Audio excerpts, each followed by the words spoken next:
شبی که مادر کیان دنبال یخ میگشت، شبی که احسان بی برادر خونه برمیگشت،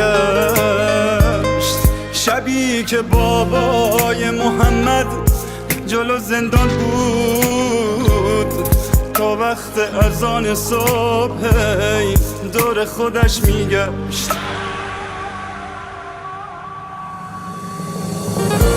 ماها کجا بودیم چه میکردیم، ماها کجا بودیم چه میکردیم.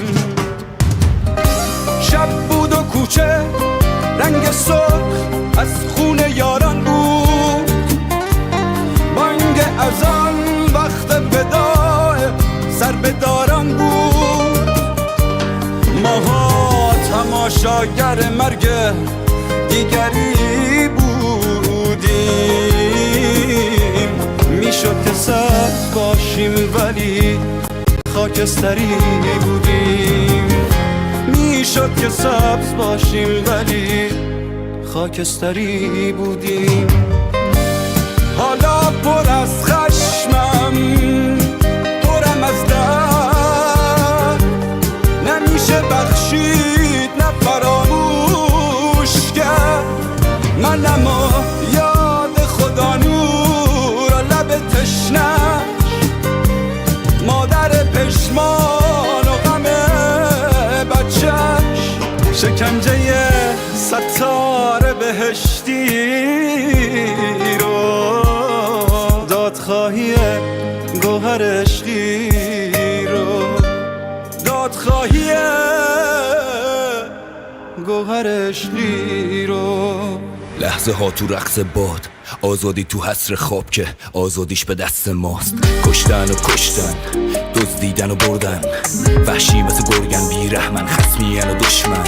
نکنه خونه عزیزامون بشه پایمال، نه میکنیم با دشمن و تا آخر داستان جنگ. همتون میشید محاکمه توی دادگاه تش، یه ایران دادخواهن من میخوام آزاد شن. همین آرمانم که باشم تا آخر واسادم، منم و تبعید و زندگی تو خاطره ها، منم و گذشتن از حادثه ها با یه نگاه، منم و وطنی که نمیذارم بره از دست، منم و میهنی که به عشقش میتپه قلبم، منم و یاد پویا و غم ناهید شیر پیشه،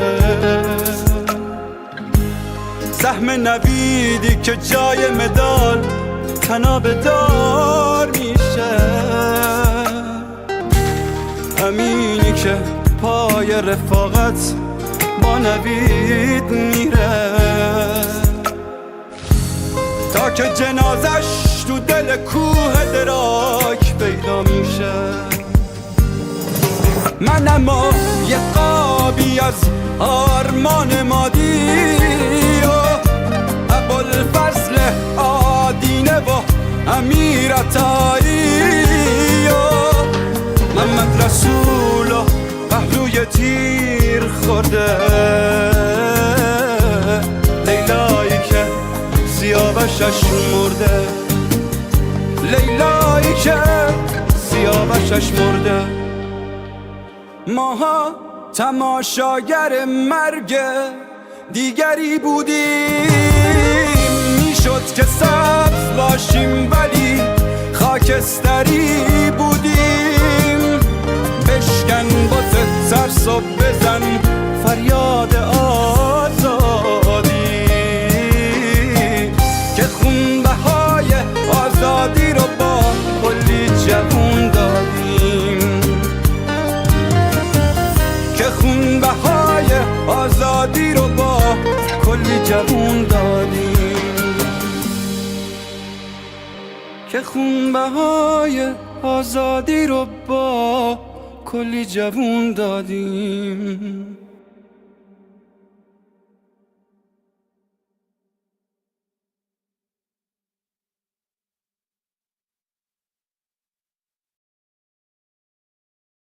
باشیم دستان شما رو میبوسم، داشته باشیم دستان شما رو میبوسم.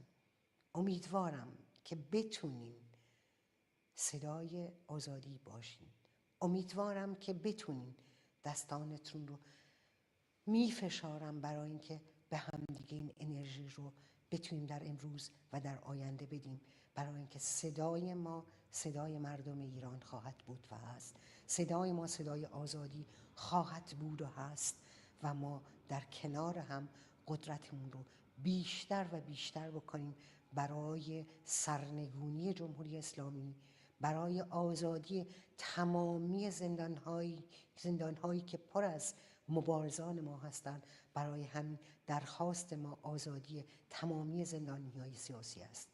برای من قابل تحمل نیست که بچه‌های ما، جوان‌های ما، زنان ما، مردان ما در زندان جمهوری اسلامی روز به روز اعدام بشن.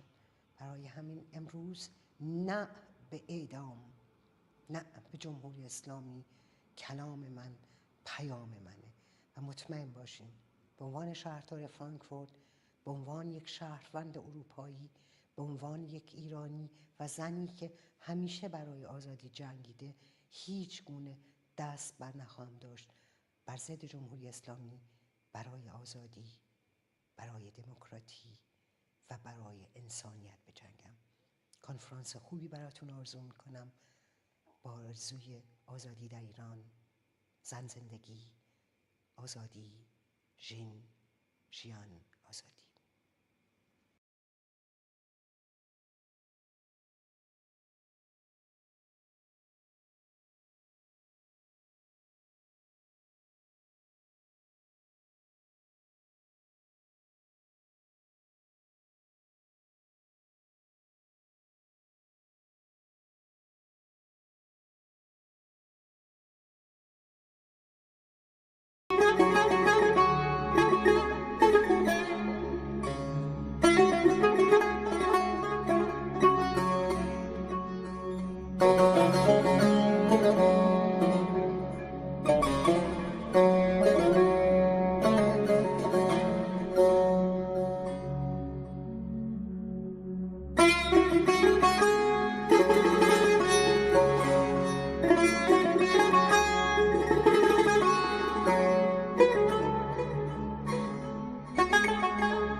Okay, we're live. حسین لاجوردی. We're live on air. Hello.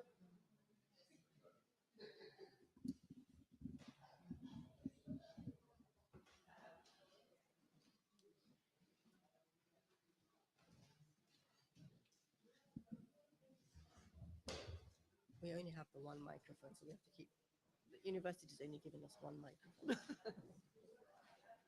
Well, It is one of the most prestigious universities in the world. I but suspect it's got very good acoustics. this wouldn't it? room is I'm amazing. sure. Isn't it beautiful? But for recording and their live broadcast, they've only Yeah. given us the one microphone. Okay. Salam ba hamigi. Thank you very much for being here, joining us on this third day. I'm honored to have such steamed panel, which is split into two because we can't all fit into one panel. We have such amazing speakers, and I'm going to start with this amazing woman sitting next to me, but I just wanted to say a few words why we felt that this panel was necessary. Because as displaced Iranians, we've lived for decades in exile, yearning for a home that we can barely remember. For some of us, the wait has been more than 45 years, a long, drawn-out separation. We've waited out for a place, for a loved one, for many of whom that we've lost the opportunity to ever see again or to say goodbye to. We hear the same yearning from our friends and families in Iran who feel trapped and desperate in the same situation as us outside Iran. Our social media feeds are filled with names and faces, some known, some unknown, of those who've disappeared, who've been unlawfully detained, tortured, killed. We break down at images of children scavenging for food in litter bins. We rage at the tragic fate of child brides and beautiful lives lost to honor killings. We fight collectively against discrimination enshrined in the laws of the Islamic Republic, which is nothing less than gender apartheid. The reasons behind these atrocities blur into a haze, but the suffering is all too clear. And the tragedy is made worse because there is no justice or accountability at home. The regime in Iran remains armed, violent, brutal, maintaining power through torture, maiming, and murder. The people cry out for justice, but the regime is ready to kill, ready to crush any resistance in order to stay in control. As Iranians, we have always looked outwards to international community for support, desperately asking for the support of the international community. But we're fully aware that the solution must come from within, but we can't do it on our own. The space of memory, the feelings of loss, and the quest for justice must be shared. This is where the concept of universal jurisdiction becomes crucial, holding those responsible for these crimes accountable, no matter when or where they may be. History will remember 2022 in Iran, not just for the tragic death of Mahsa Jina Amini, but for the spark in the hearts of millions of Iranians that the world witnessed.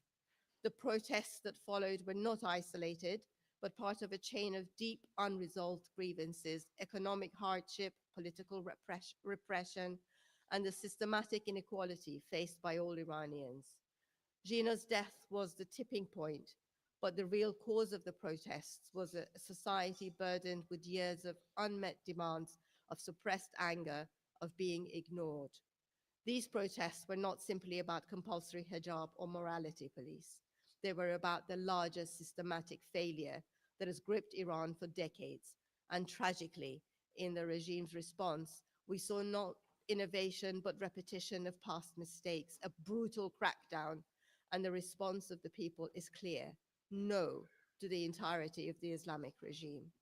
So we come together here today with a single powerful message: justice is not optional, is not negotiable, accountability is not negotiable.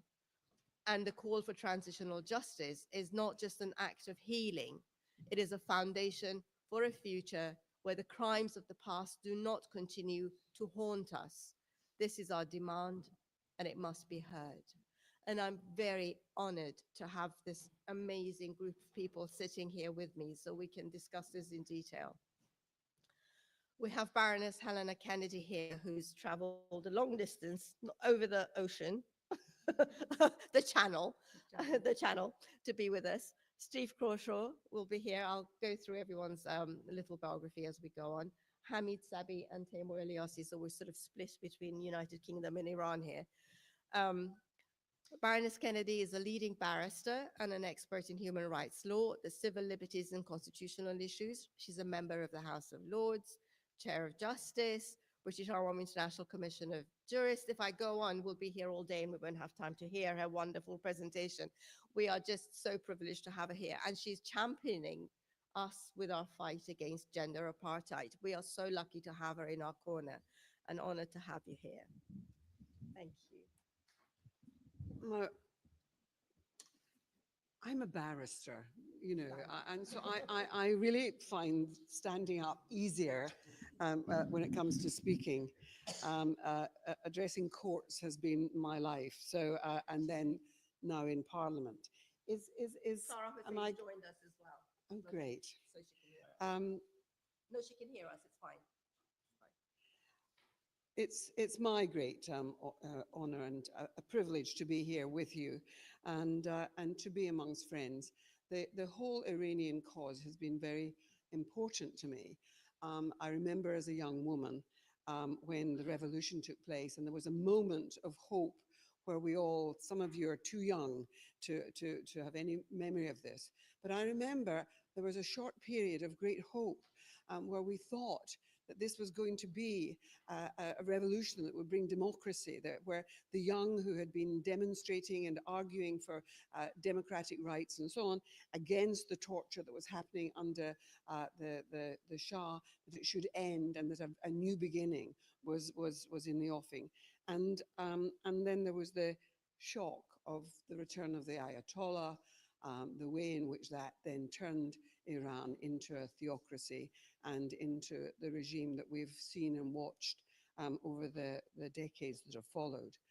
I remember in the years in the early 80s, that whole horror of many of the young, the students, the sons and daughters of people who had taken part in those demonstrations being executed. I mean, the horror of that amongst students and the young in other nations was shocking to us. And we saw the price that they paid. And there's never been any reconciliation of that for the people of Iran, as far as I can see. Anyway, I just wanted today to say that we're actually living through a particularly dark time in our globe. I don't know whether any of you had the opportunity of watching what took place in the Oval Office yesterday. But the full horror of watching that, I don't know about you, but I felt sick. I was sick to my stomach watching the bullying of the United States of this man who has led his own nation in a resistance towards the bullying by Putin's regime. And it seemed as though this business of might being right, the shouting down, the inability to answer a question and to explain why it was that some kind of simple deal was not going to be a worthy resolution of what had been happening to the Ukrainian people. The demands of, why are you not properly dressed? Well, it resonates for us with those demands being made by others who embrace authoritarianism. That whole business of not understanding that standing alongside those who are on your front, who are paying the price often with their lives. As a leader, it had symbolism for him. The denigration of him. Have you said enough thank yous, enough gratitude being expressed to bend the knee to this new emperor? And I have to say that I really felt that for me, in addition to the expressions of Vance when he was at the Munich meeting only a couple of weeks ago, we are actually seeing the end of something that was certainly for us as lawyers, seeking justice, knowing that the pursuit of peace and justice is, they go hand in hand. I have felt deeply depressed by what is taking place. I think these are dark times. and we have to gird our loins for many battles. I want to just remind ourselves about what a rules-based order meant when, after the Second World War, there was that coming together to create some kind of way in which our world might function in a more decent and respectful way of each other. And the ways in which those different institutions were created, and whatever one's criticisms of aspects of them, there was no doubt that that there was a sort of set of values that were being established. The ones that mattered to me, well, of course, were around the Universal Declaration of Human Rights. You will all know that history of after the war, the sitting down and the creation of the United Nations, the establishment of a world court. It wasn't the first world court. A court had been created, a world court, after the First World War, and actually was gaining momentum until the 30s and the rise of Nazism and fascism in parts of the world, when then it was, of course, under attack, as international courts are now. And so there was that business of revisiting the need to have international institutions which would be the place to turn when there were conflicts, ways of avoiding war, ways of avoiding conflict, ways of recognizing the humanity and dignity of individuals within nations. And the creation of the Universal Declaration of Human Rights didn't come from nowhere. You know, it was Eleanor Roosevelt invited to her Washington Square apartment jurists from all around the world to sit and say, what are the values that we all share? She actually spoke at first of creating world law. And it was pointed out to her that nations law comes out of the, if you like, the soil, the experience, the history of nations, but that what you can create is a template of values against which every legal system should be tested. That was what the Universal Declaration of Human Rights was about. And it was to be this template of values that were shared. And what was so important about that gathering of people, lawyers from around the world, lawyers and former judges and ministers of justice and so on, was to say, are there things that we share? And it became very clear that there are. Those yearnings that our chair was just describing, the yearnings for freedom, the yearnings to be able to live your life unburdened from the oppression, the heavy hand of the state on your shoulder, knowing that there are things you can't say, knowing that you cannot protest, knowing that as a woman that your rights will never be the same as that of men, the control. And so all of that, the ideas of knowing what torture meant, and how not only is it a denial of the physicality and the humanity of that person who's being subjected to it, but what it does to the psyche of the torturer, and what it does then to a society in which it's happening. And so the whole idea of the need for due process and fair trials before you take someone's liberty away. And it was very easy to establish that most people can come together on the things that the human being needs in order to thrive. And so it was an interesting moment, because the pain of war was sitting so heavily on everybody's shoulders. The need to do something to create a better world, and the recognition that there could not be a peace and end to conflict unless there was justice. And we have to always hold on to that as we watch what's happening around the world. Inherent in the securing of justice is accountability. There cannot be impunity for those who commit these grievous crimes. And we're seeing grievous crimes happening in so many places, and Iran can speak of it. I want to tell you that I'm one of the few people who can say that they've been to Iran. My husband is a surgeon, and a number of years ago, I would say it's about 7 or 8 years ago now, he was invited to speak because he's an expert. He's a professor of surgery who does reconstruction after cancer in the mouth and face, and very destructive of of people's sense of themselves, and considered a world expert in the field. And so he was invited by surgeons, the Surgical Association of Iran, to go and speak. And he had great reservations about whether he wanted to do that or not. And those who were organizing it arranged visas for him. And he was told that he could bring his wife in that rather traditional way.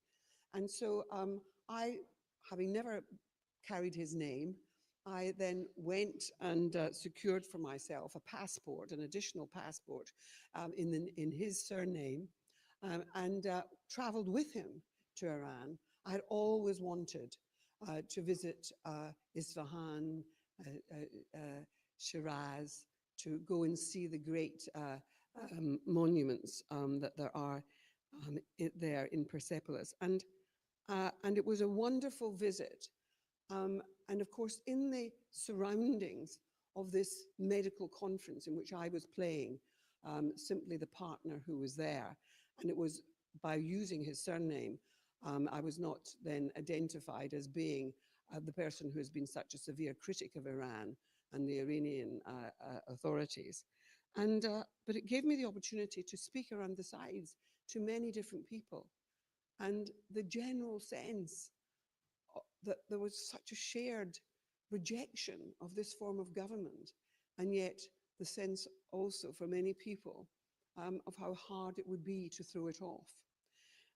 But I'm not going to leave you with a sense of hopelessness, because I do think that moments come when change does take place. And sometimes you have to go through very dark times before you get there.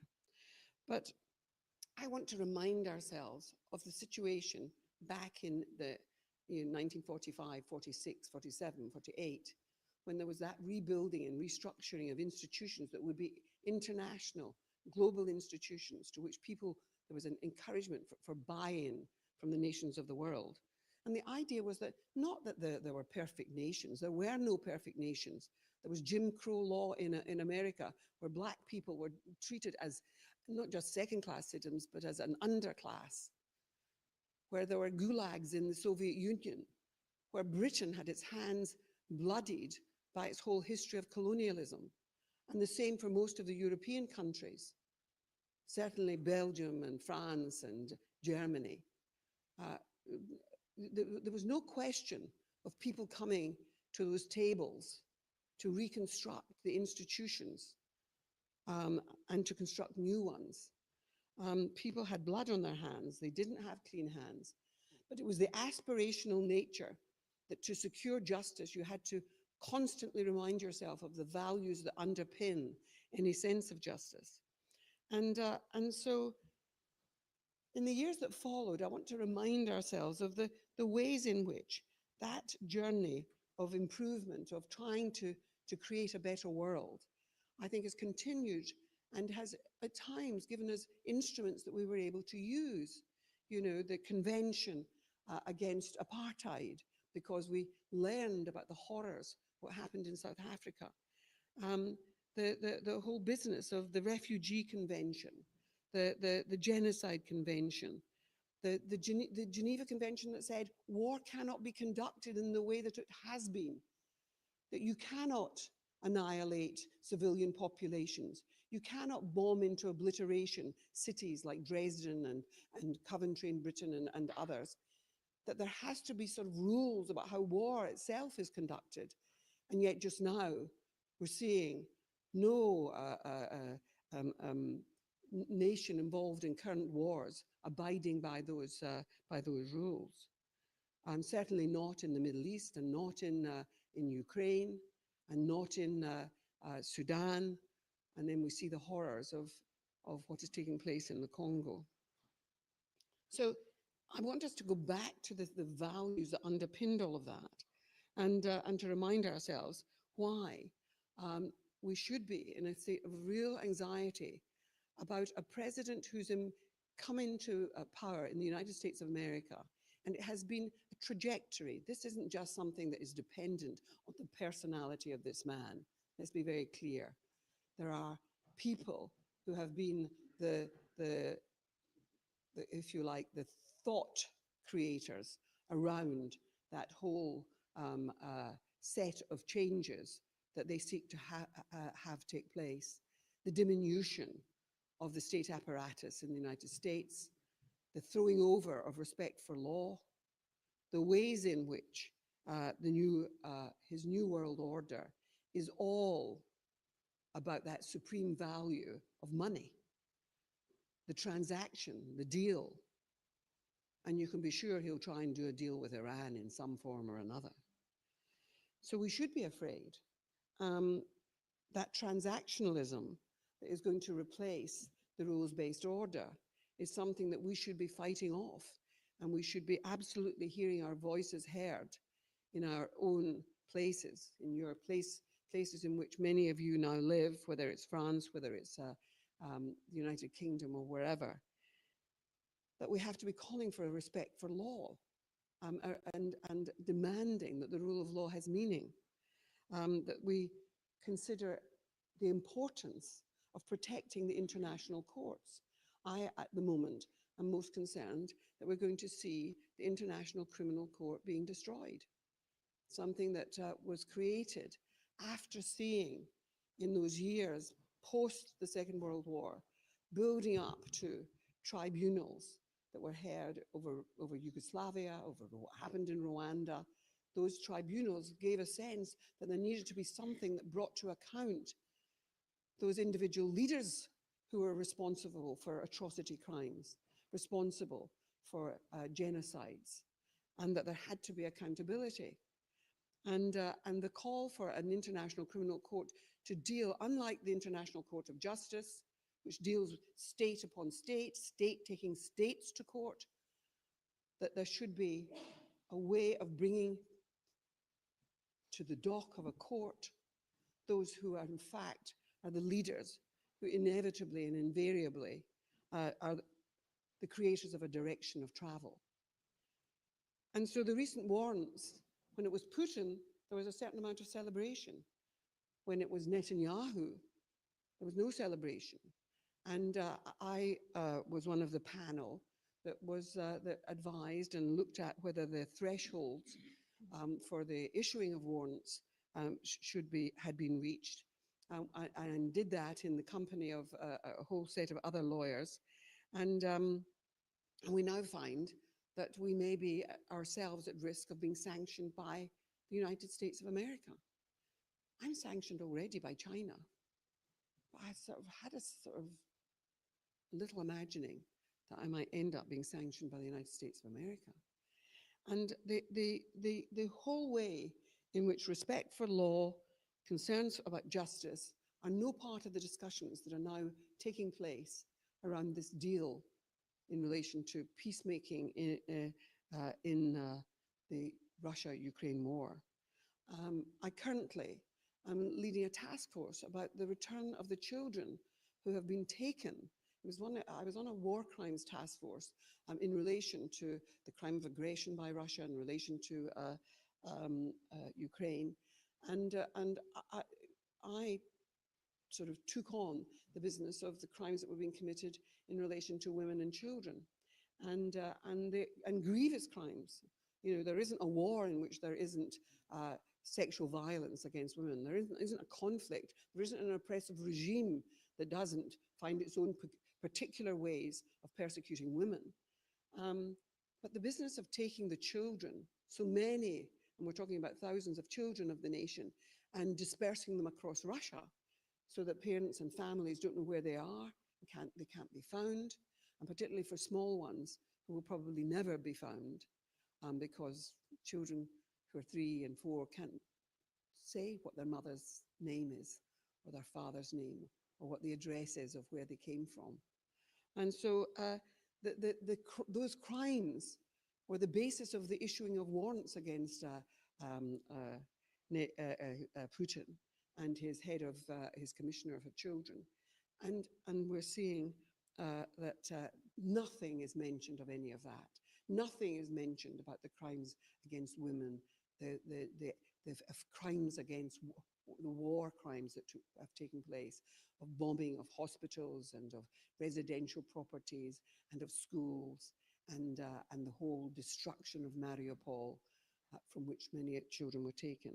And none of that, the mention of children was not on the lips of President Trump.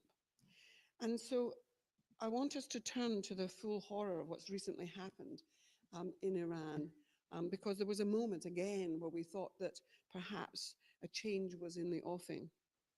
That terrible matter which we've heard about from the chair of the September 22 killing of Mahsa Amini. And the reports all have shown that she was viciously beaten during her arrest. And the photographs that the journalists took of her in hospital showed just how grievously damaged she was before her death. And then, of course, the widespread protests led to unlawful killings, to torture, to sexual assaults, enforced disappearance of protesters, women and children included, and a pattern of serious violations. And so those to watch those, as we did from the comfort of our homes in other countries, was horrifying. And those protests, of course, meant, it was a great moment to actually be there when the Nobel Prize was being given to Nagas Mohammadi. And I was there, and I met with her family, and the sacrifices that people have made, and the lawyers and people who have also been imprisoned. Shirin Ebadi was somebody that I have known for years now, because of the work that she had done and the way in which she suffered the consequences of her work and her own personal protest. So I felt a moment of hope, and then that hope was again crushed. But I don't believe that it's crushed forever. The torture and assaults, the laws around chastity and hijab law, all of that meant that we in the British Parliament, I put forward a proposal of having an inquiry into gender apartheid, because I knew women lawyers who were working on this, and I knew women in Britain who were part of the exiled community who were working on these issues of the special ways in which women suffer in certain countries. And we concentrated the gender apartheid inquiry, parliamentary inquiry, on what was happening in Afghanistan and what was happening in Iran. And a number of parliamentarians sat and heard the evidence, and heard some of it directly from those who had suffered the consequences, and we heard from those who had serious expertise in the field and who often belonged to the exiled community.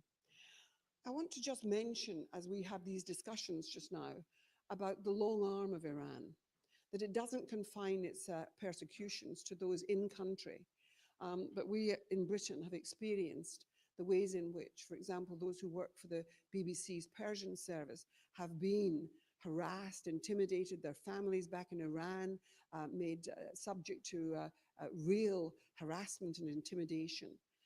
The ways in which, recently, someone who was working in another media organization, another journalist, was stabbed in the leg, and we know, there was a grievous assault on him, and we know that it was conducted by members of the Revolutionary Guard, a team who were sent over specifically to do that to him.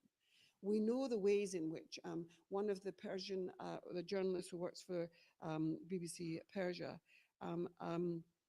the unit that deals with issues in Iran, recently had a deep fake pornographic image created of her, and it was sent to the school of her child's school and circulated amongst parents on a WhatsApp group, which was humiliating and degrading, and of course meant having to let people know that this was not something that she had any basis in reality. But the ways in which are found to mentally intimidate and harass people, even when they're no longer in country. I wanted to talk about the business of using universal jurisdiction. We in Britain are inhibited in that because we can only take used universal jurisdiction because of the way in which it's been translated into English law. It can only be used for people who are now citizens of the United Kingdom or who are residents in the United Kingdom. And so those people, and let me tell you, it happens, we know that it happens, that those people who are part of the regime in Iran, who want their children to be educated at Oxford or educated at fancy schools in Britain, come and visit the schools and visit the universities to see where their children might be placed. And they come, of course, not wearing the outfit of the mullahs, but they come in suits and ties, and just the way that Mr. Trump would expect of a visitor. And they come and they spend some time in Harrods buying what they want to buy in Harrods, but they're visiting schools and they're placing their children in our own institutions. There's no way of arresting those people, but many of them are linked to the Revolutionary Guard, are linked to the regime, and linked to the persecution of people in Iran. And I was the head of an Oxford college for a while, and I remember at the time that one of the sons of one of the ministers who was the head of security forces came and was going to be doing a master's degree at St. Anthony's College. And the demonstrations of students and of people in Oxford at the university basically led to his having to flee and return to Iran. But we weren't able to prosecute the father who had brought him over. We weren't able to prosecute under universal jurisdiction because of the restricted nature of the way in which we have introduced it into our law. And the plan is to have our law changed so that we can have universal jurisdiction bringing charges against those that we know are torturers, that we know have committed those crimes that fall under the headings which allow for universal jurisdiction to be applied. Now, I wanted to give you some hope before I sit down, which is that what can we do? What can we do as we come together? What can the international community do? What can those of us who are particularly concerned and interested in what happens in Iran? And one of the things I urge upon you is that we have to keep our international courts alive. When the issuing of the warrants took place, a leading member of the House of Lords came up to me, a supporter of the government in Israel, came up to me and said, "Your court is over. We're going to make sure it doesn't survive." And that's the plan. And so those people that one would want to see having warrants issued against them, and one would want to see the ICC investigate in Iran, it wouldn't be possible. We've got to keep up the drumbeat of protest around the world every time we get the opportunity to tell the world about what is continuing to take place.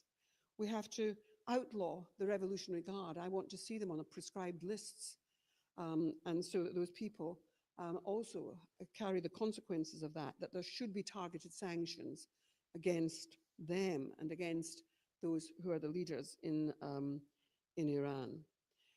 And I wanted to talk about what happens in Syria. What happens in Syria matters here, because if it's right that Syria develops into some kind of state that is not totally theocratic, and it's going to be careful for that not to happen, but one that is respectful of minorities, that is respectful of women and so on, what we have seen is a loss of the presence of Hezbollah. The power of Hezbollah in Lebanon and in Syria has been, I would say, greatly reduced, and people in this audience may know better than me. But it seems to me that at this moment in time, those who govern in Iran are watching with great care. They've gone very quiet. They're watching Trump. They're watching what Putin is doing, their supposed ally, whom they've been assisting with a certain amount of armaments and drones. And they are watching what's happening in Syria. And what we have to always remember is that change can happen very fast. Remember the way in which it happened when the wall came down, the Berlin Wall came down. Remember how fast it happened in South Africa with the ending of apartheid. These things suddenly happen. Look how sudden the business in Syria was. And so we have to be prepared for suddenness and opportunity and possibilities. And the sand is shifting under different regimes at this moment. Now, Israel too. Israel, of course, has in many ways used Iran as its excuse for some of the more hellish operations it's visited on the people of Gaza, saying that, of course, Hamas has been supported and funded by Iran, and as indeed is true. But it does mean that they have beefed up the business of Iran as the enemy, and I'm sure that's what they're pouring into the ear of Trump. And so we don't know how all of this will go. And it does, at the moment, also provide us with fear, but it also provides us with possibilities that we should be making sure are heard, our voices are heard at this moment in time. And the demand has to be for accountability, no impunity, and that there has to be justice for the people of Iran. So I'm not as hopeless, I never am. I'm not Pollyanna-ish. I don't imagine the world is suddenly going to come good. But I do think that during dark times, we have to remember what Brecht said. The question was asked of him, will there be singing in the dark times? Will there be art in the dark times? Will there be music? Will there be, and the answer to that was given by him was, there will be singing about the dark times. There will be voices heard. And we have to be those voices, and we have to make the world know how Iran continues to behave while the focus has moved to other places. So I wish you all well, and you can rely on my support in all the struggles as we go ahead.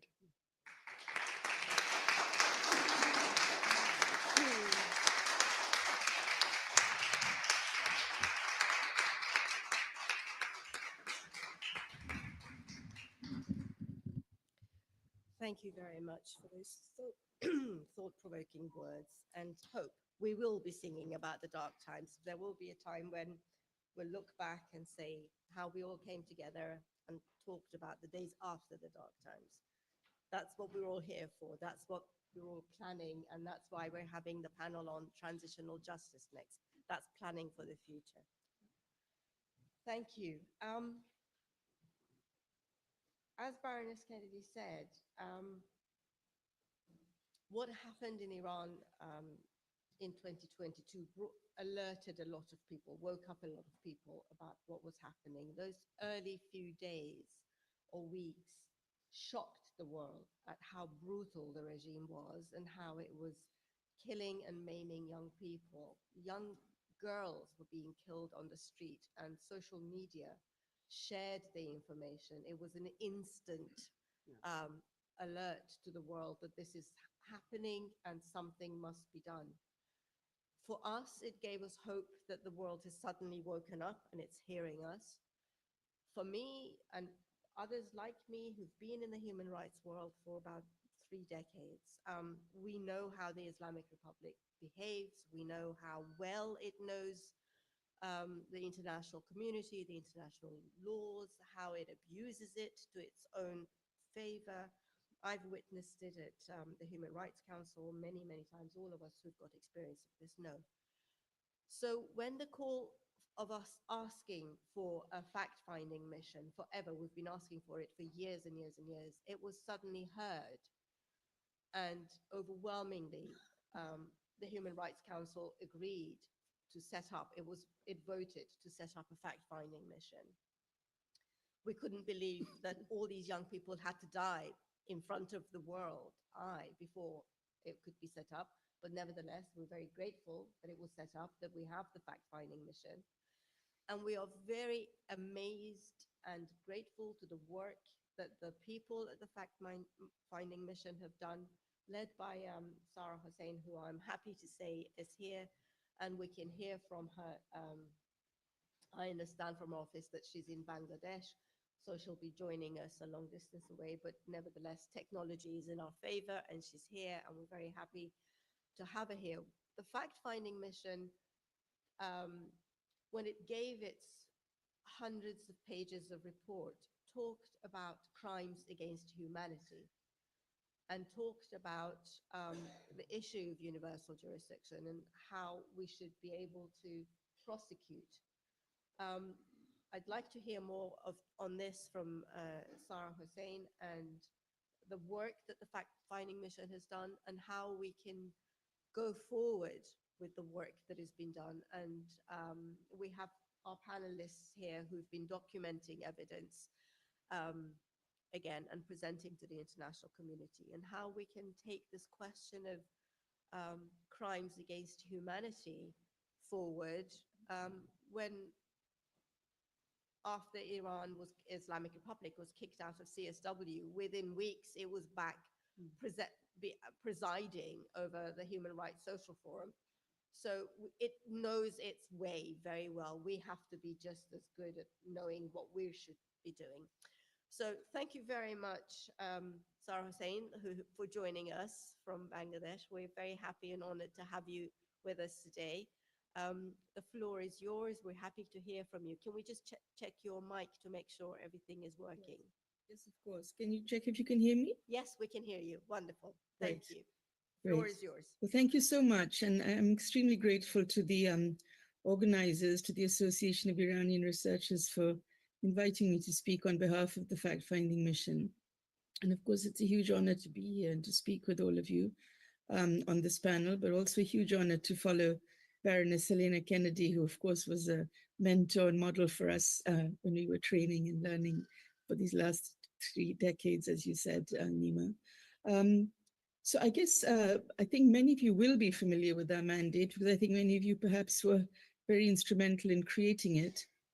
But for those who are not, we were set up by the Human Rights Council in November 22, following the death of Jina Mahsa Amini in the custody of the so-called morality police on the 16th of September of 2022, and then the nationwide protest that broke out across Iran immediately after that. Perhaps before I get into the questions that you were raising about what measures can be taken in terms of accountability, perhaps I should just give you a bit of an overview of what our findings are and also where we are at the moment. We've had almost now 2 years. We'll be doing a report, so we'll be giving our final report in March, in just a few weeks' time, to the Human Rights Council. And we've given our first report last March, and we've made some other interim reports in between. We, of course, made a clear finding, as Baroness Kennedy mentioned, that the state bore responsibility for the unlawful death of Jina Mahsa, who was subjected to physical violence when she was in the custody of the morality police, and that's what led to her death. But we also found that the state resorted to violent means to quell the protests. And in doing that, it committed a wide range of human rights violations, including extrajudicial executions, unnecessary and disproportionate use of force, arbitrary arrests and detention, torture and ill treatment, including rape and sexual violence, and enforced disappearances and gender persecution. We also found that not only were these human rights violations and gross human rights violations committed, but that they were part of a widespread and systematic attack against the civilian population. And we identified that population as being women and girls and others who express support for human rights, in particular for equality. And we therefore found that these acts amounted to crimes against humanity, specifically of murder, imprisonment, torture, rape, and other forms of sexual violence, persecution, enforced disappearance, and other inhumane acts.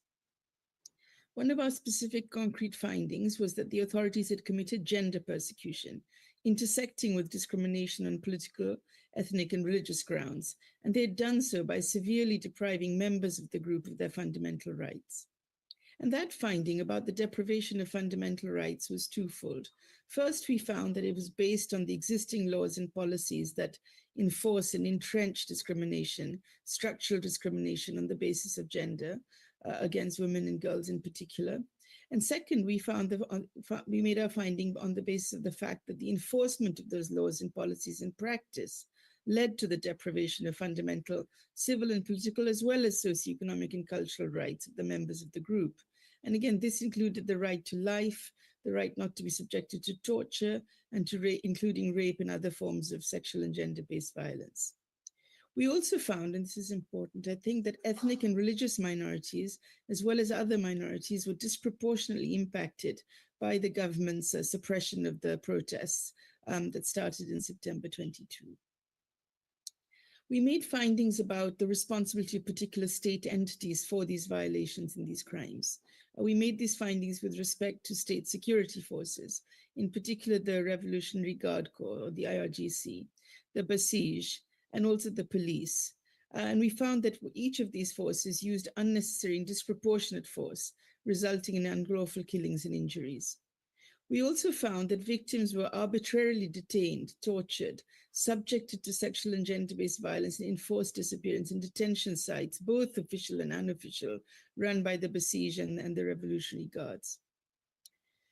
Now, part of our mandate given by the Council was not only to investigate, but also to collect and consolidate and analyze evidence of violations and preserve it for possible cooperation in legal proceedings. So as a consequence of that, we have collected and preserved now, I think at this point, 36,500 evidence items. And we've made cooperation agreements with information providers, 29 separate providers. And they include, of course, NGOs, but also victim representatives, academic institutions, and medical and forensic experts. In this past year, since we reported to the Council last March, we've tried to strengthen the crime-based evidence that we've collected, and we've particularly focused on investigating the responsibility of state entities and also individual perpetrators. And we'll be making this public, of course, in about 2 weeks' time at the Council, as I mentioned. One of the initiatives we took during this year, and I think that will be absolutely critical to the question you raised about how to proceed and move towards accountability, what would be the appropriate mechanisms and strategies to use. To inform that process, we also set up dialogues with survivors and held consultations this year. We traveled to multiple locations to speak to survivors and advocates. Of course, you all know, unlike Baroness Kennedy, we've not had the good fortune of going inside Iran. In fact, we've been systematically prevented and refused the opportunities of doing so. But despite that, we have been able to meet with many brave interlocutors, victims and witnesses inside and outside Iran, again, like today, through technology, but many of them also in person. And I think I don't perhaps need to say this, but actually perhaps it also bears repeating every single time, that it has been extraordinary to see the resilience, the quite astonishing resilience of the survivors, and also of the families of many of those of the victims who were killed, and that their kind of indomitable spirit, their insistence on continuing to pursue justice and accountability in the face of reprisals, threats, and unceasing intimidation. So in terms of accountability in the future, I think I want to talk about and highlight the right of victims to truth and justice, to reparation and to protection. In terms of the consultations that we held with people, with victims and with witnesses this year, we were particularly struck by an overwhelming sense of frustration amongst many of them. As I said, they are remarkably resilient. They continue to demand justice, but there is very much a feeling that the international community could do more to support and encourage them and to support the process of accountability, particularly given that it's clear to everybody that the possibilities of accountability domestically are absent. We have looked at what the obstacles are. I'm not just saying that there are no avenues to accountability. We have systematically looked at that issue, and we've been investigating the kind of obstacles that exist. Preeminent is the continued harassment of victims and their families, reprisals and threats of retaliation, and the processes, the structures of relief or redress are themselves actually completely embedded and imbued with discrimination and arbitrariness. We've analyzed how judicial harassment operates in itself as a particular tool of repression. rather than of relief or redress. So we found that the state has taken only very, very limited responsibility for its actions. There have been one or two instances where people have been held to account for the atrocities that occurred in the quelling of the protests, but there have also been questions about how those processes have played out and whether they themselves have followed due process standards and international standards. But overwhelmingly, what we see is, apart from these few instances, the state has continued to label dissenting voices as either rioters or threats to national security. So our strong recommendations in this context are that we need to focus on the rights of victims, to accountability, to protection, to remedy, and to reparation. The importance of victims' knowledge of the facts being informing any legal proceedings is preeminent, I think, as is the need to build trust amongst victim communities so that they can address this issue of extreme frustration, the sense of being let down, the sense of being forgotten that I think Baroness Kennedy also spoke about. And we believe that it's essential that to ensure accountability, we also ensure that victims can access damages, including those that are a compensation, including those who are living inside Iran. The need for protection against retaliation for victims and witnesses is absolutely critical. And for those who are now outside Iran, the importance of access to humanitarian visas and asylum is even more essential. Many were able, those who were able to leave the country over the last 2 years, were able to receive emergency medical assistance, for example, in Europe in particular and elsewhere. And it's very important, I think, that those doors stay open, particularly as we see disturbing changes across the world in terms of putting up closing doors and refusing recognition of the obligation that the international community has to survivors of human rights violations. So in this context, again, I want to reiterate the call for states to apply the principle of universal jurisdiction, and particularly to do so without procedural limitations, such as requiring a sufficient connection between the investigating or the prosecuting state and the defendant, and also to emphasize the need for increased legal cooperation among states.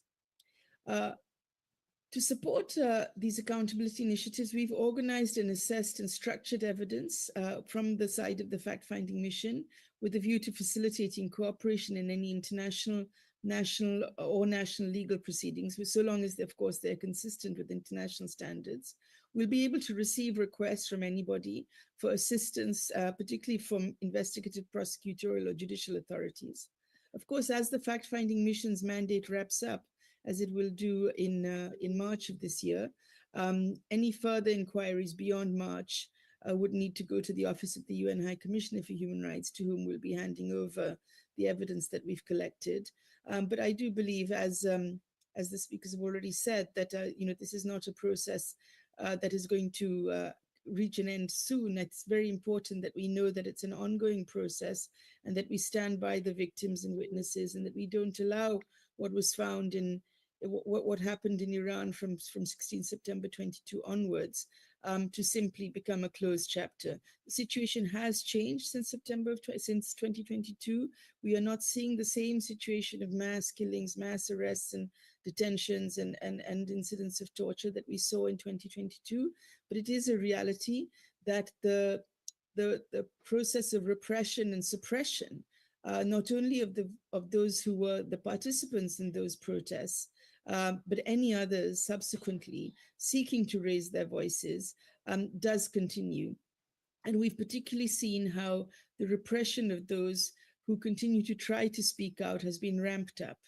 We've seen in various changes, I think, an increase in the death penalty, the kind of extreme responses to human rights defenders, particularly women human rights defenders such as Nargis Mohammadi. We've seen all of that continue. And so it's absolutely crucial, we believe, on the basis of the findings that we've made in these 2 years, that the world's attention and the attention of people around the world, not only states, remains on Iran, and that we continue to engage and continue to let people inside Iran know that we're with them and thinking of them. And just in closing, I'd like to say, Helena Kennedy mentioned, I think, in her closing remarks, that change may not come immediately, and accountability rather, and an end to impunity does not come quickly or immediately in anywhere. I'm speaking today to you from Bangladesh. I work on human rights in Bangladesh, and as a lawyer here, we had a dramatic and extraordinary change this summer when we saw mass killings happening on our streets, mass arrests and detentions of young people, women and children included.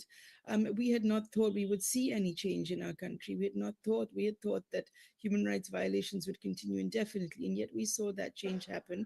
And I have to show you behind my head, you might be able to see a picture, perhaps not very clearly, of Gina Massa. It's an image of her that was drawn on the walls of our public university in Dhaka, in our capital. It was drawn by students here who were part of those who led, in fact, this movement for change and for democratic transition and for accountability in Bangladesh. So I think that's perhaps a message that, you know, people fight for human rights in all of our different contexts, in all of our different countries, in our different cultures, but we have to stand wherever we are with each other to help us move towards this, through periods of transition, and to a place where we will address impunity and ensure human rights and accountability for all of those who have been facing gross human rights violations and crimes against humanity. Thank you all so much for giving me the opportunity to join you today.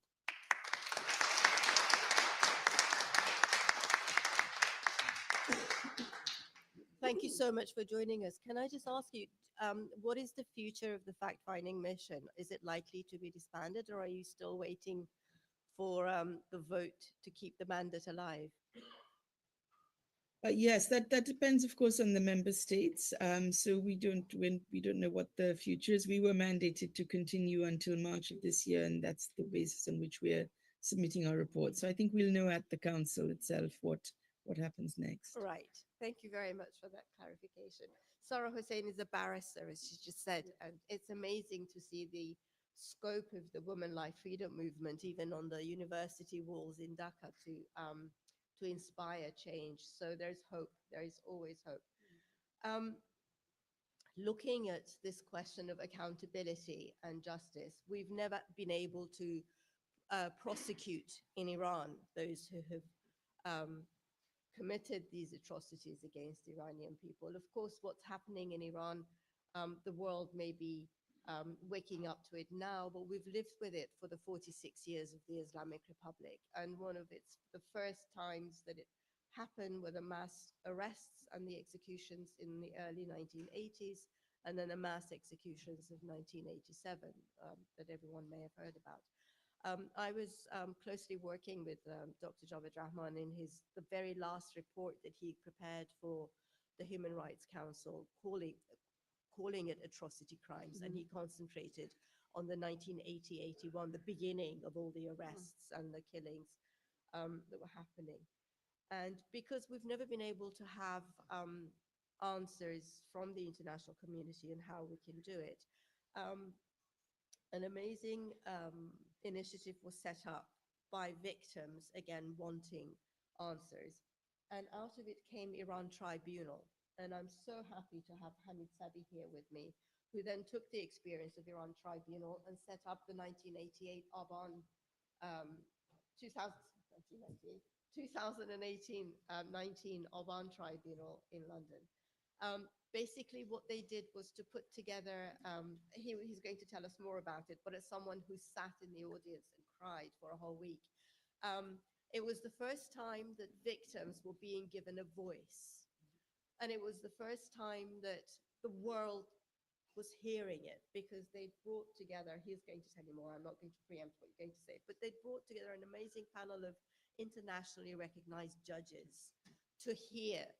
So this idea of People's Tribunal has become our way of handling when the world doesn't hear us, for us to say we're here and this is what's happening. And I sat there hearing testimonies of these very big, macho, strong men now, remembering what they had experienced, breaking down, crying, and their pain pouring out.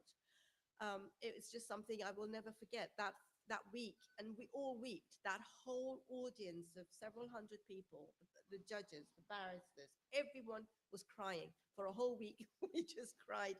And it was a very amazing connection to have this collective coming together, of sharing the pain, and of being heard. We weren't being heard. Nobody was being compensated for anything, but the fact that we could talk about it was amazing. And I'm very happy to have Hamid Sabi here, who's going to tell us more about documenting for justice. Thank you, Roy.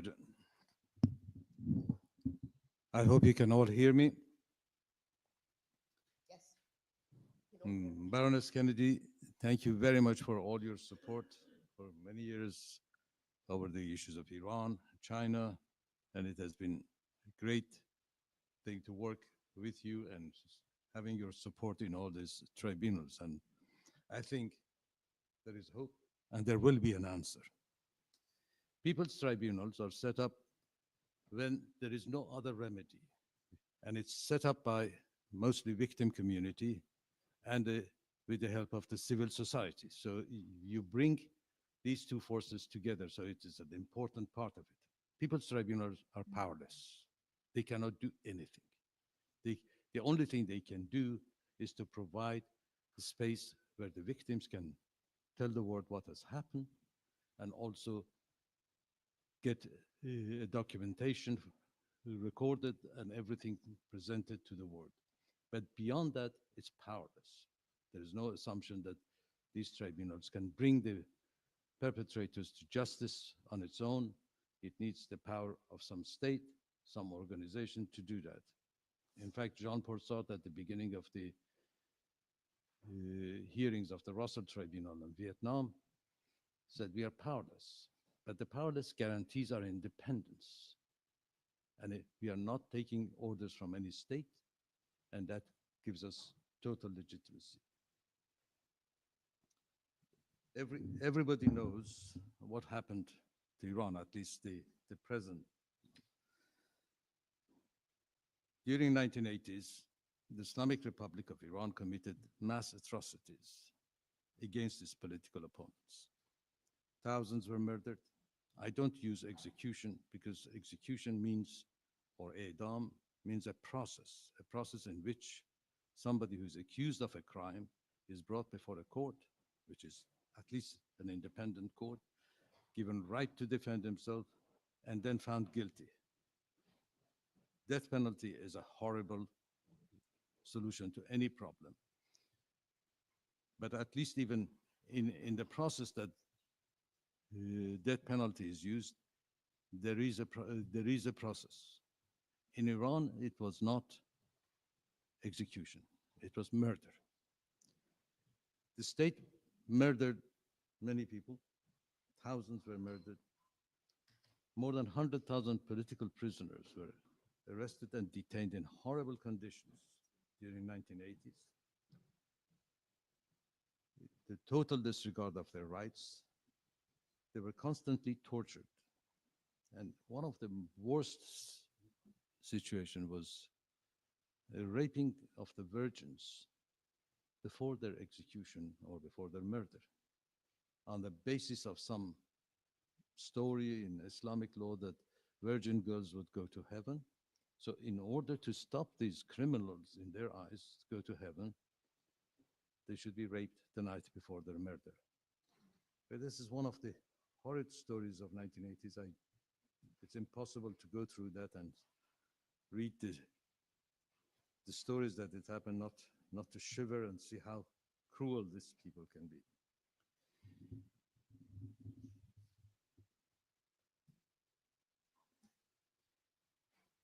The tortures continued, murders continued throughout 1980s. There was when the war with Iraq ended, the government decided to get rid of these political prisoners. So they went through the prisons, every prison that had the political prisoner, and asked them 3 questions. They did not warn these people that this is a very serious trial. It's not a trial, it's just an inquisition. And the 3 questions, if you answered wrong in their opinion, they directed you to go left normally to a gymnasium where the prisoners were hanged within the next 5 minutes. And that story remained a state secret for many years. Every special rapporteur of UN refused to believe that this can be a true story.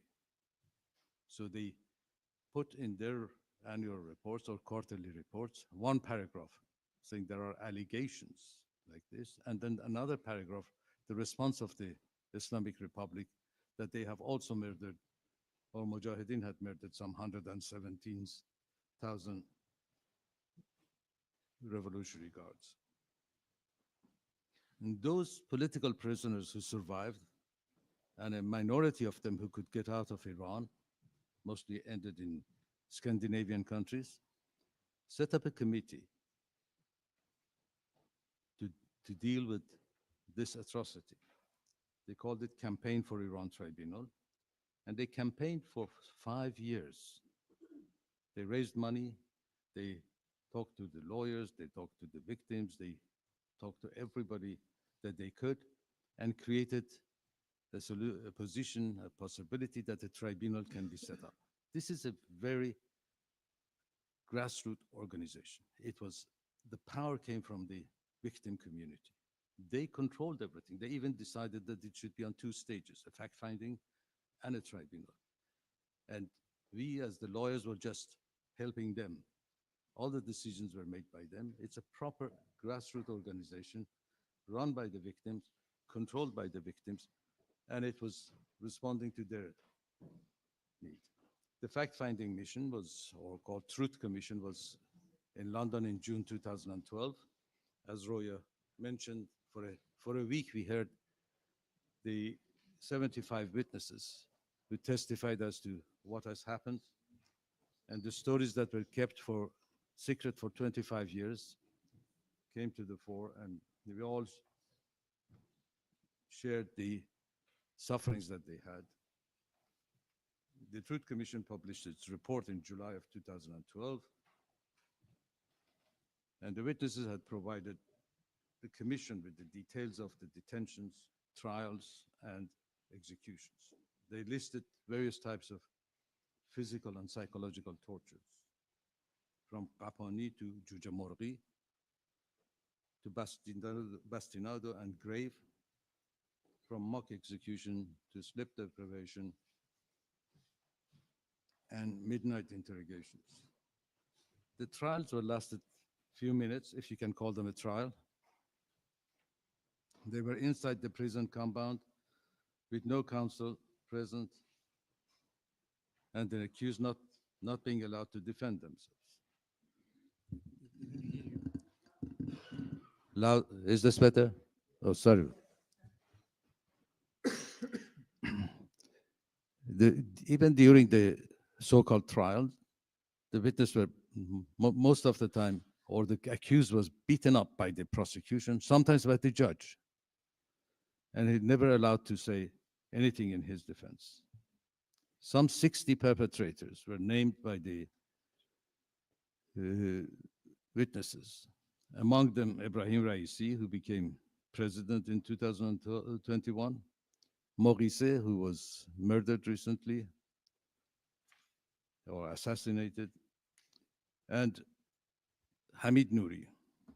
Hamid Nouri was perhaps a more junior member of the death committee, and he was arrested in 2019, in November 2019, in Stockholm, under a warrant of arrest issued by the prosecutor of Stockholm. He was kept in solitary confinement because of his condition, but he was provided with all the support and help that he could get. He had lawyers, many lawyers helping him. He was allowed to defend himself, bring evidence to the tribunal, to the court. The prosecutor relied on the report of the Truth Commission and Iran Tribunal in issuing its indictment. Even the lawyers of Nouri throughout the case cross-examine the witnesses on the basis of the evidence they had given to the Iran tribunal. So the evidence that was collected and published by the Iran tribunal was used by both sides, and it was very important to have this documented. Iran tribunal continues to play a role in providing evidence to further investigation on these issues. It has been given evidence to Javid Rahman and has provided evidence to the fact-finding commission.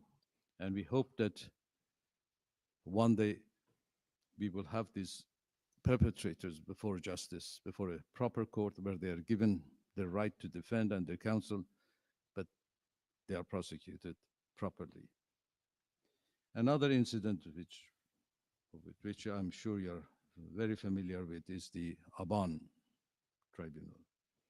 In November 2019, which is Aban in the Iranian calendar, month of Aban, following a sudden fourfold increase in the price of petrol, Iranians in all major cities and towns joined demonstrations against the regime, demanding the cancellation of the price increase. The regime response was swift and brutal. The police force, Revolutionary Guards, Islamic militia or Basij, and plainclothes officers attacked the peaceful, unarmed demonstrators with shotguns, lethal weapons, and on occasions, military-grade weapons. Over 4 days of brutal suppression, an estimated 1,500 people were murdered, over 100 of them children, from 5 years to 12, 13 years old. Thousands were injured, many losing their eyes because they were shooting with shotguns at the torso of the protesters, and they intended to hit them in their eyes and the face. Some of the survivors of the shotguns were tortured, arrested and tortured, and some of the bodies were thrown in the rivers, which were found much later. The families of the victims were persecuted. No funeral or memorial service was allowed. The bodies were buried in cemeteries far from the residence of the victims to put a lot more pressure on the families. On the second anniversary of these atrocities in November 2021, a bond tribunal was set up by 3 human rights organizations as a people tribunal in response to the demands of the victims. Some 55 witnesses testified. Most of the witnesses were inside Iran and provided their evidence through WhatsApp, which is end-to-end encrypted. Their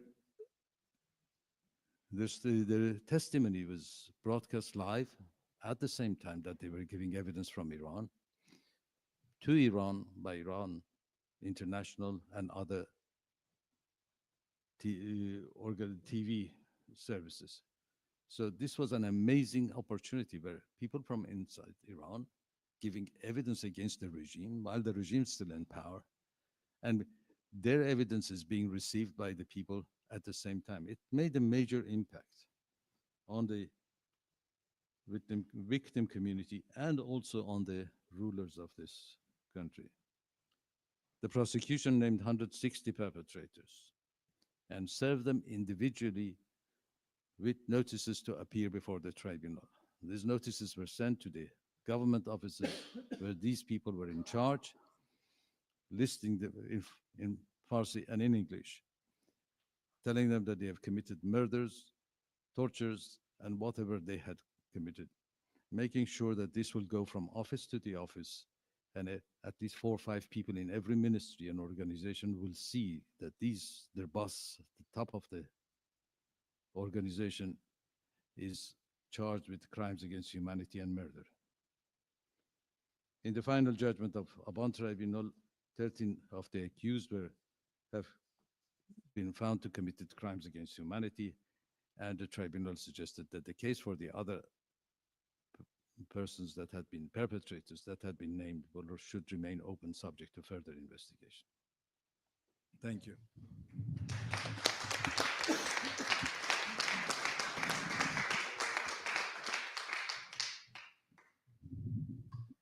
from what we heard from Hamid, it's really important. Now we know why it's so important to document what is happening in Iran and to have records of what is happening, because somewhere, one day, someday, they will become useful. Before I ask Temur Aliasi to talk to us about his work, I've been passed a note, a timely reminder to say the names of 3 brave women who are in prison on death row, tried again. I don't know if we can actually call it a trial from what we know what happens in the judicial system in Iran. Farishe Moradi, Pakhshane Azizi, and Sharifeh Mohammadi. We're all thinking of you. We are with you. Please. Yes.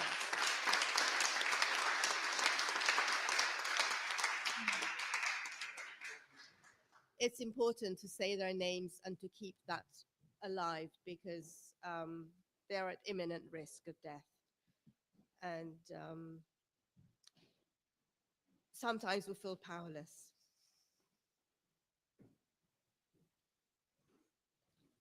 In this feeling of powerless, it was essential for Iranian human rights organizations to be heard internationally.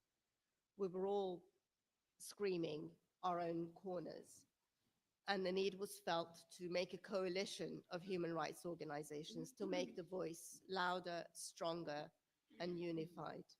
I'm very happy to have the president of Impact Iran with us, who is also Kurdish and has his own Kurdish human rights organization. So when we invited him to come and talk about justice seeking and accountability, it wasn't just Impact Iran, but we said you can wear your Kurdish hat asking for accountability for what's happened and all of that. So it's good to have you here with us. This may topple over, so you have to hold it. Oh, I'm sorry, Temur Aliasi. Temur Aliasi, I think we all know him so much. Temur Aliasi is here talking to us from Impact Iran, what it does, and the human rights organization in Kurdistan that you set up, and talking about documenting. Wow, sorry. You can take 10 minutes. It's okay. Thank you so much, Ria John. It's really very hard for me to speak after these strong statements, especially about the victims. Bonjour tout le monde. Good morning. Salam. First of all, I would like to express my gratitude to our colleague at l'Association des chercheurs iraniens and the Legal Research Institute of Sوربون for this timely and important panel on Iran. It is an honor for me to be here in Sorbonne, Paris, with our distinguished co-speakers to address some of the main challenges that Iranians are facing in their quest for truth and justice. Sorbonne is a truly place of inspiration. Given the historical and critical moments that we are witnessing in Iran, Iranian women, men, and youth from all diverse ethnic and religious backgrounds, we have come together under the banner of Jen Jian Azadi, Woman Life Freedom, to call for regime change in Iran. It is a truly historic time where Iranians are challenging the Islamic rule. I believe that the Islamic rule republic is facing its deepest power crisis in the past 4 decades. And it has lost any of its legitimacy that it once claimed. Today, Iranians are surpassing their fears and saying enough is enough. Their hope for change is greater than their fear to take action and to be intimidated by it. We as members of human rights communities have come here because we feel a huge historical responsibility, not only towards Iranians who have shown their courage, but we also have a critical role to play to convince the international community to act and to continue to support the Iranian peoples in their quest for justice and freedom. Now I would like to make a few brief but important points relevant to our discussion. The culture of impunity is rooted in Iran's founding religious ideology and its totalitarian system of governance. According to Articles 1, 4, 12, and 15 of its constitution, The system of governance is based on the Islamic ideology of the 12 Imam Shiism, which convey absolute powers of the jurisprudence. Persian is the sole official language of the country, despite great ethnic competition of Iran, who are the Kurds, Baluchis, Ahwazi Arab, Turkmen, and others. According to Iran's Islamic constitution, the Ayatollahs are only accountable towards God, which means that they cannot be questioned by humans. Ayatollahs believe in the Shia Islamic principle of taqiyya, in other words, virtue, which allow them to lie and to deceive whenever necessary to protect their interests. Now, in respect to the ongoing impunity and lack of accountability for human rights violation, in Iran, a culture of impunity has developed over decades, evolving into a state policy of intimidation and persecution of those seeking accountability, truth, and justice. The government has systematically denied all the crimes it has committed.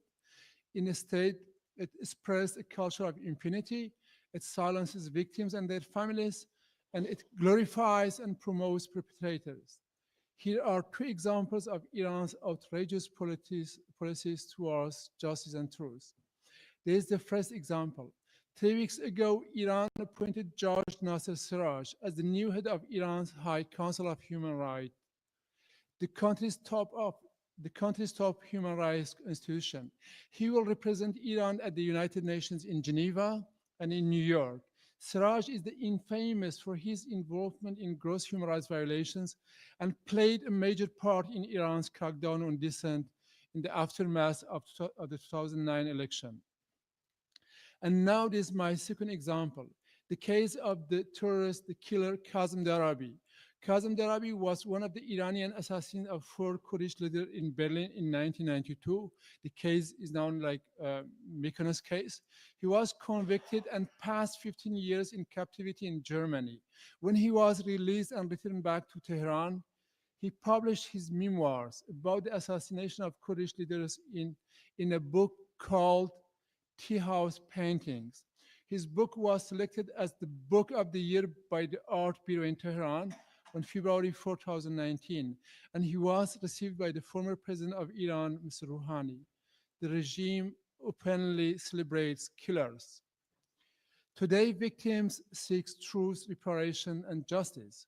However, the regime continues its oppressive policies to execute, to kidnap, and to assassinate its citizens inside and outside the country. What roles do civil society and the media play in bringing perpetrators to justice? How can the international community help, in particular EU member states? First, it is simply naive to address transitional justice, universal jurisdiction, and accountability mechanisms without taking into consideration the international power dynamics, political will, and diplomatic relations. We know that transitional justice and politics are deeply intertwined within existing power dynamics. They are often politically exploited to serve interests of blocks of powers. And government often selectively pursue accountability for human rights abuses. For the past 4 decades, the EU and Western states have adopted an appeasing approach and containment policy towards Iran under the slogans of critical dialogue and then dialogue of civilizations. EU member states have developed their economic ties with Iran and closed their eyes to the human rights violations and Iran's terrorist activities in EU, which have taken the lives of hundreds of Iranians, but also dozens of EU citizens who have been taken hostage by Iran. However, since Women's Life Freedom Movement and Iran's implication in supporting Russia in the Ukraine war, we are witnessing major shifts in Western state politics towards the Ayatollah's powers in Iran. As the Kurdistan Human Rights Association Geneva, a founding member of Impact Iran Coalition composed of 19 international organizations, we have been involved at the UN advocacy both in Geneva and New York, as well as at the EU and international level to push for accountability in Iran for the past 20 years. Impact Iran is the only existing Iranian coalition who has brought together 19 organizations from various ethnic and religious backgrounds from Iran and also from international NGOs working with like-minded partners for advocating for the rights and dignity of all Iranians and beyond. Impact Iran with its like-minded partners, such as Amnesty International, have been fundamental in the creation of the fact-finding mission on Iran in November 2022. And now we are actively working with a state member of the Human Rights Council to create a new mechanism of investigation, like a commission of inquiry, as the mission of the fact-finding mission comes to an end in 2 weeks.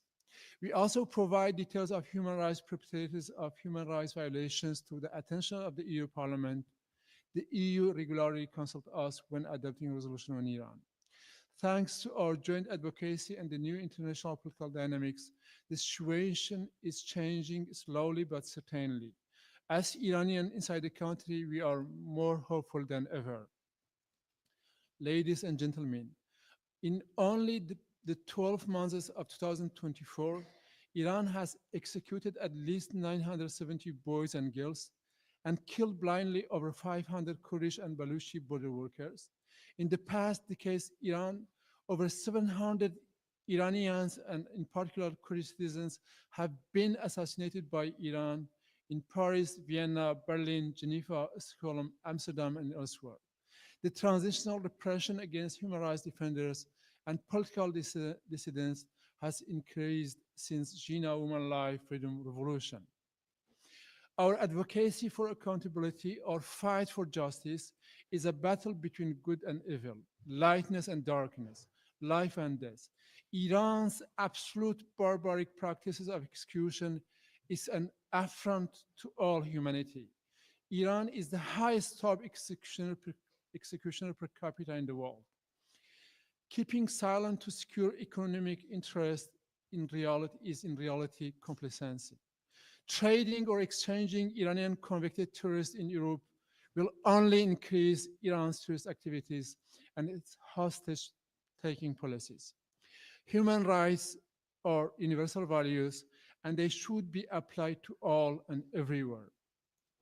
In the end, I would like to take this opportunity to call the EU state and international community for supporting the creation of a new mechanism of investigation, especially a commission of inquiry during this session of Human Rights Council in Geneva that is taking place now, to continue the great work of the fact-finding mission on Iran in order to broaden the scope of investigation, as there is an urgent need to cover and to document the chronic gross human rights violations in Iran. Thank you.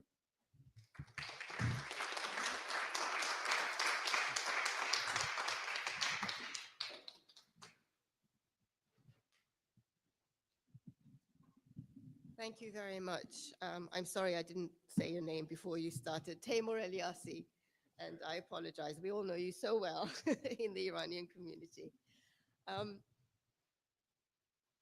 Advocating for justice and looking outwards doesn't mean that we can't look inwards. And so it's really important for us to work together and to stay unified and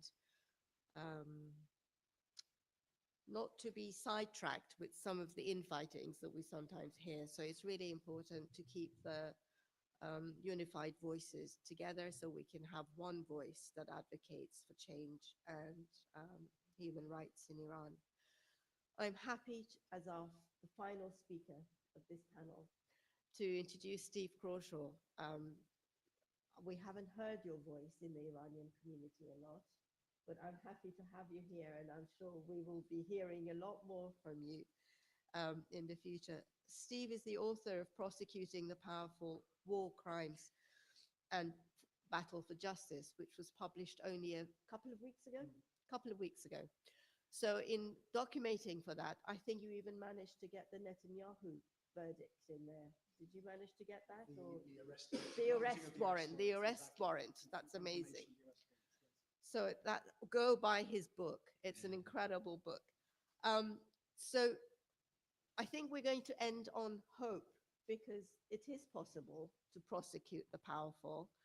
We are faced with a world of transactional policies and politics with Mr. Trump in the White House, but I'm sure that the world will find its way, and the chaos and the fear we're all experiencing will settle. I'm sure we'll find a way that sanity will prevail. Grown-ups, back soon.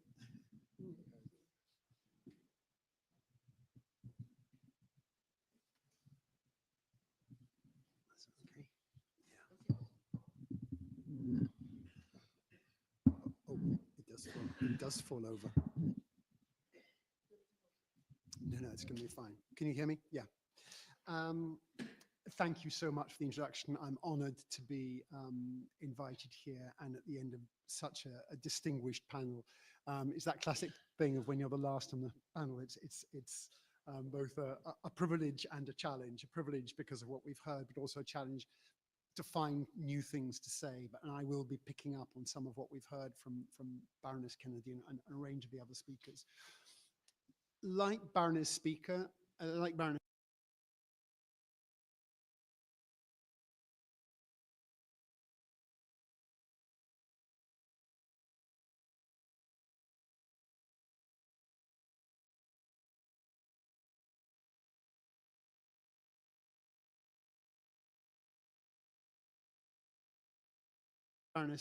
Kennedy, and unlike you in the room, I know Iran very little, but I also, my trip to Iran, which was 9 years ago, was one of the most memorable trips that I've ever done. I've traveled pretty widely in the world, including to places where there are significant human rights abuses. But there are very few, if any, places that I've ever been where the disconnect was so vast between what is described as Iran, meaning the government and the statements that come out, and what you were both hearing and feeling, sometimes in what was spoken in conversations that you had with people there in different parts of the country, and sometimes almost more eloquent what was left unsaid. And that left a very, very strong memory on me of that yearning for a different thing to come. As you rightly said, I am a hopeful person in many ways, and I believe, picking up the phrase that Baroness Kennedy used, I believe that's not in a Pollyanna-ish kind of way. I'm privileged with my white hair to have seen some pretty extraordinary things in my life, including, for example, when I was living in Poland in the early 1980s, and the things that happened there that lived, and again, we heard references to it. Unbelievable change that came when the political leaders didn't see it at all. And that came from both the courage of those on the ground, the courage of those outside, and people standing together and making those extraordinary changes happen.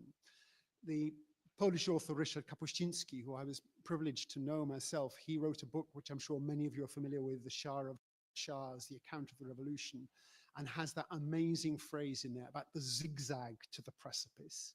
And it is a question whether we are, in other words, the point at which the regime can go this way or that way, but fundamentally its time has come.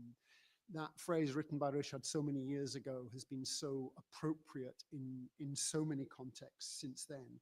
And indeed, many Polish readers at the time that he was writing it felt that it was a parable about Poland itself, as well as describing Iran. It was a parable on Poland itself, where tanks had come on the streets as he was writing that book and just before he published that book. But those tanks failed to suppress the change that came through in the next few years, and which led directly to a freely elected, a more or less free elected government and a non-communist prime minister that came in June '89, and then a few months after that, the fall of the Berlin Wall. So those changes genuinely come, and all of you in this room are part of those pressures for change, let alone the extraordinary courage of the people that we see inside the country. Justice, as we all know, is, and we've heard a number of times today as well, is so important. It doesn't solve all the problems in a stroke. It doesn't suddenly bring stability and democracy, but the lack of it is so important and so damaging, and even moves towards justice and accountability, I think could be incredibly important. The creation of the International Criminal Court was itself achieved against all possible odds. The Genocide Convention, which we heard again about, was also one crazed individual, really, Raphael Lemkin, who was so determined. He called himself the Pest Lemkin. He was so determined to make governments do what they did not want to do, to have the Genocide Convention. He also wanted it to be inside that convention. It calls for prevention and punishment, but there was no tribunal set up that could do this punishment. So for years, indeed, after his death, he felt he'd achieved nothing, but actually long after his death, again, through many determined people, that International Criminal Court was created. But as Baroness Kennedy rightly said, we now have astonishingly the elected president of the most powerful country in the world, who literally wants to destroy that single institution which can play such an important part in bringing justice anywhere in the world. Trump, of course, has no understanding of anything in the world, but does he have power? Of course he has power. I personally was very heartened, and all of you will have seen the reactions from European and other governments yesterday evening, and I guess continuing today as well. The shock that could be so little respect for the suffering of others and what needs to be done to confront the suffering of others. And it was very interesting to see the Foreign Affairs Chief of the European Union, Kaja Kallas, the former Estonian foreign minister, speak out so strongly to say we need a new leader of the free world. That would be an unthinkable statement only a year ago. So we're at a very difficult turning point, but I hope that it can be a real wake-up point for all. And I very, very much hope that Iran, in its proper sense, in other words, Iranian society, the country, not those people who currently rule it, that can benefit from that. The International Criminal Court exists, and we see the challenge there that are very real, but we also see extraordinary things that that court is trying to do, which would have seemed so unthinkable before.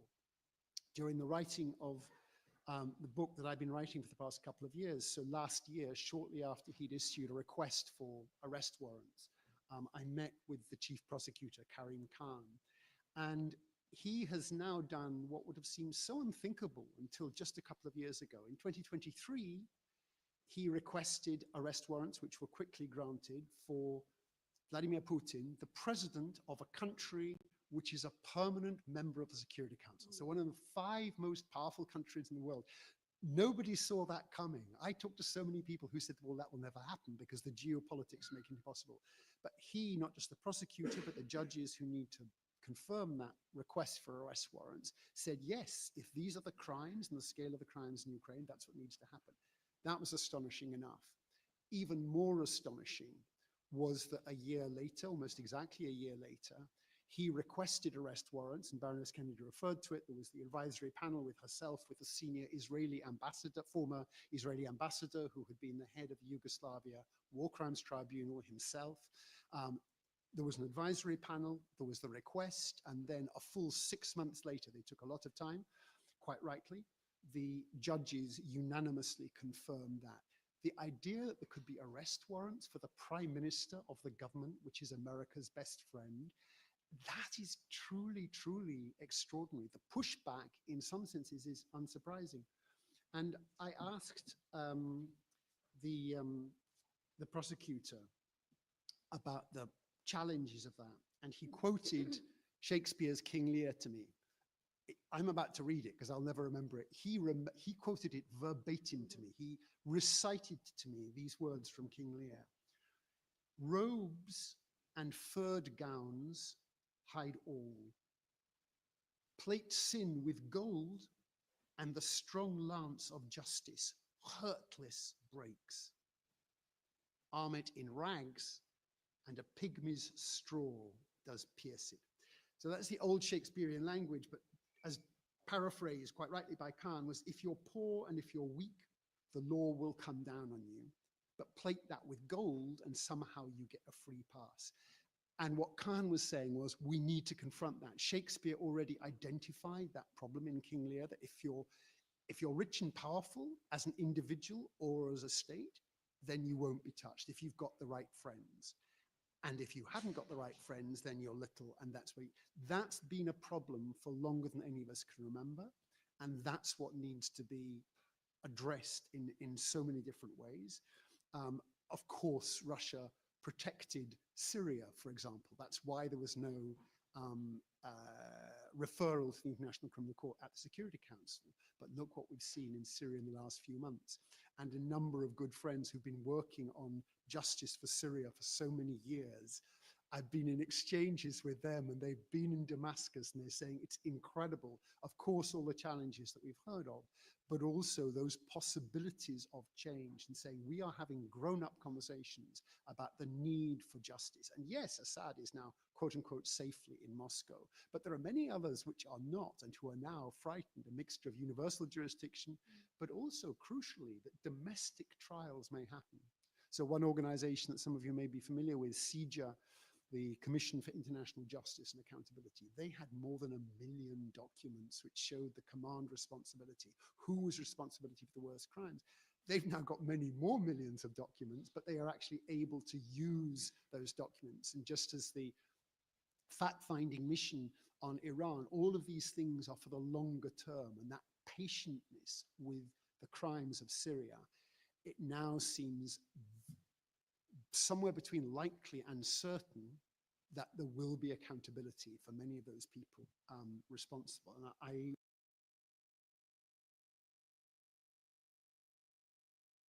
welcome that so strongly, and I think all of us can.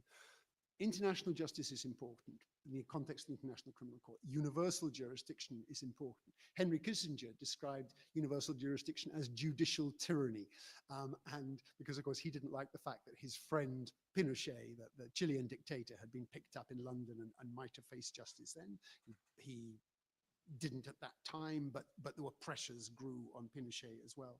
But we are seeing how justice has been coming home. International justice is important for itself, but as the first prosecutor, Luis Moreno Ocampo, said, in a way, the International Criminal Court would truly be seen to have won when it no longer has any cases, because we don't want it to be really at The Hague. We want each country to be able to prosecute its own.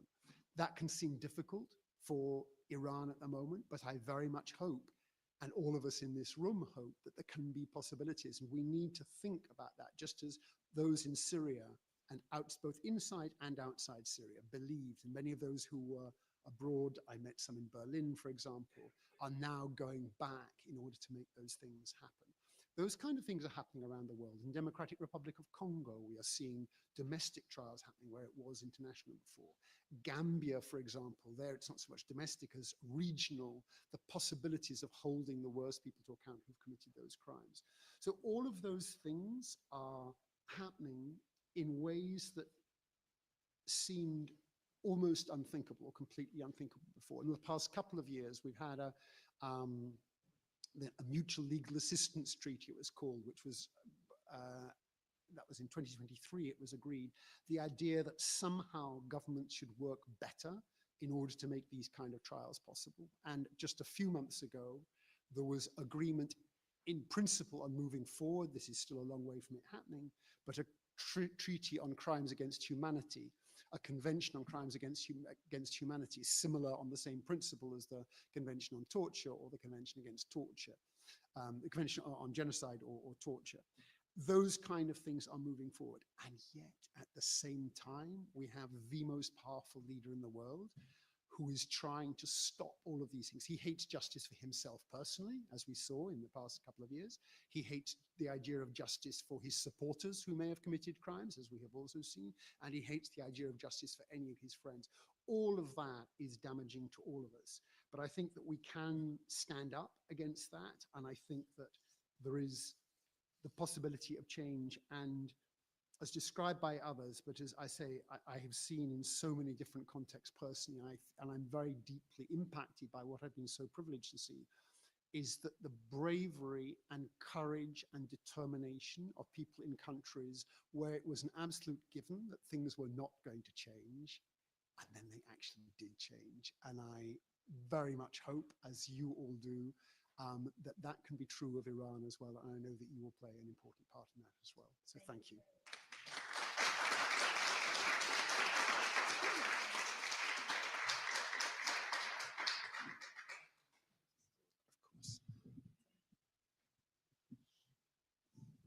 at one of the most prestigious universities in the world, but the technical department has only given us one microphone. I'm very mindful of time. We have to wrap up the panel at 1, and I have so many other incredible speeches to hear. So I'm going to ask very quickly, has anyone got any questions? Or does the panel want to engage anything? Or we leave everything for the end if we have time. We'll come back for questions. So I'm very grateful to Baroness Helena Kennedy for joining us from London. I think this is a very strong United Kingdom representation here. We're in France, but the Brits are here. Taimur from Geneva, and of course, Sarah Hussain from Bangladesh, who's been with us. It's wonderful that we know we have international support in people like Helena Kennedy, Sarah Hussain, and everyone else who on this panel and outside are working with us for justice and accountability. And it's down to us now to talk about transitional justice and how we're going to build our own future and how we're going to deal with rebuilding a better future for Iran, which we all respect human rights, and we can create an equal, equitable country that we will all be happy to go back to and live. So thank you very much for my panel. I'm very grateful to have you all here. I'm going to ask you to go over there, and others to please join me.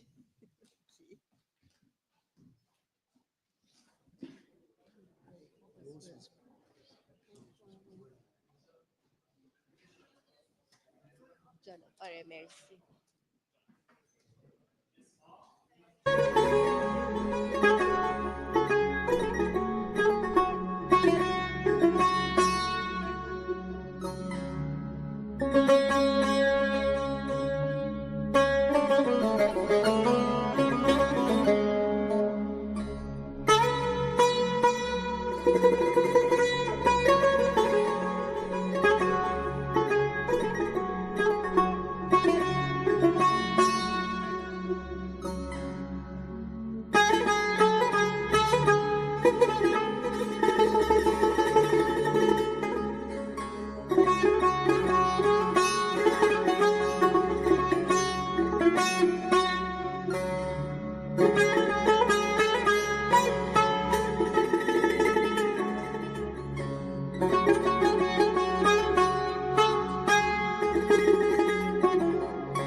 ای عشق یاری کن مرا در این بیابانها، شاید بهاری تازه آید در زمستانها.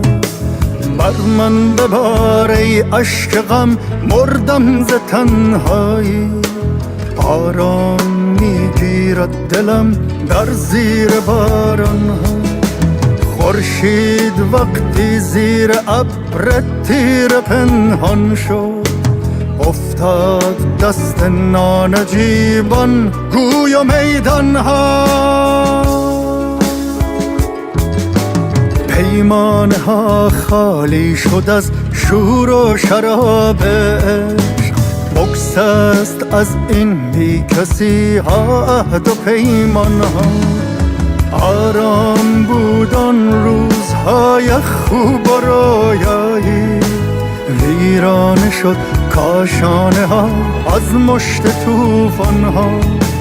شد خانه های گرم و پرمهر از فروغ عشق، خالی ز شور و خنده و شادی مهمان ها. رفتند مردان و زنان یک دل و دانا، افتاد شهرمان به دست خیل نادان ها. کشتند یاس و لاله و نسرین و سوسن را، آلوده شد دستانشان بر خون انسان ها.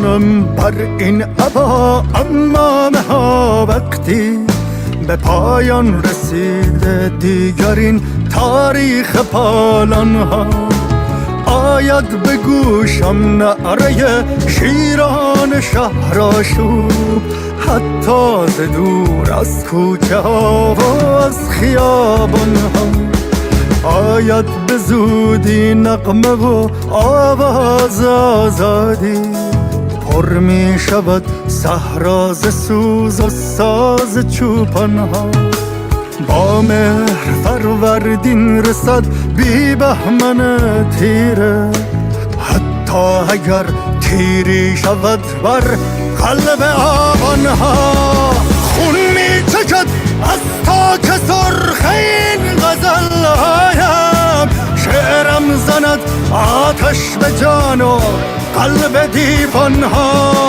ضحاک پیر مردوش افریت خون و شب از ترس می پیچد به خود در کنج دالانها آغاز شیداییست ای نابخردان بیشک نزدیک گشته عمرتان دیگر به پایانها ضحاک پیر مردوش افلیج بی مقدار می پیچد از وحشت به خود در کنج دالانها آغاز شیداییست ای نامردمان پست نزدیک گشته عمرتان دیگر به پایانها آغاز شیداییست ای نامردمان پست نزدیک گشته عمرتان دیگر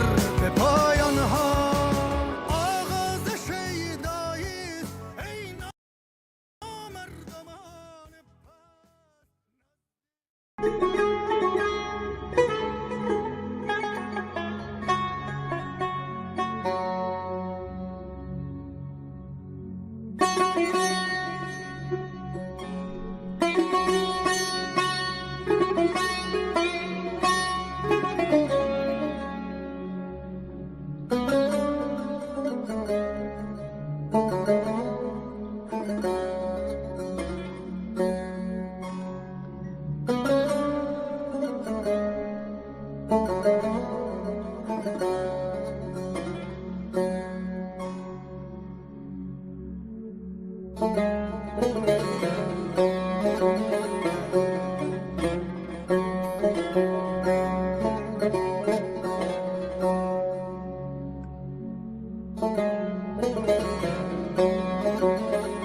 یه دقیقه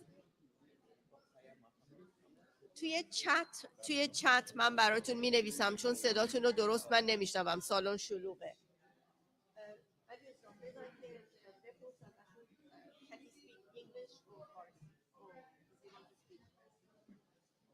میخوایی چایی برات بریزم؟ میخوام با شما شروع کنم. کی میگه رویا؟ بله بله. نه پنلمون انگلیسیه. پنلمون انگلیسی اعلام شده به جز این خانم زیبا اینجا برای من که میخواد فارسی حرف بزنه و آقای رئیسی. ببین چی میگن. آقای رئیسی توی چت براتون یه پیام زدیم چون سالن شلوغه ما صدای شما رو نمیشنویم درست. اگه من توی نمیشنوید من میتونم چت مختصر انگلیسی ارائه کنم اگر که کل نمیشنویم پنل صداتون رو. انگلیسی هست. من نمیشنوم، یعنی این پشت پنل که هستم پشت بلندگوام نمیشنوم. توی چت اگه لطف کنین، چت زوم، توی چت زوم براتون یه پیام نوشتن. نه نه نه.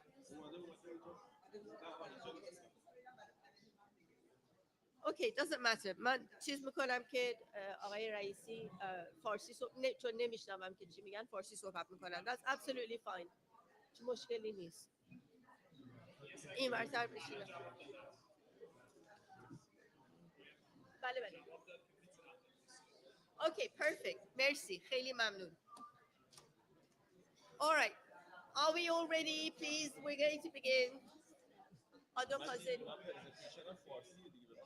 It's fine. Absolutely fine. میندازیمتون بیرون. دیروز گفتین انگلیسی حرف میزنید. ایمیل نیومد برای آرش رو بعد بزنم. ایمیل نزد بهت. اوکی.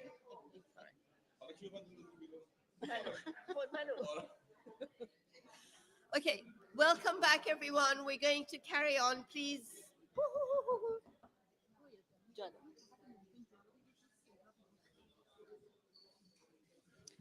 خواهش میکنم همه لطفاً سکوت را رعایت بفرمایید.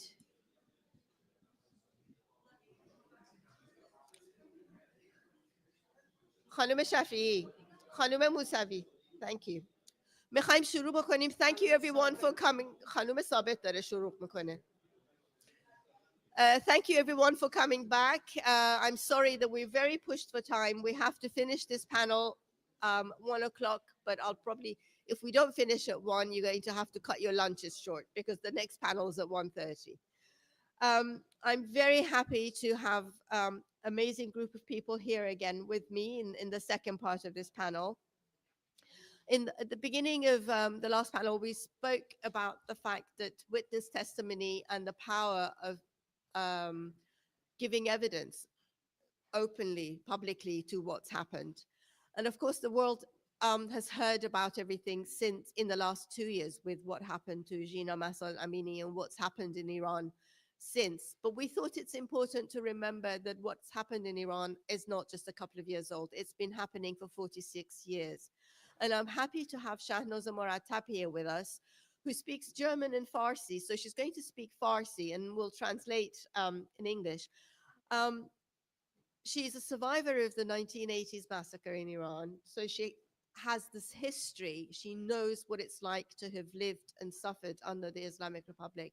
And tragically, with the shooting down of the Ukrainian flight, she lost 2 of her loved ones in that flight as well. So there is no end to the pain and suffering that we're all going through with this regime in power. So I'm going to ask Shahnoz to speak first. She's going to tell us what justice means to her as a survivor and what she wants to see happen in the future. And that will frame the conversations we're going to have about how, from Hushang Lutfi, we'll hear about building networks, how that could bring the future together. He's going to speak in Farsi, maybe in English if we push him. We have Hossein Raisi from Canada, who's joining us via Zoom. He's going to talk about the legal aspects of persecution in Iran. He's going to address the question of mahrurul dam, which is a very important concept in Islamic law and how that is used to persecute. And I think he's very kindly agreed to speak in English to us. I'm very honored to have added to this panel at the very last minute, but not least, the very amazing and wonderful Dr. Humayun Alizadeh, with his vast experience of advocating for human rights internationally, not just for us Iranians, but I know you've I know a lot of stories of Iranians you've helped. So he's sitting here very modestly and quietly, but he's been an incredible support for the Iranian community. And of course, we have Negin Shiraghai, who's also set up her own network, Azadi Network. We've worked with Azadi Network at ACI, and she's now working on a project with transitional justice, and she's going to tell us a little about that too. So I've introduced my panel. I'm going to ask Shahnaz to speak to us in Farsi, and then I'll sum up in English, and then we'll carry on in English to the end. Thank you very much.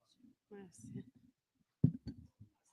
مرسی حتما. خیلی ممنون از دعوتتون و خیلی ممنون برای برنامه خوب و خیلی متنوع با عقاید، افکار و نظرات خیلی مختلف. این پنل یا این برنامه کلا برای من خیلی جالب، بیشتر از این زاویه بود که نظرات مختلف رو اینجا به هر حال نماینده هاشو داشتیم و سر مسائل مختلف صحبت شد. در رابطه با جستیس یا همون عدالت اگه بخوایم صحبت بکنیم، خب عدالت جنبه‌های مختلفی داره تو جامعه، تو در جوامع کوچکتر، بزرگتر، ولی اون چیزی که من فکر میکنم به برنامه امروز خیلی مربوط هست و به خصوص سر مسئله پرواز که بیشتر فکر میکنم از این زاویه بخوایم صحبت بکنیم، برمیگرده به عدالت قضایی که به نظر من عدالت قضایی یکی از ارکانهای اساسی و پایه‌ای هر جامعه‌ای که باید وجود داشته باشه که بر اساس اون میشه خواهش میکنم میشه راجع به عدالت قضایی موارد زیادی رو اینجا اعلام کرد، صحبت کرد راجع بهش، اینکه اصلا عدالت قضایی چه مواردی رو در بر میگیره که مهمترین عدالت قضایی در اینه که قوه قضایی مستقلی بخواد توی جامعه قضاوت بکنه و مسائل زیادی هم که در رابطه با قوه قضاییه هست. یکی این که خب خیلی ها فکر میکنن مسئله حتی دادخواهی انتقام گرفتن هست، ولی از نظر ما به خصوص خانواده های پرواز مسئله به هیچ وجه مسئله انتقام جویی نیست. ما وقتی از عدالت صحبت میکنیم، وقتی صحبت از اینکه نه فراموش میکنیم و نه میبخشیم صحبت میکنیم، به این معنی نیست که ما در آینده ایران یا در مسئله دادخواهی ما خواهان مثلا اعدام کسایی باشیم که یا عاملان یا آمرین این جنایتی که بودن هستیم. به هیچ وجه. ما اولین چیزی که هست، ماها به عنوان کسایی که علیه اعدام، علل عموم اعدام، نه اینکه فقط اعدام زندانیان سیاسی، بلکه علل عموم مسئله اعدام مسئله که از نظر ما خب به عنوان قتل عمد دولتی که حتی زمان، مکان و همه چیزش هم تعیین میشه از قبل. به همین دلیل وقتی از عدالت قضایی صحبت میکنیم، یکی از بخشایی که فوق العاده مهمه اینه که حتی قاتلین یا آمران یا عاملین این جنایاتی که از کلا نه فقط مسئله پرواز، متهمان، حالا علل عموم بخوام بگم، متهمان باید از وکیل برخوردار باشن در یک دادگاه عادلانه بی‌طرف، بدون اینکه دخالت چه از نظر دولت چه از نظر حالا روابطی که میتونن این قوه قضایی با جاهای مختلف داشته باشن که بخوان تأثیری در روند قضاوت داشته باشن، باید حتما برخوردار باشن. به هیچ وجه در یک عدالت قضایی تبعیضی نباید وجود داشته باشه، اینکه من به عنوان یک ملیت یا یک زبان یا یک جنسیت نباید توی این عدالت قضایی مداخله داشته باشه و اصلا کلا باید کاملا تفکیک بشه. و یه بخشی هم که کاملا یعنی خیلی مهمه اینه که عدالت قضایی باید به طور یکسان برای همه وجود داشته باشه. اینکه بخواد مثلا دولت دخالتی بکنه یا اینکه دیدیم دیگه تو به خصوص تمام این مواردی که راجع بهش صحبت میکنیم، متاسفانه در کشور ایران دقیقاً برعکسه. یعنی تمام اون قوانین قضایی که ما داریم بهش اشاره میکنیم و باید در یک جامعه سالم با ساختار خیلی محکم و قوی بتونه از مسئله قضاوت و عدالت رو رهبری بکنه، حمایت بکنه، در ایران کاملا برعکسه. قوه قضایی کاملا یعنی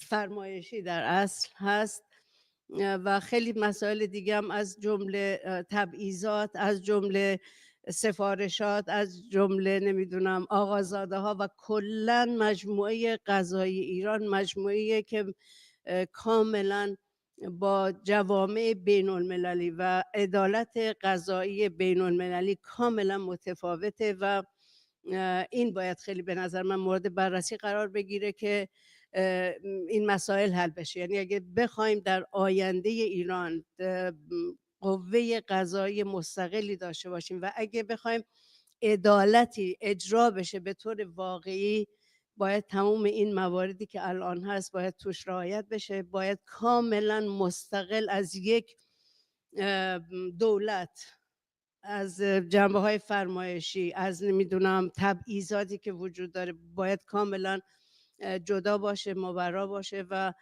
شفافیت به خصوص در مسئله عدالت شفافیت خیلی خیلی مطرحه و همینطور استدلال آوردن در رابطه با شواهد و مدارکی که وجود داره. اینا میتونه تاثیرات خیلی زیادی در مسئله عدالت داشته باشه و تمام امید ما هم اینه که در آینده ایران حداقل بتونیم یک قوه قضایی کاملا مستقل داشته باشیم با توجه به تجربیات زیادی که ما در عرض این حداقل 46 سال حکومت جمهوری اسلامی داشتیم در رابطه با قوه قضایی. امیدواریم که در آینده ایران بتونیم قوه قضایی کاملا مستقلی داشته باشیم و همینطور کاملا بر اساس قوانین بین المللی امروزه قرن 21.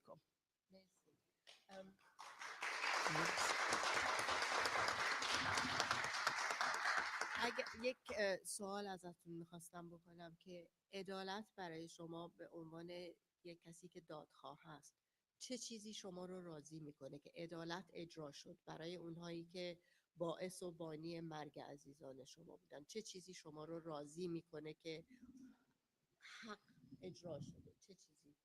اعدام میگید نه، مجازات، چه چیزی؟ خب من اگه بخوام از اون چیزی که خودم رو راضی بکنه، فقط من فکر میکنم دادخواهی حداقل برای بخش عظیمی از مردم ایران، این که من به هر حال توی پرواز 2 تا از عزیزانم رو از دست دادم فقط نیست. من فکر میکنم اگه بخوام به گذشته خودم هم حتی فکر میکنم مسئله دادخواهی، من اولین بار خب نامزدم رو سال 62 اعدام کردن و تاریخ دادخواهی رو من در واقع از مادران خاوران یاد گرفتم و اون دوره رو برای من دوره شروع یک دادخواهیه. یعنی متاسفانه در حاکمیت جمهوری اسلامی من فکر میکنم شاید درصد کمی از خانواده ها باشن یا ایرونیایی باشن که داغی ندیده باشن یا دادخواه نباشن، چه حالا کسی رو از دست داده باشن. و از نظر من دادخواهی فقط این نیست که من کسی رو از دست داده باشم. خیلی از کسایی که زندگیشون رو به نوعی دگرگون کردن، به نوعی ازشون گرفته شده،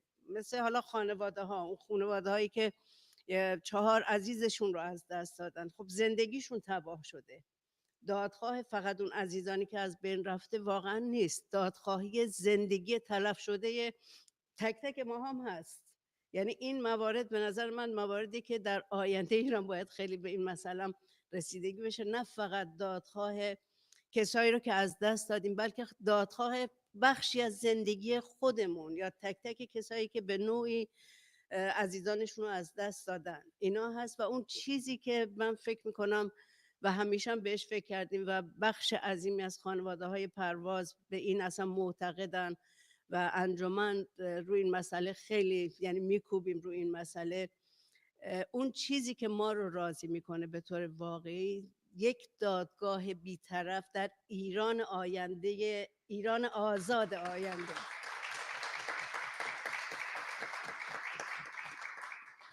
در اون دادگاه بر اساس همون چیزایی که الان اشاره کردم، اینکه متهمین این جنایت باید وکیل داشته باشن، باید ما مدارک و شواهد رو ارائه بدیم، یک دادگاه شفاف، یک قضاوت بدون فرمایشی و کاملا مستقل به این پرونده باید رسیدگی بکنه و در فردای آینده ایران که امیدوارم به زودی این اتفاق بیفته و قبل از اینکه ما خواهان این باشیم که حالا در دادگاه‌های بین المللی این پرونده مورد رسیدگی قرار بگیره، کما اینکه الان پرونده‌های زیادی رو ما در، اگه حالا فرصت باشه راجع به اینم من صحبت میکنم که چه کارهایی رو ما در روند دادخواهی انجام دادیم، ولی امیدوارم قبل از اینکه این اتفاقات در خارج از ایران و در دادگاه‌های بین المللی اتفاق بیفته، در ایرانی آزاد و با یک دادگاه مستقل بتونیم این پرونده رو به پیش ببریم.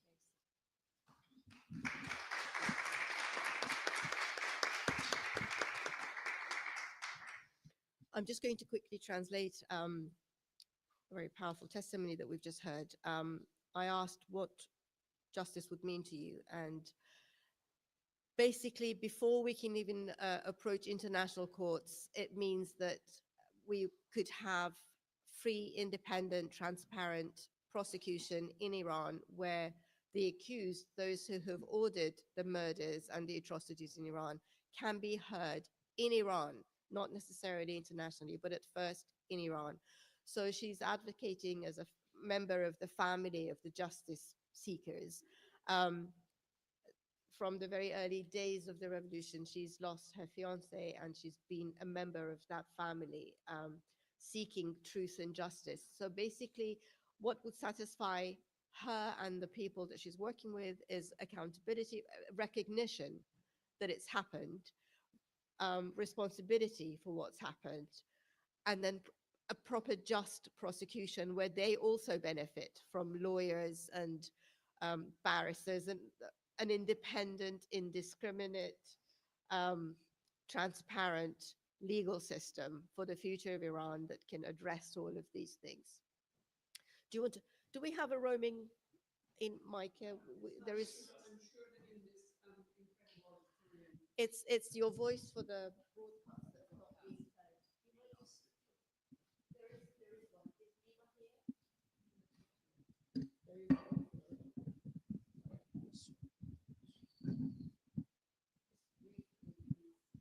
Yes, I really just wanted to say that I think that's a very important issue, that demands should be made internally in Iran for there to be a justice process. It's always better if they can happen, if these processes take place inside the country. The failure to provide it, the failure, if such a thing took place, to do real justice, exposes to the wider population the full horror of what is taking place. And so we in the international community should be demanding that for you and reiterating exactly what you are calling for.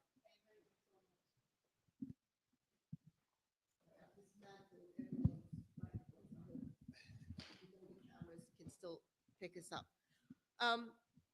خیلی ممنونم شهناز رو. ما به انگلیسی ادامه میدیم، من برات میگم که چی گفته میشه. My head's all over the place. I'm going to ask, between English and Farsi, I'm now losing myself. I may start speaking French soon. سوال کی سوال داره؟ بفهمید. کوتاه ولی لطفاً.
خیلی عذر میخوام، واقعا وقت نداریم. خیلی ممنونم از این نکته ای رو که گفتین.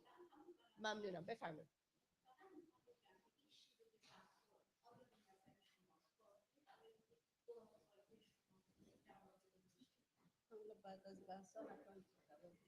مرسی، خیلی ممنون. Okay, so I'm coming back. Sorry. Hello. Dr. Humayun Alizadeh was born in Iran, in Zurich, Switzerland, not in Iran. And he's had many years of distinguished career serving as Deputy Director of Department for Refugees and Migration for the Austrian Federal Ministry of Interiors. He was high-ranking official of the Office of United Nations High Commissioner for the Human Rights in Africa, Asia, in Geneva as well. He was assigned by the European Asylum Support Office dealing with the refugee crisis in the Mediterranean Sea, assigned in Sicily, in Italy. And as a human rights activist, he was a board member of the Austrian section of Amnesty International and coordinator of the campaign against the death penalty.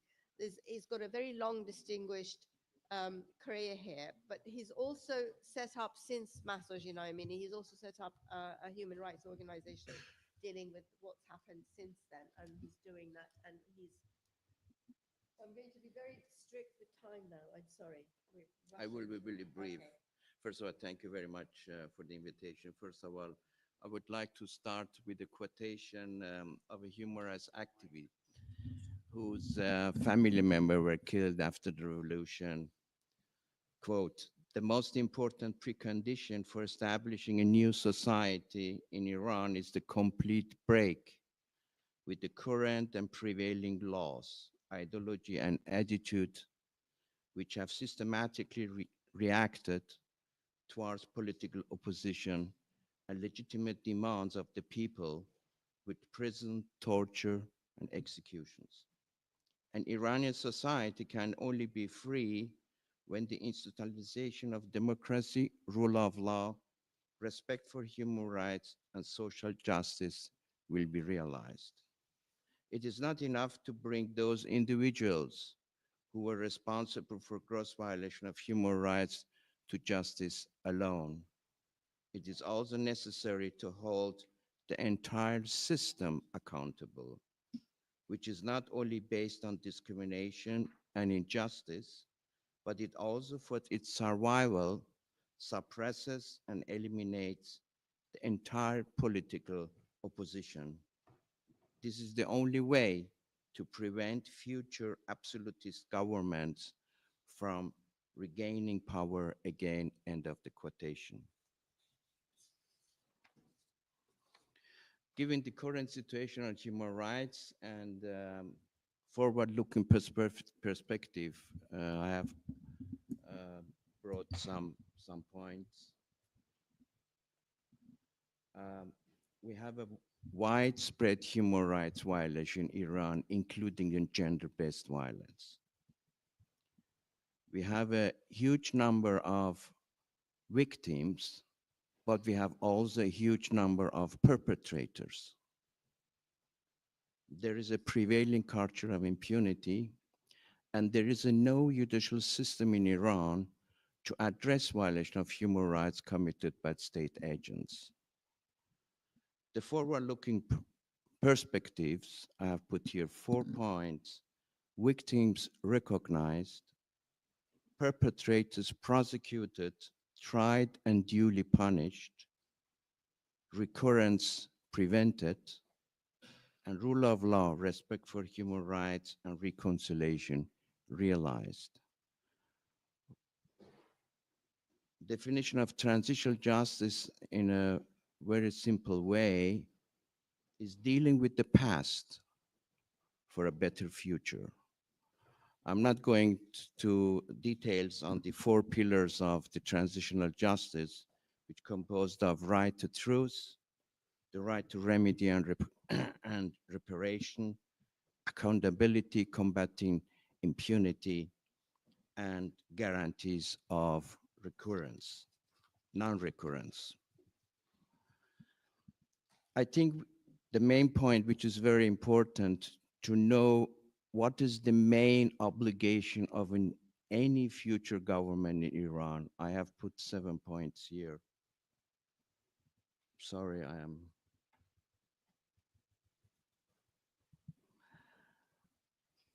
First, to undertake institutional reforms, not only to ensure respect for the rule of law and human rights, but also to restore or establish public trust in governmental institutions, which at the current in Iran does not exist at all.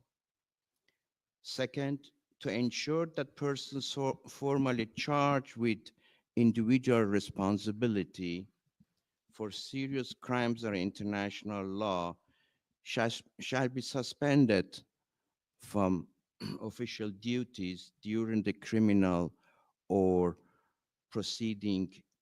disciplinary proceedings. Third, to ensure that individuals responsible for serious violation of human rights being held accountable and be brought to justice. Fourth, to assure, and with my colleagues said before, the independent, impartial, and effective operation of the judiciary in accordance with international human rights standards. Fifth, to establish effective institutions of civilian oversight over military, security forces, and intelligence agencies, including legislative oversight bodies. Six, to establish civilian complaint procedure, ensuring their effective operation, like as ombudsman, public advocate, or National Human Rights Commission. Currently in Iran, we have a National Human Rights Commission, but it's called Islamic National Human Rights Commission, which does not comply with the international standards and norm at all. And seventh, to ensure comprehensive and permanent human rights training program for public officials and employees, in particular those involved in military, security, police, intelligence, and judicial sectors. Maybe here I would like to give an example. I belong to those human rights generation who were sent to various countries in 90s to implement human rights at the field level. My first field operation after Yugoslavia was Rwanda after the genocide. Our task was not only to open the mass graves, to prove that the genocide, it was not massacre at that time. Probably you recall Boutros-Ghali, the former UN Secretary General, called it as a massacre. It wasn't a massacre, it was a genocide in terms of the Geneva Convention. It took place in 4 months, April and July 1994. Now, what was after the providing the whole materials to the Arusha Tribunal for Rwanda was to launch a series of human rights training program for armed forces, members of the armed forces, including the Rwandese Patriotic Army and police officers, ensuring or preventing violation of human rights from occurring in a post-genocide society.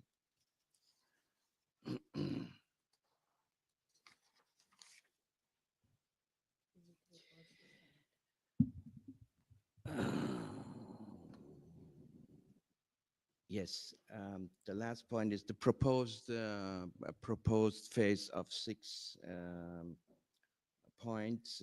Given the fact that the issue of transitional justice is a highly complex and lengthy process, an initial gathering collaboration with the Office of the UN High Commissioner for Human Rights with respective experts, including Iranian human rights activists and non-governmental organizations working in the field of transitional justice is being proposed to define the way of approach, criteria, and parameters to be taken into consideration for addressing violation of human rights in Iran, covering the period from the coup 1953 to present.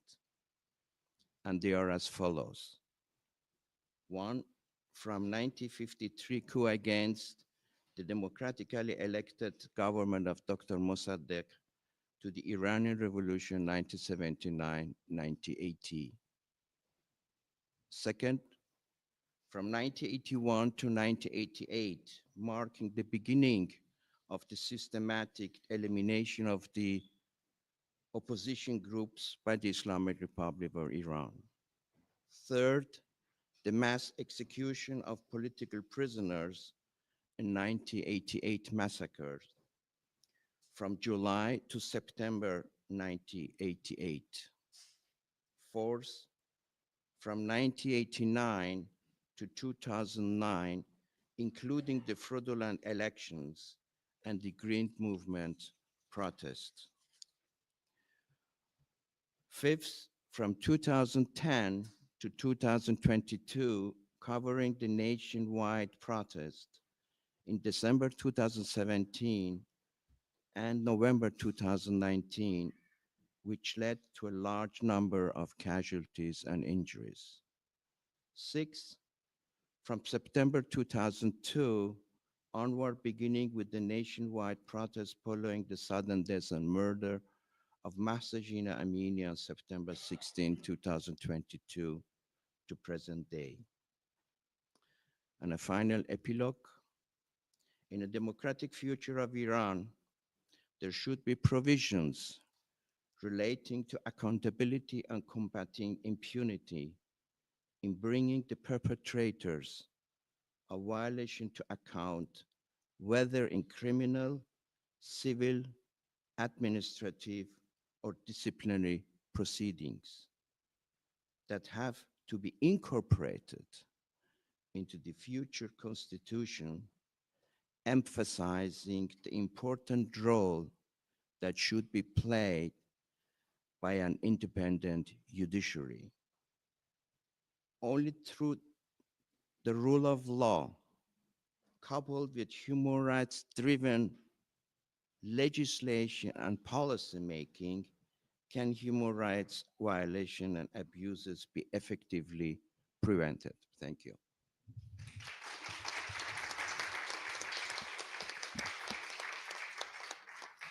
Thank you very much. And thank you so much for keeping to the 10 minutes that we had asked you to prepare your presentation for.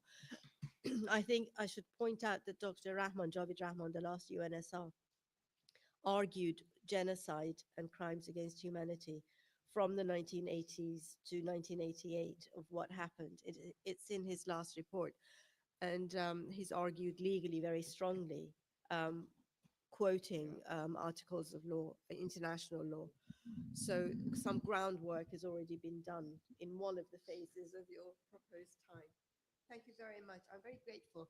I'm going to move on to Negin Shiragai, who has set up as a journalist, wonderful journalist, and she set up Azadi Network, and through that, she's bringing together communities, activists, experts, to be able to work on this transitional justice project that she's going to tell us more about. Thank you, Negin. I'm gonna speak really close to the microphone so you guys can move around freely as you want. So the idea of, I'm really grateful to be able to talk after you guys, Shahlajan and Professor Alizadeh, because you kind of put the base of what I'm gonna talk about. Shahlajan, you were talking about your own experience and the right to truth. You want to know what happened to your family members, to your fiance, and what happened during the bringing down the flights. And that's your right. And that's not only your right, it's the right for our society to be able to know what happened during the Islamic Republic. All of us, individuals, and as a whole, as a society, in terms of international framework and law framework, we have the right to know what happened, and we have the right to be able to create a system that this sort of atrocity wouldn't repeat themselves. And because of that, I think the work needs to start now. Right now, where we are standing and imagining a future without Islamic Republic in Iran. Right now that we are coming together after 4 decades of separations between different groups and communities who couldn't talk to each other. Now we are all in the same rooms. We are going together to conferences, you're traveling so much and spending a lot of money actually to be able to be in the same place with people like you who are seeking justice, who believe in a future in Iran that is based on democratic values. And this is our right. And now it's time to build the future that we want. And because of that, I think I have the privilege of working as part of Azadi Network, working with these amazing volunteers and people who are spending time, effort, and energy on a daily basis to create that vision and bringing that to reality. One of the projects that we've been working with different groups and communities, especially experts, is around transitional justice. There are texts that has been written, there are like frameworks that has been putting in place. But what we want right now is more than anything, it's for people who's been involved in that processes, you know, people who lost their loved ones, or people who's been facing injustice by the Islamic Republic, to be able to process what happened to them, to be able to process what they are seeking, what should justice look like for them, and be able to put their inputs into that process. That's why we are looking into creating reading circles. That's one way that we learn from the Baha'i community that has been oppressed in Iran for generations, that reading circles, coming together and understanding our rights and what we can do together is the only way forward.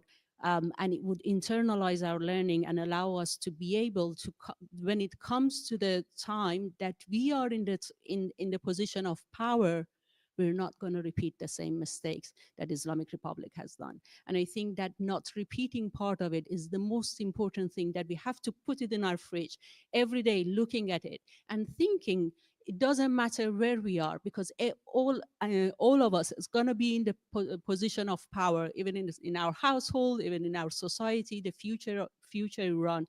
How can we make sure that when we are in that position, we're not going to repeat that mistake? We're not going to be the oppressors.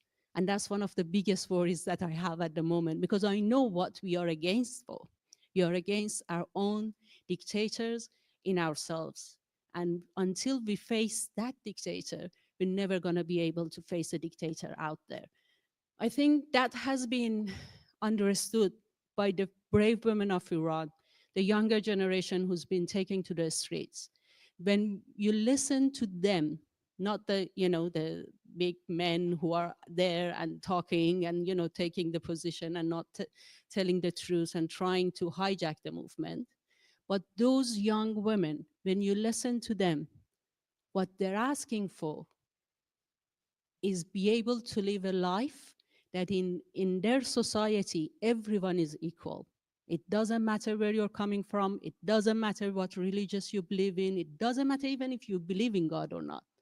They want an equal society that allows them to be themselves and allows the person next to them to be themselves. And I really think us as people who are in a position of power at the moment to be able to speak freely, it's our responsibility to make sure that this is something that's going to happen. And that's why I think we need to put effort and time into transitional justice, to creating the frameworks and making sure when the Islamic Republic goes, it's not if, it's when, and it might happen tomorrow morning. When they go, the justice will be served. We believe in the rights to life. We believe execution is not the answer. But what are the compensation that can be put in place?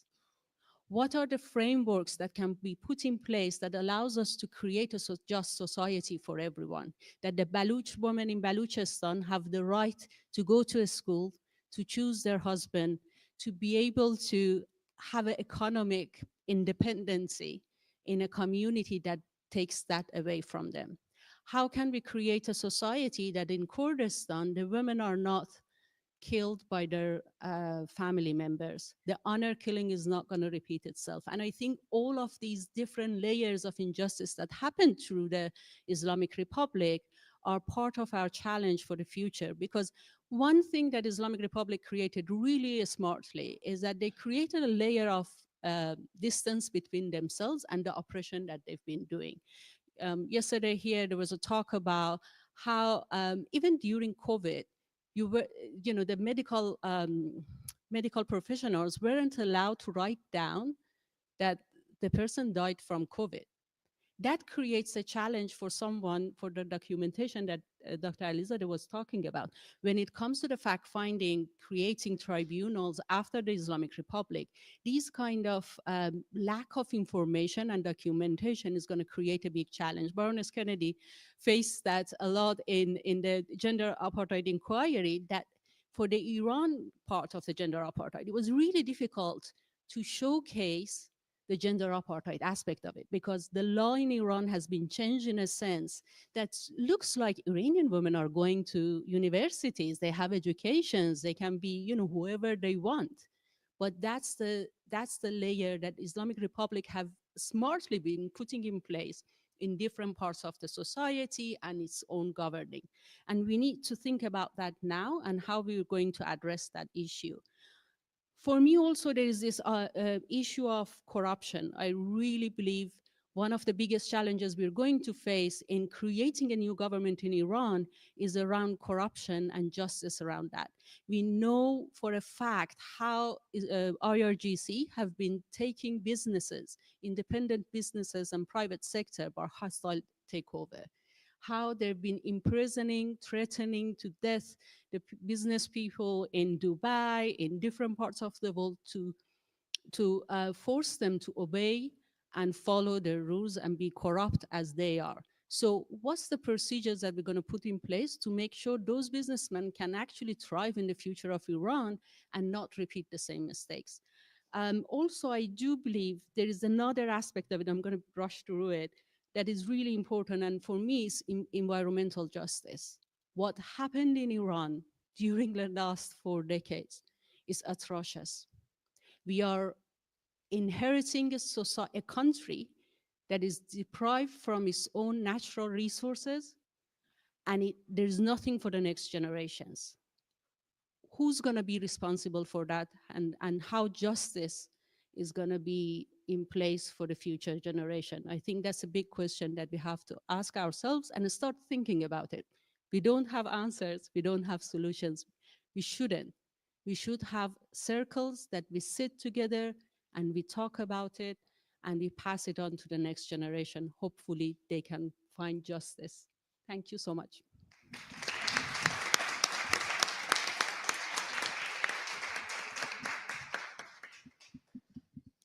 Thank you very much, Naginjan, and thank you for keeping time again. I should have said that Dr. Alizadeh's valuable presentation, he's very kindly provided us with handouts. They're here, and I think my colleagues have them. Well, you've spread them. Okay, you may have already seen them. But to those of you watching us, these will go up on our website very shortly, so you'll be able to access them too. I'm going to go to Canada now. And we have 2 speakers from Canada. I'm very grateful to both of them because they prepared their papers in Farsi, but in honor of our English British contingent here, they've agreed to speak in English for us. So if you don't mind, I'm going to go to Hossein Raisi first. Hossein Raisi has a long history of a legal history in Iran. He came to Canada in 2012, and he was being persecuted, really, as a lawyer in Iran. So he had no choice but to leave. And Canada's been in his home. He's been involved in, those of us in the human rights world know him very well. He's been involved in a lot of research projects with various universities, independent fact-finding mission, as we heard from Sarah Hussein this morning. And because of his knowledge and his expertise, he's going to talk to us about the legal structure that is governing over in Iran at the moment, and its lack of independence, and the fact that how Islamic Sharia has somehow got mixed up with civil law. He will explain it much better than me here. So if we can hear you, Mr. Raisi, and I'm very grateful for you accepting to speak in English. Thank you so much for that. Okay, thank you so much. Thank you for organizer, and thank you all. I'm sorry, you have 10 ladies minutes. and gentlemen. Thank you. 10 minutes. Okay, thank you. Thank you. Okay, yeah. Today I'm going to talk about the penal populism and death penalty in the legislative and judiciary structure of the Islamic Republic of Iran.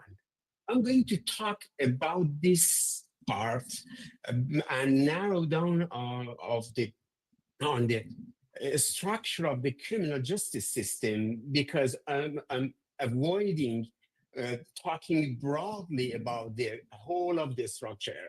My colleagues and panelists in different panels we're talking about the some part of the legal system of Iran and the future of the Iran, and I'm going to focusing on some specific point.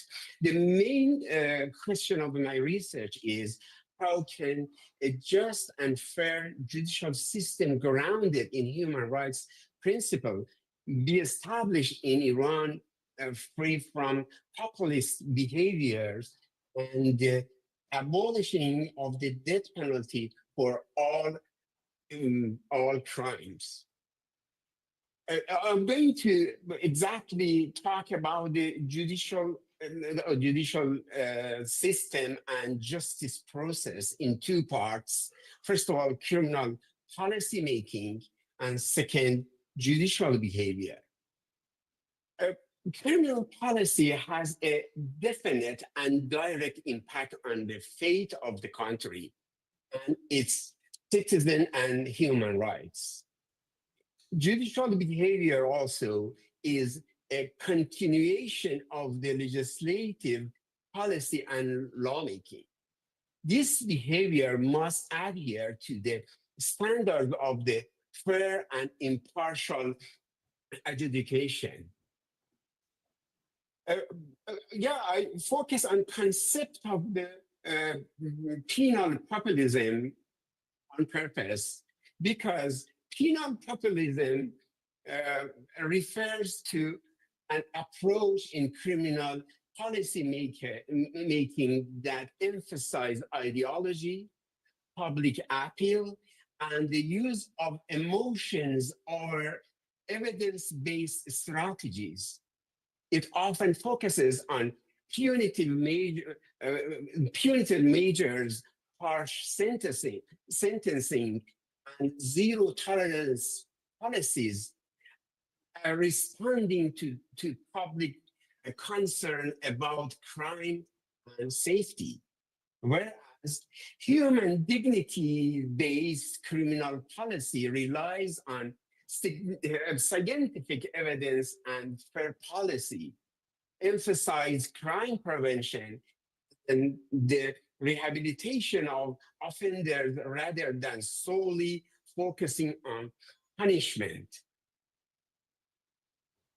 Legislation and criminal policy in the Iranian current system, exactly, it's one of the most important populist criminal system and criminal legislation system, because in this system we can find increased use of the death penalty.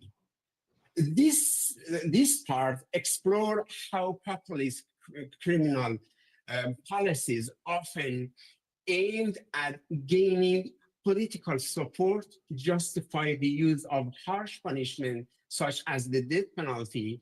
Populist leaders often appeal to the public sentiment by framing severe punishment as necessary to maintain order and deter crime, even when this approach disregard fundamental human rights and fair trial standards.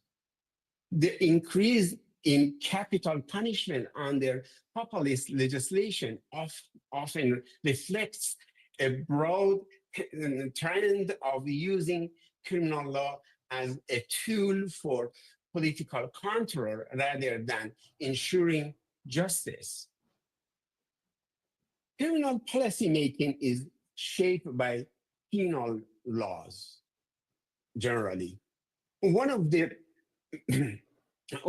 most important policy outlined in the governing policy documents of the Islamic Republic emphasize the Islamization of the judiciary. Even currently, one of the general policy of this system is Islamization of the judiciary system. After 46 years, even they are claimed that we are in a way to Islamization of the judiciary system, including judging, legal advocating, and even forensic expertise. And specifically during the Masajina Amini movement, we clearly saw all three of these aspects of the criminal justice system under control of the authority, that they were not independent and impartial. Specifically, when focusing on the Karaj, first Karaj case of the Ajamis killing, and some of our innocent were executed according to that case. We can study the current system of the system for the better perspective of the future. Different legislative periods in the Islamic Republic are based on the regulation of the hudud and qisas, which reflect the highest degree of the penal populism. Specifically, they have connecting to the Iranian constitution, Iranian Islamic criminal code, and various criminal legislations. Even in order to drug offenders crimes and some economic crimes. The Islamic Penal Code of 2013 introduced at least 100 new criminal offenses, the majority of which carry death penalty. Notably, only Article 286 has created a broad interpretive scope, allowing for ordinary offenses such as the dissemination of the false information to be punishable by death. This legislative, okay, I'm going to escape some part and just talking about the muharebe and sadif al-arz. In the structure of the criminal policy making, and even in this application of economic matter, concepts such as corruption on earth, sadif al-arz, muharebe, and mahdur al-dam, and recently baghi or revelation introduced as a way that they can use it to carry out the death penalty.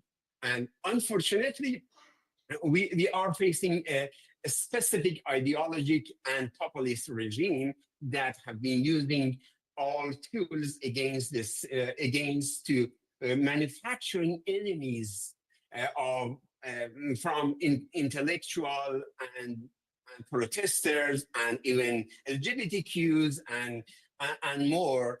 And this manufacturing always needs some keywords of the محدود الدم, صادف العرض, محاربه, برگ currently to have ways to control the society, to bring fear to the society, have been using the death penalty. Currently, we have at least 54 innocent political activists on death row in Iran.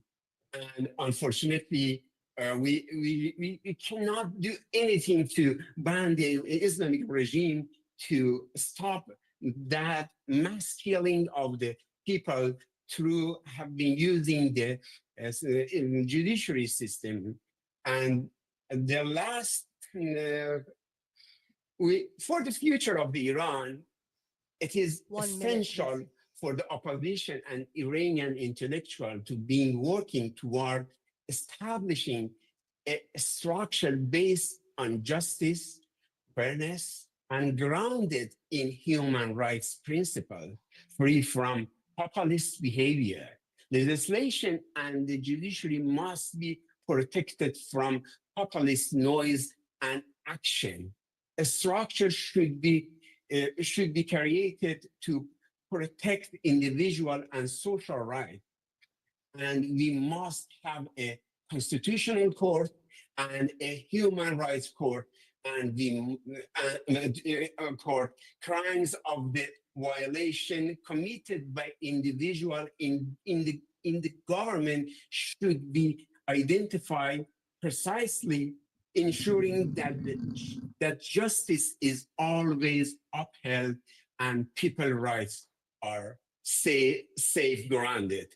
And thank you so much for your attention, and thank you for the time and inviting me. Thank you very much, Aghay Raisi.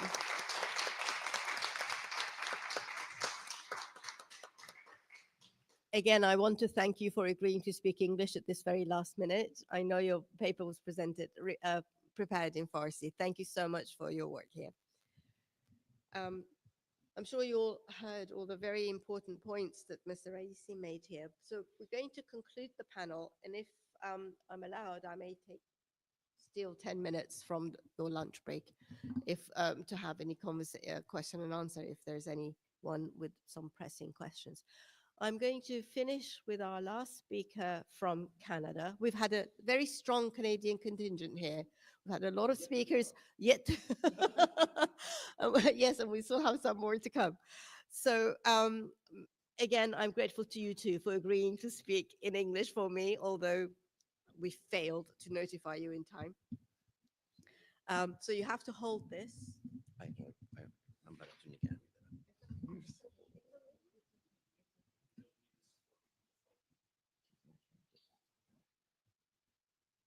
It topples over.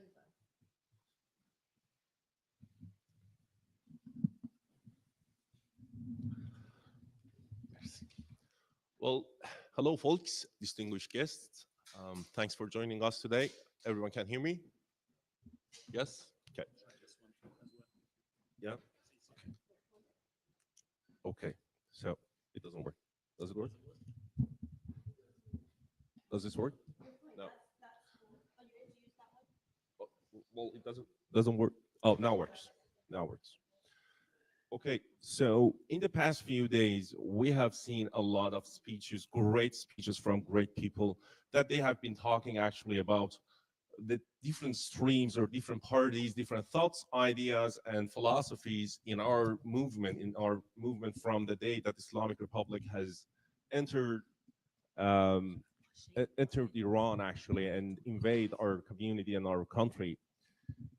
I have seen many speeches. People are asking, okay, we have two streams or many streams of people with different ideas and how we're going to expose them, align together, and how we're going to align them together in a way that they have a healthy, organic dialect with each other And today I'm going to talk about how networking, building networks, and building this trust in our community is crucial at this moment, now that we have gone through all these women life freedom movement in the past few years. Well, to that end, we need to realize that how the Islamic Republic has come to the power in about like 45 to 46 years ago. And we all know that they have created their own kind of networks back in the day through the mosques, through the their religious schools. They had this hierarchy. They have been communicating together. They have been learning from each other. They have been writing all these statements on paper back in the day. And there were some like people who were delivering all those papers to the people's door during the night, right? People probably can remember those days of having like these bayaniهای imam, like those statements from Khomeini that were delivered to the people's doors. So they have created all these networks, and they know that there shouldn't be one single other party or statement other than themselves. And people who know the very, very crucial statement from Khomeini that he was saying that the only party is the God's party, Hizb Faqat Hizbullah. They were never allowing any person like raising their voice or talking about anything other than what Khomeini wanted. So they know that the method that they have come to the power, and nowadays they're just destroying any kind of communities or networks that are coming together as the result of the people's being aware about how networks and creating networks are crucial.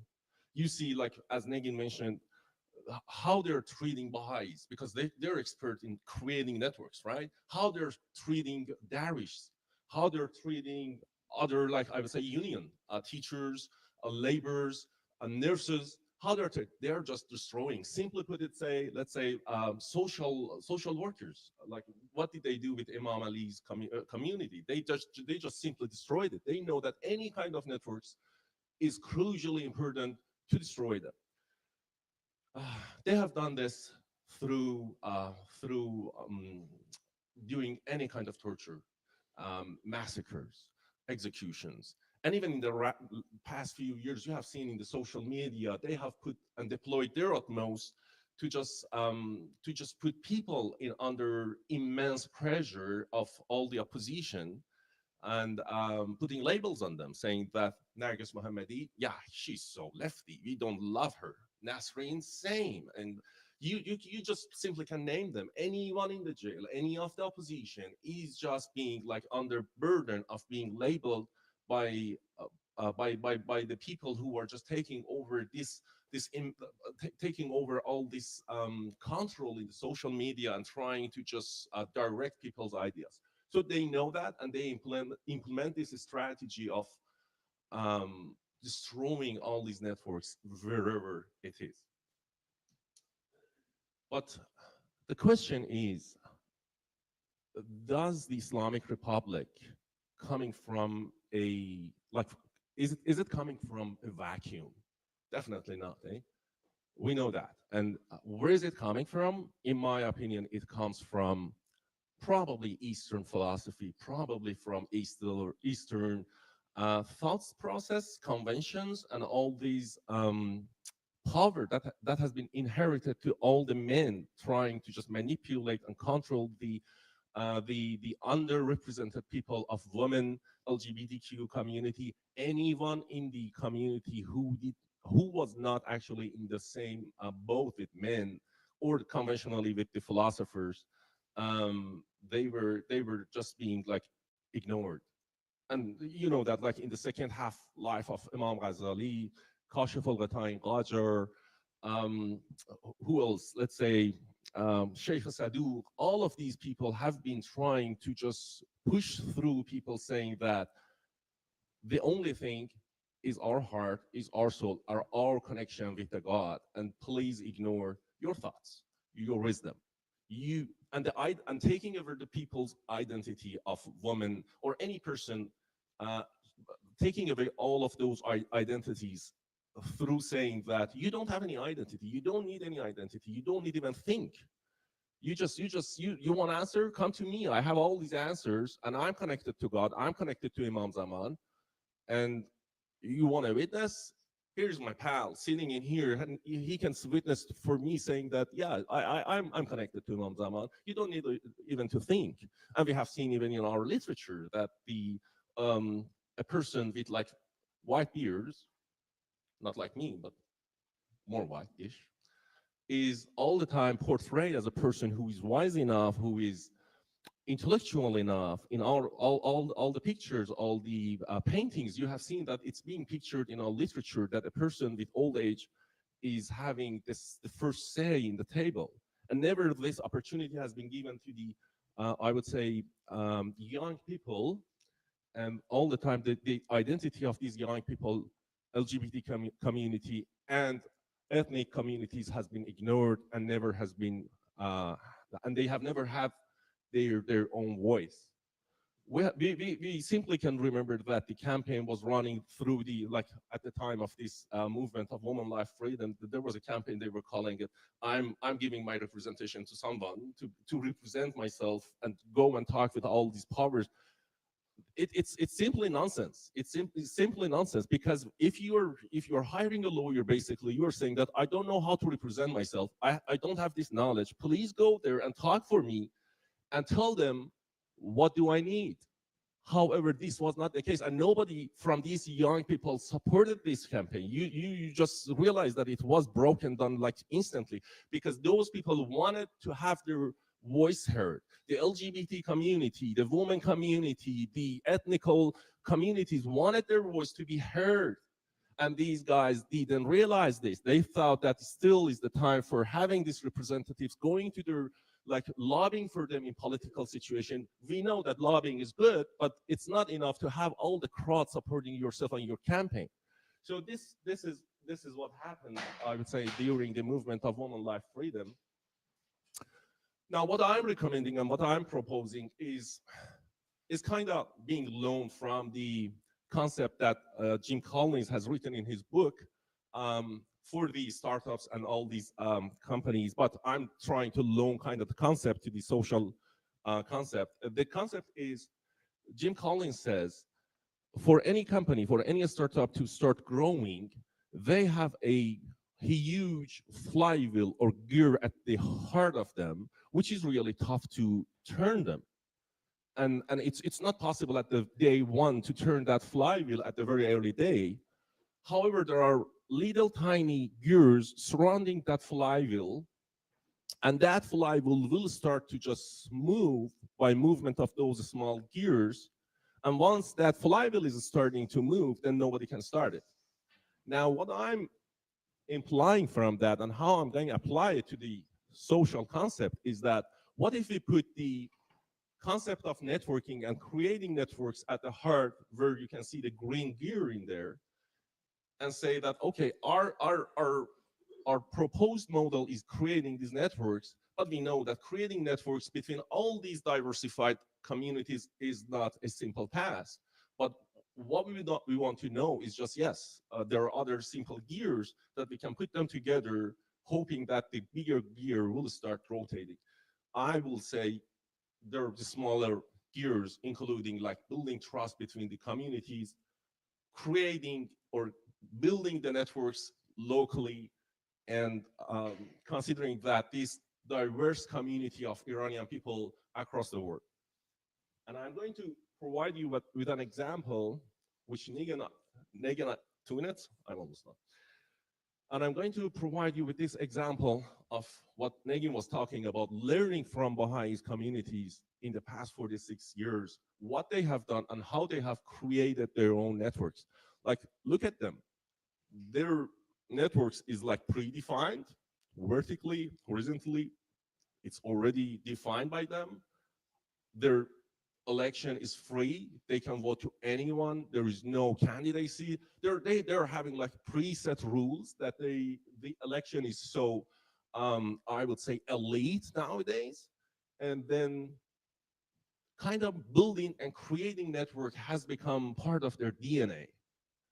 Until 20 years ago, when Islamic Republic said to them, you got to shut down all the admin staff and people who were taking care of your admin.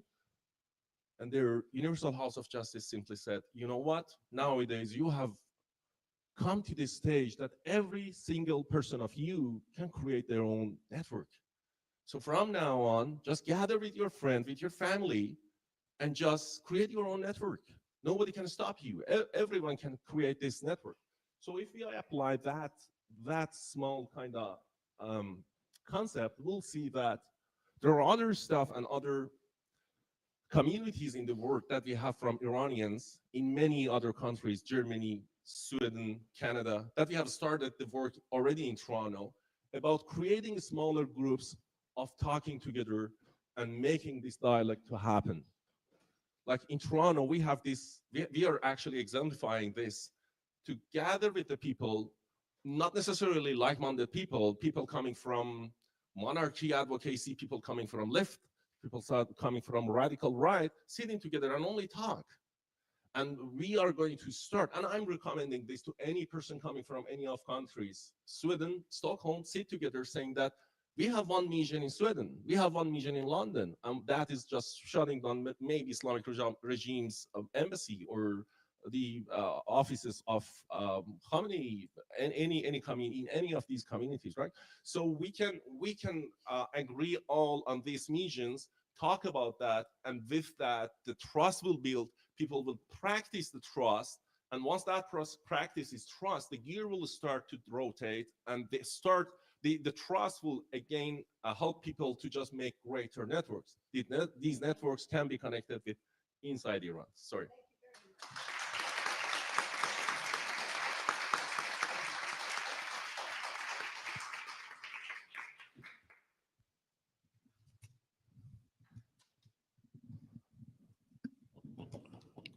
What we've heard in the last few days and what has been major point of conversation amongst the Iranian community is lack of trust and how that is hindering any kind of progress for change and building networks.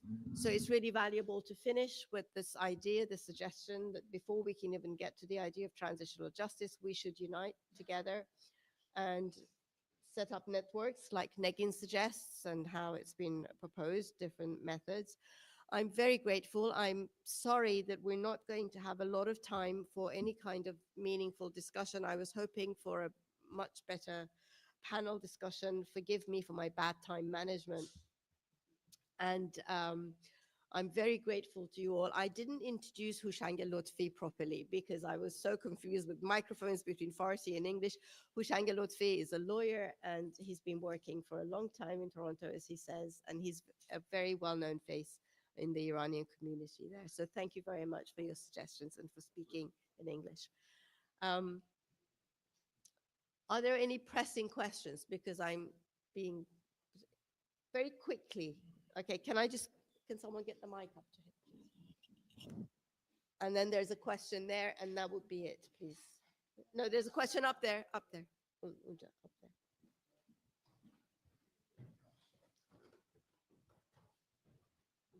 Thank you. Thank you. So basically, as a law student who is graduated in Iran, I had a question to you that based on the Sharia law that is now governing the criminal law of the Islamic Republic of Iran, and so we know that for cases, the death penalty is allowed for the judicial system. And so maybe the popularity of the death penalty would still exist among people for extreme cases, not all the political cases.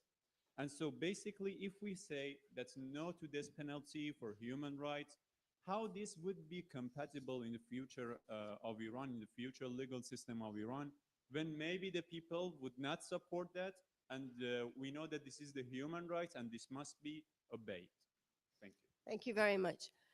Who was that? Yeah. So I give you one example. In Britain, Barnes Kennedy and Steve can testify to that. When the death penalty was abolished, when the death penalty was abolished in the UK, majority of people believed in it. I don't think it's the role of the people to always decide on things that are based on human rights. Human rights, if we believe in that, then the governments around it can do it, and the people would be educated later on. Thank you very much.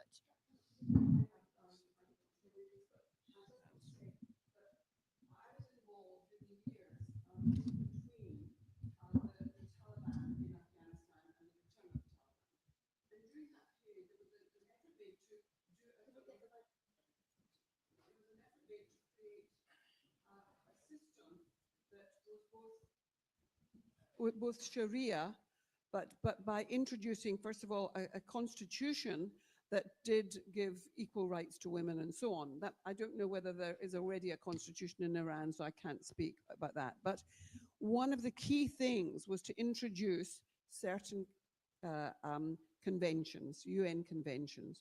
One was on the elimination of violence against women and girls.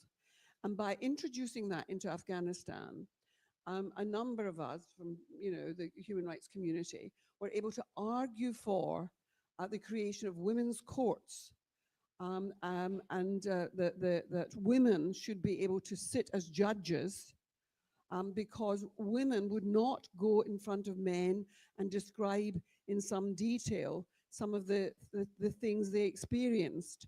And so it was important to have women's courts. One wouldn't advocate for women's courts in Britain, but it seemed that given culturally it was so difficult for women to give account of some of the abuses and sexual abuses and the things that happened to girls, even within the family and so on, was very important to have that a court that was going to be controlled by women. And so women then, the law schools were opened up to women, and women were able to sit as judges in the courts and to lawyer and to prosecute and so on. So I mean, I think that you start by saying, introduce the convention on eliminating violence against women and girls. Very simple. I mean, if you look,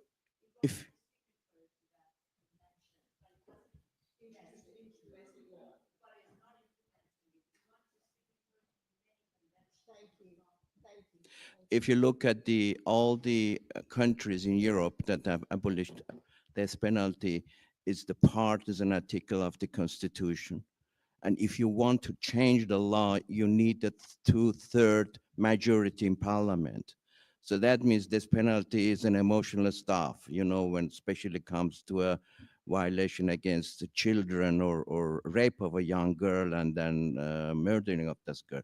So that means the guarantee of abolition of this penalty is the Constitution, and you cannot change it. I know there's a question up there. I'm being told I can't take it. I'm really sorry. I'm very grateful for everyone who's been here. Our next panel starts in 15 minutes, so we don't have time to take questions. Thank you very much for everyone who's been here.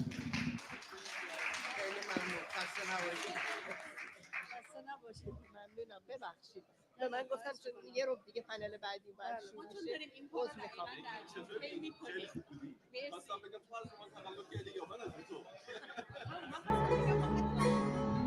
اینو نمیشه کاریش کرد که چپه نشه.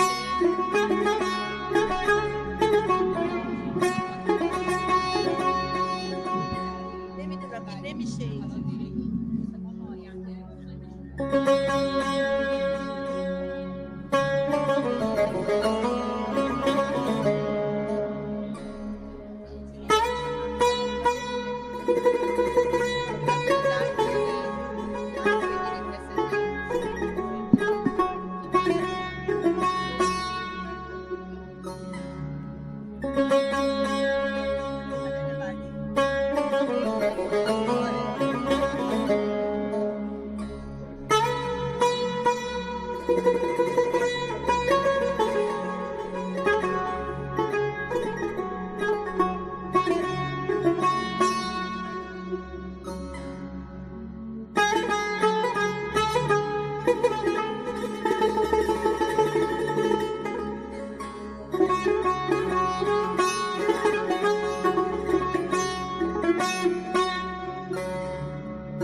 شب سرابی دیدم، آشفته خوابی دیدم، ملک خرابی دیدم، رنج و عذابی دیدم، وهم و خیالی دیدم، امر محالی دیدم، من قیل و قولی دیدم، مکر شغالی دیدم، روز سیاهی دیدم، شام تباهی دیدم، سرها به چاهی دیدم، نفرین و آهی دیدم، من ازدهامی دیدم، سودای خامی دیدم، سحر کلامی دیدم، فعل حرامی دیدم، خلق عجیبی دیدم، حال غریبی دیدم، خون و صلیبی دیدم، حوا و سیبی دیدم، من التهابی دیدم، من اضطرابی دیدم، هر سو نقابی دیدم، مرگ عقابی دیدم، زندان و بندی دیدم، دار و کمندی دیدم، پست و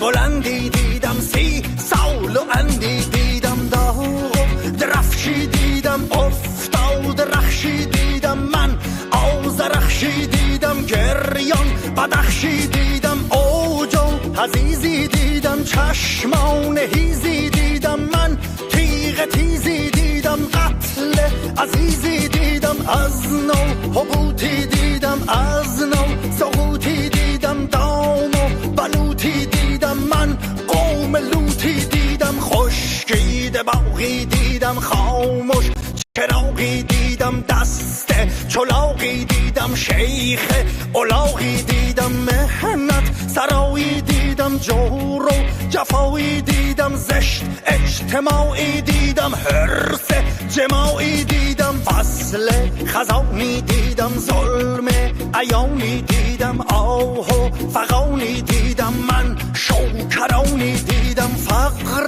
زیادی دیدم، طوفان و بادی دیدم، ابلیس شادی دیدم، فریاد و دادی دیدم، من نیش ماری دیدم، سگ‌های هاری دیدم، قوم تتاری دیدم، ابله تباری دیدم، خون دیدگانی دیدم، دیوانگانی دیدم، دل مردگانی دیدم، بد چهرگانی دیدم، مرد جفنگی دیدم، تیر و تفنگی دیدم، میدان جنگی دیدم، زهر و شرنگی دیدم، خوک و گرازی دیدم، ریش درازی دیدم، بشکست سازی دیدم، در خون نمازی دیدم.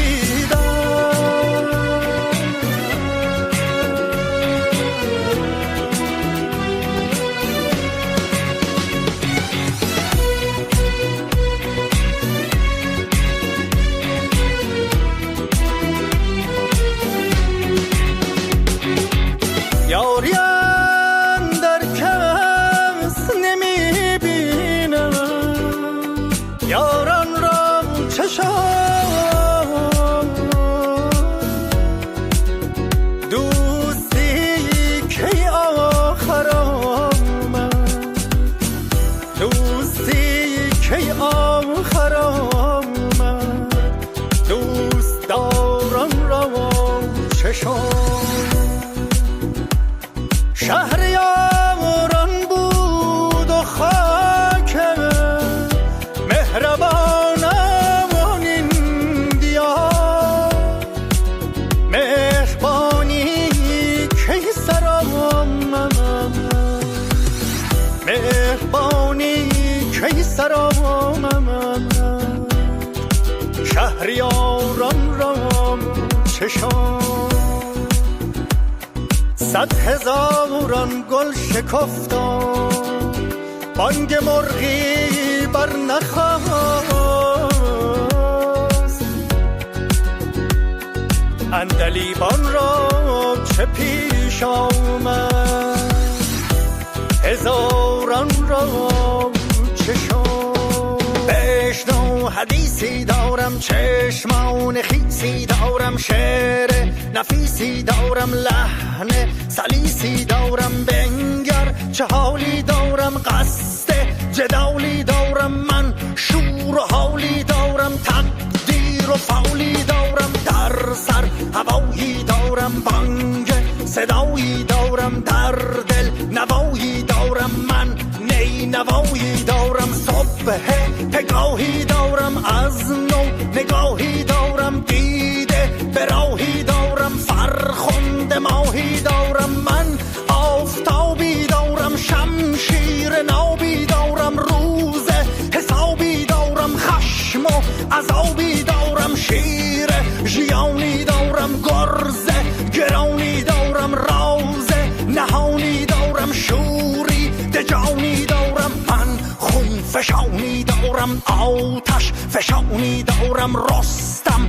نشانی دارم، دشمن کشانی دارم، من انقلابی دارم، من پیچ و تابی دارم، با خود کتابی دارم، فصل خطابی دارم، من کارزاری دارم، فکر شکاری دارم، از نو بهاری دارم، از خود گذاری دارم، اینک قیامی دارم، روشن پیامی دارم، شیرین کلامی دارم، شیوا سلامی دارم.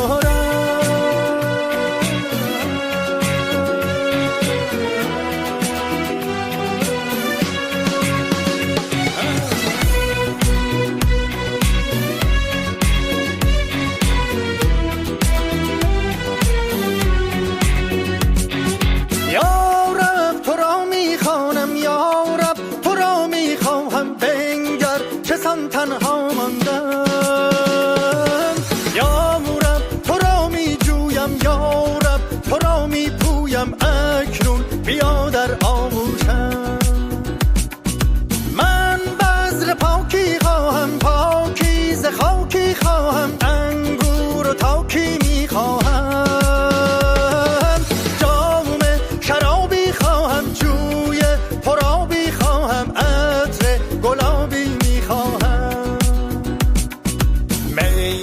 کمالی خواهم، شوق وصالی خواهم، زیبا جمالی میخواهم، بخت سعیدی خواهم، عشق و نویدی خواهم، نور امیدی میخواهم، من فتح بابی خواهم، چنگ و ربابی خواهم، عهد شبابی میخواهم، رقص و سماعی خواهم، مهر و وفایی خواهم، من دل ربایی میخواهم، شرب مدامی خواهم، عیش تمامی خواهم، جانان کامی میخواهم، زلف نگاری خواهم، چشم خماری خواهم، خوش روزگاری میخواهم، خوش روزگاری میخواهم، خوش روزگاری میخواهم.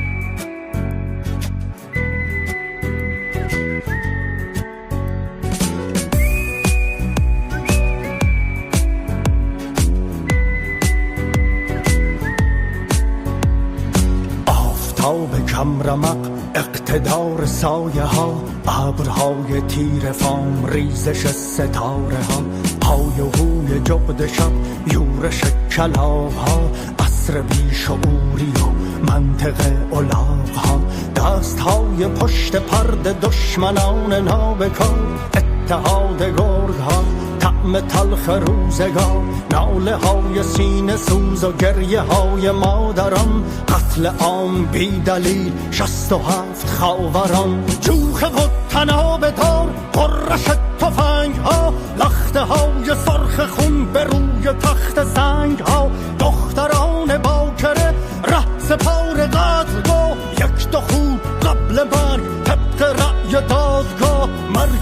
عشق و عاطفه مردمان روسیا خاک مرده ریخته روی شهر پرگناه ذهن‌های منحرف و انحراف ذهن‌ها اقتدا به قعر چاه انجماد فکرها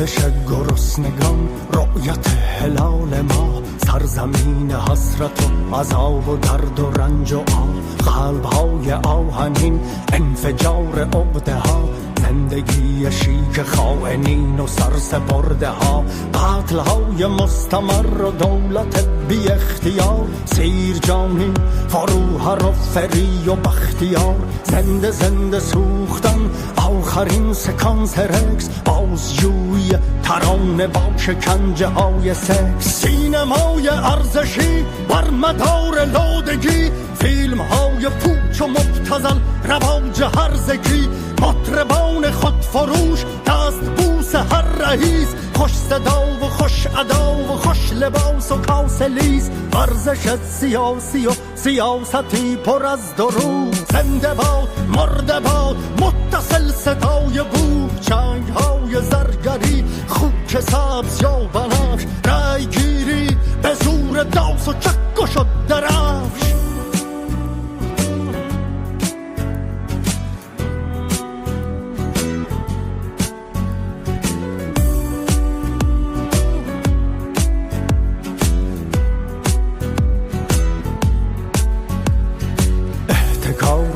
اختلاس و پول شویی عجیب پیش چشم خلق خفته با ظاهری نجیب ریشه های اختلاف مذهب و زبان و قوم خنده های روس و انگلیس نقشه های شوم انقلاب مخملی و انقلابی ملوز شادی یواشکی خندوانه های لوس جاهلیت مدرن بردگی به سبک نو دکترین هایدگر مارکس نیچه یا اوشو موسم زوال عقل و حکمرانی جنون عصر بیشعوری و شراره های خشم و خون دوره افول عشق و انزوا و انحطاط انقلاب صنعتی ازدواج با ربات شام آخر جهان با شراب نیتروژن کیک زرد هسته‌ای و قارچ‌های هیدروژن همگرایی و وفاق در مسیر قهقرا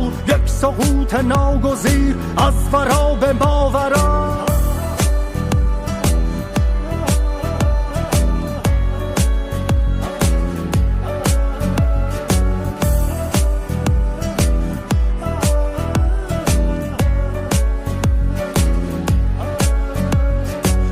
ندا در دلم باز میدهد نوی نام تو چه بود مرد مباش ناامید یک صدا در سرم پیچد و دهد نوی نام من چه بود امید امید امید امید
زیباترین فرد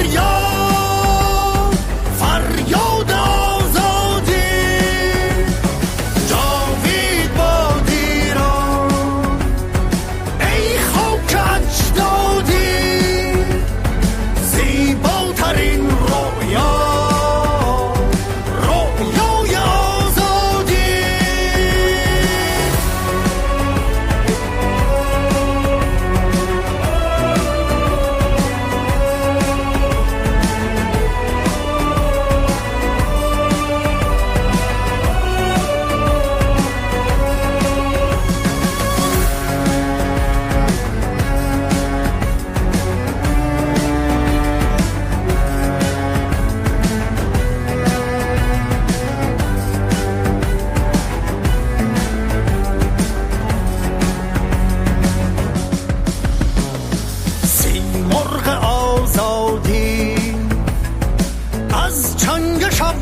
بگریز ققنوس جاویدان، از خاک و خون برخیز. خورشید عالمتاب با نور سحرانگیز،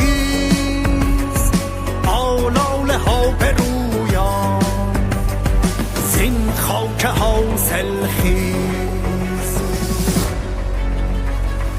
جاوید باد ایران ای خاک اجدادی، زیباترین رویا، رویای آزادی. جاوید باد ایران ای خاک اجدادی، زیباترین فریاد، فریاد آزادی.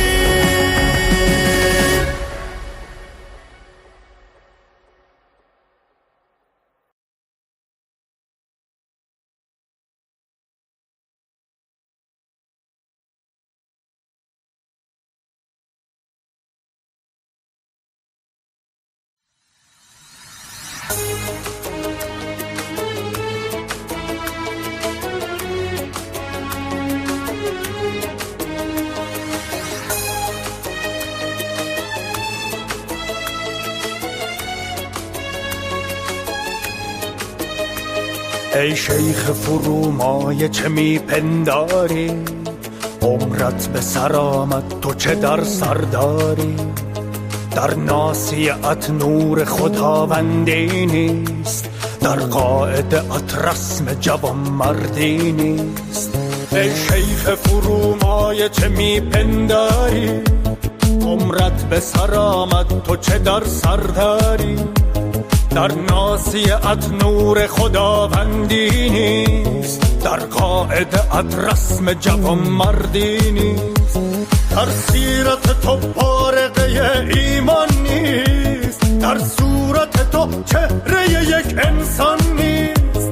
در محضر حق همچو تو شیطانی نیست، در دوزخ خود سوزی و پایانی نیست. روی تو سیاه است نگو نورانیست، این بقعه شاه است نگو روحانیست. روی تو سیاه است نگو نورانیست، این بقعه شاه است نگو روحانیست.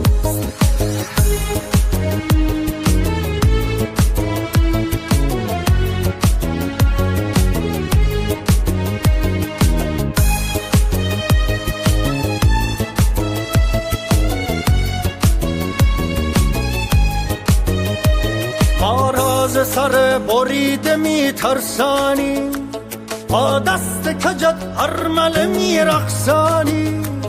با راز سپاه شمر میترسانی، با دست کجت ارمله میرقصانی. از مرگ مترسان که مرا باکی نیست، همچون تو دگر نطفه ناپاکی نیست. از مرگ مترسان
لطفیه که به من میکنی.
سلام و درود دارم به همه حضاری که حضور دارند و همه کسانی که مخاطبین ما در تمام دنیا ما رو دنبال میکنن.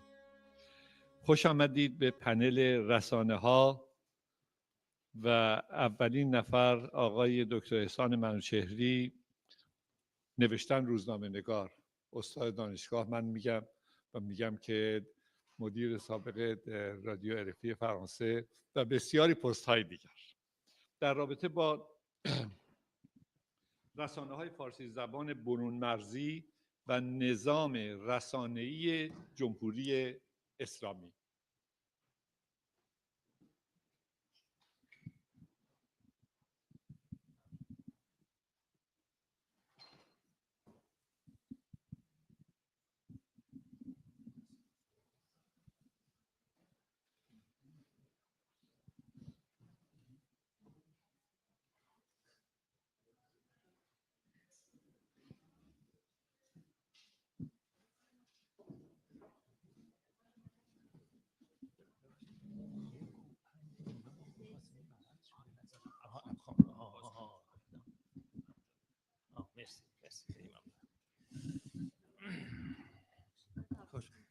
میفته. خب من مگر اینکه بگیرم ولی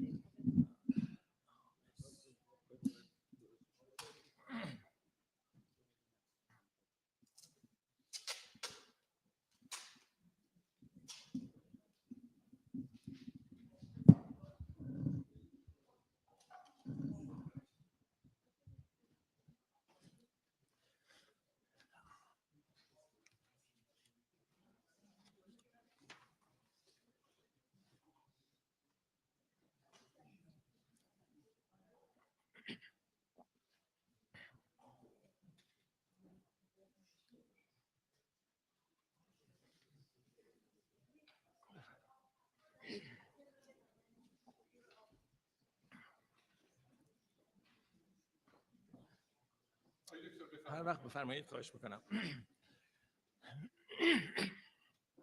بسیار خوب، بنده هم خدمتون درود عرض میکنم و بسیار خوشحالم که چند کلمه‌ای در باب رسانه‌های برون مرزی همونطور که فرمودن خدمتون عرض خواهم کرد.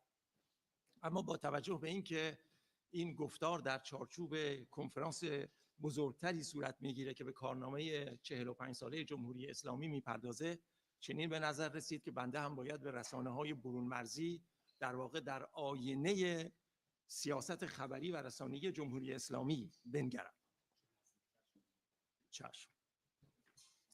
البته سخن فقط درباره رسانه‌های خبری عمومی است، به رسانه‌های تخصصی که حوزه در واقع جغرافیایی محدودی دارن اشاره نخواهم کرد و تلاش بیشتر بر این خواهد بود که بدانیم چگونه و چرا رسانه‌های فارسی زبان برون مرزی به رغم همه دشواری‌ها و کاموکاست‌هایی که دارند در ایران جای ویژه‌ای گرفتند و در واقع فراتر از رسانه ملی رفتند.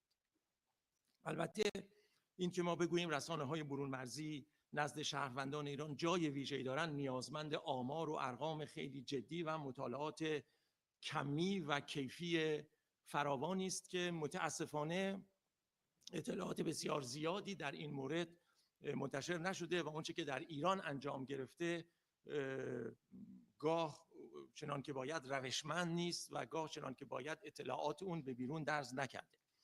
اما بر اساس آنچه که صورت گرفته بنده نکاتی رو خدمتتون عرض میکنم و از جمله اونها یک بررسی هست که توسط گروه مطالعات افکارسنجی ایرانیان که سازمانی است در هلند صورت گرفته و موضوع اساسی اون نگرش ایرانیان به رسانه‌ها بوده. این مطالعه در سال 1402 یعنی سال گذشته صورت گرفته و بنابراین داده های اون بسیار تازه است. عرض کردم که ممکن است ایراداتی بر این گونه مطالعات وجود داشته باشه، برای اینکه به عنوان مثال تنها از راه آنلاین و به صورت کمی انجام گرفته، بنابراین اطلاعاتی هرچند در مورد جمعیت نمونه در اختیار گذاشتن، اما با این حال میدانیم که همیشه در این گونه موارد انتخاب اون جمعیت چنان که باید و شاید جناب دکتر لاجوردی از بنده بهتر میدونن این چیزها رو، جمعیت شناس هستن، اونطوری که باید و شاید انجام نمیگیره. اما به هر صورت این مطالعه حسنی که دارد این است که 38445 نفر به اون پاسخ گفتن و بنابراین این بزرگی جمعیت آماری تا حدی اجازه میده که تصور کنیم که آمار به دست آمده از اون میتواند قابل توجه باشد. بنده خیلی سریع، چون موضوع صحبت در واقع نمیدونم آیا به صورت کافی بله قابل دیدن هست، به هر حال خیلی سریع خدمتتون عرض میکنم.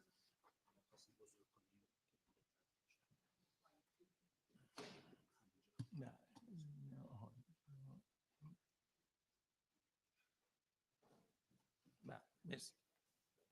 بله، همونطور که ملاحظه می‌فرمایید بر اساس این نظرسنجی از ایرانیان پرسیدن و نکته‌ای که فراموش کردم بگم این است که تمام پاسخ‌ها از ایران آمده.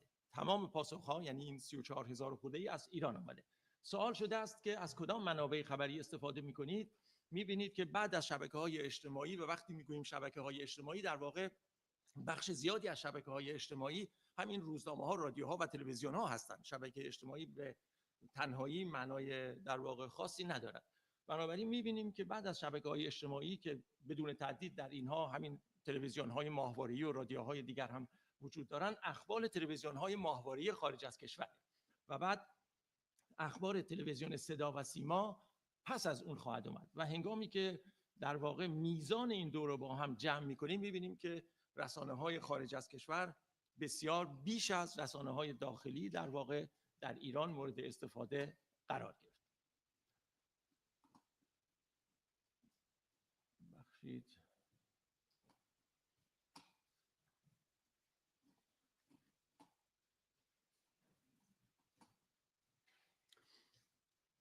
آمار دومی که در خدمتتون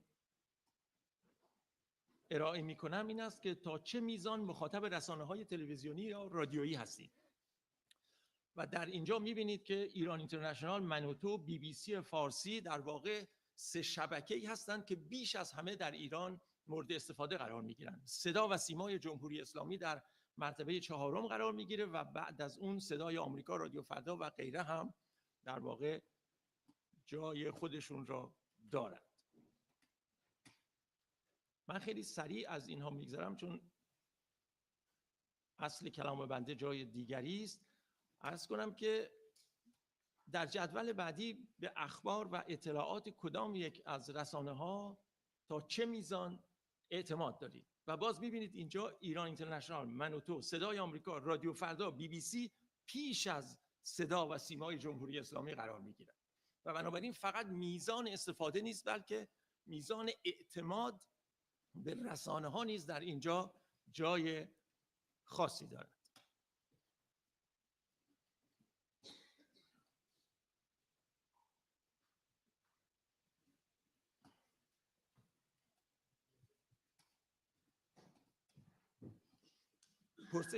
پرسش بعدی، اخبار اعتراضات اخیر را بیشتر از کدام رسانه ها دنبال می کردید؟ باز می‌بینید ایران اینترنشنال، منوتو، بی بی سی فارسی، صدای آمریکا و فقط در مرحله پنجم صدا و سیمای جمهوری اسلامی.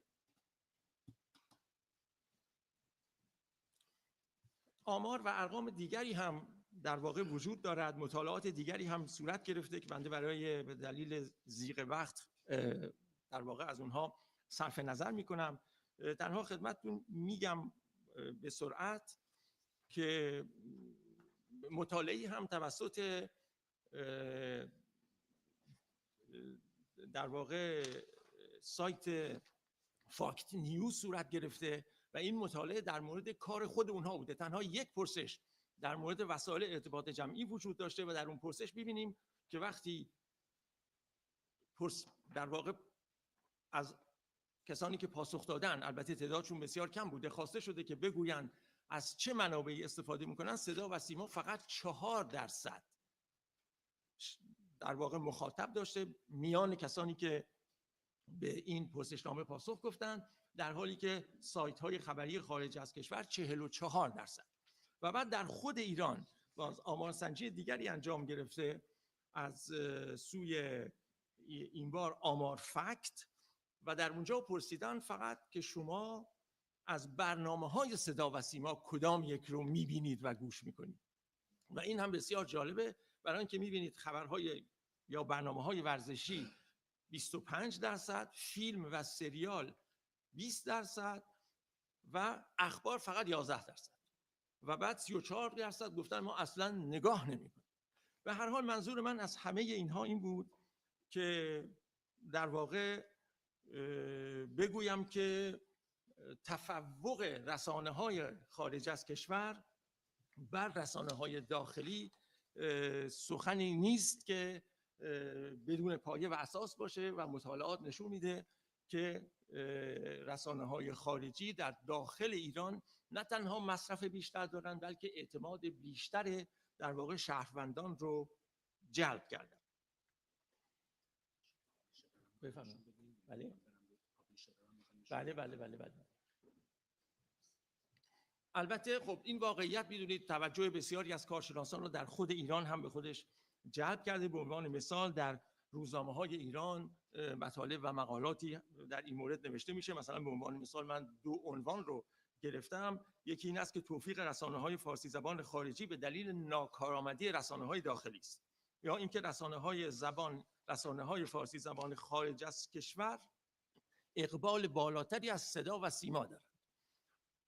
روزنامه اطلاعات در یکی از مطالب مهر ماه سال جاری، یعنی چند ماه پیش، می‌نویسد افت 40% مخاطبان صدا و سیما نشان می‌دهد که سیاست‌های خبری این سازمان شکست خورده است، اما مدیران ارشد به جای پذیرش شکست خود را ملزم می‌دانند درباره ماهیت شبکه‌های خارجی فارسی زبان افشاگری کنند. می‌دونید اینا شبکه‌های معاند هستند دیگه.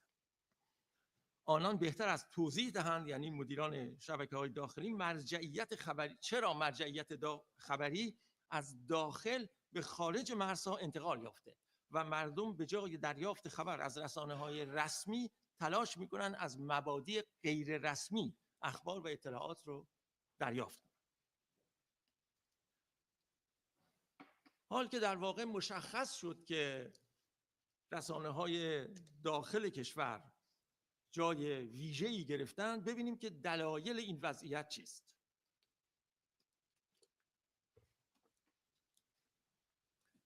در این مورد هم تردیدی نیست که آنچه که میگوییم باید بر اساس مطالعات میدانی و کیفی باشه، اما همونطور که عرض کردم چنین مطالعاتی در دست نیست. بنابراین آنچه که بنده خدمتتون عرض میکنم تنها یک اندیشه نظری است که باید در جای خود قرار بگیره و اگر مطالعات کمی و کیفی دیگری توانست این سخن رو در واقع به چالش بکشه، طبیعتاً جای اون باز هست. با این حال اون چه که عرض میکنم بر اساس مطالعاتی هست که در کشورهای نزدیک یا شبیه به موقعیتی که همکنون در ایران است به دست آمده. ببینید رسانه‌های برون مرزی برنامه‌های خود رو به سوی فضایی میفرستند که رسانه‌های درونی هم در واقع حوزه فعالیتشون همون فضاست. با این حال این دو دسته رسانه در دو فضای متفاوت برنامه‌های خود رو تولید میکنن. یعنی یکی در سیستم سیاسی لیبرال برنامه تولید میکنه و بنابراین در جامعه لیبرال و با ارزش‌های لیبرال، و دیگری در یک نظام سیاسی و بنابراین یک نظام رسانه‌ای اقتدارگرا. و بنابراین دو برنامه با علل اصول با دو کیفیت متفاوت و خصیصه های متفاوت به جای واحدی فرستاده میشن و بنابراین طبیعی است که بتوانیم بسنجیم که این دو چگونه با یکدیگر میتوانند به رقابت و زورآزمایی بپردازند. بنده به این منظور، بله اینم یک کمی با اجازهتون بزرگش کنم، خیلی بزرگ شد. بله، در این شما من کوشش کردم که نشون بدم که کارکرد رسانه ها در نظام های سیاسی چگونه است. همونطوری که میبینید در سمت چپ شما در واقع کارکرد رسانه ها در یک نظام سیاسی لیبرال آمده. البته میتوان این تصویر رو بر اساس کشورهای مختلف و موقعیت‌های مختلف تغییر داد. بنده 4 قدرت رو در اینجا گرفتم، میتوان 5 قدرت، 6 قدرت هر به نسبت موضوعی که مورد مطالعه است، مونوگرافی که انجام میدیم اون رو در واقع هماهنگش بکنیم. در نظام لیبرال قدرت سیاسی با قدرت اجتماعی، قدرت اقتصادی و قدرت رسانه‌ای در تبادل و تعامل دائمه. یعنی قدرت سیاسی به قدرت اقتصادی نیاز داره برای برنامه‌های خود، برای سرمایه‌گذاری، برای صنعتی کردن و برای عرض کنم همه برنامه‌های توسعه. قدرت اقتصادی نیز به قدرت سیاسی نیاز داره، زیرا قدرت اقتصادی نیازمند اینه که در امنیت باشه، نیازمند اینه که مورد حمایت قرار بگیره، نیازمند اینه که قوانین و در واقع رگلمان‌های لازم برای حمایت ازش فراهم باشه. قدرت اجتماعی و قدرت سیاسی نیز همین ارتباط رو دارن. قدرت سیاسی نیازمند قدرت اجتماعی است. قدرت سیاسی از قدرت اجتماعی یعنی اجتماع در واقع نیازمند رأی.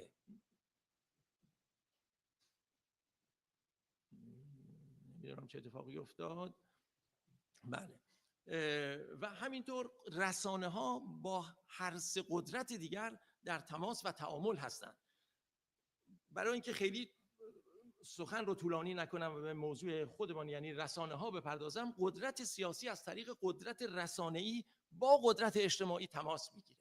قدرت اجتماعی در واقع نور به روی قدرت سیاسی میاندازه. قدرت سیاسی برای جلب شهروندان از رسانه ها استفاده میکنه. رسانه ها هم البته به قدرت سیاسی نیازمند هستند.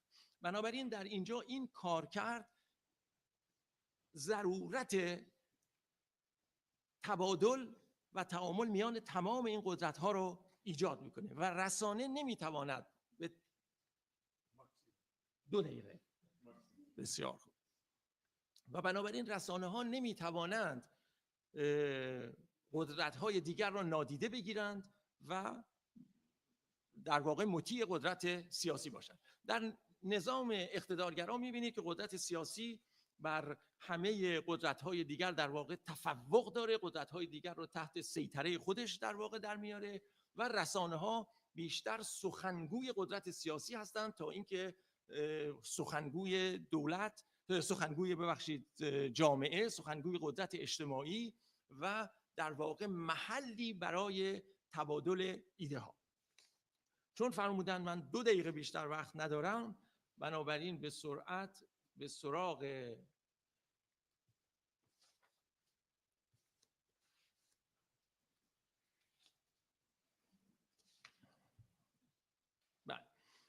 در اینجا من به در واقع فرایند تدارک و گسترش ارزش‌ها اشاره می‌کنم.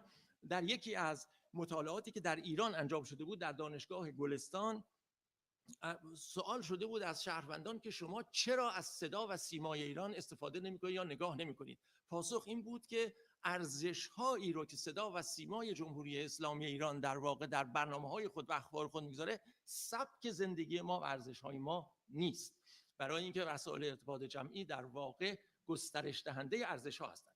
ببینید باز هم در یک نظام لیبرال میان قدرت سیاسی و شهروندان از طریق رسانه‌ها تبادل نظر و همان تعاملی که عرض کردم وجود دارد. یعنی قدرت سیاسی ارزش‌های خود را به رسانه‌ها میبره، قدرت اجتماعی در رسانه‌ها حاضر میشه، در اونجا تبادل و مبادله و داد و ستد فکری صورت میگیره و از اینجاست که در واقع ارزش‌های جامعه سر برمیاره.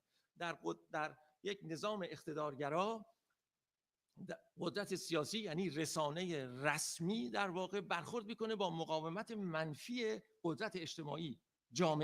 جامعه اون ارزش‌ها رو نمیپذیره و بنابراین در برابر اون سدی میگذاره و بنابراین سخن خود را به جای اینکه بتواند در رسانه ببره، سخن خودش را به صورت اعتراض و ستیز و یا سخن خود را در رسانه هایی که از تفوق قدرت سیاسی داخل بیرون هستند منعکس میکنه و رو میاره به این ترتیب به سوی رسانه های برون مرزی. یک نکته دیگر هم در پایان اشاره میکنم و بعد اگر در بخش پایانی در پرسش و پاسخ ها جایی بود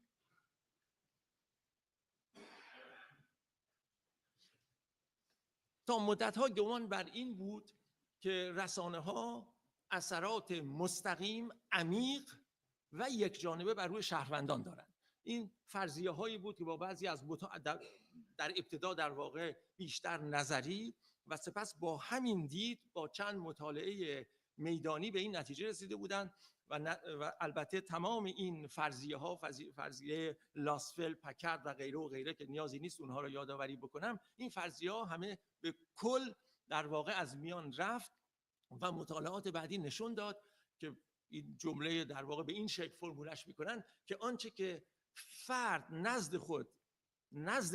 فرد با خود نزد رسانه ها میاره به اندازه اونچه که رسانه نزد اون فرد میبره اهمیت داره. بنابراین یعنی انسان یک ظرف خالی نیست که وقتی با رسانه روبرو میشه از اون رسانه پر بشه، بلکه خود اون نیز دارای فرهنگی هست، دارای گذشته اجتماعی.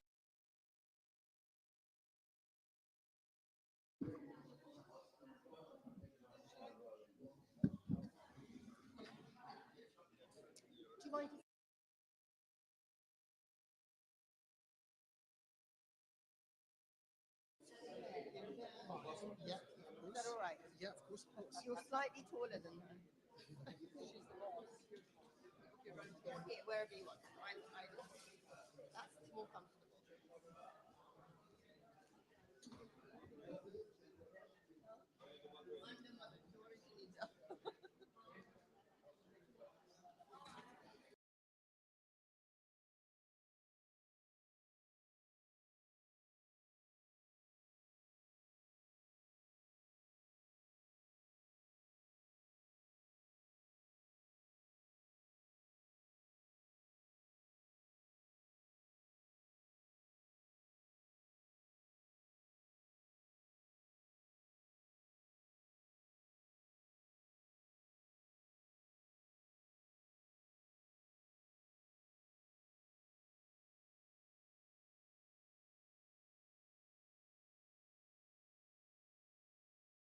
می‌بینید که پیام رسانه‌ای یعنی این فلش در واقع دیگر به پایان میرسانم. ببینید در این شما می‌بینید که پیام رسانه‌ای یعنی این فلش در واقع قرمزی که اون بالا هست، افراد در برابر این پیام اول یک انتخاب گزینشی دارن. یعنی من این یا آن روزنامه رو میخوانم، من این یا آن رسانه را نگاه میکنم، من با این یا آن پیام رسانه‌ای در خودم رو در ارتباط میگذارم و خودم رو هماهنگ میکنم. بنابراین میتوانم در مرحله اول این انتخاب رو بکنم یا نکنم و در واقع شهروندان چنین انتخابی رو میکنن. این گونه نیست که چون پیام رسانه ها در همه جا هست همه افراد خود را به اونها در واقع میگن اکسپوزه میکنن، خود را در برابر اون قرار میدن. پس از اینکه این انتخاب صورت گرفت، بعد من ادراک گزینشی خود را دارم. یعنی ممکن است من یک پیام رسانه‌ای رو که باهاش موافق نیستم بشنوم، اما ادراک گزینشی خودم رو از اون پیام دارم. وقتی که اون حتی اگر از این ادراک هم بگذرد، من در واقع تلقی خودم رو میتونم از اون رسانه، از اون پیام ارائه بکنم و پس از اینکه از مرحله تلقی هم گذشت، من این رو آیا میپذیرم یا نمیپذیرم و اگر پذیرفتم اون موقع هست که باید این رو در خودم حفظ بکنم، در خودم نگه بدارم و از آن پس هست که میتوانم اون رو نخست به صورت پندار خودم و پس از اون رفتار و کردار خودم در واقع نشان بدم و به نمایش بگذارم. این چنین است که جمله آخر قول میدم، این چنین است که در واقع شهروندان در ایران بنابراین این پرده نخست رو در انتخاب جلوی رسانه‌های داخلی همونطور که در آمار دیدیم میگیرند و پرده رو به روی رسانه‌های برون مرزی باز میکنند. مفهوم آن نیست که همه اون چرا که رسانه‌های برون مرزی بیان میکنند میپذیرند، اما در واقع اون پیام ها نیز از این سد میگذره، اما سد اول سد انتخاب. بسیار متشکرم.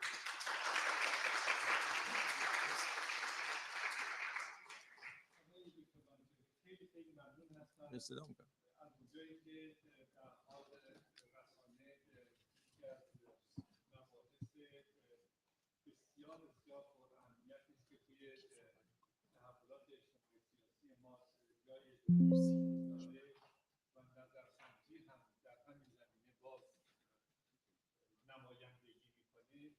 امیدوار هستم که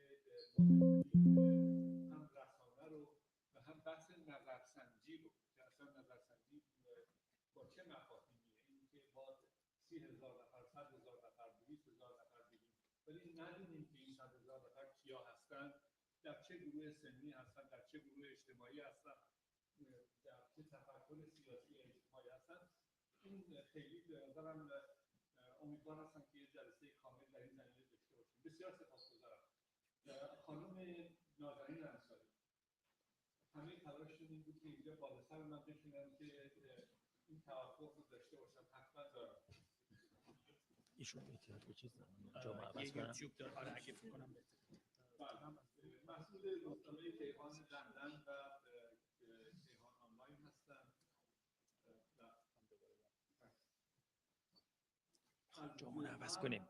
سختی نمایش، کیمیاگری مسیریابی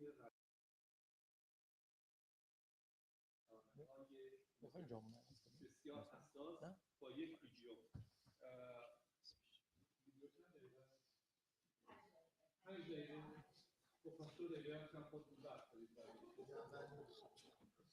هر وقت شروع کنم ویدیو رو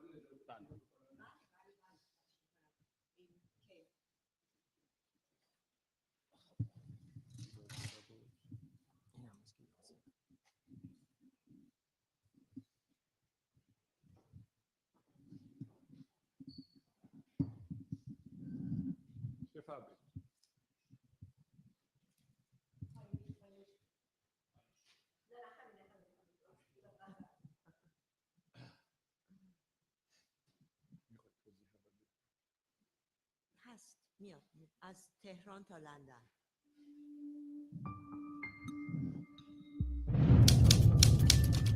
خرداد 1321 برابر با ژوئن 1942 جهان در کشاکش جنگ جهانی دوم.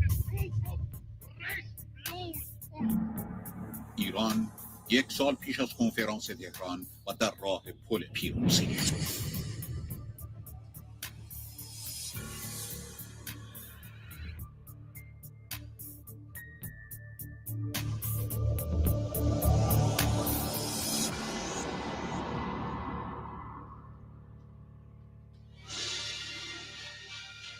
تهران، 3 اتاق اجاره‌ای در سرچشمه، چند قدم پایین‌تر از مسجد سپهسالار و مجلس شورای ملی. کیهان، روزنامه عصر ایران، در اینجا تأسیس می‌شود. مصطفی مصباح‌زاده، جوانی که دکترای خود را در رشته حقوق از دانشگاه سوربون فرانسه دریافت کرده، مؤسس آن است.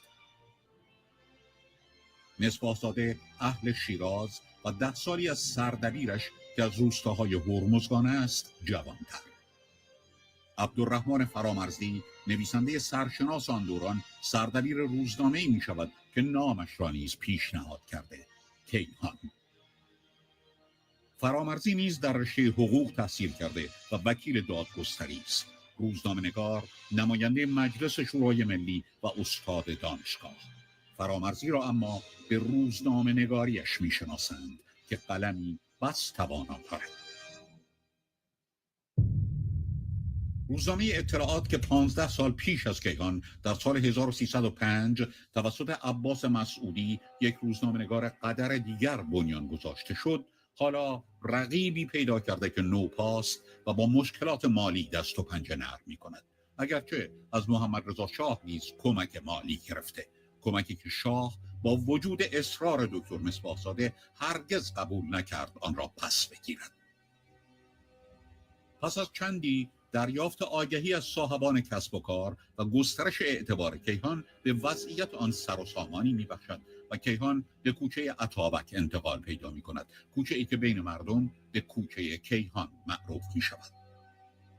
کیهان در راه تبدیل به یک مؤسسه بزرگ است. کارمندان و کارگرانش بیشتر می‌شوند و نمایندگی‌هایش در شهرستان‌ها خبر از استقبال مردم می‌دهند.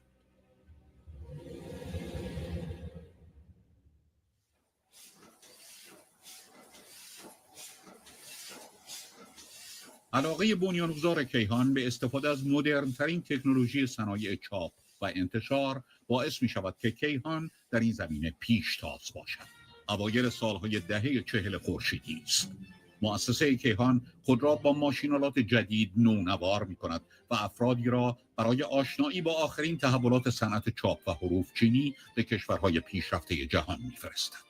ماشین جدید روتاتیو کیهان در ساختمان بزرگ و نوبنیاد مؤسسه که در محل سابق مدرسه سن لویی در کوچه اتابک روبروی ساختمان قدیمی روزنامه بنا شده نصب می‌شود. دکتر مصباح‌زاده قصد دارد کیهان را به بزرگترین مؤسسه انتشاراتی و مطبوعاتی ایران تبدیل کند و در این کار نه تنها موفق می‌شود، بلکه با سرویس‌های گوناگون و مجلات هفتگی برای گروه‌های مختلف جامعه مانند زنان و کودکان و همچنین با کیهان ورزشی و کیهان بین‌المللی تبدیل به یکی از مؤسسات خبررسانی معتبر در خاورمیانه می‌شود. کیهان بچه‌ها مجله محبوب کودکان است. دهه 50 خورشیدی. حالا هزاران نفر در سراسر ایران در مؤسسه کیهان کار می‌کنند. دکتر مصباح‌زاده آنها را خانواده کیهان می‌نامد. به گفته دوست و دشمن، دکتر مصباح‌زاده از یک سو غمخوار همکاران و کارکنان مؤسسه است و از سوی دیگر از هیچ تلاشی برای ارتقای روزنامه‌نگاری حرفه‌ای دریغ نمی‌کند. تأسیس مدرسه عالی روزنامه‌نگاری در مؤسسه کیهان که بعدها به دانشکده علوم ارتباطات اجتماعی یک دنیا ممنون از شما. دلیلی که خیلی میخواستم این ویدیوی کوتاه رو ببینید این است که نکاتی که در این ویدیو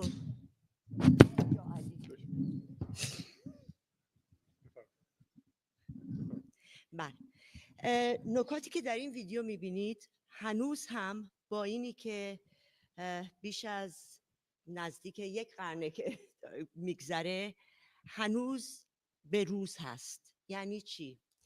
یعنی یکی محتوا، یکی صنعت، یکی رابطه با مخاطب و یکی به روز بودن و صداقت. و این یک رابطه‌ای که از اون زمانی که کیهان شروع شد کیهان خانواده بود. همه خانواده کیهان بهش نگاه می‌کردن و این سنتیه که ما هنوز هم ادامه دادیم و خانواده کیهان بوده که ما را تا تمام این سالها نگه داشته.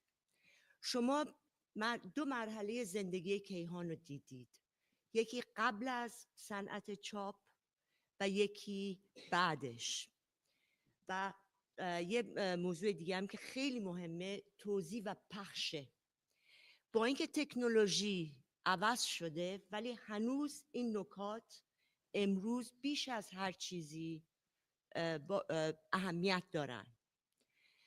ما وقتی که من وارد مؤسسه کیهان شدم در مرحله سوم زندگیش بود، خارج از ایران، خارج از تمام اون تشکیلاتی که در ایران درست کرده بودن. به خوبی یاد دارم وقتی که روز اولی که دکتر مصباح‌زاده رو دیدم و اندیشه ای رو که داشتن، من دختر جوونی بودم، واسه ABC نیوز در واشنگتن کار میکردم، ولی میدونستم که کیهان یک خواست عشقیه و یک عشق به ایران و یک وظیفه و مسئولیت، و به عقیده من و همون قدری که برای ایشون اون زمان محتوا و همکار و همیار مهم بود، امروز هم همینطوره. یکی از، واقعا بهتون میگم، اولین همیاران و همکاران من در مرحله 4 زندگی کیهان لندن آقای رفعت بودن و این است که ما رو نگه داشته. ولی بعد از 1984 وقتی کیهان در لندن تأسیس شد، یک دفتری در پاریس داشت و به خاطر همین نصف از تحریریمون در پاریس بود و تمام همکاران نویسنده و خبرنگار در لندن. این قبل از اینترنت بود. قبل از اینترنت بود و ما به کمک 40 آزاداندیش، دگراندیش کیهان در می آمد. کسانی مثل سردبیرمون هوشنگ وزیری، داریوش همایون، بیش از 40 شاهین فاطمی که خودشون در پاریس بودن و بعد ایران و جهان رو داشتن. این 40 آزاداندیش و دگراندیش که از تمام سطح سیاسی های مختلف بودن، ایده هایی رو پروروندن که این ایده ها رو بعداً اصلاحات در ایران برای خودش مهر زد، ولی این ایده ها در یک محیط آزاد پروریده شدن و بله اون زمان خانم بغرات بعدش به عنوان در این مرحله زندگی 4 و 5 ما، خانم بغرات رول نقش کلیدی دارن. ولی قبل از اینی که تا وقتی که چاپ بودیم، میخواستم فقط بهتون بگم که بر چه اهدافی بودیم، اهدافمون چی بود و این اهدافیه که هنوز هم نگه داشتیم و با اینی که صنعت و تکنولوژی فرق کرده، تکنولوژی و صنعت رو تونسته ما رو اصلا زنده نگه داره، چون که وقتی که سال 2014 شد ما دیگه نمیتونستیم ادامه بدیم، نه از لحاظ مالی، یعنی با اصلاحات در ایران مسئله ما شروع شد. خیلی از ایرانیان میرفتن ایران، برمیگشتن، واسه همین نمیخواستن آبونه بشن، اسمشون در کیهان باشه، آگهی نمیدادن. یکی از نکات مهم برای یک رسانه مستقل که هیچ پشتیبانی هیچ دولتی رو نداره و این خیلی مهمه که رسانه مستقل باشه، ملی باشه ولی بستگی نداشته باشه و فقط هم در لیبرال دموکراسی ها هست که شما میتونید همچین ارتباطی بین نهادهای سیاسی و نهادهای رسانه‌ای رو داشته باشید. در جمهوری اسلامی رسانه ها در خدمت، فرقش این است، رسانه ها در خدمت اون رژیم هستن. ولی این اهداف برای ما همیشه مهم بوده و من با این که عینکم خیلی کوچیک میبینه براتون اینا رو بزرگ کردم که بخونم. یکی از مهمترین چیز برای ما این بوده که زمانی که 1984 کیهان درست شد، بعد از انقلاب فرهنگی تو ایران بود و با اینکه با حاصل پشتکار و عشق و علاقه گروه ها و همکاران ادامه داشت، برامون مهم بود که اسناد و مدارک تاریخی رو حفظ کنیم. در دوران انقلاب فرهنگی در ایران، تاریخ ایران رو دوباره از صفر شروع کردن، از انقلاب اسلامی شروع کردن. برای ما مهم بود که این اسناد و مدارک تاریخی رو حفظ کنیم. برای ما مهم بود که استعدادهای ایرانیان رو حفظ کنیم و برجسته کنیم تا اینی که کسانی که در ایران هستند به نقش و رول مدل‌های پوزیتیو داشته باشند در خارج. مدافع قوی برای آزادی بیان و به عنوان ارزش‌های اصلی به حقیقت، این خیلی مهمه که این اعتماد رو به ما داشته باشند که چیزی که در کیهان منتشر میشه واقعیت داره، حقیقت داره. مدافع جامعه آزاد و ارزش‌های لیبرال و کثرت‌گرا، قبول و احترام به تنوع مذهبی، فرهنگی و سبک زندگی و مشوق همبستگی سیاسی، اقتصادی و اجتماعی. تشویق تبادل نظر و حتی برخورد افکار در چارچوب ادب و احترام متقابل. و مدافع گفتم لیبرال دموکراسی. ولی مهمترین چیزی که در این تجربه من یاد گرفتم در این سالهای بخصوص از 2014 به بعد، البته قبل از اونم 2-3 سال قبلش مدیر مسئول شده بودم، این بود که اول برای رسانه اطلاعات دقیق، به روز و قابل اعتماد مهمه. شما باید این اعتماد رو با نه تنها با مخاطب خودتون داشته باشید، بلکه این اعتماد رو باید درون خودتون بین همکاران و همیاران هم وجود داشته باشه. و این پرورش اعتماد یعنی کاریه که هر روز باید انجام بدیم و تخصص و استعداد و نوآوری و رشد جامعه از طریق به منه؟ اوکی. از طریق مشارکت با نهادهای اجتماعی. حالا اگر هر زمانی برای بعداً سوال داشتید در راجع به اینی که چطور ما از یک رسانه جوهر شروع کردیم ولی بعدش با اینترنت شدیم two-way medium of communication و بعد با وب 2 که الان با فضای مجازی هست a three-way medium of communication. و این برای آزادی ایران خیلی مهمه. مرسی. خیلی سپاسگزارم. بله.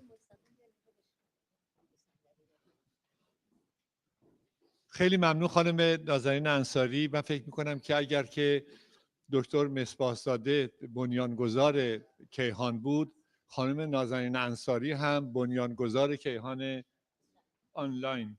مال ایشونه همه. من میدونم مال ایشونه، ولی در حال این جایگاه رو و خانم بغرات و همکاران. این خیلی آقای دکتر نوری‌زاده شما جای دکتر منوچهری بشینید.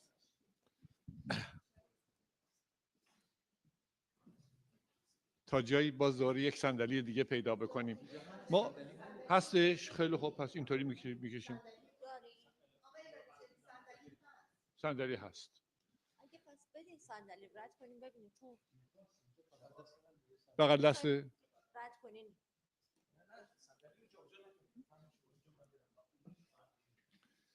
ما از کمک هایی که در سالن جمع میکنیم یه دونه صندلی برای دانشگاه سوربون میخریم. خیلی سپاسگزارم.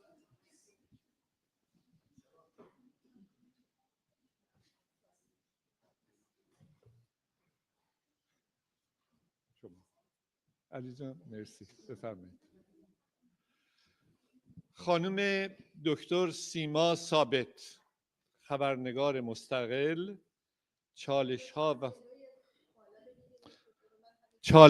و فرصت‌های عصر رسانه‌های نوین. شما مگه فامیلیتون چشم‌انداز نیست؟ بفرمایید. خیلی متشکرم. سلام دوباره به همه، خوش آمد به همه به دوستانی که صحبت میکنن. واقعا خوشحالم که در این پنل هستم با روزنامه‌نگاران پیشکسوتی که خیلی سالها قبل شروع کردن و واقعا خوشحالم که در خدمتتون هستم.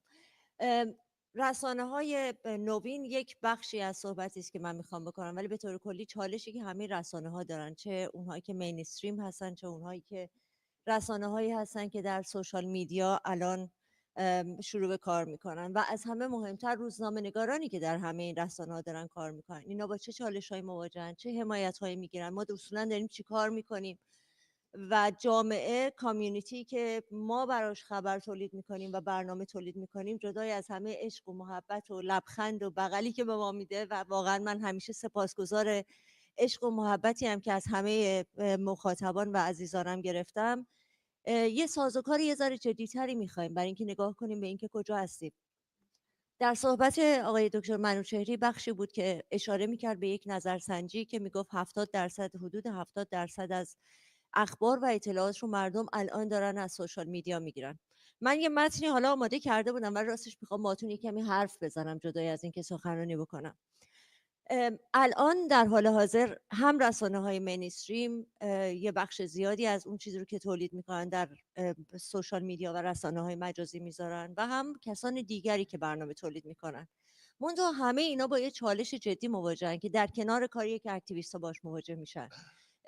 اون اتفاقی که در آمریکا داره میفته، باجت کات و کاهش بودجه‌ای که همه رسانه‌های مینستریم به طور جدی باش مواجهن، حالا از ایران اینترنشنال گرفته، BBC گرفته، وایس آف امریکا، رادیو فردا، همه اینها به طور جدی مسئله کاهش بودجه رو داشتن در طی سالها. حالا بماند از همه حمله و هجمه‌ای که جمهوری اسلامی به اینها میکنه که شما از کجا پول میگیرید، بزرگترین رسانه در داخل جمهوری اسلامی بیشترین ناکامی رو داره در جلب مخاطب، با اینکه بخش عمده‌ای از بودجه دولتی داره صرفش میشه و در 5 سال گذشته بودجهش بارها و بارها افزایش پیدا کرده.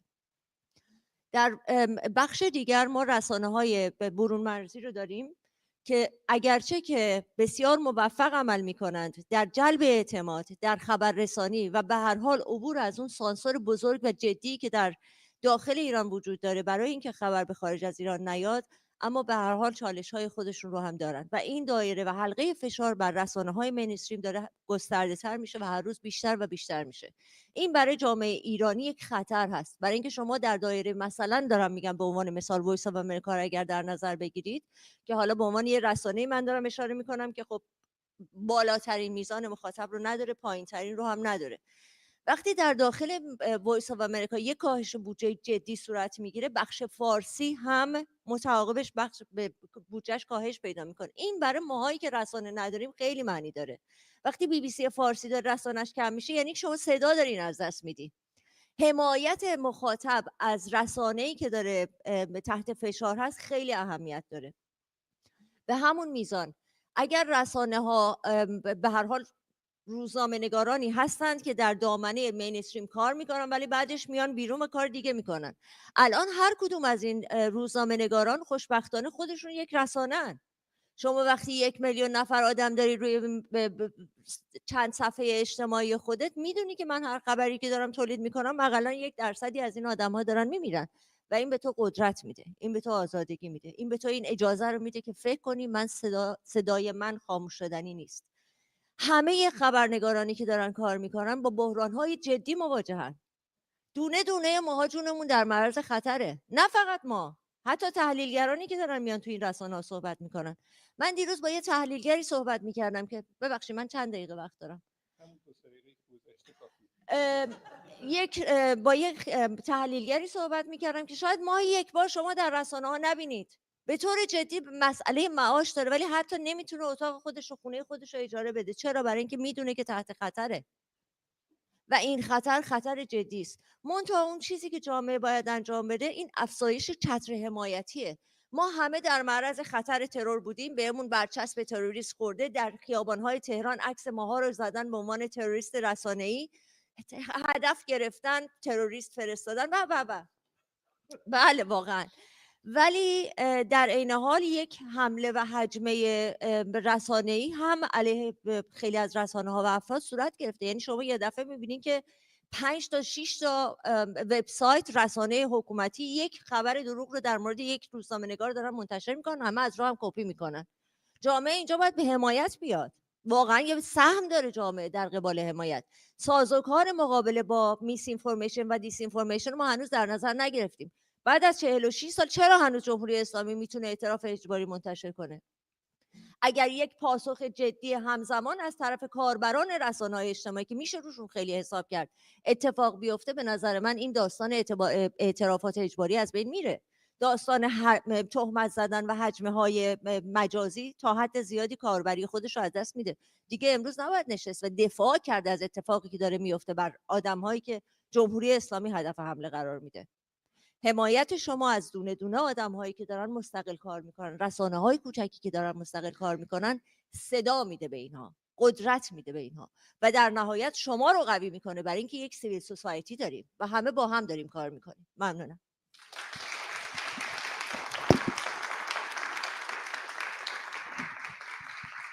خیلی سپاسگزار، خیلی ممنونم. سیما یه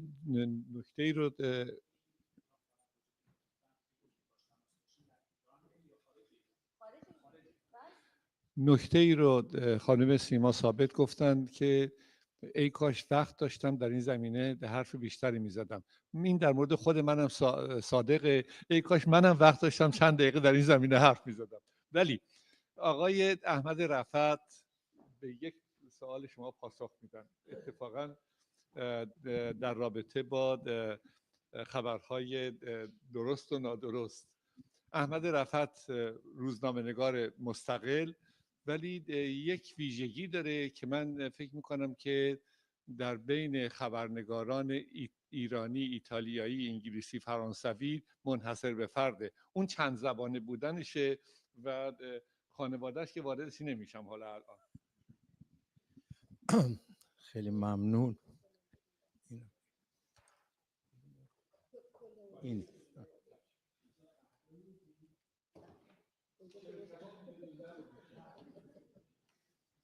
الان درست شد میکروفونو. خیلی ممنون از آقای لاجوردی، هم بر رویا کاشفی عزیز، هم برای این 3 روز که بسیار مفید بود به عنوان شنونده، و هم به خاطر اینکه آقای لاجوردی گفت چند تا زبون صحبت میکنم. این واقعیت داره، ولی به خاطر مسئله خانوادگیه که چند تا زبون صحبت میکنم، نه که نابغه باشم یاد گرفتم. این ور اون ور با پدر مادرم زندگی کردم، مجبورم زبون محلی رو یاد بگیرم و اینا با بچه‌ها نمیتونستم بازی کنم. ببینید، من تو ایران روزنامه نگار نشدم، هیچ وقتم تو ایران این کار نکردم. من 18 سالگی از ایران اومدم بیرون، دیگه هم جز چند تا تابستون برای دیدن اقوام برنگشتم. توی خارج روزنامه نگار شدم، توی ایتالیا روزنامه نگار شدم، 23 سال توی روزنامه اسپانیایی کار میکردم، با روزنامه انگلیسی کار کردم، با روزنامه عربی کار کردم، یکی دو تاشم. با سپاس از آقای نوریزاده که امکان همکاری رو به وجود آورد و بعد برگشتم ایتالیا، مدیر خبرگزاری شدم تا اینکه بازنشستم کردن، گفتن برو خونه‌تون. اون موقع دیگه شروع کردم با رسانه‌های فارسی بیشتر کار کردن، چون نمیخواستم بازنشسته بشم. سعی کردم تجربه کار با روزنامه‌های فارسی خارج از کشور و با روزنامه‌های کشورهایی که تو کشور خودشون تولید میشن، تهیه میشن، از زمین تا آسمون فرق داره. من کوتاه میخواستم راجع به فیک نیوز صحبت میکنم. ببینید، یک روزنامه، یک رسانه فارسی زبان، حالا چه رادیویی، چه تلویزیونی، چه نوشتاری، خارج از حوزه‌ای که اخبارشو باید برسونه کار میکنه، یعنی از دور هست. شما اگر قرارداد رویترز رو با تلویزیون‌های ایرانی ببینید، نوشته حق استفاده از ویدئوهایی که رویترز تو ایران تولید میکنه رو ندارن، وگرنه جمهوری اسلامی دفترشون رو تو تهران میبنده. بنابراین حتی فیلمم که کسی دیگری گرفته، یک نهاد انگلیسی یا اسوشییتد پرس یا فرانس پرس، هر کی دیگه تو ایران گرفته رو نمیتونه استفاده کنه. بنابراین کار بسیار مشکله. حالا یوتیوب کمک میکنه، از یوتیوب فیلم میگیرن، وقتی راجع به ایران مثلا یه تلویزیون میخواد درست کنه، ولی در چنین شرایطی کار واقعا مشکله. علاوه بر اون مشکلاتی که همکار عزیزم خانم ثابت گفت، جان هر خبرنگار ایرانی در خطره. همه دوستان اینو میدونم. من خودم 18 ماه زیر اسکورت بودم تو ایتالیا در زمان دولت آقای رفسنجانی، به خاطر اینکه یه بابا رو گرفتن، یکی رو کشته بود، نفر بعدی که تو لیستاش من بودم. خوشبختانه چون گرفتنش من نتونست بکشه. یه نفر سومی هم بود که سرطان گرفت و بیمارستان مرد. این 3 تا اسم تو این طرف. بنابراین اینه وضعیت زندگیمون، اینه. از نظر مالی مشکلات هست، خانم انصاری اشاره کردن، تبلیغات ندارن، کسی تبلیغات نمیده به رسانه ها، بنابراین هزار تا مشکل داره. بنابراین باید جامعه مدنی ازش حمایت کنه، جامعه ایرانیا یعنی مصرف کنندگان این رسانه ها باید ازش حمایت کنن، وگرنه تعطیل نشن، مثل خیلی ها تعطیل شدن تو این سالها، تعطیل نشندم مجبورن وابستگی پیدا کنن.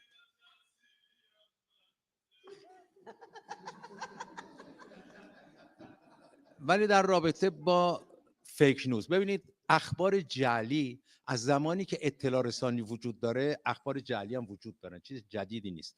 منتها ما با یک پدیده جدید مواجه هستیم که با شبکه‌های اجتماعی و گسترشش اخبار جعلی یا فیک نیوز یا اخبار نیمه جعلی به شدت گسترش پیدا کرده. برای اینکه اولا هر کسی میتونه بره هر چی دلش میخواد بنویسه. توییتر و فیسبوک و بلوسکای و همه اینها شده هر چه دلت تنگت میخواد بگو. یعنی شما میتونید به هر چی دلت میخواد بگی، هیچ مسئولیتی هم نداره. ببین یک روزنامه نگار اگر یک مطلب اشتباهی رو بنویسه یا تهمتی به کسی بزنه، از نظر قانونی میشه علیهش شکایت کرد، میره دادگاه. من خودم 2 بار تو این 40 خورده ای سال سر کارم با دادگاه افتاده، یعنی از دستم شکایت کردم، رفتم دادگاه جواب داد، خوشبختانه هر 2 بار بردم، حق با من بود. ولی میری داد. شما از شبکه‌های اجتماعی نمیتونی این کارو بکنی، هر دروغی هم که میخوان مینویسن. این دروغ‌هایی که تو شبکه‌های اجتماعی گسترش پیدا کرده، ولی میگم قدیمی تره، اصولاً جعل اخبار یا فیک نیوز یا شایعه پراکنی چند دلیل میتونه داشته باشه. با شبکه‌های اجتماعی یکم بهش اضافه شده و اون پول در آوردن از طریق لایکه، چون خیلی ها حسابهایی دارن که اگر لایک بخورن درآمد دارن. مثلا توی انتخابات اخیر آمریکا، همین که آقای ترامپ برد کاخ سفید، یه آقای مصاحبه داد، گفتش که با تمام اخباری که در مورد انتخابات روزی 30 تا 40 تا میذاشته، ماهیانه $5000 درآمد داشته، یعنی یه منبع درآمد هم شده. و هر چه اخباری که شما می‌نویسین جنجالی تر، نیمه راست، نیمه دروغ باشه، بیشتر لایک میخوره. اینم یه تجربه است. من عضو یکی از نهادهای خبرنگاری به جز سندیکای خبرنگار تو ایران، نهادهای خبرنگاری ایتالیا هستم به نام اصل 21. اصل 21 تو قانون اساسی ایتالیا اصل آزادی بیانه.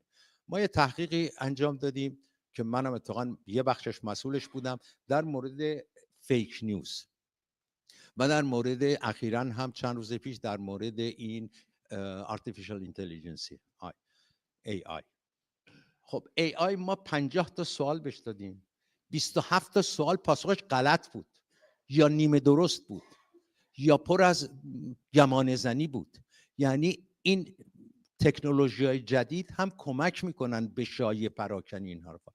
یک تحقیق دیگه قبلا نشون داد، من متاسفانه به محض ورود به پاریس کامپیوترم خودکشی کرد و روشن نمیشه دیگه، بنابراین فکتاشو ندارم، از نظر میتونم محتواشو بگم ولی نمیتونم آمار دقیق بدم.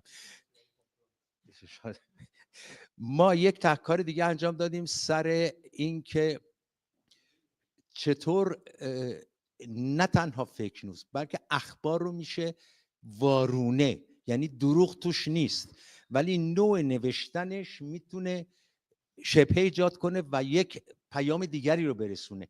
اینها خطرهایی است که ما می‌بینیم. خیلی وقتا ما اینها رو می‌بینیم در جریان انتخابات کشورهای مختلف، به ویژه از سوی روسیه اخیراً و شرکاش تو کشورهای مختلف مثل بلاروس و چین، که اینها با پخش اخباره که نادرست هم به اون صورت نیست ولی چگونگی نوشتارش اینه که پیامی که میده متفاوته، یعنی به شما دریافت میکنین متفاوته. خب اینها همه تو زندگی روزانه مردم، زندگی سیاسی مردم، زندگی اجتماعی مردم تاثیر میذاره.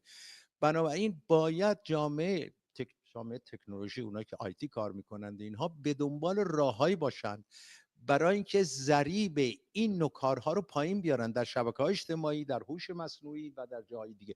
چون واقعا مال هوش مصنوعی من شاخ در آوردم وقتی نتیجه، چون ما خبرها خیلی عادی هم می‌رسیم، نه چیزای خیلی، مثلا نمیدونم رئیس جمهور فلان کشور آفریقایی کیه، یعنی بخوام سوال مشکل نه رئیس از هوش یارو 2 تا نخست وزیر قبل، 2 تا رئیس جمهور قبلی رو میگفت.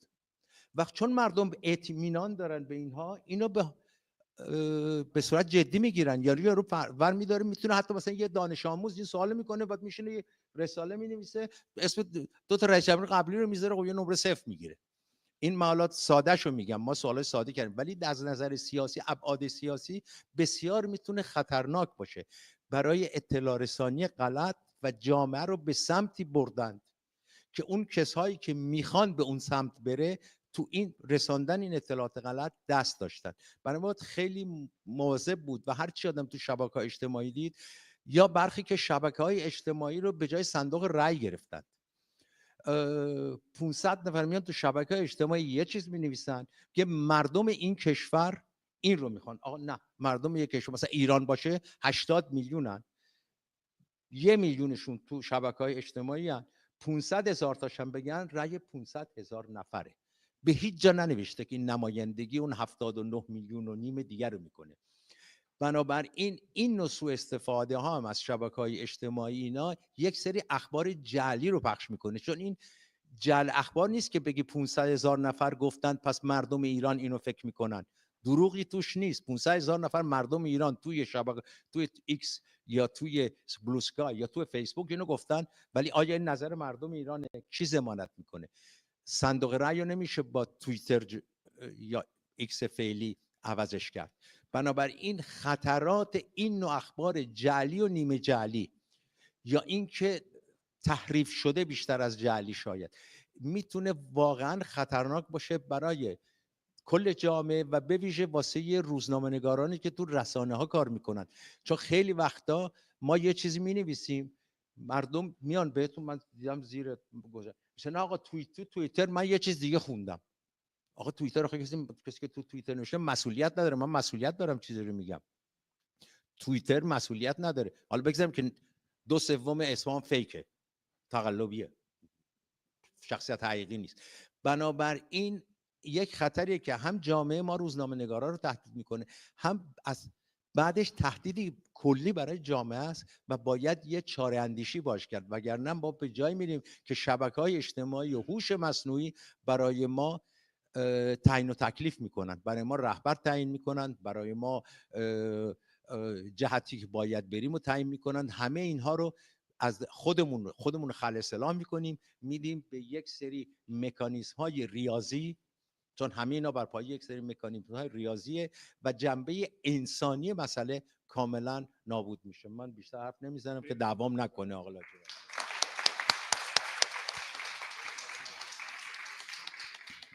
خیلی ممنون هستم.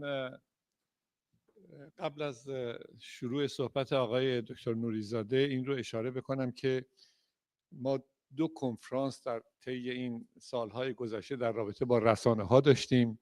هر دوش اتفاقا دکتر نوری‌زاده حضور داشته در اون 2 کنفرانس قبلی. امیدوار هستم که این کنفرانس بعدی که نطفه‌اش در اینجا کاشته میشه، برخلاف 2 کنفرانس قبلی ما، بتونه جایگاه این فضای مجازی رو بیشتر و بیشتر مطرح بکنه. مسائلی که آقای رفعت مطرح کردن، واقعیت قضیه اینه که خطری هست برای جامعه. اگرچه همونطوری که در صحبتشون اشاره شد ممکنه یک باره 500,000 تا لایک یه چیزی بخوره، ولی دال بر اصالت مطلب نخواهد بود. ولی یک چیز هست آقای رفعت و اون اینه که زود گذره، یعنی فرداش فراموش میشه. یه 500,000 تای دیگه میاد یه جنبه دیگه ای رو به وجود بیاره. در حال برای اینکه ما تا ساعت 3 که 20 دقیقه وقت هست بتونیم که 15 دقیقه‌شو به سالن اختصاص بدیم و الان هم صحبت آقای دکتر نوری‌زاده وجود داره. نه همون 5 دقیقه رو واسه شما میذاریم که بعد آقای دکتر نوری‌زاده صحبتی رو میکنن که خیلی در موقعیت امروز ایران مطرحه. نقش تحولات جهان عرب بعد از 7 اکتبر و بازتاب آن در رسانه‌های عرب زبان از یک سو و رسانه‌های فارسی زبان وابسته به رژیم ایران و رسانه‌های مستقل از سوی رژیم از طرف دیگر. آقای دکتر نوری‌زاده همه اینا رو میخواید در همین 4-5 دقیقه بگید؟ نه ولی واقعیت قضیه اینه که این بحثی که شما میخواید مطرح بکنید توی شرایط امروز ایران، چون من شرایط امروز ایران رو در ورشکستگی رژیم خیلی حساس میبینم که نقش اون وقت این رسانه‌های خاصه عربی چه خواهد بود. در خدمتتونم، بفرمایید. منتها با درود و سلام به همه شما عزیزانم، دیدن چهره‌هایی که زندگی من هستن اینجا، عبدالله مهتدی، یزدان شهدایی، اینا رو که میبینم واقعا جون میگیرم و همه شما عزیزان. حضورتون عرض کنم رویا کاشفی اینجاست. پدر بزرگش، اشاره‌ای که احمد کرد خیلی مهم بود، پدر بزرگ رویا مدیر مجله امید ایران بود و این مجله تعطیل شده بود در زمانی که شریف امامی اومد. بعد امتیازها رو برگردوندن. من اون وقت دبیر سیاسی روزنامه اطلاعات بودم با بالای 1.5 میلیون تیراژ. آقای صفی‌پور منو صدا زد، گفت میخوام امید ایران رو تو راه بندازی. چشم. نشستیم با هم صحبت کردیم و که من اطلاعاتم باشم، امید ایرانم راه بندازم. روزی که قرارداد میبستیم گفت از 40,000 تا بیشتر تیراژ آوردی دونه 2 ریال اضافه بهت میدم. گفتم باش. 4 شماره در اومد، شد 100,000 تا. آقای فشنگچی مدیر داخلی اومد پیش من گفت فلانی خیلی زیاده این 2 ریال حالا چی کار بکنیم؟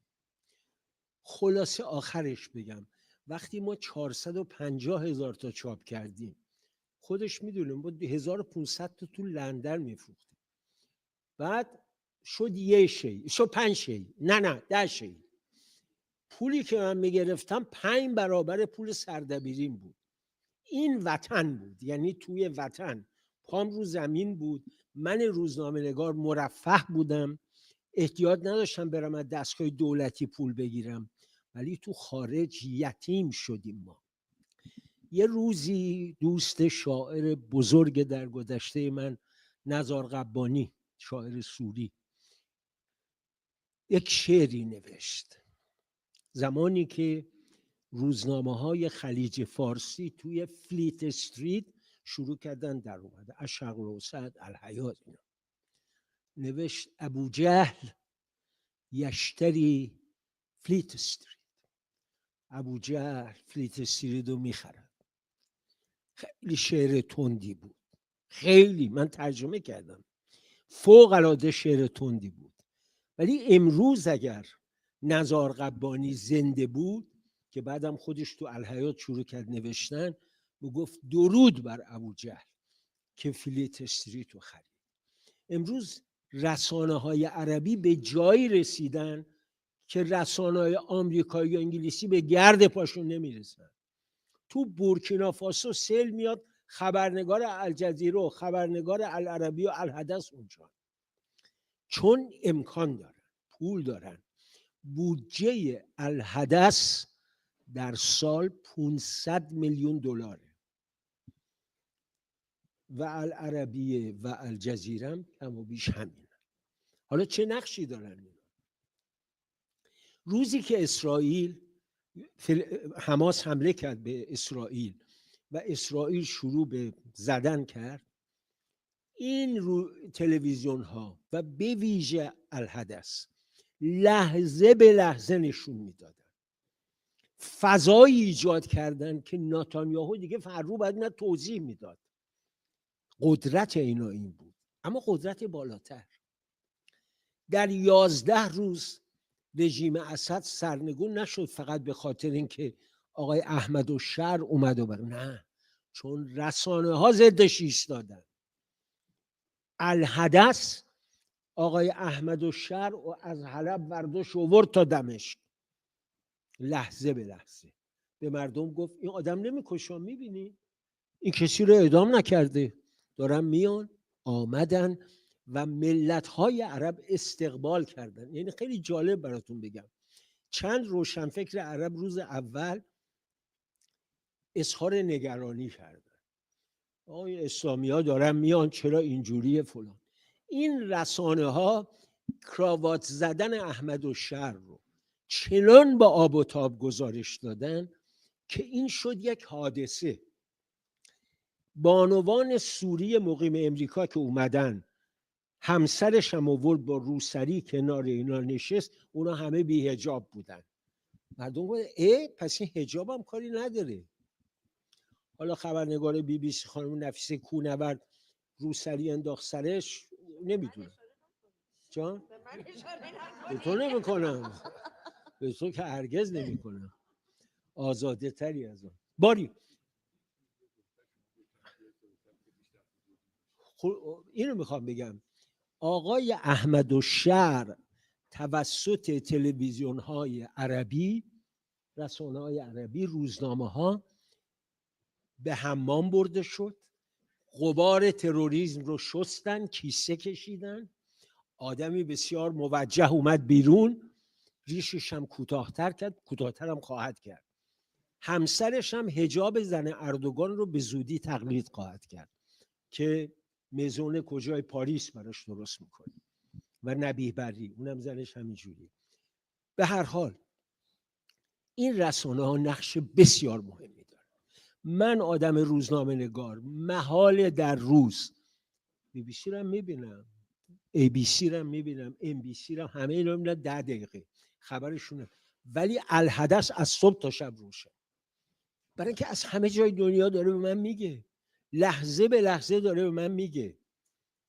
ایران اینترنشنال اومده خیلی هم قوی، این هم خبرنگار داره، اما یک صدم الحدث و العربیه تأثیر نمیتونه داشته باشه چون خارج ایرانه. اون الحدث دوربینش تو سعودیه، تو جاهای دیگه هست، تو همه جا عالم هست. چه زرنگی کردن اینم براتون بگم. یه وقتی شما تو خیابونای عربستان راه میرفتید 4 تا آدم دراز میدیدید، یه دشتاشه کوتاه پوشیدن، خیزران دستشونه، راه میرن تا خانومه مثلا گوشه این 4 قدش کنار میرن، شوهره رو میزدن، مرده رو میزدن، نه اونو. و اینا پدر آدم رو در می آوردن. شما میدیدی یه مرد 80 ساله ریش و اینا رو هم حنا بسته جلو داره میره، یه زن جوون پشتش، یه بچه بغلش، یکی تو کالسکه، دختر داره میره، پسره دست بابا رو گرفته تون. فاصله داشتن اصلا. گفتن چیکار کنیم با این آخوندا؟ گفتن بیرون تلویزیون میزنیم. اومدن ام بی سی رو زدن بیرون، مسابقه ملکه زیبایی نمیدونم فلان. حالا که دیگه خیلی، حالا دیگه تو سعودی هم میری دست تو دست دارن راه میرن. منظورم اینه این رسانه ها نقش مهمی در تربیت جامعه داشتن. وقتی مراسم اسکار رو ام بی سی پخش میکرد تو عربستان، این براشون جذاب، میلیون ها نفر میدیدن. تو حاشیه خلیج فارس هم همینطور. در ایران رسانه ها به ویژه در مورد این مسئله فلسطین و مسئله انقلاب سوریه به قدری غلط رفتن، چون دایرکشن داشتن.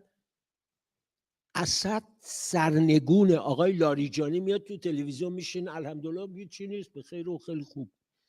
یعنی تا این حد دروغ رو، اونی که احمد اشاره کرد، فیک نیوز از طرف یک دولت به عنوان سیاست رسانه اعلام میشه. آقا دروغ بنویس، هر چی دلت میخواد.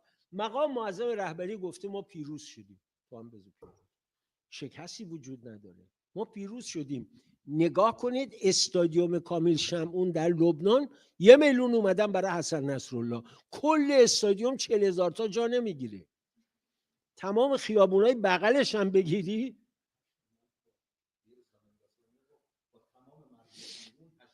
بله چیز، یعنی باز یه چیزی یادم میاد بگم اینو.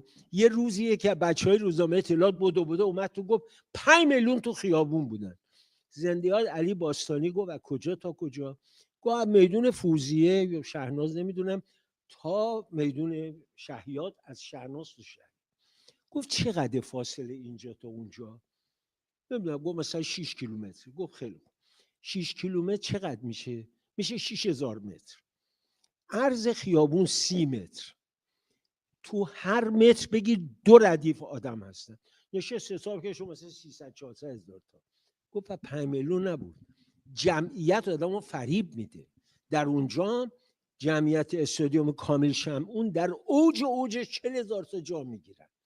اون وقت اون بسته‌های خوراکی که سید علی آقا براشون فرستاده بود، این بیچاره‌های گشنه براشون خیلی خوب بود.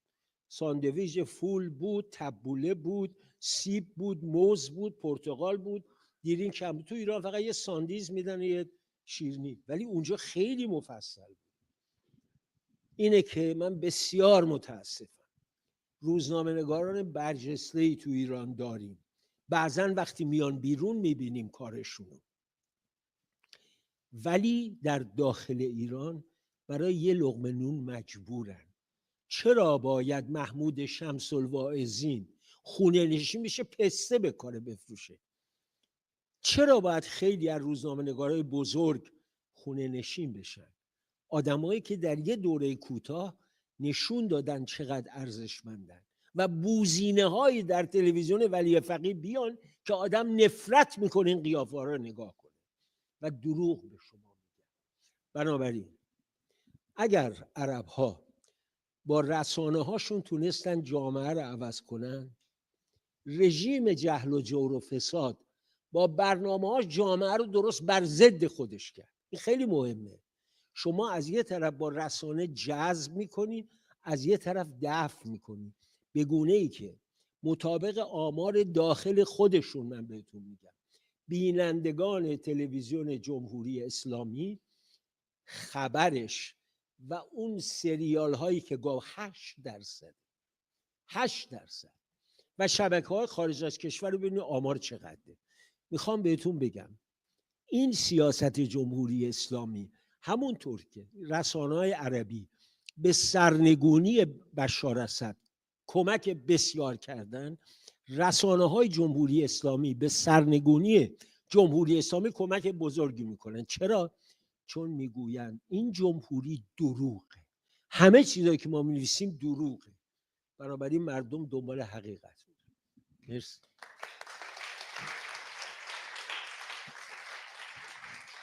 خیلی سپاسگزار هستم. آقای دکتر نوریزاده رو اگر میکروفون ازش نگیریم تا پس فردا واسه ما بله نکات اساسی رو مطرح میکنن. آقای دکتر نوریزاده، در قسمتی از صحبتتون راجع به این تعداد جمعیت گفتید. من در اول انقلاب قبل از این که مرتد شناخته بشم و فرار کنم یک بررسی رو نماز جمعه کردم. میگفتن نماز میلیونی جمعه، یادتون هست دیگه. من یه اندازه‌گیری کرده بودم که برای یک کسی که میخواد نماز بخونه 70 سانتی متر در 45 سانتی متر. دیدید شما اون بررسی شما دیدید که اینو بغل هم دیگه بذاریم تو سطح دانشگاه و اطراف دانشگاه چند نفر جا میگیره. این نماز میلیونی یعنی چی؟ توی روزهای شروق که مثلا طالقانی بوده یه همچین چیزی 18300-400 نفر، تو روزهای خلوت‌تر 13000 نفر. یعنی به اندازه همین سجاده ها که بغل هم بچینن دور تا دور خیابون‌های 21 آذر رو، حالا دیگه اسمشون نمیدونم چی شده، همه اینها. به هر حال این نکته هم بگم 5-6 دقیقه وقت میگذاریم برای سالن. آقای دکتر نوریزاده، من فکر میکنم که اگر ما یک کنفرانس دیگری رو در همین زمینه بگذاریم که امیدوارم با کمک همه دوستانی که اینجا نشستن و همه صاحب نظر و دستن در کار هستن انجام بشه، یه بحث جدیتر و اساسی تری مطرح بشه که با وجود این همه رسانه‌ای که ما داریم چرا اون مثالی که شما در رابطه با الحدیث میزنین انجام نمیشه؟ چرا بحث این که یک رسانه در خارج از ایران، ببینید شما مثال ایران اینترنشنال زدید، دکتر منشهری هم همینطور، BBC رو گفتید، صدای امریکا و یا بقیه، ایران فردا، ببینید بحث در همین جاست. حالا وقتی که به این رسانه ها نگاه میکنیم و میبینیم که هدفی رو که دنبال میکنن الزاماً، با وجودی که طرحش میکنن الزاماً اعتماد مردم ایران رو جلب میکنه، اینجا مشکل اساسی است به نظر من. امکان این که الان باز بشه قضیه نداره، چون من یک مسئله رو مطرح میکنم، میگم که جامعه ما بیماریش سرطان، نوعش بی‌اعتمادیه و داروش اعتماده. چجوری این اعتماد رو تزریق بکنیم به جامعهمون که با این رسانه‌های بسیاری که داریم بتونه جایگزین بشه. در سالن اول ببخشید در پنل کسی صحبتی رو در پنل بفرمایید. یه وقتی من تلویزیون نداشتم و توی تلویزیونی تو لس آنجلس هر روز برنامه داشتم. اون تلویزیون مشکل با ستلایت پیدا کرد و نمیتونست پخش کنه. عبدالله مقتدی که اینجاست، اینو باید میگفتم، تلویزیون روژلت کردی رو داشت. روزی 1 ساعت برنامه منو برای 3 سال پخش کرد. با تمام مخالفت‌های داخل حزبش و غیره اینو میخوام بگم در بیرون کشورم همبستگی هست اگه دلا صاف باشه، اگه با هم باشیم. بله همین بساط ادامه. خیلی ممنونم. 1 دقیقه 1 سوال. خانم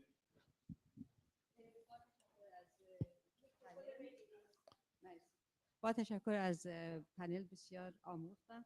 خیلی به سرعت بگم. خانم سیما ثابت عزیز، شما گفتید که در مورد اهمیت رسانه صحبت کردید. من میخوام این سوال از شما بپرسم که در بین ما خود ما ایرانی ها، نیروهای چپ علیه راست و نیروهای راست علیه چپ دست جمهوری اسلامی رو از پشت بستن. در این مورد نظرتون چیه؟ آقای نوریزاده عزیز، من با شما تماس گرفتم، جواب ندادید. چرا در تلویزیون شما در یکی از برنامه‌های شما برنامه پخش میشه از طرف یه خانمی که به اصطلاح چیز شده، نمیدونم حالا مزدور شده، در مورد خانم نرگس محمدی و زنان زندانی که در زندان هستن؟ اجازه بفرمایید. شما و آقای رفعت عزیز، به شما بگم که شبکه‌های اجتماعی نقش بسیار زیادی در خبررسانی و در بسیج نیرو در جنبش‌های اجتماعی در ایران ایفا کردن. ما نمیتونیم اینو نادیده بگیریم. این خود ما هستیم که اخبار فیک میدیم و این خود ما هستیم به هم اعتماد نداریم و با هم همبستگی نداریم. در این مورد نظر خیلی ممنونم. نه بعد اجازه بدین 2 تا سوال دیگه میکنم. خانم بهمنی.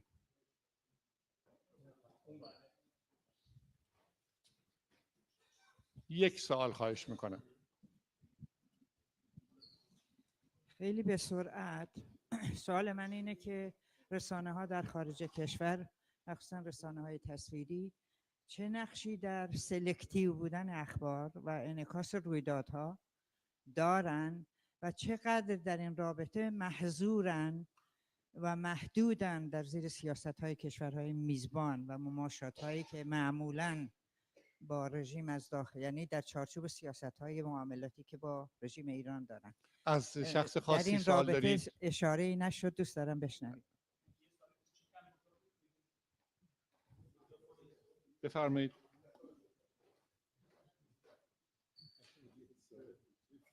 من چون آخر صحبت رسیدم، یکی از مسائلی که باعث میشه به یک رسانه اعتماد کنین آماری که میده و خیلی مهمه.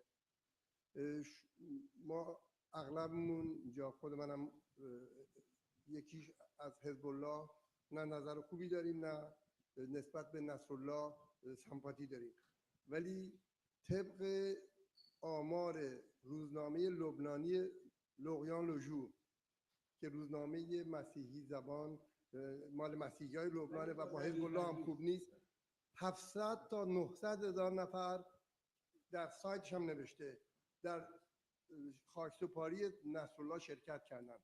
شما میخواین حمله کنین از نظر سیاسی به نصرالله، اونو افشا کنین، نه اینکه یک خبر دروغ بگین که 40,000 نفر به جای 700 تا 900,000 نفر. خیلی ممنونم.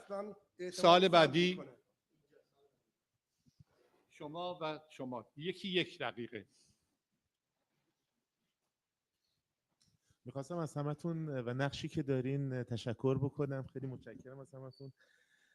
میخواستم بدونم که آیا در وضعیت سیاسی فعلی ایران رسانه غیر از خبر پخش کردن میتونه نقش دیگه‌ای، همونطور که آقای نوریزاده گفتن، این رسانه‌های عربی که تربیت اجتماعی رو انجام دادن، آیا رسانه در ایران میتونه همچین نقشی رو ایفا بکنه؟ میدونم نقشش نیست، ولی با وجود وضعیتی که ما داریم و اینکه تو خود رسانه یک سیستم دموکراتیک میتونه ایجاد بشه و ما میتونیم یه رسانه ملی، نه رسانه دولتی، از مجموع شما یک رسانه ملی اگه تشکیل بشه که به صورت دموکراتیک عمل بکنه، آیا بهتر نمیتونه که جلب اعتماد بکنه با وجود کثرتی که ما داریم؟ ممنونم. آخرین نفر. چشم. آخرین نفر. ببخشید من هستم. آخرین نفر ایشونن. شما اولین نفر بودید. بفرمایید. چون سال دیگه هم وقت هستش. بفرمایید. بله چشم. من از طرف رادیو گروه 25 شهریور در خدمت شما هستم. میخواستم ببینم که نقش روزنامه‌ها و رسانه‌های اجتماعی در رابطه با اینکه سوگیری خاصی دارن چه ضایعاتی بر احسان جامعه وارد میکنن. خیلی ممنونم. آخرین نفر. علی جان به ترتیب. علیرضا به ترتیب از همینجا شروع میکنیم. درود بر همگی شما. زاده شده در ایران زمین، بزرگ شده در خارج از زمین، کشورم ایران زمین، سرباز کوروش بزرگ. یک سوال یک جواب. بفرمایید. نقش انگلستان در سرنوشت ایران چه می باشد؟ چه در گذشته، چه در حال، چه در آینده؟ بسیار ممنونم. آقای دکتر نوریزاده اولین. اولا من در رابطه با ناهید عزیز سوالی که کرد، اون جوانی که اون برنامه رو اجرا میکرد به شدت توبیخ شد، 2 تا برنامهش توقیف شد. من 3 بار عذرخواهی کردم و گفتم متاسفانه به علت کثرت کار من این برنامه رو ندیدم. دستیار من باید میدید، متاسفانه ندید. ملت ایران، نرگس جان، بقیه‌تون، من معذرت میخوام، بلند شدم دوله هم شد. این از این نظر که بدونی حداقل من تو ایران فردا این رعایت رو کردم که همه بتونن حرفشون رو بزنن. این مرد بزرگ شاهده، سالها شاهد بود. نکته دومی که جان دیگه گفت، وانو مختدی، اشاره کردن راجع به منبع درآمدها یا پول یا اسپانسر. درست میگم؟ امانت. حالا اسپانسری هست که میاد شرط براتون میذاره. بنده در ابوظبی بودم در یک کنفرانس، شیخ حزال بنده رو دعوت کرد، با همسرم رفتیم توی اتاق نشستیم. گفت دلم میخواد یه مرکز پژوهشی مثل مال خودتون درست کنیم برای ما. گفتم وقت چی کار باید بکنم؟ گفت سالی 3-4 تا کنفرانس بگیر که این جزایر مال ماست و این 10 میلیون دلار هم پول میذاری. من نگاه کردم، هم زنم داره گریه میکنه هم خودم. گفتم من برای 3 نسل بعد از خودم نفرین نمیخرم. این کاندیشن شرط بود. اما اون اسپانسری که شرط براتون نمیذاره چاره‌ای ندارید شما. یعنی شما یک تلویزیون رو بخواید راه ببرید مایی 100,000 پوند خرجشه. 39 تا من کارمند دارم. این از کجا باید بیاد؟ باید از یه جا تأمین بشه. ولی تا امروز من یک کلمه، نه کسی به من گفته چی بگو، نه اون سیاستی بوده چیزی بوده دنبال کنم. اینم مهمه که آدم بهش توجه کنه. سوال بعدی شما پرسیدید که انگلستان. ببین عزیزم، ما در تصوراتمون فکر میکنیم انگلستان خیلی قدرتمنده. پریروز فیلمو گذاشتن، پلیس دنبال یه دزد میدوید خورد زمین که گذاشتن اینم پلیس انگلیس. شما فکر میکنید تمام شهر کنده، تمام مردم گرفتار، وضع مالی خراب، چجوری شما فکر میکنید انگلستان تصمیم میگیره؟ سال سال 57 یه چیز دیگه بود. داستان یه تجمع جهانی بود. گوادلوپ، بعدم داستانای دیگه بود، بعدم داخل بود، همه اینا دست به دست. ولی امروز انگلستان نقشی در سرنوشت ایران نداره. انگلستان با ایران کمترین داد و ستد تجارتی رو داره. چرا بخواد؟ با عربستان و امارات و قطر و بحرین میلیاردها داره معامله میکنه. بنابراین ببخشید من دیگه باید زود جواب بدم تمومش کنم. و آخرین سوال چه بود؟ ببخشید تکرار کنید. راجع به چی؟ اینم خدمتتون بگم. اگر لورین لوژور اینو گفت، النهار که خیلی از اون معتبرتره، اشاره کرد که با جمعیتی که تو خیابانا بود به 200,000 نفر نمیرسید. ما راجع به استادیوم صحبت کردیم. در استادیوم کامیل شمعون ظرفیت کامل 40,000 نفر. استادیوم گفتیم. زاهیه اون خیابونش که از فرودگاه میاد به اونجا، تو اون خیابون جمعیت بود. بله، هم ساندیس بهتر میدادن، همین که تعصب داشتن، یه عده شیعن تربیتشون کردن. تو جنگ 33 روزه آقای حسن نصرالله اومد چک و نشون داد، گفت مال حلال از جناب نایب امام زمان آقای خامنه ای. بعدم گفت از عمامه و لباس و پوشک بچه و دوا و همه چی رو جمهوری اسلامی میده. خب معلومه اونا میرن براش دست میزنن. ممنون. خیلی ممنونم. آقای دکتر نوری‌زاده، من بیشتر با ایشون موافق هستم.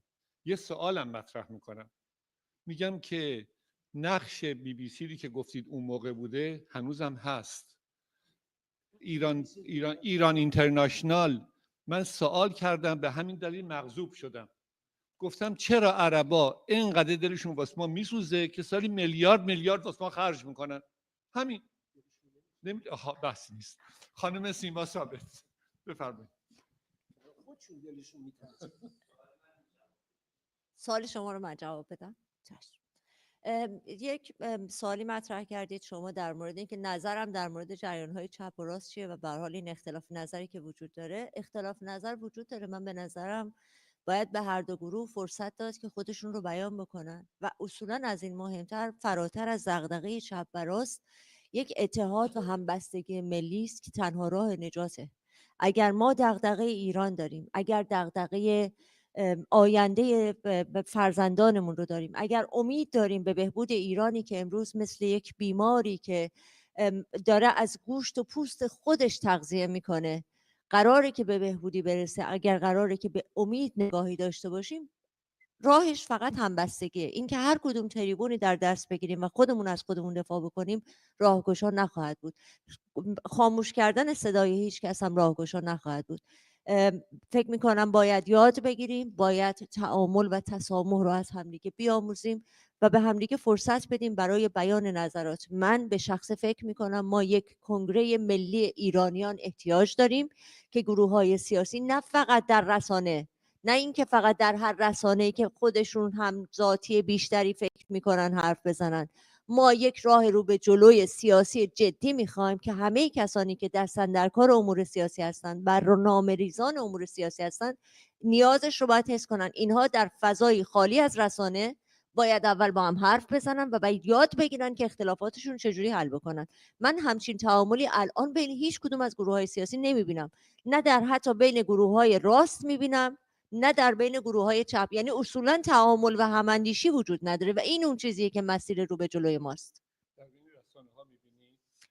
در بین رسانه ها من تا یه حدی میبینم که تلاش برای خبررسانی هست، ولی ممکنه که رسانه ها رقابت حرفه‌ای با هم داشته باشن، ولی راستش من فکر میکنم رسانه ها بزرگترین نقطه ضعفشون این هست که رسانه ها همه دولتی هن و با فاند های دولتی دارن کار میکنن و این خیلی تأثیر میذاره روی نگاهشون. ما اگر خواهان این نیستیم، به جای نگاه دایجان ناپلونی آستینای همت رو بالا بزنیم، یه صندوق بین المللی تأسیس کنیم، از توش رسانه در بیاریم، راه حل باید بدیم.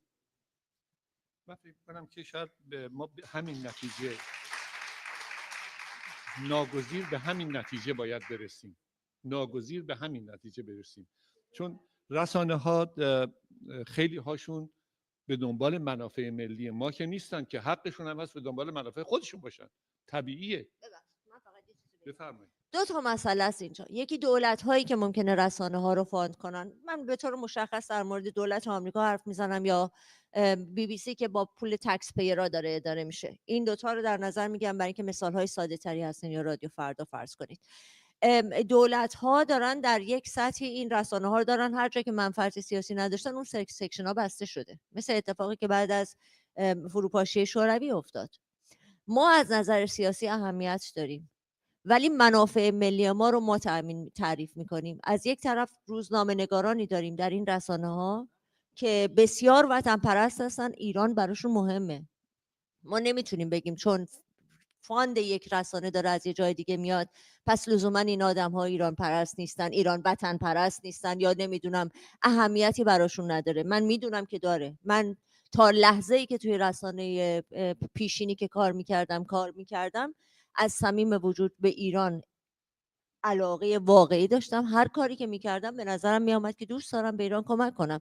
این که شما تشخیصتون درست باشه، راهی که میرید درست باشه، اینها همه قضاوت هایی که در طی زمان میکنن، ولی در خلوص نیت خیلی از اونهایی که دارن تو اونها کار میکنن تردیدی نیست. در مورد خبرنگارانی که کار میکنن من هیچ گونه تردیدی ندارم. از شما سوال نمیکنم چرا از اون رسانه آمدید بیرون.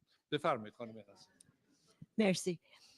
اولا میخواستم یه توضیح کوتاهی بدم، اینی که رسانه چی هست. آیا شما وقتی اینجا همه راجع به رسانه صحبت میکنین میگن تلویزیون و اسم کیهان لندن رو اصلا نمیارین به عنوان رسانه، در صورتی که در عصر کنونی در دنیای دیجیتال دیگه فرقی نمیکنه شما تلویزیون باشید، رادیو باشید، نوشتاری باشید، و اینه که تکنولوژی به ما اینو ارائه داده. اگه ما به خاطر تکنولوژی نبود کیهان لندن ادامه نداشت. ولی الان ما هم ویدیو داریم، هم پادکست داریم، هم نوشتاری داریم، و بعد برای نسل دوم و سوم ایرانیان که زبون فارسی زبون اولشون نیست و مخاطبامون اونجان که بیشتر شدن، کیهان لایفه که به زبون انگلیسی هست و اینطور است مثل کیهان لایف وجود نداره، برای اینکه همه رفتن روی فارسی داخل، ولی در خارج ایرانیان خارج و داخل الان با هم یک همبستگی دارن. شما پرسیدید آیا رسانه میتونه دموکرات باشه؟ رسانه نمیتونه، یعنی این که هر کی بره یک مثلا ژورنالیستی بره هر یک رأی داشته باشه که چه خبری اونجا در بیاد و نیاد. ما کاری که انجام میدیم در کیهان لندن و کیهان لایف که آقای رفعت تو دو تا پلتفرم با من کار میکنن و خانم بغرات روی این واقعا اصل کار میکنن، ما در میتینگ های جلسه های تحریریمون همه شرکت میکنن و تیتر اول و تیترهایی که میذاریم و این نگاه دیدهای همه همکاران هست. این اهمیت داره که در یک رسانه دیدهای مختلفی، یعنی تنوع افکار وجود داشته باشه و در بطن اون رسانه این افکار با هم داد و ستد، با هم همکاری و همیاری بکنن و این یواش یواش به جامعه هم میتونه، یعنی وقتی اینا بتونن با هم صحبت کنن در بیرون از تحریری هم میتونن با هم صحبت کنن و با هم کار بکنن.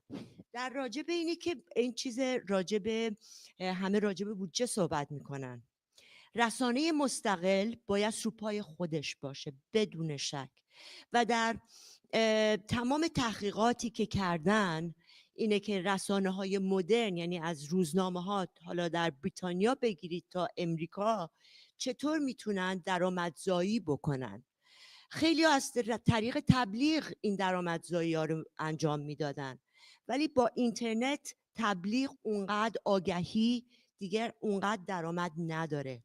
آبونمان درآمد داره، مثلا رسانه مثل اکونومیست، سپکتیتور، تمام اینا آبونمان میذارن، واسه همینه که آبونمان خیلی مهمه. ولی مهمتر از اون اینه که رسانه وارد، یعنی قسمتی از خود جامعه باشه، جامعه اونو نگه داره. ما کیهان لندن اگر امروز هستیم به خاطر همیاری نه تنها اون عشقی که همکاران داشتن بلکه جامعه ما بوده. و بعد به جای اینکه بیاین ماهی 100,000 پوند خرج بکنین که یه تلویزیون داشته باشید، خیلی راحت میتونین از منابعی که در تکنولوژی بهتون میده استفاده بکنین. خود شما سیما جان کاری که اجازه بفرمایید فداکاری کردی با هزینه خود کیهان در میاری، ما این پول رو نداریم. اجازه بفرمایید باید یه اسپانسری باشه این و 100,000 تا 39 نفر دارن زندگی میکنن. اجازه بفرمایید که این بحث رو در یه مرحله ادامهش بدیم که چون بحث اصلی است. آقای احمد رفعت ببینید شما اگه نگاه کنید جهان غرب، بفهمید شما چی؟ ببینید تو جهان غرب روزنامه ها یا ارگان حزبی هستند که الان از بین رفتن، دهه 70 و 80 هنوز بودن نیستن، حزبشون رو میداد نظر حزب میبردن جلو، یا روزنامه هایی هستند که بر مبنای آگهی درآمد دارند. رسانه های فارسی خارج از کشور هیچ کدومشون نمیتونه با آگهی یک روزم دووم بیاره، برای اینکه یا آگهی نمیدن به خاطر اینکه با ایران تجارت دارن و نمیدن برای اینکه به تجارتشون لطمه میخوره، آدم قابل فهمم است، یا اینکه اصلا پولی ندارن که خرج آگهی کنن، در صورتی که شرکت های غربی تو هر کشور یه بودجه هر سال دارن واسه آگهی خیلی هم بالاست، بنابراین نمیتونن به اون صورت مستقل باشن، یا باید فاند بگیرن. حالا کیهان استثناست، یا باید فاند بگیرن ولی کیهان هم آگهی نداره، یکی دو تا آگهی بیشتر نداره. نه من دارم خبری میگم، رسانه خبری. بنابراین این نمیشه، باید فاند بگیرن یا با اینکه یه دولت پشتشون باشه، بی بی سی، وایس آف امریکا، ار اف ای که ایشون هستن، اینا رسانه‌های دولتی ان، دولت‌های بودجه سالیانه دارن میذارن. من خودم مدتی تلویزیون ایتالیا برنامه عربی داشت، به عربا اطمینان نداشتن، من گشتن سردبیرش، من یه سال بیشتر دووم نیورد ولی اونم پولش رسانه دولتی ایتالیا میداد.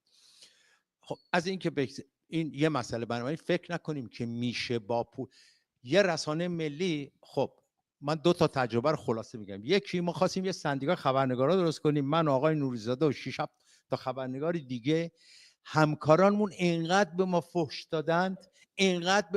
دادند که بعد یه سال لنگ انداختیم زمین، گفتیم آقا خیرش گذشته، ما واسه شما میخوایم.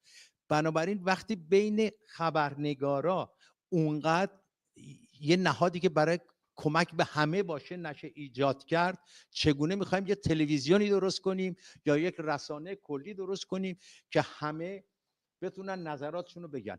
یک چیز خانم ناهید حسینی گفت، صحبت من راجع به شبکه‌های اجتماعی نبود، راجع به فیک نیوز بود. من فقط بخش فیک نیوز و شبکه‌های اجتماعی رو گفتم. من از این ندارم اگه پرسش خاصی خیلی سپاسگزارم. من فقط یه نکته رو، چون بحث مسائل مالی خیلی بود، میخوام این خدمتتون عرض بکنم که تو این 8 میلیون حدوداً جمعیتی که در خارج از ایران وجود داره، تعداد ثروتمندان به خصوص در نسل جدید بسیار بالاست. سالهای اولیه دکتر نوری‌زاده شاهد این قضیه بودن. کمک‌های بسیاری شد. امروز ثروت‌هایی وجود داره که به عنوان مثال طرف در نمیدونم کالیفرنیا لیسانس از یه دانشگاه گرفته، سال بعدش 42 میلیون دلار به اون دانشگاه کمک کرده. بحث اعتماده. اگر رسانه ها اعتماد رو جلب بکنن، شک نکنیم که این مسئله به وجود خواهد آمد. بله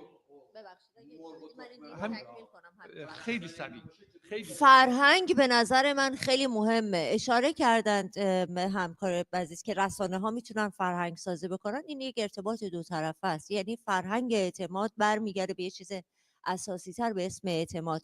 اشاره کردند آقای دکتر به اینکه پولهای زیادی وجود داره. آره پولهای زیادی وجود داره، ولی چقدر این فرهنگ که من باید رسانه خودم رو درست بکنم، من وظیفه دارم در قبال این جامعه بزرگتر که فقط مالیاتم رو ازش نگذرم، یعنی اون بخشی که سهم مالیاتی من ندم به یه چریتی، یک سهم جدی تر ایفا بکنم. این به نظرم یک راه کمی درازتری میخواد. حتما راه درازتری میخواد. آخه این خیلی به دل من گرفت که نازنین انصاری این حرفو بزنه، چون همیشه پشتیبان کیهان بودم. نه ببین همش اشارت به من بود. اما نکته دیگه ببین عزیزم، چه ما باید، احمد اشاره کرد، ما چه باید بدیم تا ملت بزرگوار بفهمه. اگر پیتزا فروشی وا کرده بودیم، من در سن 75 سالگی قسط خونه نمیدادم. پیتزا وا کردم مثل رفیقم شده الان 5 تا. اجازه بده. این آقای لاجوردی اونجا دیده تو زندگی من که آخر هر ماه میشه من چجوری تو سرم میزنم، برای اینکه میخواستم رسانه‌ای باشه، برای اینکه 40 نفر از همکاران من آخر ما زندگی، این شاهد عزیز اینجاست میبینید که چه جور با فداکاری کار میکنه. همینجوری ما زندگی اون داریم. خونه من رفت مصادره، محضر پدرم مصادره، منزل مادرم مصادره. 3 دفعه هم جونمون تو ویکیلیکس هم بریم نگاه کنیم مثل احمد. چی دیگه باید ما بدیم؟ آیا ما به ملت بدهکاریم؟ به خدا نیست.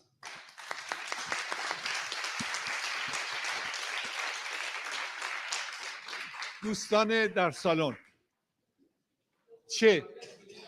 چه در سالن بمانند و چه بیرون بروند، 10 دقیقه دیگه پنل بعدی شروع میشه.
همه تبارتان رسم تن، رسم شوم بردگی، دین و آیین تان، دین مرگ و کهنگی، جمله افکارتان غرق در فساد و هرزگی.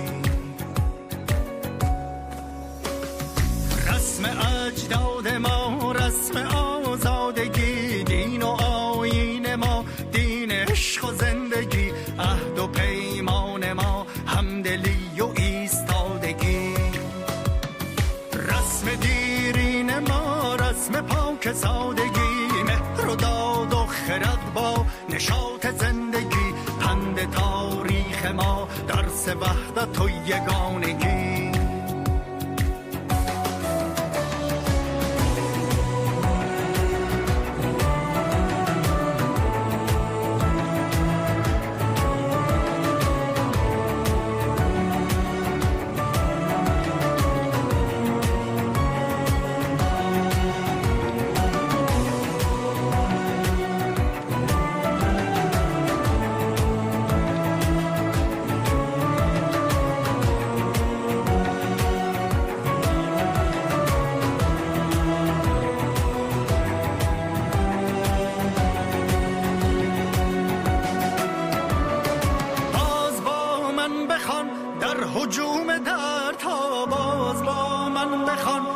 حصار بند ها باز با من بخوان، در حجامت ترانه ها باز با من برقص، زیر تیغ اخما باز با من برقص، با وجود زخم ها باز با من برقص، در ضیافت گلوله ها باز با من بمان، در صف قیام ها باز با من بمان، در غیاب نام ها باز با من بمان، در نبرد با نظام ها باز هم نعره کن، در سکوت دشت ها باز هم خنده کن، در حضور عشق ها باز هم جلوه کن، در میان برق چشم ها باز اندیشه کن، در زوال عقل ها باز هم ریشه کن، در خزان برگ ها باز هم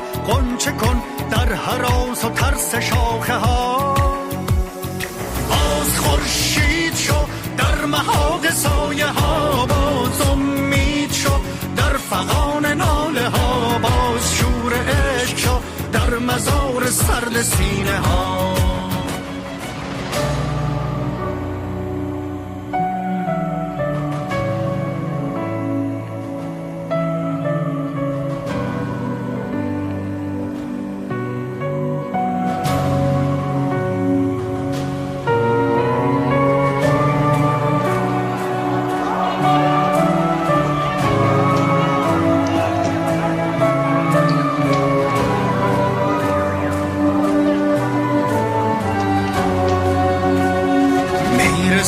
نوبهار بگذرد این غبار، ایله سر بدار باز علیه دیو شب، قیام کن قیام کن قیام، بشکن این سکوت را حسر عنکبوت را، این طلسم شوم کهنه را، با ندای قلب ها با خروش دست ها باز هم قیام کن قیام، بشکن این سکوت را حسر عنکبوت را، کاخ ظلم و جور و کینه را، با نوید قلب ها با نهیب دست ها باز هم قیام کن قیام.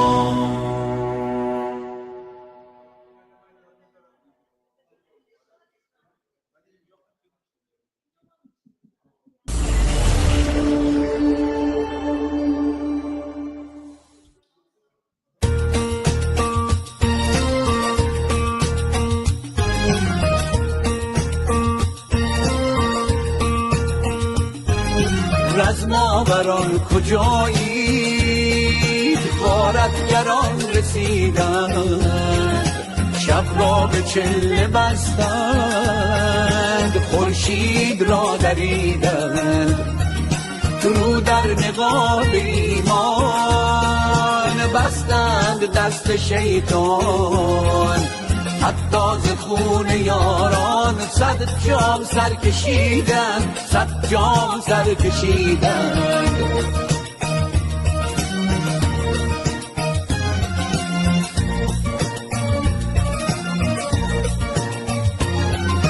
ما را به قلس بردند بر غفلتی سپردند بازار گرم ما را ارزان ز ما خریدند. وقتی نبرد رنگ است امروز روز جنگ است. غارتگران ببینید رزم آوران رسیدند. غارتگران ببینید رزم آوران رسیدند.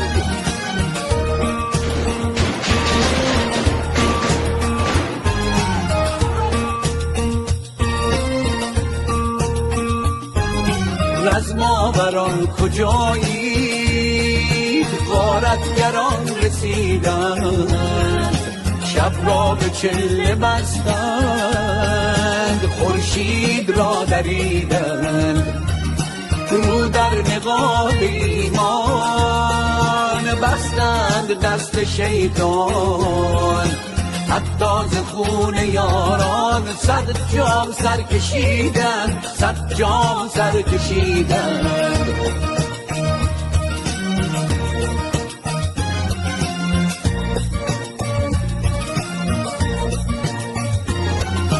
ما را به قلس بردند بر غفلتی سپردند بازار گرم ما را ارزان ز ما خریدند. وقتی نبرد رنگ است امروز روز جنگ است. غارتگران ببینید رزم آوران رسیدند. غارتگران ببینید رزم آوران رسیدند.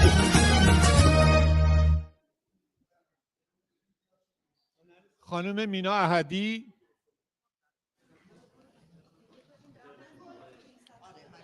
فعلا بعد بشین جا عوض میکنیم دیگه، فرقی نمیکنه. حالا در حال شما نفر اول و دوم نیستید.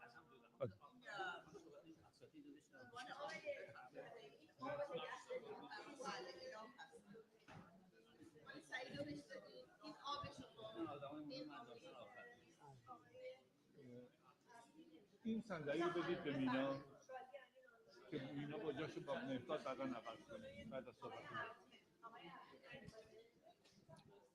خانم مینا احدی همه منتظر شما.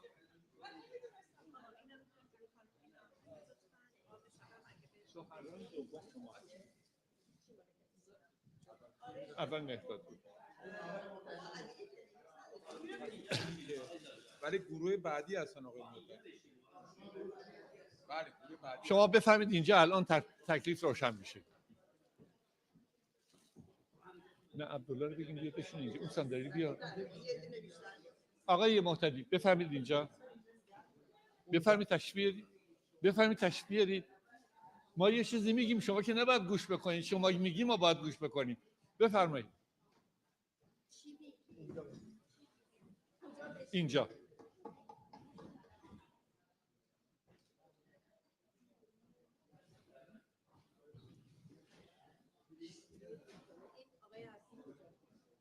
آقای عبدی اصلا اومدن؟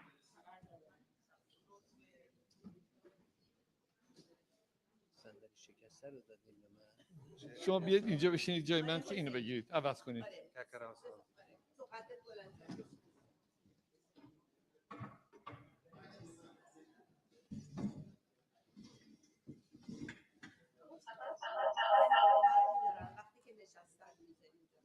خیلی سپاسگزار هستم.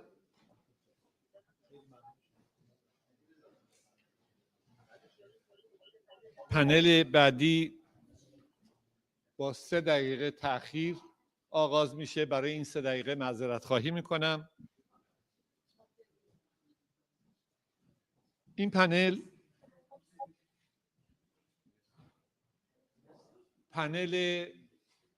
آخر کنفرانس 3 روزه است. پنلی است که در شرایط فعلی که ما درش قرار داریم،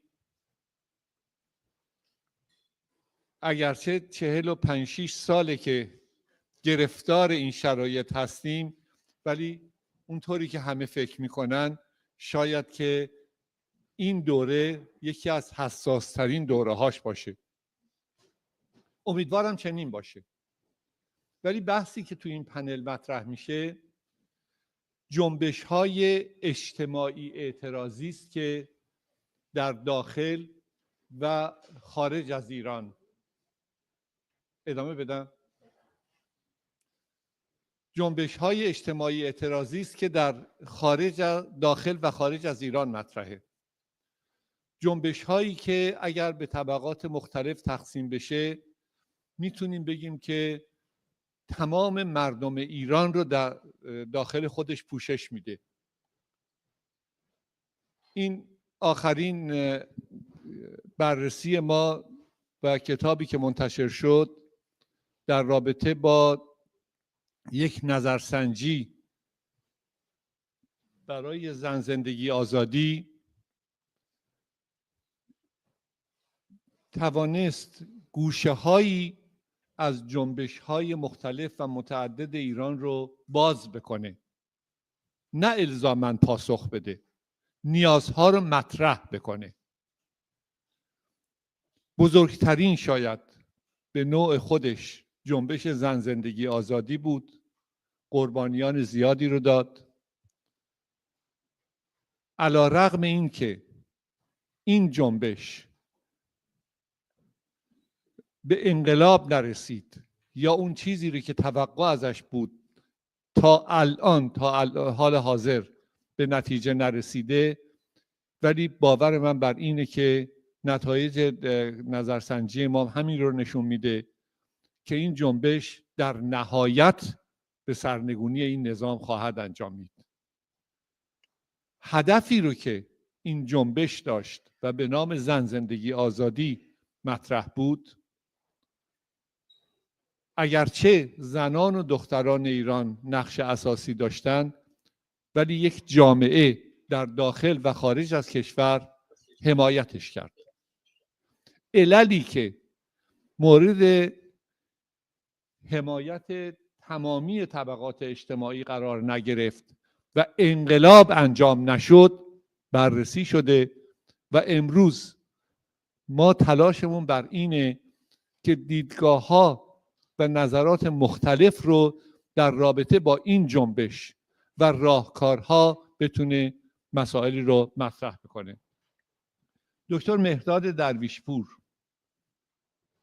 کسی هستن که حالا من مجبورم سنشون رو بگم، از 33 سال پیش تا به الان با ما هستن، حالا بقیهش دیگه بماند.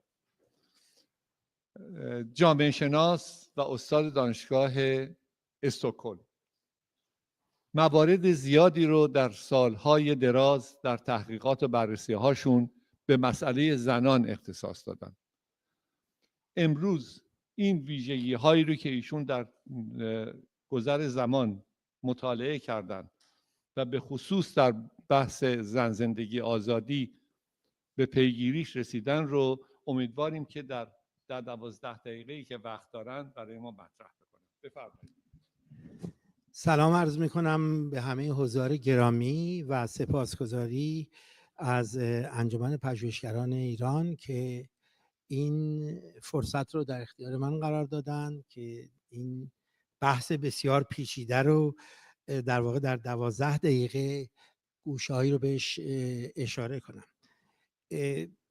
نخست از اونجا میخوام شروع بکنم که عصر جنبش ها و انقلاب های ایدئولوژیک در ایران و جهان به پایان رسیده. پایان رسیدن این به این معناست که پدیده نظیر تجربه انقلاب 57 که در واقع بر یک به هر حال ایدئولوژی یک جنبش پوپولیستی همگانی بود، گرایش های گوناگون، چپ، راست، لیبرال، اتنیک و اسلامگرایان حضور داشتند، اما در نهایت یک ایدئولوژی منسجم اسلامگرایی توانست به اصطلاح با هژمونی به دست آوردن سرشت اون انقلاب رو رقم بزنه و در واقع جامعه رو به موقعیت امروز سوق بده. انقلاب‌های پیروز دیگر هم بسیاریشون در گذشته از شاید الگوهای مشابهی تبعیت کردند، یعنی انقلاب چین، انقلاب روسیه و بسیاری از انقلاب‌ها بر پایه ایدئولوژی نقش کلیدی نه فقط در بسیج اجتماعی داشته، بلکه در ایجاد آن به اصطلاح انسجام برای اینکه بتونه جنبش‌های اجتماعی رو به در واقع تغییر قدرت سیاسی تبدیل بکنه و پیروز بشه. این که پیروزی رو من از منظر تصاحب قدرت سیاسی و جابجایی قدرت سیاسی میگم، نه از اینکه مثلا به واقع اون یکی آیا سوسیالیسم شد یا آن چه سرنوشت دیگری پیدا کرد. امروز با چنین وضعیتی در جهان روبرو نیستیم.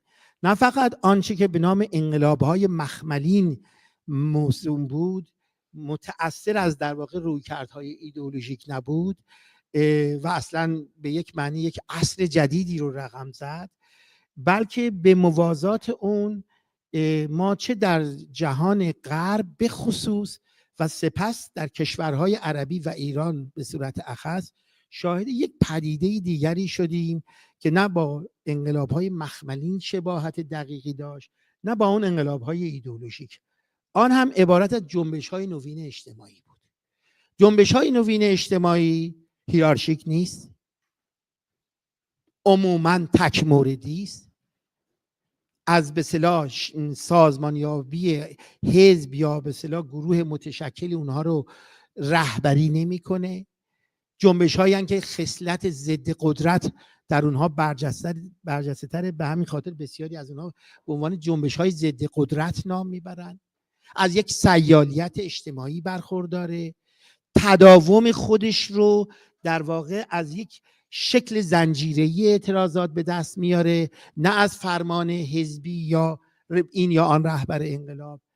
به یک معنی از فاقد رهبری متمرکزه. این پدیده در جریان بهار عربی یکی از جلوه‌های بارزش رو نشون داد که البته این جنبش‌ها در کشورهای غربی، جنبش جوانان، جنبش زنان، جنبش صلح، جنبش محیط زیست، از جنبش‌های پایدار ضد قدرت هستند.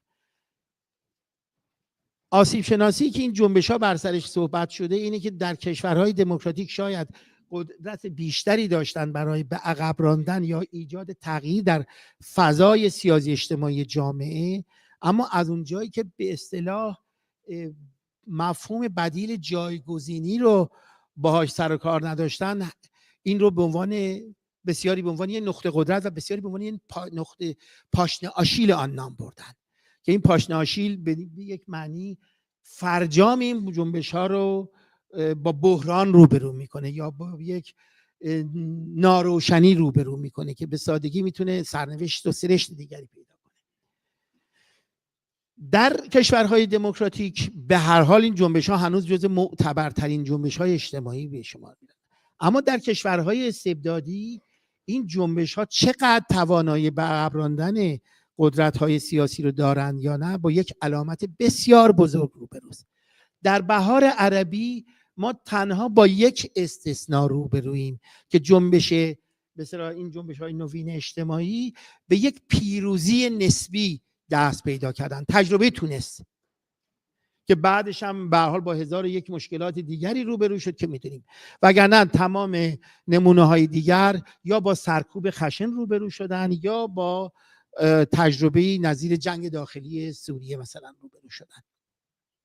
در ایران شاید تولد جنبش نوین اجتماعی به این دوره بر نمیگرده، به یک معنی به دوره جنبش سبز برمیگرده.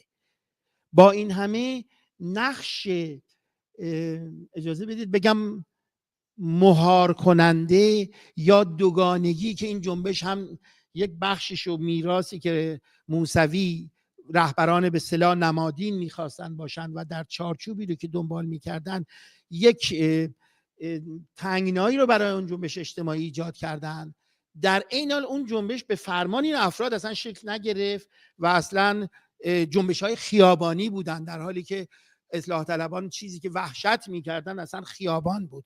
بنابراین یک دوگانگی در آن جنبش بود و یک نوع سردرگمی که به هر حال دیدیم با سرکوب روبرو شد. چیزی که بعد از آن اتفاق افتاد در جامعه ایران شاهد آن شدیم که نوعی گفتمان ساختار شکنی به گفتمان فراگیر در جامعه تبدیل شد و این رو در خیزش گرسنگان در 96 دیدیم، خیزش آبان 98 دیدیم، در جنبش زن زندگی آزادی هم دیدیم. ویژگی های این جنبش ها چه بود؟ باز خودانگیختگی درش بالا، رهبری نداشت، ولی در اینا 100 تا شهر همزمان شکل میگیره. نقش دیجیتال میدیا یا سوشال میدیا اتفاقا در این جنبش های چه بهار عربی بررسی شده که بسیار تعیین کننده بوده، نه اتفاقا رسانه های رسمی. سوشال میدیا نقش کلیدی در بسیج داشته. در جنبش به اصطلاح سال 96 و 98 هم با یه همچین چیزی شبیه روبرو بودیم. اما آن جنبش ها که با سرکوب خشن روبرو شد، در عین حال هرگز به رغم سرکوب جنبش خیزش 96 و 98 که جنبه های مطالباتی اقتصادی و در عین حال با رویارویی سیاسی با حکومت برجسته بود، جنبش های تک موردی بودند. این مهمترین ویژگی همه جنبش های اجتماعی نوینه، تک موردی هستند.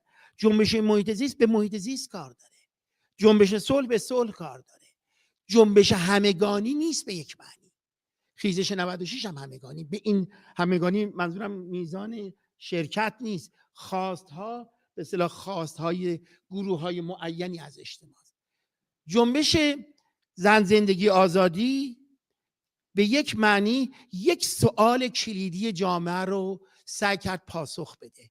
اون سوالی که پیشتر دغدغه ذهنی من به عنوان یک از کسانی که به جنبش‌های اجتماعی بررسی هم زیادی داشتم، هم مداخله عملی هم داشتم، چه در رابطه با جنبش زنان، جنبش جوانان، پیوندم با گروه‌های اتنیکی، جنبش کارگری، پرسش کلیدی که همواره من از خودم می‌کردم و از دیگر طبیعتاً همکاران، اینا چگونه ممکنه به اشتراک برسن؟ دیگه اون ایدئولوژی که چسب مشترک رو ایجاد کنه دیگه وجود نداره. اون توهم که فکر می‌کنیم اونطوری میشه به یک انقلاب منجر بشه وجود نداره. چگونه جنبش اتنیکی که خواست معینی داره باید با جنبش کارگری یا جنبش زنان پیوند بخوره، با توجه به اینکه تنش‌هایی هم بین این جنبش‌ها وجود داره. اگر جنبش اتنیکی بخواد صداش خیلی برجسته بشه، باید در یک همبستگی اتنیکی تکیه بکنه و بنابراین این اینترسکشن و این تقاطعی که مثلا زنان کرد هم ممکنه خودشون تحت ستم احساس بکنن، این باید به اصطلاح به یک معنی به حاشیه رانده بشه. جنبش زنان اگر خیلی بخواد بر یک پارچه کش تکیه بکنه، موقعیت زنان کارگر با موقعیت زنان به اصطلاح طبقه متوسط یکسان نیست. بنابراین این میتونه حتی به حوزه‌هایی از جدایی یا تنش و رویارویی منجر بشه. به گمان من حلقه کلیدی که این جنبش ها رو میتونست به یکدیگر پیوند بده و در جنبش زن زندگی آزادی اتفاق افتاد، ولی قبل از اون در خوزستان اتفاق افتاد. خیزش خوزستان که قبل از جنبش زن زندگی آزادی اتفاق افتاد، 3 عنصر به هم گره خوردن: محیط زیست، طبقه، اتنیک، یعنی رنگ سگانه را داشت. چیزی که شاهد بودیم اون جنبش هم عمدتاً محلی بود، ولی در آنجا برای نخستین بار ما شاهد این شدیم که کارگران هفت‌تپه، کارگران نیشکر که خودشون اتفاقاً آب زیاد احتیاج هست برای در واقع نیشکر، در حالی که مسئله بحران آب در خوزستان عمل می‌کرد، اعلام حمایت از اونجا را کرد. در تهران خوزستان حمایتت می‌کنیم برجسته شد. در آذربایجان کوتاه کوچک بود این اعتراض واکنش ها، ولی نکته کلیدی چیست؟ سولیداریتی، همبستگی، نه به آن معنی عامیانه که ملت میگن همه با هم یا همه بیان برن زیر پرچم من. سولیداریتی یعنی که من به جای اینکه فقط به منافع خودم بیاندیشم، درد تو هم درد من بشه. هر وقت اندیشه مراقبتگرا به عنصر ارزشی در جامعه تبدیل بشه، بخت این که ما از جنبش‌های تک موردی، مجزا، پراکنده به جنبش اجتماعی به اصطلاح مشترک دست پیدا بکنیم، افزایش پیدا خواهد کرد. اتفاقی که در جنبش خیزش زن زندگی آزادی اتفاق افتاد، برجسته شدن این همبستگی بود. یعنی آنجا جوانان، زنان و اتنیک سه عنصریه که با یکدیگر گره میخوره و به این ترتیب در حالی که این همه تبلیغات جمهوری اسلامی، این همه تبلیغات راست افراطی، اتنیکا تجزیه طلبن، تروریستن، هر چی که از جمهوری اسلامی به خصوص مبلغ این چیز بوده گرفته، همش این تهدید یا این ترس رو ایجاد بکنن جنگ داخلی میشه. یه مرتبه کردستان، بلوچستان، زاهدان، تهران، اتحاد تبدیل به شعار جامعه میشه. این شعار من در خارج از کشور نیست، این شعاری است که در واقع در داخل جامعه شکل میگیره. عنصر سولیداریتی بالا میاد. بنابراین به گمان من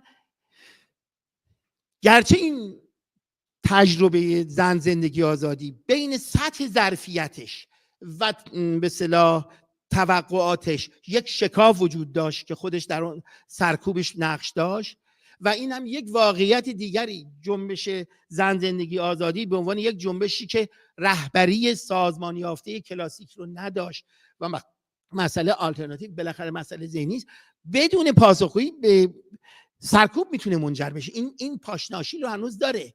ولی میخوام بگم که نکته کلیدی مثبت این جنبش این بود که عنصر همبستگی، یا دقیق‌تر بگم همبستگی متکثر معنا پیدا کرد.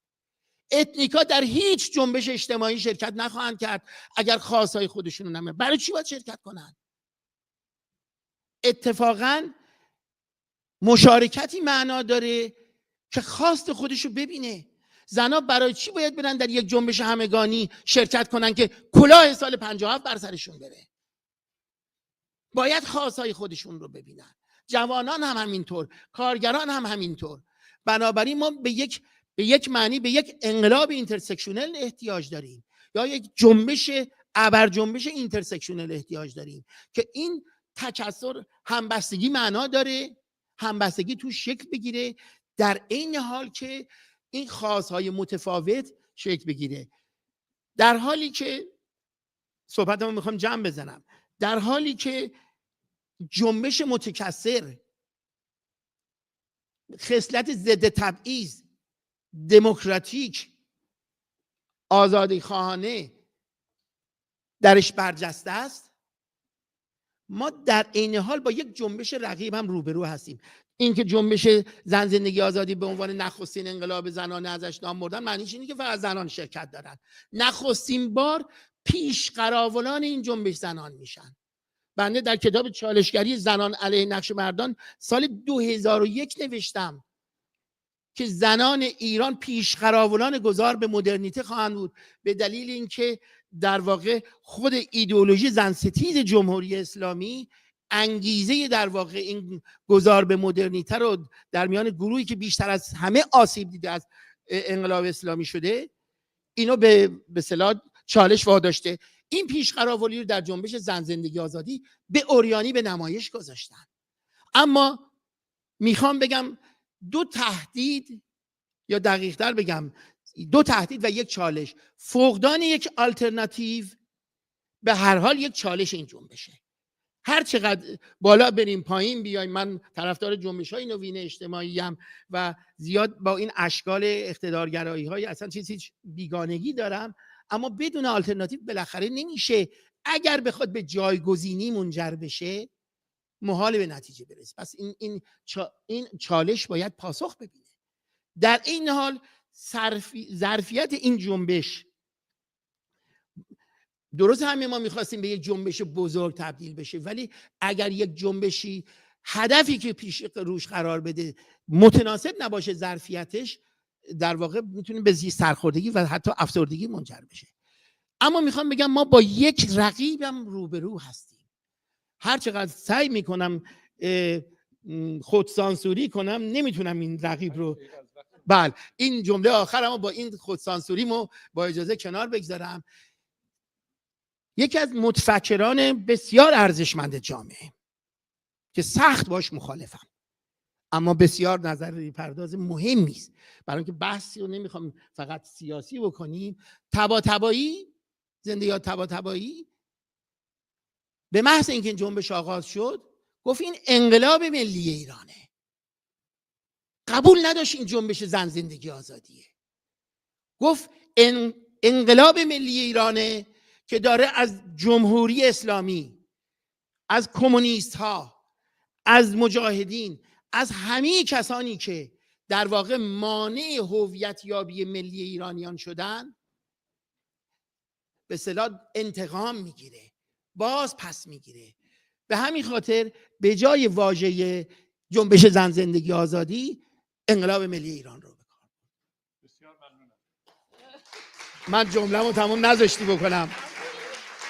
نه نذاشت دیگه. من جمله‌مو اینو خواستم بگم و باید با اجازه بگم. من خواستم بگم ایده انقلاب ملی ایرانیان یک تهدیدی است در برابر دموکراسی خواهی جنبش زن زندگی آزادی که رویکرد متکثل، پلورالیستی و دموکراتیک داره و من نگران اینم بدون اینکه بخوام عناصر ارق ملی و عناصر به اصطلاح ملی رو در این انکار بکنم، غلو کردن در نقش ملیگرایی این جنبش میتونه به یک اولتراناسیونالیسمی منجر بشه که همونطور که در متن تقویت و پیشروی راست افراطی در جهان شاهدش هستیم، این اولتراناسیونالیسم، ترامپیسم، در خود اینجا لوپن، در کشورهای دیگر همه دارن نقش ایفا میکنن. این میتونه به یک جنبش حتی شبه فاشیستی در جامعه ایران منجر بشه. به همین خاطر فکر میکنم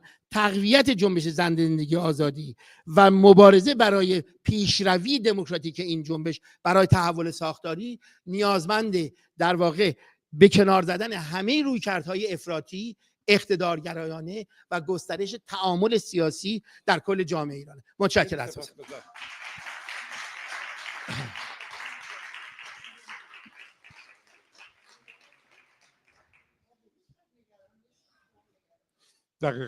دقیقاً آقای دکتر درویشپور، بسیاری از مسائلی که مطرح کردید دقیقاً نتایجش تو این کتاب اخیر ما هست. یه بحث آلترناتیو جزء اولویت‌های اصلیه. خانم مینا احدی، نخیر آقای ساجری ها گوش بکنن یه مقداری وقت بعداً خدمتشون خواهیم رسید.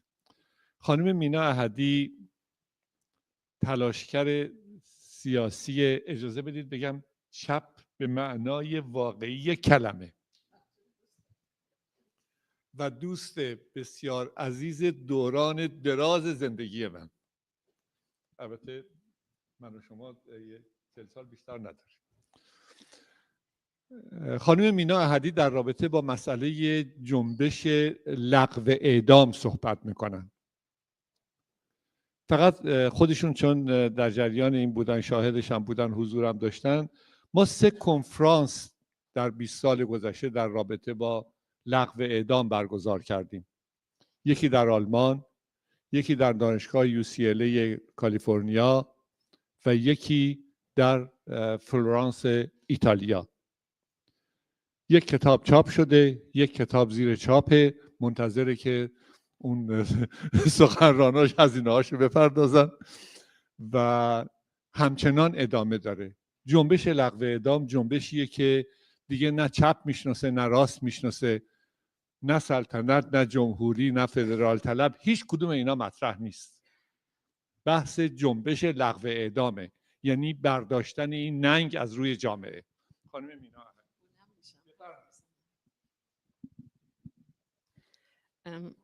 خیلی ممنون.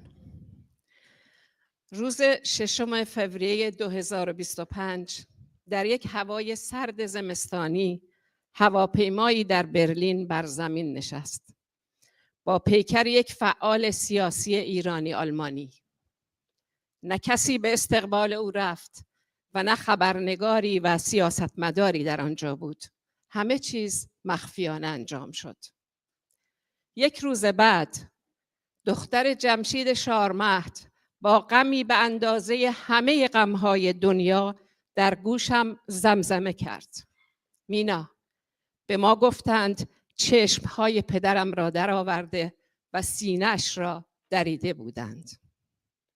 برای من این چند کلمه یادآور زمزمه دوستم محبوبه در 44 سال قبل بود که گفت: پیکر مسعود صالحی راد، دانشجوی پزشکی مفقود شده در دانشگاه تبریز را در کنار ساختمان کمیته دیدم. صحبت از این بود که چشمهایش را از حدقه درآورده بودند. این آغاز حکومت اسلامی بود. سردمدار این فاجعه پزشکیان، رئیس جمهور امروزشان و هم دانشکده آن روز من بود. در فاصله 45 سال جنایت و سبعیت اسلامی اتفاقات زیادی افتاده و موضوع سخنرانی من امروز در مورد یکی از این اتفاقات است. من میخواهم امروز از جنبش علیه اعدام صحبت کنم. جنبشی که هست ولی با وجود بودنش شناسنامه تثبیت شده ای ندارد. امروز میخواهم اینجا در میان شما این جنبش مقتدر و بی همتای سیاسی در ایران که صاحب اعتبار و اقتدار در خاور میانه و کل جهان است را معرفی کنم. به ویژه از این رو این تلاش را مهم و حیاتی می‌دانم، چرا که خاصه در کشورهای استبدادی دستاوردهای سیاسی و جنبش‌ها تا مادام که در قلب تاریخ ثبت نشده نام و نشاندار نباشند، دست را به حکام دیکتاتور در جدال میان حافظه با فراموشی خواهند باخت. اجازه دهید اینجا سخنانم را با یک سوال آغاز کنم. الان اگر از شما بپرسند جنبش علیه اعدام در ایران کی و چگونه متولد شد، چه میگویید؟ دقت کنید، جنبش علیه اعدام حاصل قیام‌های 20 سال اخیر نیست. عمرش بیش از 20 سال است. جنبش علیه اعدام متولد شد تا اتفاقاً راه را برای عروج قیام‌های شهری که امروز راجع بهشون شنیدید و مبارزات مختلف بکوبد و هموار کند. جنبش علیه اعدام در دهه 60 هم متولد نشد. در متن هولوکاستی که ما آن را به درست هولوکاست اسلامی نامیدیم، در دهه‌ای که ده‌ها هزار نفر را به جرم مقاومت علیه عروج حکومت اسلامی دستگیر و اعدام کردند. سالها بعد وقتی آثار این زخم عمیق بر پیکر جامعه ایران قدری ترمیم یافت و جنبش‌های سیاسی و نهله‌های فکری مدرن، انسانی، غربگرا و مساوات طلب عروج کردند، سر و کله جنبش جوان و نوپایی در ایران پیدا شد که ما امروز آن را جنبش علیه اعدام می‌نامیم. این جنبش در دهه 90 میلادی سر برآورد. به عنوان کسی که تاریخ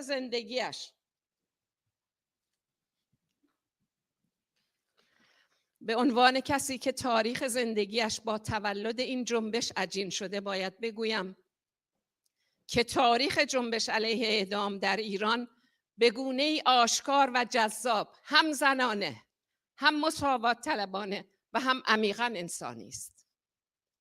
جنبش علیه اعدام در ایران اولین جرقه‌های پیدایشش به طرز غریبی با مسئله زن در ایران گره خورد. در داخل کشور برای سنگسار زنانی که به خاطر سکس بدون مجوز دین به مرگ محکوم می‌شدند همهمه ایجاد شده بود. جامعه ایران استرس گرفته بود و داشت عکس‌العمل اعتراضی نشان میداد. همزمان با سنگسار خبر اعدام زنانی که متهم بودند همسرانشان را به قتل رسانده‌اند یا در مقابل تجاوز از خود دفاع کرده‌اند مردم را وارد یک عکس‌العمل سیاسی گسترده کرد. اعدام زن یا سنگسار زن با وجود تبلیغات دینی گسترده مورد قبول مردم نبود. زنها یاد گرفتند مقاومت کنند. این جنب جوش و همهمه در داخل کشور توسط ما در خارج کشور رویت شد. ما متوجه شدیم که حتی زنان محکوم به اعدام دارن عکس العمل نشان میدهند. دیدیم سر و کله وکلایی پیدا شد که به گونه جدیدی دارند از زنان دفاع میکنند. سمپاتی جامعه را دیدیم و لذا ما هم در خارج کشور دست به کار شدیم. از اولین کیس هایی که مجبورم به خاطر کمبود وقت فقط نام آنها را ببرم، مریم ایوبی، کبرا رحمانپور، افسانه نوروزی، شهلا جاهد، دلارا دارابی، سکینه محمدی آشتیانی و ریحانه جباری. مریم را در دوره خاتمی تکه تکه کردند. سکینه را نجات دادیم و همراه با آن کمپین خط بطلانی روی پدیده سنگسار کشیده شد.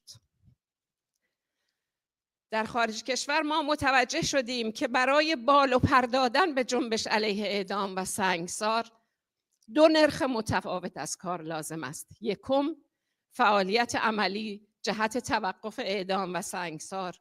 دوم، جدال نظری و جنگ تبیین برای تأمین اقتدار فکری و نظری این جنبش.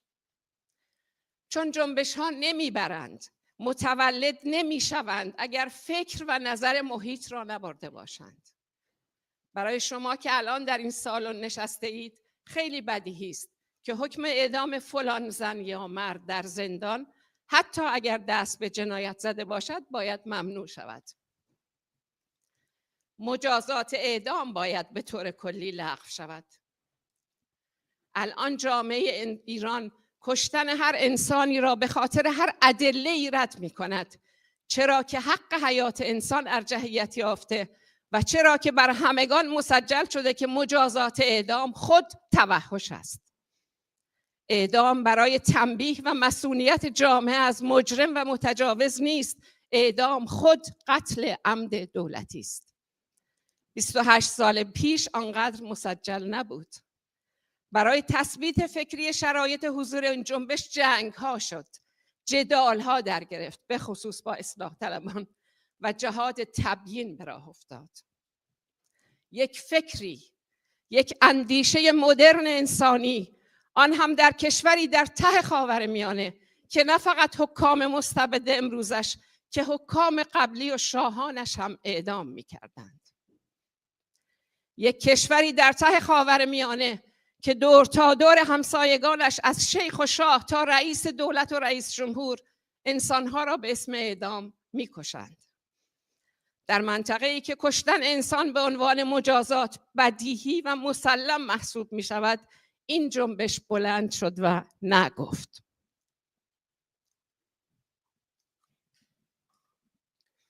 در ته این جهنم جنبشی بلند شد و ایستاد و گفت نکشید، نه زندانی سیاسی را بکشید، نه متجاوز را، نه مجرم و نه قاچاقچی را.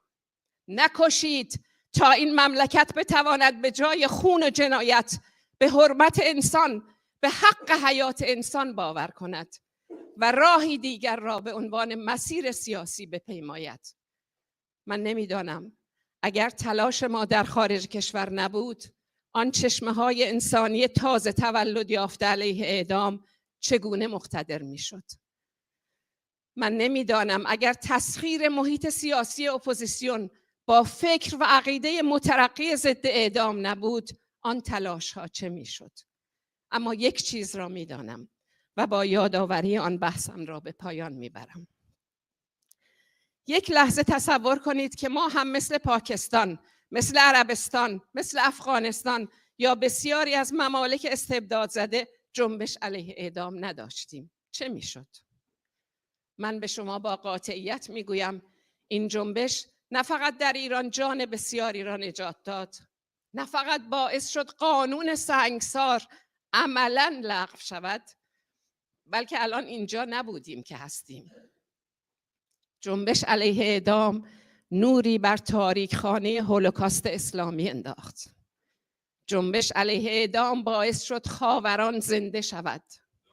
جنبش علیه اعدام کل تاریخ ما را از مشروطیت تا امروز روی دوشش نهاد و تا اینجا آورد. امروز سخت است کسی از اعدام گل سرخی دفاع کند، حتی اگر دارای ایدئولوژی دست راستی باشد. امروز سخت است که شما استبداد سیاسی را رد کنی ولی برای اعدام اما و اگر بیاوری، همان گونه که جریانات راست از جمله اصلاح طلبان چنین کردند. جنبش علیه اعدام باعث شد مقاومت یک نسل در روزهای عروج خمینی که داشت فراموش میشد دیده شود. برای کسانی که داشتند تاریخ را پاک می‌کردند و این گونه وانمود می‌کردند که گویی حکومت اسلامی در مقابل خود با هیچ مقاومت و مبارزه‌ای مواجه نشد. جنبش علیه اعدام باعث شد جنبش‌های حق طلب از جمله جنبش دادخواهی گسترش یابد و تقویت شود. ما اعلام کردیم نخواهیم گذاشت پشت بام مدرسه رفاه تکرار شود. ما دشمنان خودمان و عوامل این حکومت را نمی‌کشیم، اعدام نمی‌کنیم. مجازات اعدام باید بالکل ممنوع شود، ولی ما دادخواهی می‌کنیم. جنبش دادخواهی به واقع شکل اثباتی جنبش سلبی علیه اعدام در آیینه است. جنبش علیه اعدام باعث شد خشونت جمهوری اسلامی مهار شود. جنبش علیه اعدام باعث رشد جنبش دفاع از حقوق زن و نقد اسلام شد. سنگسار را با قوانین اسلامی یکجا رد کردیم. کیس به کیس درباره سرنوشت زنان محکوم به اعدام حرف زدیم و سفره جدال با مرد سالاری انتگره اسلام را وسط جامعه ایران پهن کردیم. میخواهم امروز اینجا تأکید کنم که مردم ما شاید عادت دارند پیروزی ها را فرض مسجل بگیرند، ولی از شکست ها درام های شرقی شیعی بسازند.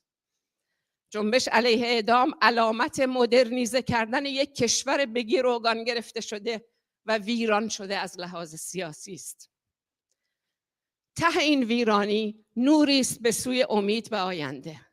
جنبش علیه اعدام ایربگ من و شما و مردم ایران است که در فردای هر گونه تحولی نتوانند یکی را به جرم چپ، آن دیگری را به جرم دگراندیشی، کافر بودن، توهین به مقدسات، یکی را به جرم زن بودن و آن دیگری را به جرم همجنسگرایی بگیرند و اعدام کنند. وقتی درباره سامانه حکومتی آینده بحث می‌کنیم، باید حواسمان باشد که با جنبش علیه اعدام در ایران سازوکار آینده را از الان تا حدودی تعیین کرده ایم. ایران به هر کجا که برود و با هر حکومتی که داشته باشد راحت نخواهد بود که روشنفکرانش را بگیرند، شکنجه یا اعدام کنند. مردمانش را با خطر اعدام بترسانند، تحقیق کنند و به تمکین بکشانند. جنبش علیه اعدام امروز سلبی است، اما اثبات آینده سیاسی بدون اعدام در ایران است. در کلیه این کره خاکی الان در هیچ کشوری چنین جنبش مقتدری وجود ندارد که در ایران وجود دارد. در حالی که همکنون در 24 کشور جهان از جمله عربستان، آمریکا، چین، مصر یا عراق همچنان انسانها را به خاطر اعدام میکشند، جنبش علیه اعدام در ایران مشعلی است در تباهی و سیاهی امروز کل جهان. ما امیدواریم، من امیدوارم که با سرنگونی جمهوری اسلامی مدلی از کشوری را تأسیس کنیم که نه فقط الگوی انسانیت در طبقه هفتم جهنم در خاورمیانه، که نمای انسانیت در کل جهان امروز باشد. متشکرم.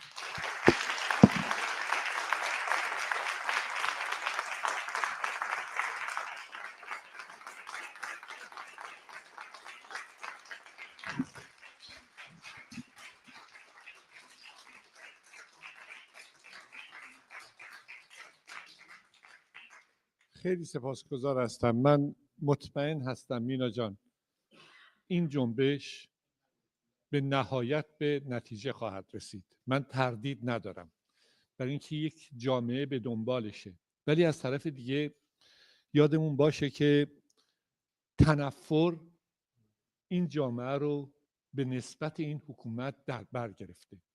من با یکی در ایران صحبت می‌کردم و وقتی که بحث لغو اعدام بود میگفت منم با شما موافقم، اعدام نخواهیم کرد. لرزه به تن آدم میندازه. گفت اعدام نخواهیم کرد، ولی 4 تا کامیون میگذاریم، 4 تا دست و پا رو میبندیم، از 4 طرف میکشیم تا این حکومت بدونه با ما چه کرده، با بچه های ما چه کرده. توی این روزهایی که واقعا این جنبش بوده، هر مرحله‌ای که این حکومت ننگین شکست خودش رو احساس کرده، چوبه های دار بیشتری بالا رفته. مطمئن هستم این جنبش نتیجه خواهد داد. آقای دکتر رحمانی، با وجودی که من خواهش کرده بودم شما صحبت بکنید، اجازه بدید یکی از همکشوری های شما اول صحبت بکنه. از کانادا آقای دکتر امیر ساجدی، جامعه شناس، و بقیه‌شو گوش بکنید چی میگم. جامعه شناس و استاد بازنشسته اجباری، تحقیقی را انجام دادن در رابطه با تحولاتی که در همین رابطه بوده و این تحقیقشون رو برای ما مطرح میکنه. جناب دکتر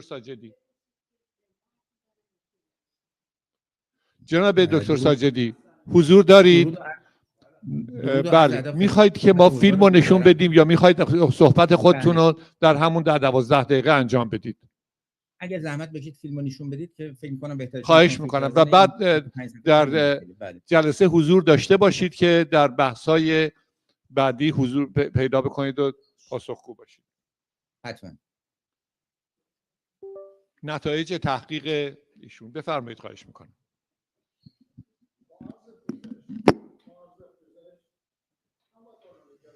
اجازه بفرمایید. خواهش میکنم. بفرمایید. خواهش میکنم. بفرمایید. خواهش میکنم. بفرمایید. خواهش میکنم. جناب آقای لاجوردی، قرار شد فیلم رو پخش کنید، اون چیزی که من ضبط کردم خدمتتون ارسال کردم، یا دوباره تکرار کنم اینا رو؟ فیلم رو پخش میکنیم. گرامی، متن سخنرانی من هویت و جنبش اعتراضی است. مطالعه موردی 1401 جنبش اعتراضی 1401 ایران. هدف ما بررسی نقش هویت در شکلی جنبش اعتراضی 1401 و عوامل تاثیرگذار. صحبت کنن خودشون بهتره چون که صدای فایلشون ضعیفه. اگر صدای منو دارید من میتونم بخونم، ولی نمیدونم تا چه اندازه میتونم خودمو سانسور کنم که بتونم تو 13 دقیقه یا 14 دقیقه تموم کنم. اگه صدای من دارید من متن رو بخونم. آقای دکتر پس خود جناب عالی صحبت میکنید؟ بله. بفرمایید. خواهش میکنم. صدا خوب ضبط نشد. خدمت حضار محترم، موضوع سخنرانی من هست هویت و جنبش اعتراضی، مطالعه موردی جنبش 1401 ایران. چه هدفی ما داریم؟ هدف ما این هستش که نقش هویت رو در شکلی جنبش 1401 بیان کنیم و بگیم چه ویژگی‌هایی داشت و چه عواملی مؤثر در این جنبش اعتراضی بود. خب برای این مسئله ما اومدیم یک سوالی را طرح کردیم و گفتیم که چیستی هویت‌های آقای دکتر یک کمی بلندتر صحبت بفرمایید. برای این مسئله اومدیم ما یک مسئله‌ای را طرح کردیم در این نوشتار و گفتیم که چیستی هویت‌های اعتراضی سال 1401 ایران کدامند؟ برای اینکه بتونیم پاسخی بدیم اومدیم یک فرضیه‌ای رو اینجا عنوان کردیم و گفتیم که این جنبش اعتراضی در پی نشان دادن کسب هویت‌های خود بوده و جنبش اعتراضی 1401 از نوع جنبش‌های فمینیستی، دانشجویی، آزادیخواهی، کارگری و غیره بوده و برای اینکه ما بتوانیم درست این را بیان کنیم بایستی به صورت مختصر خدمت شما بگم که جنبش یک تعریفی متفاوت با قیام، انقلاب، نهضت و مسائل دیگر داره. جنبش به معنی حرکت، تکان و تغییر و وقتی که یک گروهی برای دستیابی به اهداف سیاسی، اقتصادی، فرهنگی و اجتماعی خودشون حرکتی رو آغاز میکنن به صورت گروهی، این بهش میگین جنبش. اما جنبش تفاوتش با شورش چی هست؟ جنبش همواره خشونت پرهیز هست. شورش رو اگر بخوایم ما معنی کنیم در لغتنامه دهخدا به عمل شوریدن و قوقا کردن میگن و برای شورش تعاریف دیگری آوردن: فتنه، فساد، طغیانگری، یاغیگری، آشوب و غیره. یک اصطلاح دیگری داریم به نام قیام. قیام به معنی به پا خواستن، ایستادن، و معمولا قیام یک حرکت مردمی است و به معنی امتناع کردن از اون مسئول بالاتر هست. و قیام میتونه هم مدنی باشه، هم میتونه غیر مدنی باشه، یعنی هم خشونت آمیز میتونه باشه، هم غیر خشونت آمیز. انقلاب یک واژه‌ای است به معنی دگرگونی و کلاً تغییر دادن، که اگر این انقلابی که صورت میگیره سطحی باشه به اون میگن انقلاب سطحی، ولی اگر ماهیتاً کلاً عوض بکنه به اون انقلاب میگن. برای اینکه ما بتوانیم به این نوشتار خودمون یا به این سخنرانی خودمون قنای بیشتری بپردازیم، اومدیم از یک چارچوب نظری بهره بردیم و اون چارچوب نظری ما چارچوب نظری ساده انگاری است. خب این چارچوب نظری ساده انگاری میگه که نبایدی فقط به اون ساختارهای مادی و منافع ثابتی که از پیش تعیین شده به اونها پرداخت و امروزه هنجارها، هویت‌ها بسیار مورد توجه قرار میگیرن و بایستی چیکار کرد؟ بر عوامل مادی و غیر مادی هر دو توجه ویژه‌ای داشته باشیم. خب در دنیای مدرن میگه معنای هویت تغییر یافته و دارای معانی جدیدی شده یا دارای معانی جدیدی شده. اما چه دلایلی باعث شد که این جنبش اجتماعی 1401 در ایران شکل بگیره؟ عوامل متعددی بود. من قبل از اینکه به این عوامل بپردازم به صورت خیلی مختصر میگم که نارضایتی تنها در کشورهای استبدادی نیست، نارضایتی در کشورهای دموکراتیک هم وجود داره. پس در همه جوامع ما شاهد نارضایتی هایی از طرف گروه های مختلف هستیم. اما آنچه که متفاوت میسازه جوامع دموکراتیک رو با جوامع استبدادی این هست که در جوامع دموکراتیک این نارضایتی ها از طریق گفتمان حل و فصل میشن، امتیازاتی میدن، امتیازاتی میگیرن و مسئله چی میشه؟ حل تا حدودی حل میشه. البته اکثر این اعتراضات جنبشی رو دارم خدمتتون میگم. اما در جوامع غیر دموکراتیک هر گونه جنبش اعتراضی که بخواد صورت بگیره، اون نظام حاکم بر این مبنا فکر میکنه که تمام این جنبش‌ها خطری برای نظام هست و امکان سقوط نظام رو میتواند چیکار کنه؟ در بر داشته باشه. حالا چه عواملی در این جنبش اعتراضی 1401 ایران دخیل بودن؟ اینا رو میخوایم بررسی کنیم که اولیش عنوانش هست مدرنیته و بحران هویت. ما میدونیم که جنبش‌های اجتماعی زائده گسترش مدرنیته هستند. در واقع جنبش‌های اجتماعی بر اساس و بر پایه مدرنیته شکل میگیرن.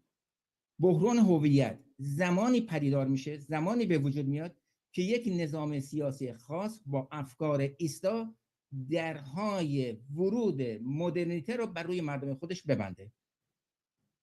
اینجاست که ما میبینیم که این مدرنیته با این نظام‌های استبدادی در تعارض هستند. چرا؟ چون این نظام‌های استبدادی مدرنیته رو بسیار خطرناک برای خودشون میدونن و سعی میکنن در اون اندازه‌ای درهای مدرنیته رو باز کنن که خودشون بتوانن از اونها استفاده کنن به صورت ابزاری، ولی اجازه ندن که اون ارزش‌های جدید در جامعه بخواد چیکار کنه؟ شکل بگیره. در نظام جمهوری اسلامی ایران برای نظام تنها ایدئولوژی اسلامی، اون هم از نوع شیعه، برای ملت هویت رو چیکار میکنه؟ مشخص میکنه. و بدین سبب هستش که همواره مدرنیته با مکتب شیعه اسلامی در ایران در تضاد هست. پس حکومت ایران وفاداری ملت رو تنها به نظام و ارزش‌های اسلامی میدونه و اگر به غیر از این باشه مدرنیته رو سعی میکنه اگر بخواد ورودی پیدا کنه یا اشخاصی که به دنبال ارزش‌های جدید هستن اون رو سرکوب کنه. من اگه بخوام خیلی مختصر بگم، مدرنیته یک سری ارزش‌های جدیدی رو همواره با خودش به همراه داره که به چالش میکشه اون ارزش‌های سنتی رو. یکی از مسائل مهمی که دوستان ما اینجا بحث کردن این فمینیسم و جنبش زنان در ایران هستش. این فمینیسم خودتون اونجا در پاریس هستید، میدونید که یک کلمه فرانسوی است و بایستی به درستی معنی بشه و معنی اون برابری جنسیتی است. یعنی نه تنها حمایت از زن بلکه برابر تفکر برای زن و مرد بایستی چه وجود داشته باشد.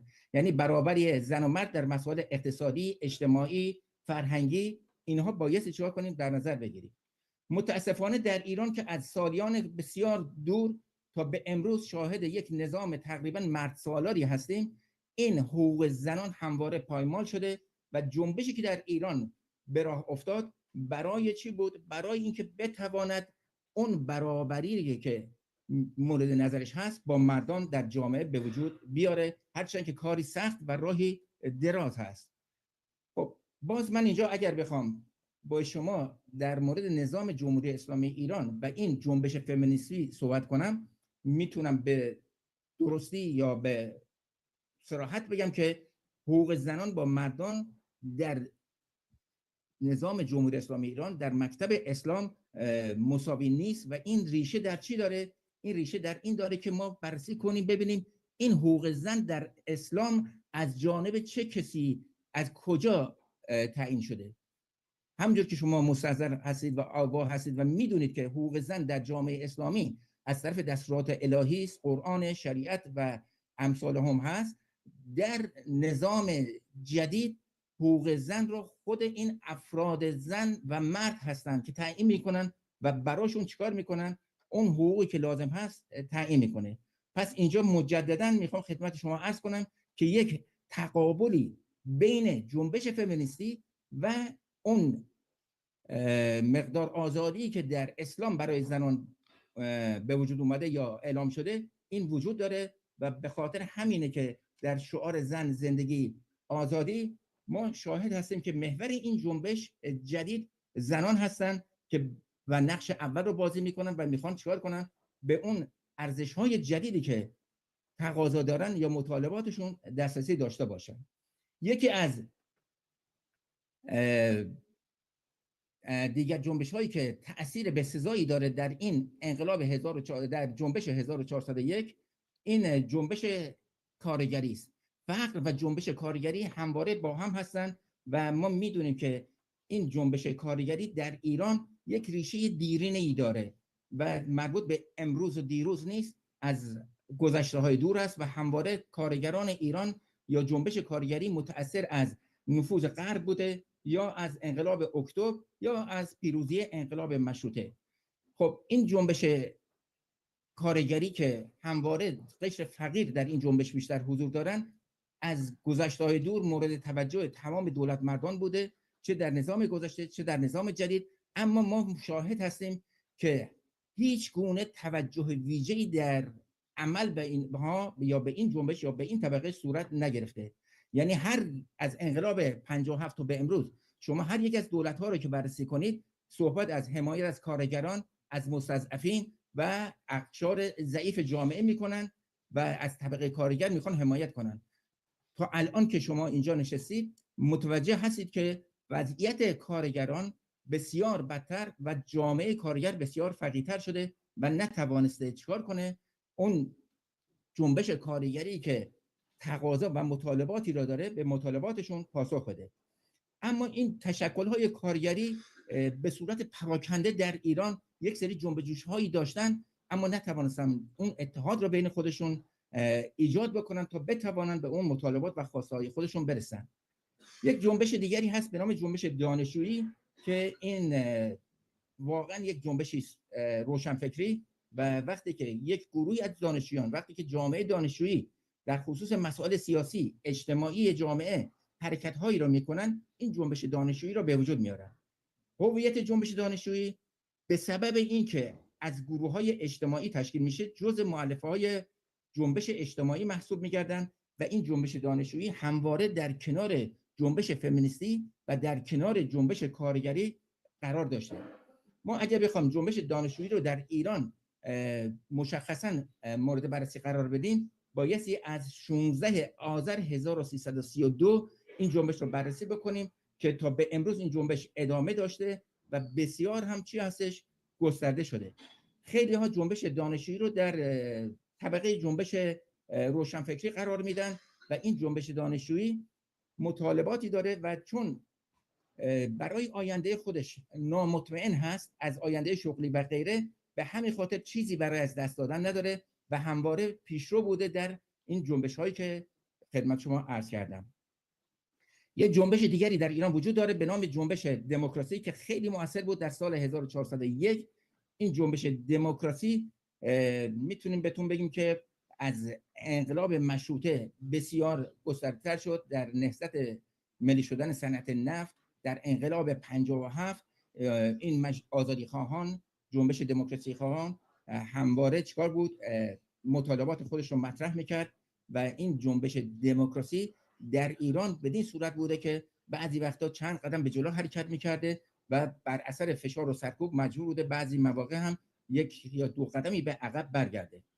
اما شاخص هایی که جنبش های دموکراسی خواهی داره یا آزادی خواهی داره، اون عقلانیت بازیگران هست، وجود انتخابات آزاد هست، احزاب آزاد، احزاب سیاسی آزاد یا تفکیک قوا و نظارت قوا و غیره که اینها نشون میده که این جنبش آزادی خواهی چیکار میکنه؟ همواره به دنبال اینها هست و اگر ما میخوایم گسترش جمهوری آزادی خواهی رو بررسی کنیم، شما میتونید از فشارهای نظام جمهوری اسلامی ایران به جنبش آزادی خواهی مثال بزنید که از سال 1401 تا به حال بسیاری از این آزادی خواهان کشته شدن، بیش از 1000 نفر از آزادی خواهان کشته شدن، بسیاریشون الان در زندان هستن و بسیاریشون اعدام شدن و هنوز تعداد زیادیشون هم در صف اعدام قرار دارن.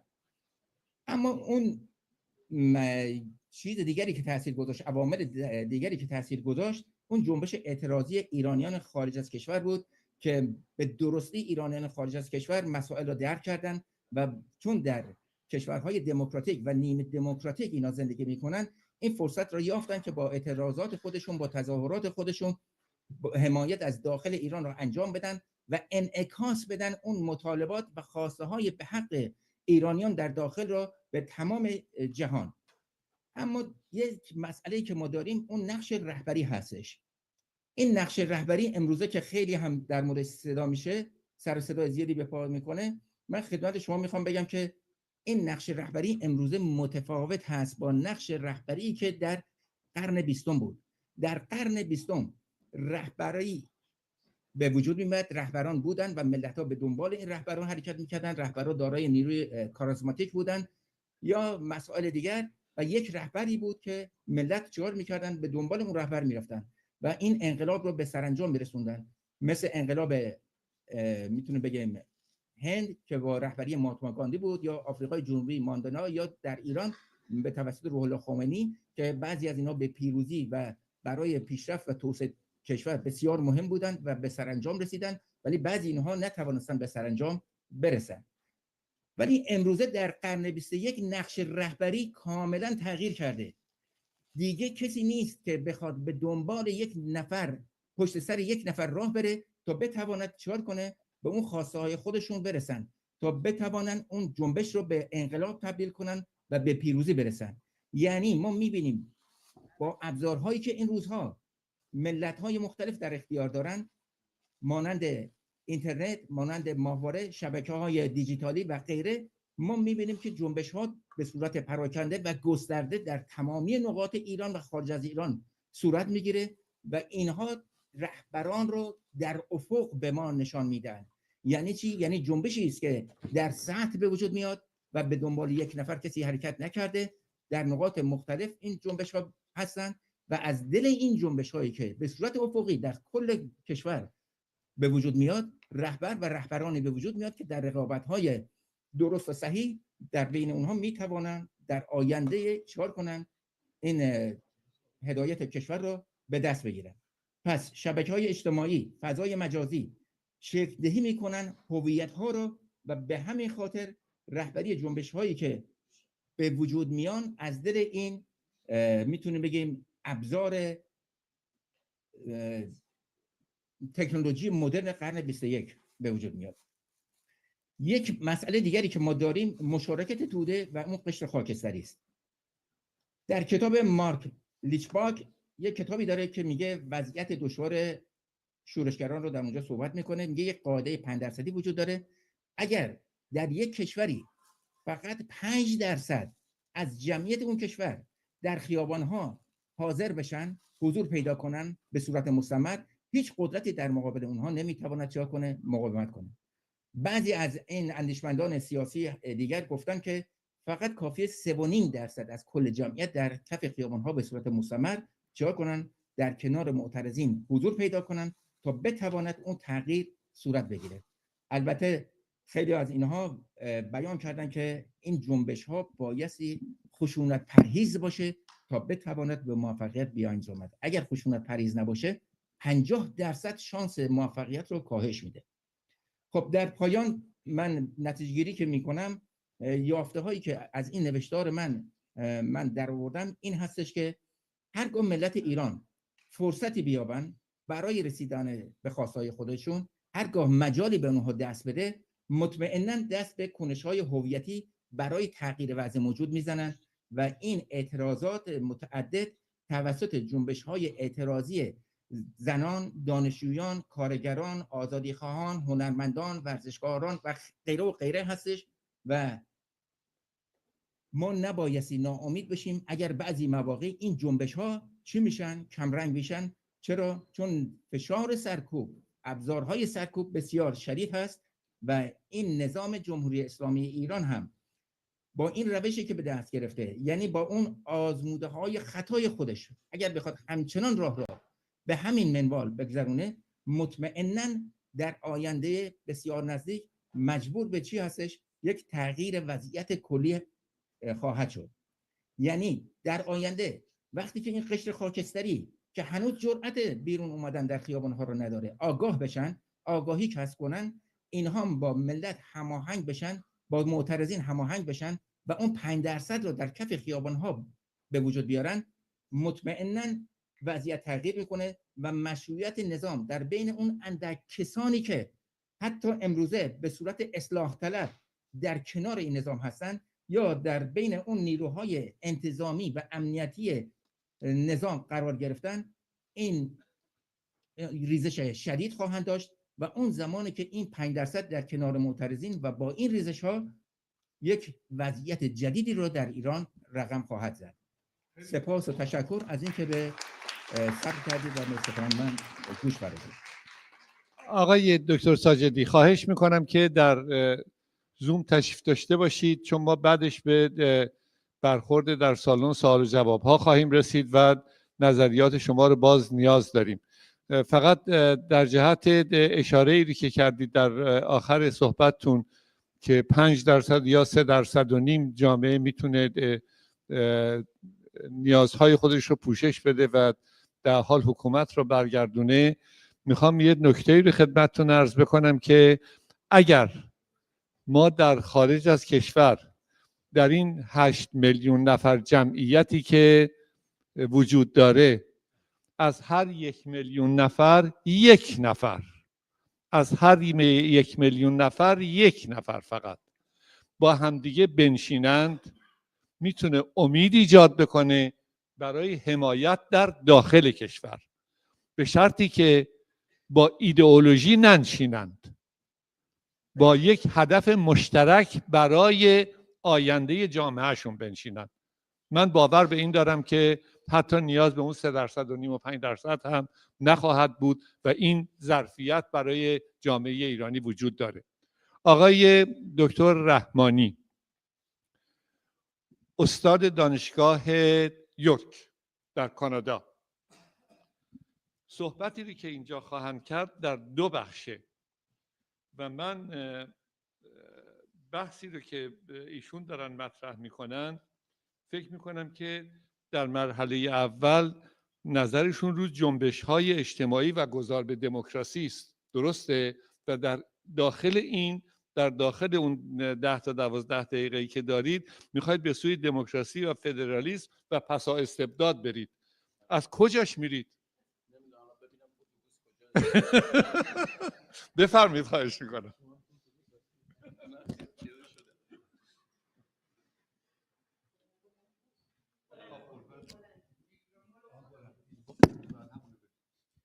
سلام عرض میکنم. بونجور. با این صحبت کنم.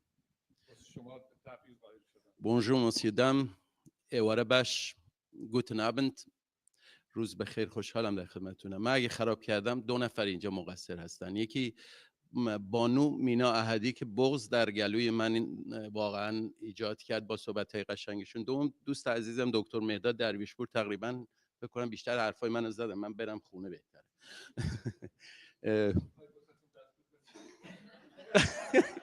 بذاریم برای بعد. خوشحال هستم در خدمتتونم. من راستش میخواستم راجع به جنبش‌ها صحبت کنم ولی اون مطلب رو چیز نمی کنم، این پاورپوینت نمیچرخه. من چون به هر حال معتقد به این هستم که در جامعه ما یک نوع تنوع تاریخی، جغرافیایی، فرهنگی هست. به نظر من یک طرحی رو که من مد نظرم هست دلایلش رو میگم. حالا دقیقاً جزئیات طرح رو واقعاً نمیشه، وقتش نیست توی این 30-40 دقیقه‌ای که به من وقت داده آقای دکتر. فکر نمی‌کنم. بله 2 نفری رو باز قبول داریم. یادمون نره ما در خاورمیانه زندگی میکنیم، در یک ایرانی که در به هر حال هر نوع سیستم سیاسیش متأثر از محیط پیرامونشه. یعنی ما نمیتونیم واقعا یک جزیره ثبات و آرامشی رو در این منطقه ناآرام ایجاد کنیم. یعنی باید دقیقاً تحولات داخلی کشور امروزه میبینیم که چقدر متأثر از پیرامونه. بحث‌های زیادی شده خاورمیانه. یک حتی من در یک کنفرانسی در اربیل عراق دعوتم راجع به ایندیجنس کانادا و از من خواستن که مقایسه بکنم با ایندیجنس خاورمیانه، از جمله مثلا ایزدی ها. واقعا هرچی فکر میکنم میبینم خیلی منطقه عجیبیه خاورمیانه. حتی مارکس هم 200 سال پیش این رو یک سیستم یا یک جامعه خاص خودش قلمداد میکرد. یعنی اون تفکر تحولات اجتماعی رو که مارکسیسم مطرح میکرد برای خاورمیانه اصلا گفت این تئوری نمیخوره. اومد کتاب Asiatic Mode of Production یا شیوه تولید آسیایی رو طرح کرد که مالکیت در حد اصلا مالکیت خصوصی و مالکیت خصوصی بر اراضی وجود نداره. مالکیت دولتیه و اونم دولت مستبد تک نفره. روابط اقتصادیش هم جداست و حتی ویتفوگل، کارل آگوست ویتفوگل جامعه شناس، ایشون هم از هیدرولیک امپایر یا هیدرولیک امپایر یا امپراتوری های آبی صحبت میکنه که تمرکز آب در خاورمیانه قدرت ایجاد میکنه. در این 6000 سال ما دیدیم که فینیقیه و مادها و امپراتوری بزرگ مصر و اینا در کنار رود نیل و دجله و فرات و سند و پنجاب اینا جمع شدن. یک جامعه شناس آلمانی به نام اولریش بک این خاورمیانه رو اسمشو گذاشته ریزیکو گزلشافتن، جوامع ریسکی. البته ایشون بیشتر هدفش جامعه صنعتیه. وقتی که مسئله چرنوبیل، این حادثه چرنوبیل اتفاق افتاد، بحثشو وسعت داد که چقدر صنعت میتونه خطرناک باشه. ولی من اینو یه پیوند دادم به خاورمیانه که نه فقط صنعت نیست که خطر ایجاد میکنه، بلکه فرهنگ و مذهب و سیستم شیوه فکری هم خطرناکتر از بمب اتم هستش. و اینو من معتقدم جامعه ریسکی یا ریسک سوسایتی ما در اونجا در خاورمیانه داریم. آقای هما کاتوزیان یا همایون کاتوزیان از جامعه کلنگی صحبت میکنه، پیک اکس سوسایتی یا حتی شورت ترم سوسایتی. میگه جوامع خاورمیانه از جمله ایران یک جامعه کوتاه مدت، ما حافظه تاریخی نداریم ببینیم ربط بدیم موضوع امروز رو به قرن گذشته یا تاریخ گذشته. یادمه که پروفسورم در سال 1996 98 وقتی که مطرح میکرد ولفگانگ شولز در دانشگاه وین میگفت که نبن اشتهندن گزلشافتن، جوامع کنار هم ولی بی هیچ پیوندی.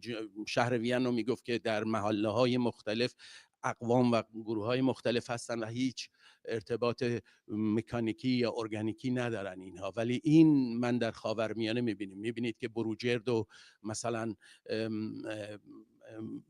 شهرهای کناری مثلا بروجرد و شهر بغلیش، حالا همه اینها یه نوع تضاد تاریخی رو درشون به دلایل مختلف ایجاد کردن، یا دسفول و اندیمشک یا رشت و ساری یا همینجوری نمونه های مختلف. و این جوامع نبنشته هندن گزلشافتن بدون پیوندی ارگانیک در جامعه ما هم به طور تاریخی درست شده، بخشش فرهنگه. من اینو در کتابم اسمشو گذاشتم روفتاپ سوسایتیز، اون شکل ساختمون های صاف پشت بام یک نوع فضای دومی رو برای زندگی ما ایجاد کرده، از دست پدر، از دست محتسب، از دست سیستم فرار میکنیم پشت بام. حالا بخوایم دوست دختر پیدا بکنیم یا بخوایم سفره حضرت عباس بذاریم یا موزیک بزنیم یا هرچی، در پشت بام ما یک فضای دوم رو داریم. حتی داعش هم از فضای پشت بام استفاده میکرد، جمهوری اسلامی هم استفاده میکرد، تک‌تیراندازها رو حتی در جوانرود 3-4 تاشون توی ویدیو مشخصه که از پشت بام استفاده میکردن برای اشاعه رعب و وحشت. و این خودش پارادوکسیکاله، یعنی جامعه رو دو لبه، دوگانه و دبل استاندارد به وجود میاره. در خیابون من نماز میخونم، پشت بام میرم مسجد میخونم. یا حتی در عراق من یادم 2 تا فصل کتاب علیوردی رو من از عربی به انگلیسی ترجمه کردم و راجع به شخصیت جامعه عراق و ترایبال چیز وقتی میگه که مثلا کسی که میخواد با دوست دخترش بره بیرون خیلی راحت میره یه کافه مدرن در بغداد میشینه صحبت میکنه، همین که خواهرش این کارو میکنه قمه رو در میاره.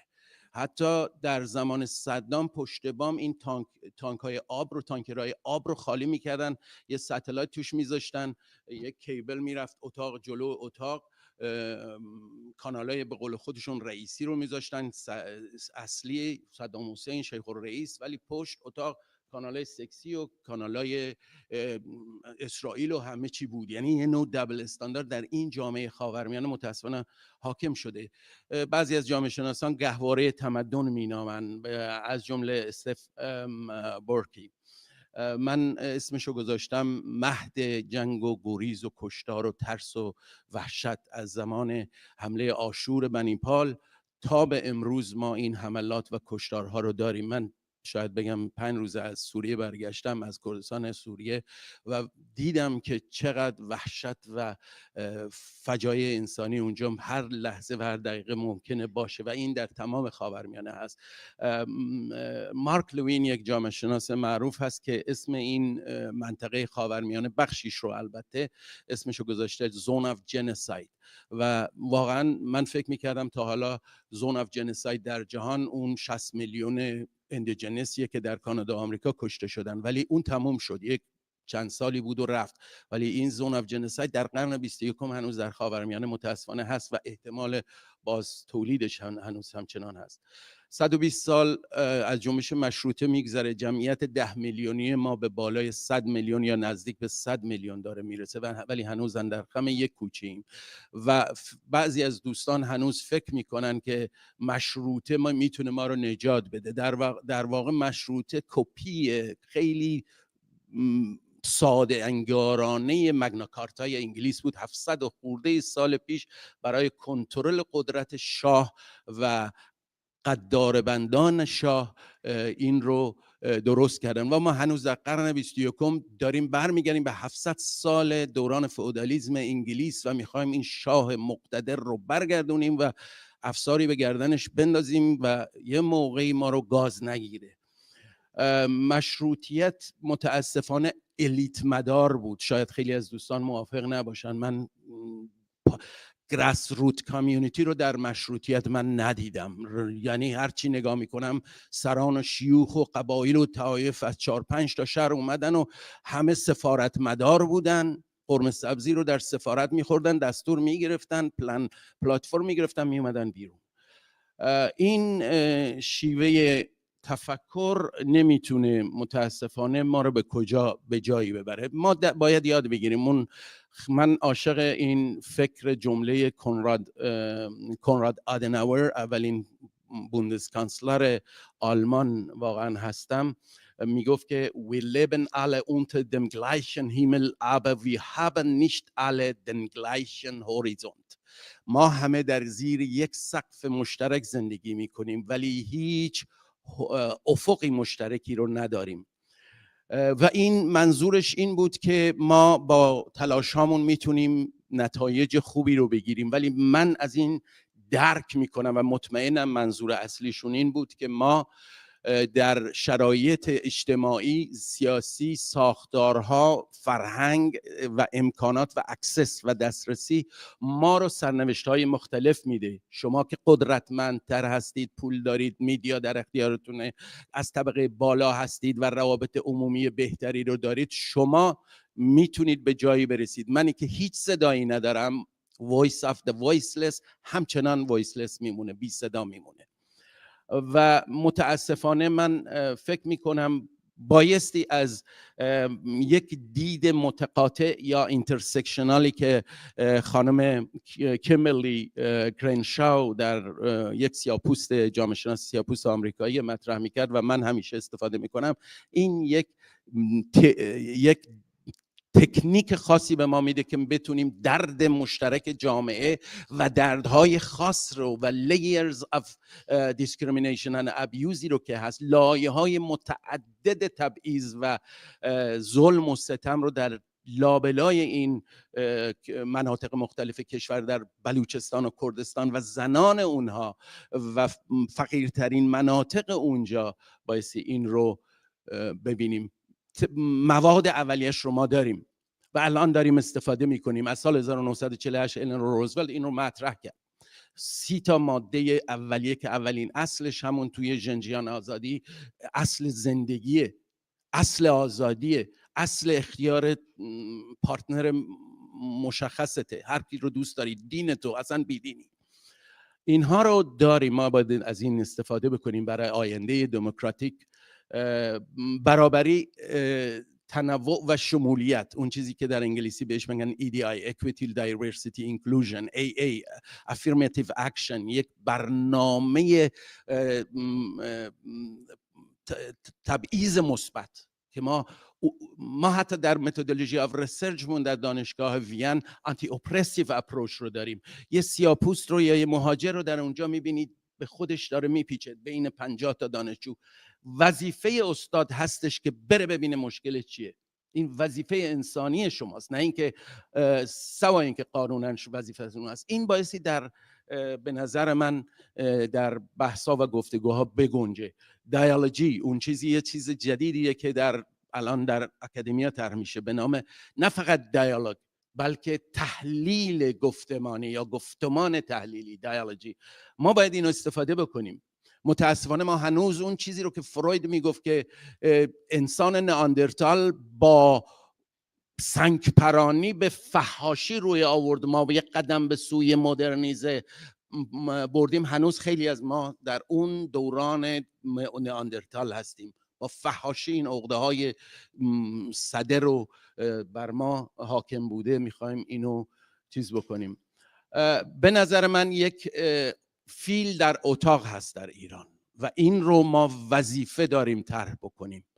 این فیل رو نبایستی پنهان بکنیم، این وجود داره. چشم پوشی از اون به نظر من خیانت به خود و اون چیزی رو که آلن لنگر در هاروارد مطرح میکنه به نام مایندفولنس، این آگاهی فکری وجود نداره تا زمانی که شما به اون اشاعه بدید و تمرکز کنید. یک واقعیتی هست، مسئله به نام زنان هست، مسئله به نام LGBT هست، مسئله به نام مشارکت جوانان هست و مسئله بسیار مهمی کامیونیتی من در طول چند هزار سال هیچ نقشی در تعیین سرنوشت سیاسی این مملکت نداشته و هیچ سهمی نداشته.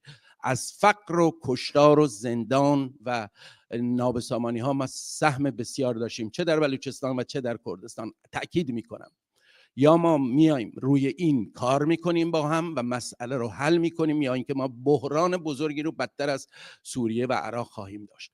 این رو من فکر میکنم یک انسان عادل دموکراتیک باید روش بیاد فکر بکنه. متاسفانه دادخواهی ما هم دادخواهی اورینتالیسته، اون چیزی که من از ادوارد سعید گرفتم. دادخواهی ما اون چیزی نیست که مارتین لوترگین میگفت injustice anywhere is a threat to justice everywhere. بی‌عدالتی در هر جا تهدیدی علیه عدالت در همه جاست. ما اینو نداریم. حتی ما تغییر زندگی خودمون، این دیوار برلین ها رو، اون چیزی که مهاتما گاندی میگفت be the change you want to see in the world، اون تغییر رو که میخوای در جامعه ببینی از خودت تغییر رو ایجاد کن. اگه معتقد به دموکراسی و حقوق بشر هستی اینو خودتون بایستی چیز کنید. من به ادوارد سعیدم یادم سال 98 همین اعتراضو کردم که شما خودتون اورینتالیستی هستی. در دانشگاه وین در یک کنفرانس شرکت کردم. من یک جوانی بودم، اون موقع تازه داشتم دکترامو میگرفتم. گفتم دکتر سعید، پروفسور سعید، شما تئوری اورینتالیسم رو طرح کردید ولی خودتون دبل استاندارد هستید، غرب رو زیر سوال میبرید ولی دیکتاتورهای داخل خاورمیانه رو از جمله صدام حسین که دوستته زیر سوال نمیبرید. یک لایه های مضاعف هستش، من این رو میپرونم و چون به من تهدید کردن گفتن که وقتت کمه، من معتقدم پارادایم شیفت، یک دقیقه پارادایم شیفت ما لازم داریم در خاورمیانه. و سوای گفتگو من دو مورد رو میخوام بگم. یک، تقسیم سنتی مونتسکیو برای تفکیک قوا برای ما کفایت نمیکنه دیگه. این مربوط به قرن 17 و 18.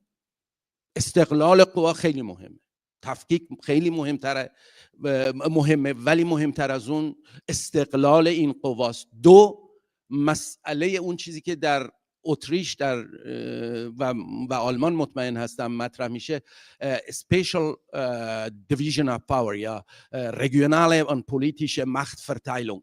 اون چیزی که ما بایستی بیایم در سطح جغرافیا، حتی در حد روستا یا شهر بخش، مردم اونجا تصمیم بگیرن برای خودشون.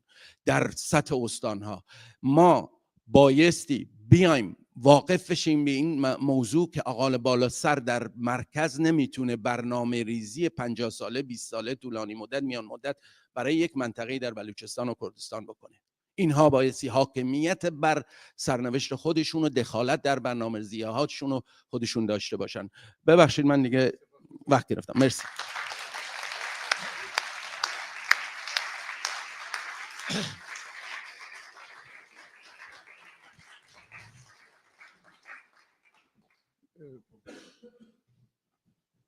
آقای دکتر شما بفهمید همونجا که راحت تر هستید، چون اینجا کار که نمیرم جا رو من ول نمی‌کنم. کجا برم؟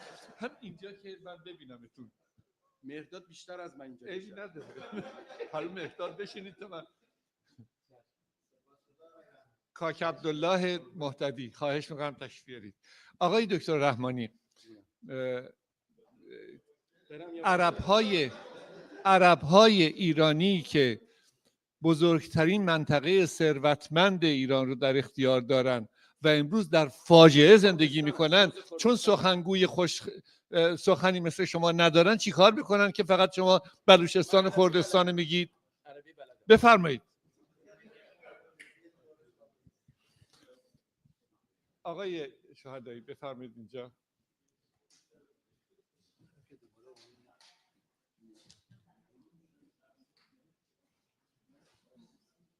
علیرضا جان، نه صحبت خانم اسکندری حاضره؟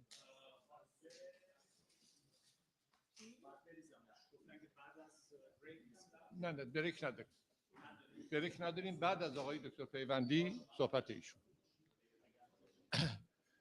آقای با آقای دکتر پیوندی تمام کسانی که اینجا هستند و تمام مخاطبین ما که در دنیای مجازی حضور داشتن آشنا هستند و میدونن که به هر حال رعایت وقتی رو که کردن در کنفرانس به خصوص در رابطه با خانم دکتر حسینی همه شاهدش بودن. به جای 12 دقیقه مثلا 26 دقیقه. خب حالا به هر حال الان خودشون جریمه‌شو پس میدن و صحبتشون رو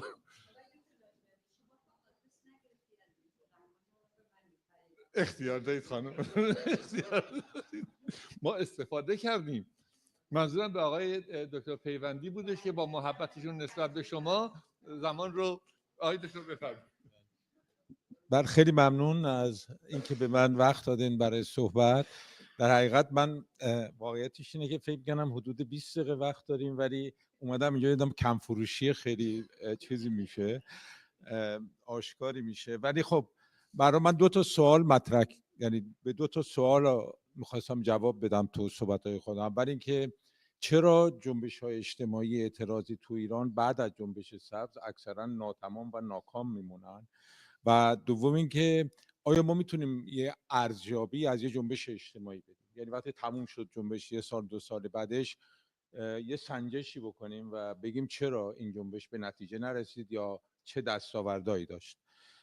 و من سعی میکنم به هر حال فشرده بکنم. در نتیجه این مقاله رو من تو شماره نشریه آزادی اندیشه چاپ کردم، شماره 13، و اونجا مطلبش هست تا حدود زیادی. ببینید تو در واقع برای اینکه کنتکست جامعه ایران، متن جامعه ایران رو بهش برگردیم، میتونیم بگیم که در سالهای گذشته ما با 2 تا حرکت در جامعه مواجه بودیم. یه حرکتی که در حقیقت جامعه باز و بازتر شده و در مقابلش حکومت در حقیقت هیچ تلاشی برای اینکه با جامعه هماهنگ بشه انجام نداده. به خاطر همینم ما در یه جامعه با بدون گفتگو هستیم و جامعه بدون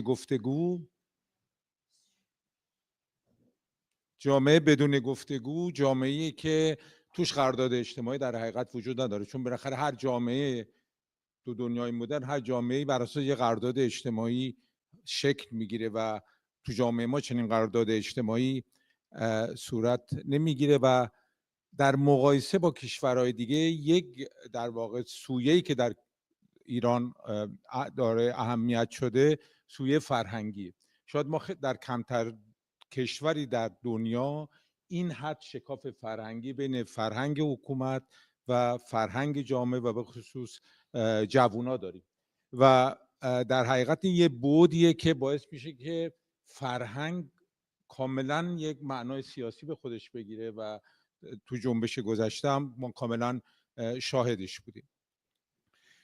پژوهش‌های جامعه شناسی که در ایران از دهه 90 خیلی رونق گرفتن، برگشتن به شرایط جامعه ایران. مثلا اینی که به جامعه ایران جامعه جنبشی گفته میشه یا جامعه با شهروندان ناراضی و عاصی گفته میشه و میشه گفتش که یه نوعی در سالهای بعد از جنبش سبز ما بدون انقطاع با بحران زندگی کردیم. یعنی از جنبش سبز به این طرف تقریبا میشه گفت همیشه جامعه ما با بحران‌های عمیقی سر و کار داشته و این اصطلاح جامعه جنبشی هم به همین برمیگرده و پیش از منم اشاره شد، مرداد به خصوص گفتش که این جنبش‌ها در واقع جنبش‌های بسیار متفاوتی هستند و حالا ما از نظر تئوریک میتونیم به اینا نگاه تقاطعی داشته باشیم، ولی خود تقاطعی بودن این جنبش‌ها همیشه کار آسونی نیست، برای اینکه دیالوگی بین این جنبش‌ها وجود نداره و به خصوص یه پدیده‌ای که خیلی خیلی اساسیه، مسئله شکاف نسلیه. یعنی نسل‌ها با همدیگه خیلی کمتر صحبت میکنن.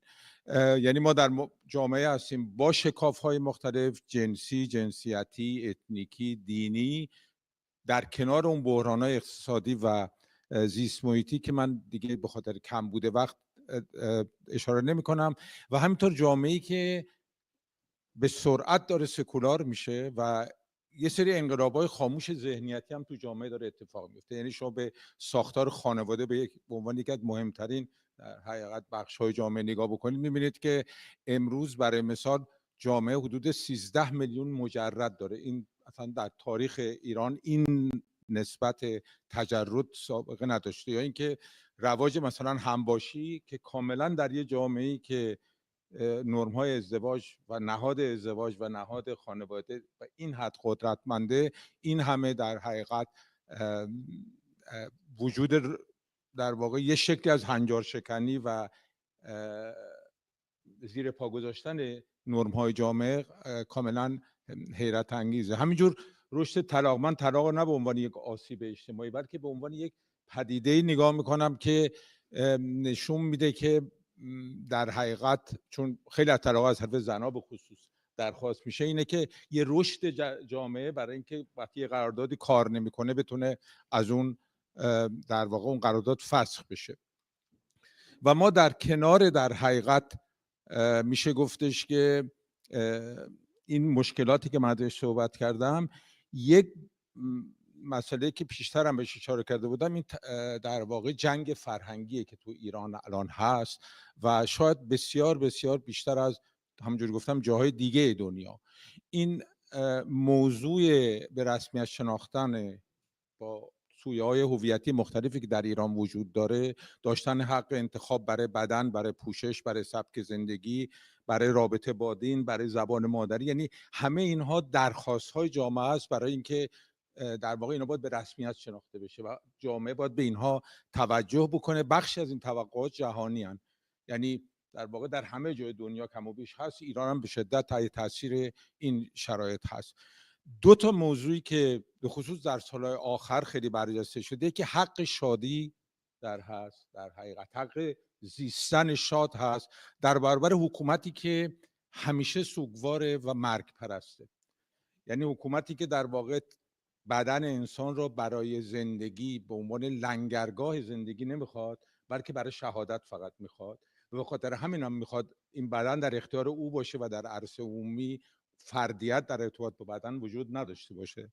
و یکی در واقع موضوعی که در جامعه ما مطرح شده بدون اینکه در واقع خیلی از جوانای ما فلسفه خونده باشن، ملوپونتی خونده باشن یا کسای دیگر رو در مورد بدن خونده باشن، ارتباط آزادی با بدن در ایران به طور حیرت آوری در سالهای اخیر در واقع مطرح شده. یعنی به صورت بسیار مدرن نیازی که جامعه امروز ایران حس میکنه برای اینکه بدنش رو از حکومت پس بگیره و اینو جز بخشی از آزادیش و بخشی از حق شادی برای خودش میدونه. من همونجوری گفتم در حقیقت مسئله اصلی صحبت من این بود که در واقع ببینم برای چی در یه جامعه‌ای که درش نارضایتی به صورت یک ساختار دائمی در اومده، یعنی هر جرقه‌ای میتونه این جامعه رو به خیابون بیاره، چرا در این جامعه جنبش‌های اعتراضی نمیتونن به نتیجه برسن در واقع؟ و همینی که ما چجوری میتونیم یه خوانش سنجشگرانه و آسیب شناسانه از این جنبش‌ها ارائه بدیم. ما در واقع به جنبش زندگی آزادی برگردیم میتونیم بگیم که همونجوری گفته شد پیش از من و خود منم تکرار کردم، جنبشی بود که شکاف‌های مختلف رو عیان کرد. یکی از کارهای جنبش‌های اجتماعی همیشه اینه که اون چیزایی که شاید دیده نمیشد به اندازه کافی اینها رو عیان میکنه و اینو مشروعیت بهشون میده و در مقابل برای مثال در ایران از فرهنگ حکومتی و از در حقیقت دخالت دین در سیاست همزمان مشروعیت گذاری کرد. این کار خیلی مهمی بود که این جنبش انجام داد. برای همینم تو این جنبش این تقابل فرهنگ دینی حکومت با فرهنگ سکولاری که در به خصوص دهه 90 خیلی رشد کرده خیلی خیلی آشکار بود و همونجوری گفتم موضوع شادی اعتراضی و بدنیتی جدیدی که در جامعه ما مطرح شد، یعنی این لخ شدن وقتی یه خواننده میاد لخت میشه و عمدن اونجوری میخونه، در حقیقت این یعنی لخت برای حکومت میخوام بگم و حتی لخت شدن، حتی کسانی که لخت میشن، حتی در اون حدم به نظر من این یه نوع در واقع بدن معترضه که در عرصه عمومی به اون فرهنگی که میخواد بدن ها در اسارت خودش داشته باشه و بهش بگه چجوری تو باید لباس بپوشی و چجوری در عرصه عمومی ظاهر بشی، در واقع اینا به چالش میکشه. و بعد یه موضوع، اگر به خود در واقع فرهنگ حکومتی نگاه بکنیم، در طول این 45 سال کوشش کرد که بگی که شما در عرصه خصوصی کارهایی که میخواهید بکنید انجام بدید، ولی وقتی میایید در عرصه عمومی، تو خیابون، تو مدرسه، تو دانشگاه، تو استادیوم، تو هر جایی که میرین، اونجا در واقع شما باید هنجاره من رو رعایت بکنید. کاری که جوانات تو جنبش زندگی آزادی کردن اینه که این عرصه خصوصی رو آوردن تو عرصه عمومی. یعنی نسل‌های قبول کرده بودن، حتی به جنبش‌های فمینیستی همشون قبول کرده بودن که موضوع بدن، موضوع حجاب رو مطرح نکنن، ولی در مورد حقوق برابر زن و مرد حرف بزنن، در مورد حق کار، حق اذانت، در مورد همه اینا حرف بزنن. این جنبش در واقع به خاطر همینم در حقیقت شاید اولین جنبش خاورمیانه است که موضوع زنان موضوع مرکزیش، یعنی یه جنبش اجتماعی سراسری که فقط زنان نیستن، مردان هم درش شرکت میکنن و موضوع زنان درش موضوع مرکزیه. اینا همش در حقیقت نوآوری های این جنبشه و اون چیزی که من میتونم بگم که بیلان مثبت این جنبشه. یعنی در واقع اینا اون چیزی که جوان آوردن، زیستن شاد و بدنیت جدید سکولار بدون احساس گناه. یعنی کسی که حجابشو برمیداره، کسی که در واقع میرقصه تو عرصه عمومی، میاد جلوی میدان آزادی میرقصه، میره تو شهر که اکباتان میرقصه، ویدیوشو همه جا پخش میکنه، بدون احساس گناه این کارو میکنه. و دیگه اون احساس گناه مذهبی که حکومت سعی میکرد در اذهان جامعه جا بندازه که شما به خاطر نرم‌های مذهبی نباید حجابتون رو برداری، شما به خاطر نرم‌های مذهبی باید بدنش پوشیده باشه، همه اینها رو بدون احساس گناه در واقع جامعه داره انجام میده. و این میشه گفت که اینو مشروعیت بخشی به فرهنگ سکولار جامعه‌ای که در گذشته به صورت خزنده، داروشهشوری از یه اصطلاحی به کار برده بود در 20 سال پیش، گفت در ایران یه نوع سکولاریسم خزنده وجود داره. این سکولاریسم خزنده رو جوونا از خونه ها، از فضای خصوصی آوردن در فضای عمومی. من حالا برای اینکه تمام بکنم، خوبه؟ آره، من برای اینکه تمام بکنم در واقع میخوام بگم که اگه ما بخوایم یه بیلان بگیریم، میتونیم بگیم که این جنبش یه پیروزی بزرگ فرهنگی به دست آورد و اون مشروعیت بخشیدن به در واقع آزادی پوشش و آزادی تن بود. یعنی این بدنیت جدید در جامعه ایران یه نوع مشروعیتی پیدا کرد که پیش از اون فقط در عرصه خصوصی و به صورت کاملا خجولانه مطرح میشد. و ویدا موحد هم شروع کننده این حرکت بود. منتها ویدا موحد تنها بود و کسانی که بعد از اون اومدن تنها بودن، ولی جنبش زندگی آزادی این رو در واقع توده‌ای کرد. دومین در واقع پیروزی در واقع جنبش زندگی آزادی هم مسئله شادی بود. یعنی در مقابل فرهنگ سوگوار، همیشه سوگوار حکومت که اینو در واقع وسیله مشروعیت بخشی به دینی بودن حکومت و اقتدار خودش قرار میده، این جنبش به پرسش کشید و در واقع میشه گفتش که ابراز شادی در عرصه عمومی تبدیل شد به، اینجا مسئله عرصه عمومی است دیگه، مسئله خیلی مهم. و برای همین هم میشه گفت در بعد فرهنگی، اخلاقی و نمادین این جنبش بسیار موفق بود، برای اینکه تونست یه نوع مشروعیت زدایی از حکومت دینی انجام بده. یعنی این دینی بودن حکومت و تحمیل حکومت، فرهنگ دینی حکومت در جامعه کاملا به صورت بسیار جدی‌تر از گذشته به پرسش کشیده شد. اما در حوزه سیاسی همه ما اینجا نشستیم و در واقع شهادت میدیم که خب این جنبش نتونست توازن نیرو را به هم بزنه و یه تغییر جدی در جامعه به وجود بیاره. و این جنبش به جز در کردستان و بلوچستان، یعنی دو جایی که جنبش فراگیر شد و همه در شرکت کردن، خیلی تک نسلی باقی موند و نسل‌های بزرگسال با اینکه همدردی کردن ولی تو خیابون نیومدن و یکی از دلایل در واقع شکست سیاسی جنبش هم همین بود که نسل‌های بزرگتر نیومدن و حتی بعضیاشون مسئله داشتن با همون جنبه‌های فرهنگی که من پیشتر مطرح کردم، یعنی این بدنیت جدید و در واقع نوعی که نسل جوان میخواست زندگی کنه، حتی با زبان نسل جدید. اون کلمات درشتی که نسل جدید به کار میبرد برای خیلی از همسنای من در واقع بسیار تعجب آور بود.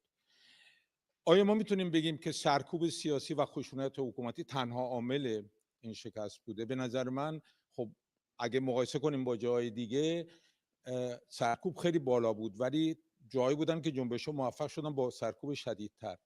سرکوب حتما یه عامله، ولی به نظر من مسئله اساسی که مردادم به یه بخشش اشاره کرد، یعنی دو تا عنصر مهم جنبش اجتماعی رو این جنبش نتونست به وجود بیاره. اول در واقع بر سر یک افق مشترک جامعه توافق بکنه از جنبش‌های کردستان، بلوچستان، جای دیگه و بقیه شهرها، و دوم یه نوع از لیدرشپ. یعنی ما نمیتونیم یه جنبش موفق داشته باشیم تو دنیا بدون لیدرشپ. نگاه کنید به مصر، نگاه کنید به تونس، نگاه کنید به همه جای دیگه، یعنی همه جنبش‌هایی که نتونستن موفق باشن، همه جنبش‌های افقی، جنبش‌های بدون رهبر، اینا همشون میتونن در بعد نمادین پیروز بشن، در بعد فرهنگی خیلی تاثیر بذارن، ولی نمیتونن تغییر سیاسی ایجاد بکنن، برای اینکه برای تاثیر سیاسی ما نیاز به. نکته دوم مسئله حافظه جمعیه. به نظر من ما بحران حافظه جمعی داریم، یعنی نمیتونیم یه خوانش منصفانه مشترک از گذشته داشته باشیم برای اینکه این در واقع به چسب جامعه تبدیل بشه.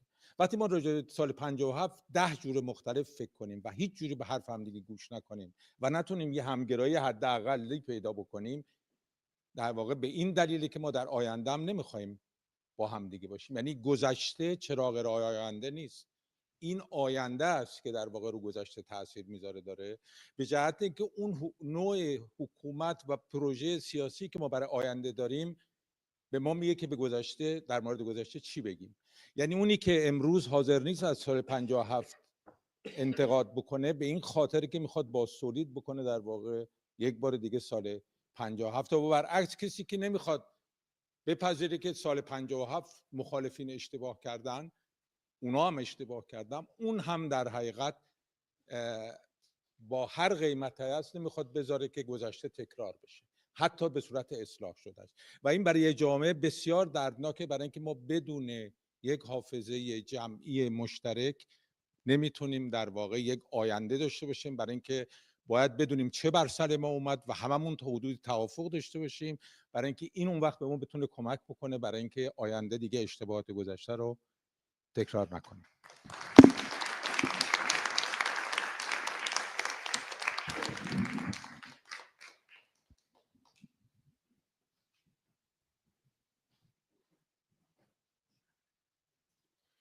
بسیار سپاسگزار. سعید جان بحث بسیار اساسی رو مطرح کردی و من دارم دنبال زمان میگردم که بتونیم بحث رو در سالن و در بین پنل قرار بدیم که بتونیم کار رو انجام بدیم، چون بحث اساسی امروز ماست در جامعه. بله، یک پیام ما داشتیم که در روز اول به دلایل تکنیکی امکان پخشش پیش نیامد. پیام خانم دکتر نرگس اسکندری، دوست گرامی من و یکی از بزرگترین سیاستمداران ایرانی در خارج از ایران به عنوان شهردار فرانکفورت، که بسیار علاقمند هستند در زمینه‌های مسائل ایرانیان. فکر کردم که در اینجا این بحث رو اختصاص بدیم به پیام چند دقیقه‌ای ایشون، شاید که اثراتش توی این پنل ما خیلی بیشتر باشه. آماده است علیرضا جان؟ بفرمایید. داشته باشیم. دستان شما رو میبوسم. امیدوارم که بتونیم صدای آزادی باشیم.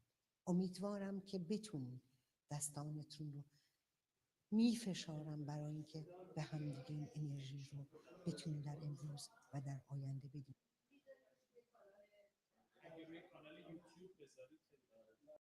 باشیم. دستان شما رو میبوسم.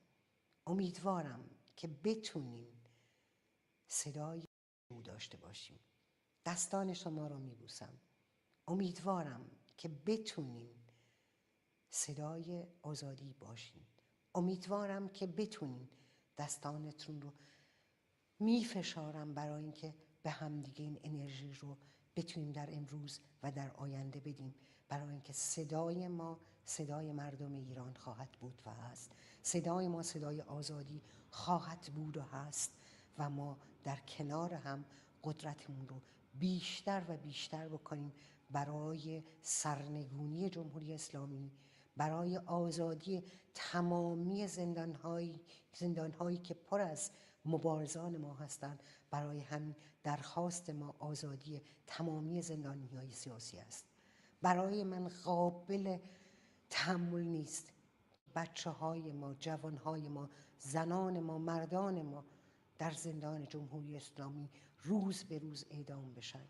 برای همین امروز نه به اعدام، نه به جمهوری اسلامی، کلام من پیام منه.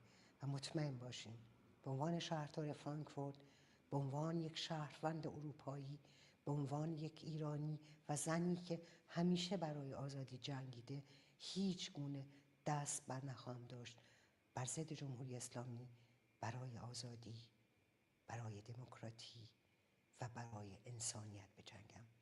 کنفرانس خوبی براتون آرزو میکنم با آرزوی آزادی در ایران.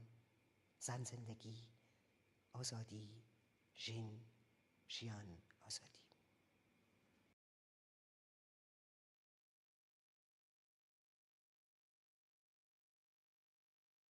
متون هستم. اجتماعی صحبت میکنن. این جنبش اجتماعی ایران، یک پیام ما داشتیم که در روز اول من برای آزادی باشیم. امیدوارم که بتونیم دستانتون رو میفشارم برای اینکه به همدیگه این انرژی رو بتونیم در امروز و در آینده بدیم.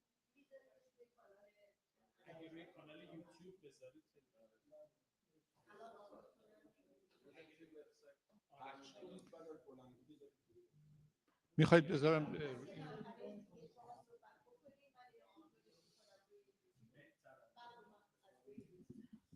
بله اگر دیگه زمان باشه. و اما سخنران بعدی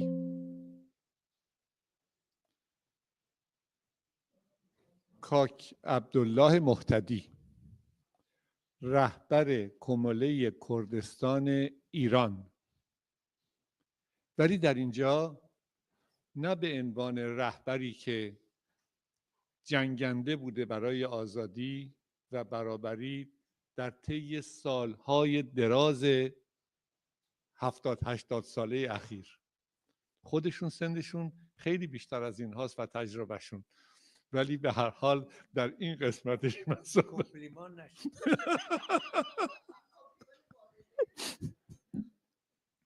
ولی در اینجا در زمینه مسائل کردستان و کمله و دیگر احزاب کردستانی صحبت نمی کنن. یک بحث خاص و مشخص رو در زمینه یک جنبش اجتماعی صحبت میکنن. این جنبش اجتماعی همون زن زندگی آزادی است و ایشون در رابطه با چشمانداز و نتایجش حرف میزنن و از این نظر درخواست ما که حضور پیدا بکنن توی این جنبش ها این برخورد رو مطرح بکنن بسیار با ارزش بود.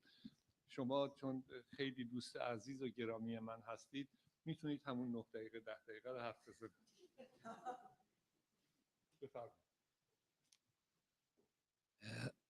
خیلی ممنون. سلام به همه حضار و خوشحالم از اینکه در خدمتتون هستم. سپاس فراوان از انجمن پژوهشگران ایران، به ویژه خانم رؤیا کاشفی و دکتر حسین لاجوردی و همه کسایی که به نحوی تشریک مساعی کردن و زحمت کشیدن، ادای سهمی کردن برای اینکه این مناسبت فراهم بشه.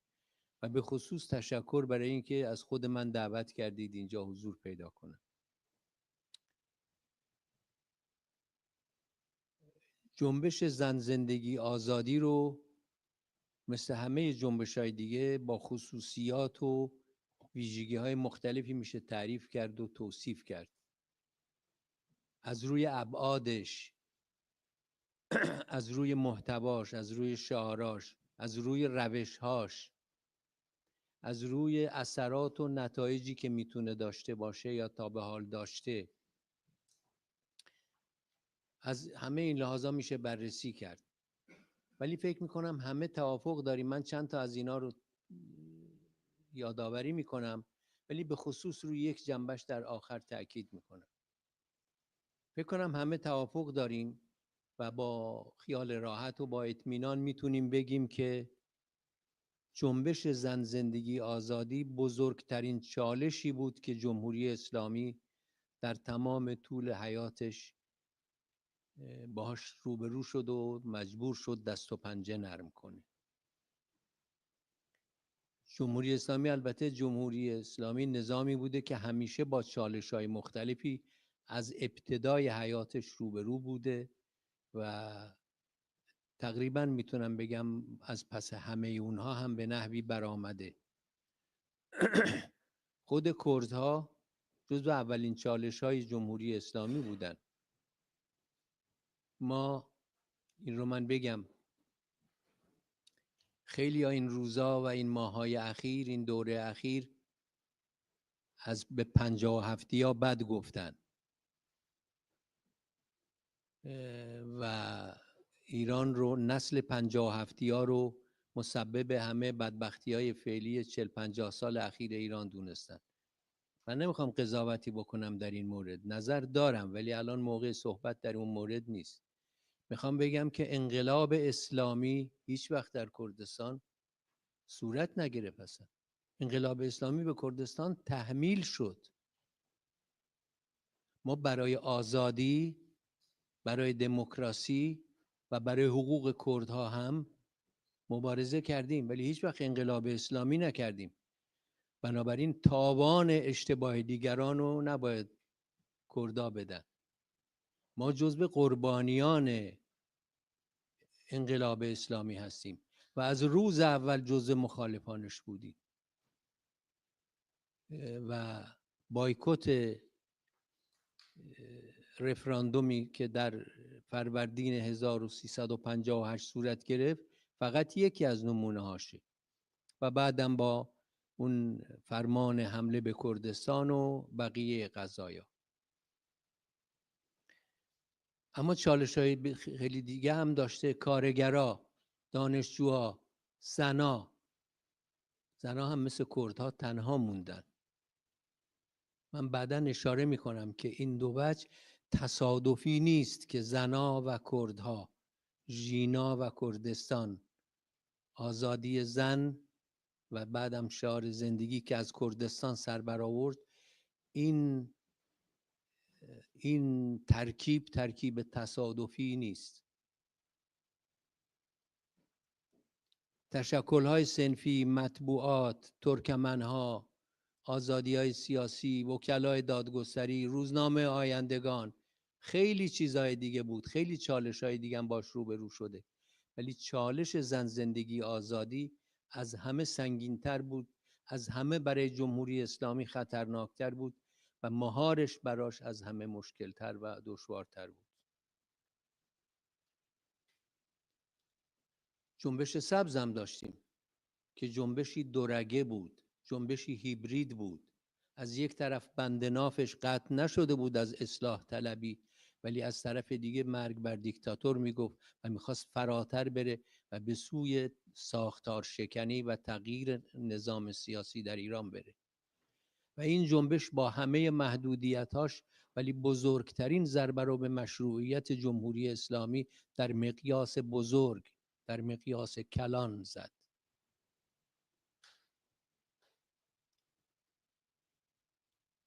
این جنبش من از خصوصیات، بنابراین یکیش این اهمیت و سهمگین بودن چالش جنبش زن و زندگی و آزادی رو من الان ذکر کردم.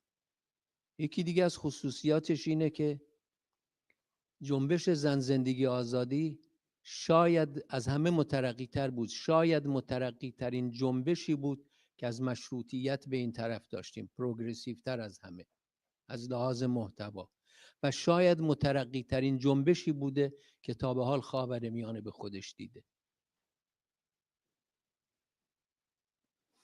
مخلوط‌های ارتجاعی که در خیلی از جنبش‌های اجتماعی وجود دارن یا وجود نداشت یا در کمترین حد خودش وجود داشت. جنبشی بود سکولار، معطوف به حقوق زن، جنبشی بود بدون نفرت پراکنی، تعصبگرا نبود، تعصب زدا بود، ضد هیچ کس نبود جز رژیم، مرگ بر هیچ کس نگفت جز دیکتاتور. خصوصیت دیگرش یا ویژگی دیگه این جنبش این بود که در محتوای شعارهاش و در محتوای اجتماعی این جنبش از همه جا گسترده تر و فراگیرتر بود.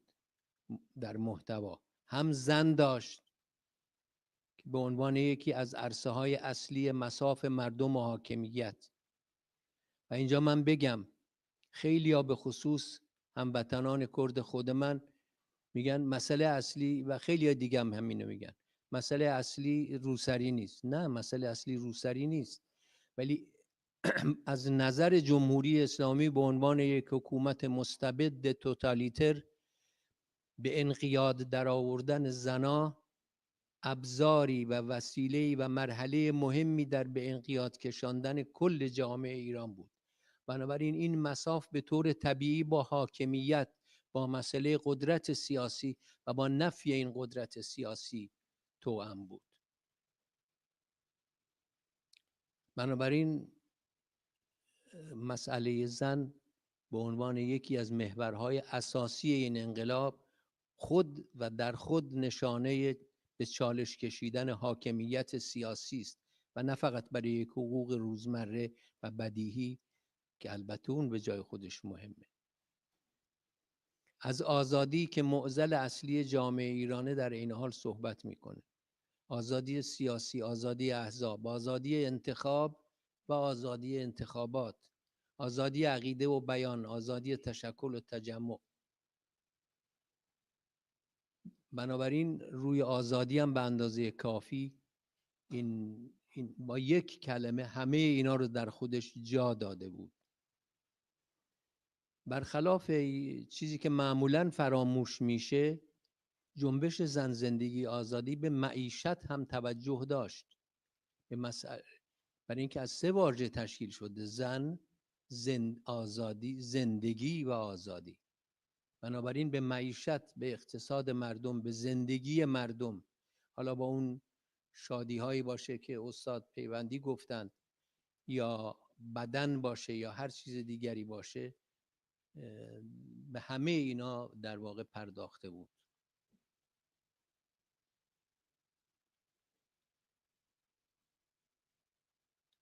یکی دیگه از خصوصیات این جنبش این بود که و شاید هم برای اولین بار این جنبش مونولیت نبود. با همه اهمیتی که جنبش سبز داشت و من از نزدیک شاهدش بودم و با بسیاری از فعالان این جنبش از نزدیک تماس داشتم، ولی کن این جنبش عمدتاً جنبش طبقه متوسط جوان تحصیل کرده تهرانی بود. نه گسترش جغرافیایی کافی پیدا کرد و نه مرزهای طبقاتی رو کاملا در نوردید. از لحاظ اجتماعی محدودیت داشت، از لحاظ جغرافیایی هم محدودیت داشت. بسیاری از جنبش‌های دیگه جنبش‌های تک مسئله‌ای بودن که دوست گرامی من مهرداد این رو کاملا در صحبتاش به خوبی بیان کرد. جنبش زن زندگی آزادی جنبشی بود که شاید تکثرگراترین جنبشی بوده که توی ایران داشتیم. به عنوان یک کرد چیز جالب اینه که بدونید از روز اولی که جمهوری اسلامی بر سر کار آمد با خیلی دروغا شروع کرد، ولی از جمله در مورد کردها با دروغ شروع کرد. بهانه حمله 28 مرداد سال 1358 به کردستان این بود که کمونیست ها در مسجد جامع سنندج زنان مسلمان رو به گروگان گرفتن. که خیلی جالبه، من جای دیگه هم گفتم اگر یه دی گروگانگیر هم بودن از لحاظ صرف مصالح گروگانگیری و موفقیت برنامه خودشون نمیباید خواهران و مادران خودشون رو به گروگان بگیرن، بایستی که خواهران و مادران سران رژیم رو یه جایی به گروگان میگرفتن که در مقابلش از اونا امتیازی بگیرن. آخه امتیازی متصور نیست برای اینکه مادرها و خواهرای سنندجی رو کسی بگیره به گروگان بگیره. میخوام بگم با این دروغ شروع کردن و برای مدت 10 سال تمام تریبون‌های جمهوری اسلامی دروغ پراکنی کرد، نفرت پراکنی کرد، هراس افکنی کرد در مورد کردها. در عرض چند هفته تمام این دروغ 40-45 ساله دود شد و به هوا رفت. این جنبش تکثر رو در عمل به رسمیت شناخت، بهش تن در داد، آغوش براش گشود و در عین حال در عین پذیرش این تنوع و تکثر اتحاد رو هم براش ارزش قائل شد و اتحاد رو هم عملی کرد. حتی این اتحاد بزرگ و این همبستگی بزرگی که در داخل ایران به وجود اومده بود تأثیری هم گذاشت روی اپوزیسیون کم و بیش ناتوان، متاسفانه کم و بیش ناتوان جمهوری اسلامی به تکانهایی واداشت که خودش بحث دیگری است. بنابراین اتحاد در عین به رسمیت شناختن تنوع و تکثر یکی دیگه از خصوصیات مهمش بود و این گستره جغرافیایی جنبش یکی دیگه از خصوصیاتش بود. گفتم کردستان، بلوچستان، تهران، گیلان، مازندران، لرستان و تقریبا همه جای ایران رو فرا گرفت و بنابراین گستره جغرافیاییش رو بسیار وسیع بود و این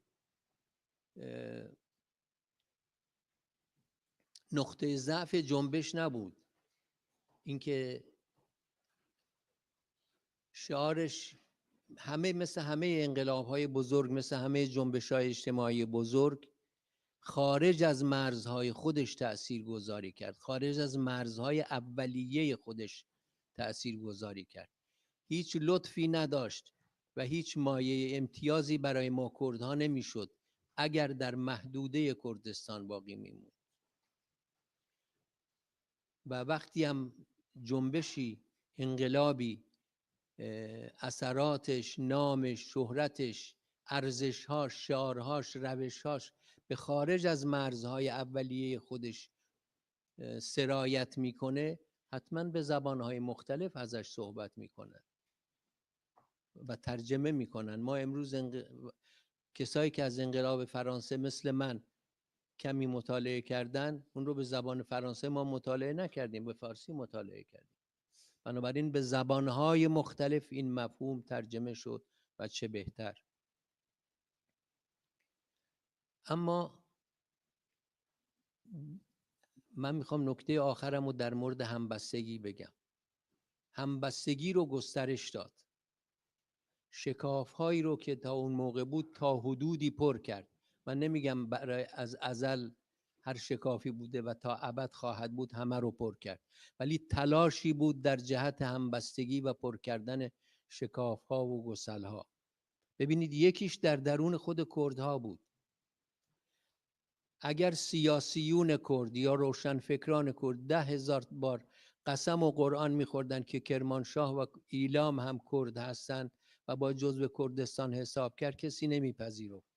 ولی شرکت اونها و پاسخ مستقیم اونها به فراخوان احزاب کرد برای اعتصاب‌های عمومی و جلوه‌شون تو نوروزی که به دنبالش نشون دادند به همه اثبات کرد. یعنی همبستگی درونی کردها رو، انسجام درونی کردها رو بیشتر کرد.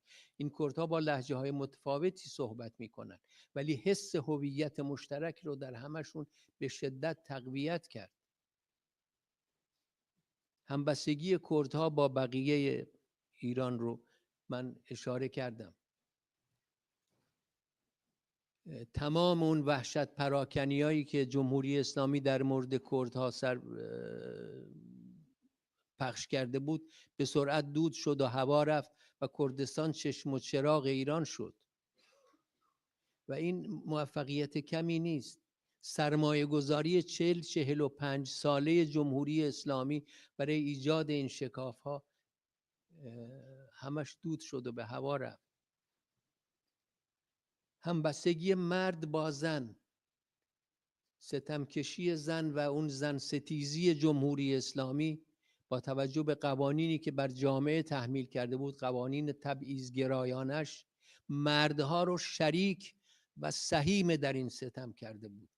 بخشی از جامعه رو در عمل منتفع کرده بود توی گیومه بر علیه بخش دیگرش که زنها باشن. انقلاب یا جنبش زن زندگی آزادی با حضور مردها در کنار زنها به این شکاف هم ضربه اساسی زد و تلاش جدی بود برای پر کردن شکاف زن و مرد. اینا دیگه در مقابل هم نبودن، در کنار هم بودن.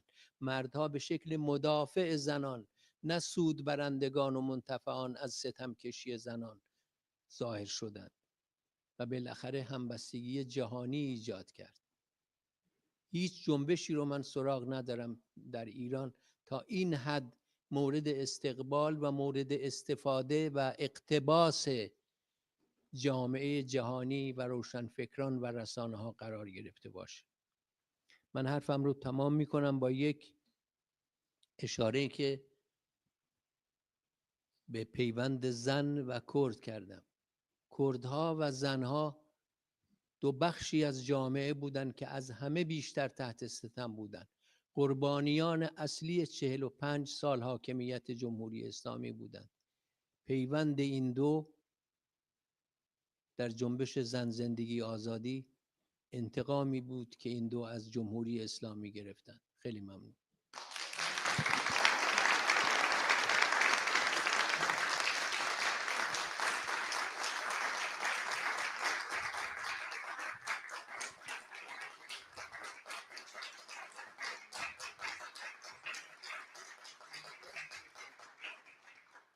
بسیار سپاسگزارم. نداره. این انتقام رو گرفتند ولی به هر حال با یک ضربه سهمگین به ژینا و کشتنش یک امتیاز بزرگ هم دادن. ژینا شد دختر کردستان، دختر ایران و دختر جهان و از این رو باید بسیار بسیار با ارزش دونست.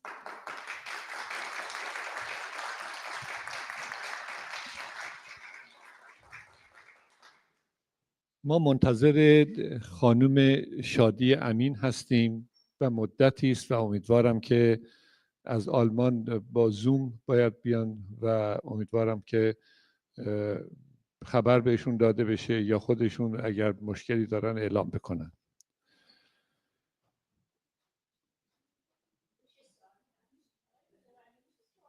الان نه، وقت داریم، وقت خواهیم داشت، نگران نباشید، وقت خواهیم داشت.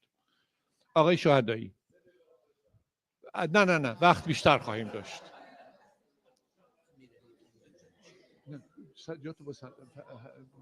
سعید عوض کنه که صندلی ناراحته. برو عزیزم، برو. نه برو دیگه، برو. باش. آقای مهتدی گفتن که چون صندلی من ناراحته میخوان صندلیشون رو بدن به من، فعلا اون بالا بشینن. نه بشین، کار داریم. آقای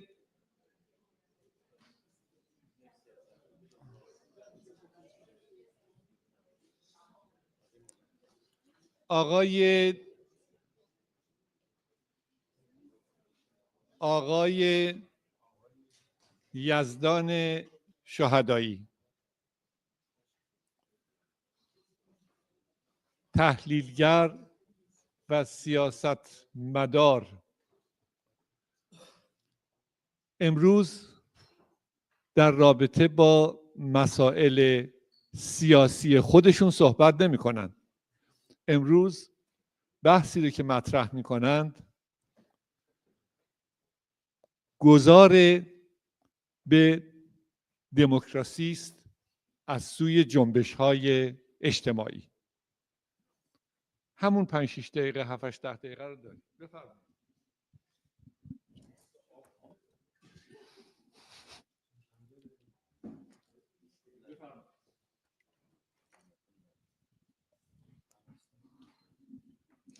مرسی آقای دکتر لاجوردی عزیز و سلام خدمت شما و متشکرم از همه زحماتی که شما و دوستاتون کشیدید.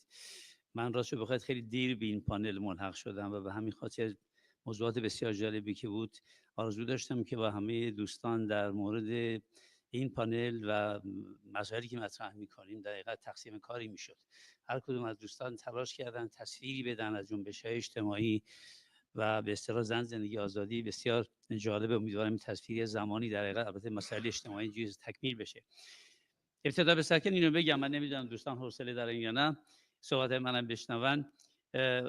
از خودم در حقیقت گاگای من در صحبتی که میکنم از انقلاب ژینا اسم میبرم و میخوام پیشاپیش این اتهامو به خودم وارد بکنم که مرداد درویشپور گفتند منتها با نه پسفند ملی مثل آقای طباطبایی. منتها من فکر میکنم بیشتر از آنچه که اتفاق افتاد بیشتر از جنبش هست، بخشی از یک انقلاب رو داره و در حقیقت در جامعه شناسی ما خیلی نمیتونیم مکانیکال سر همه چیز توافق بکنیم. اجازه بدید من گاگای اینو انقلاب بنامم. اجازه بله، به هر صورت حالا شما اینو اسمو ببرید، اجازه بدید چون من زیاد خیلی با جامعه شناسی بیگانه نیستم. راستش بخواید من فکر کردم که با این صحبت‌های خوبی که شد، ممنونم دوستان، من از کلی چیز یادداشت کردم.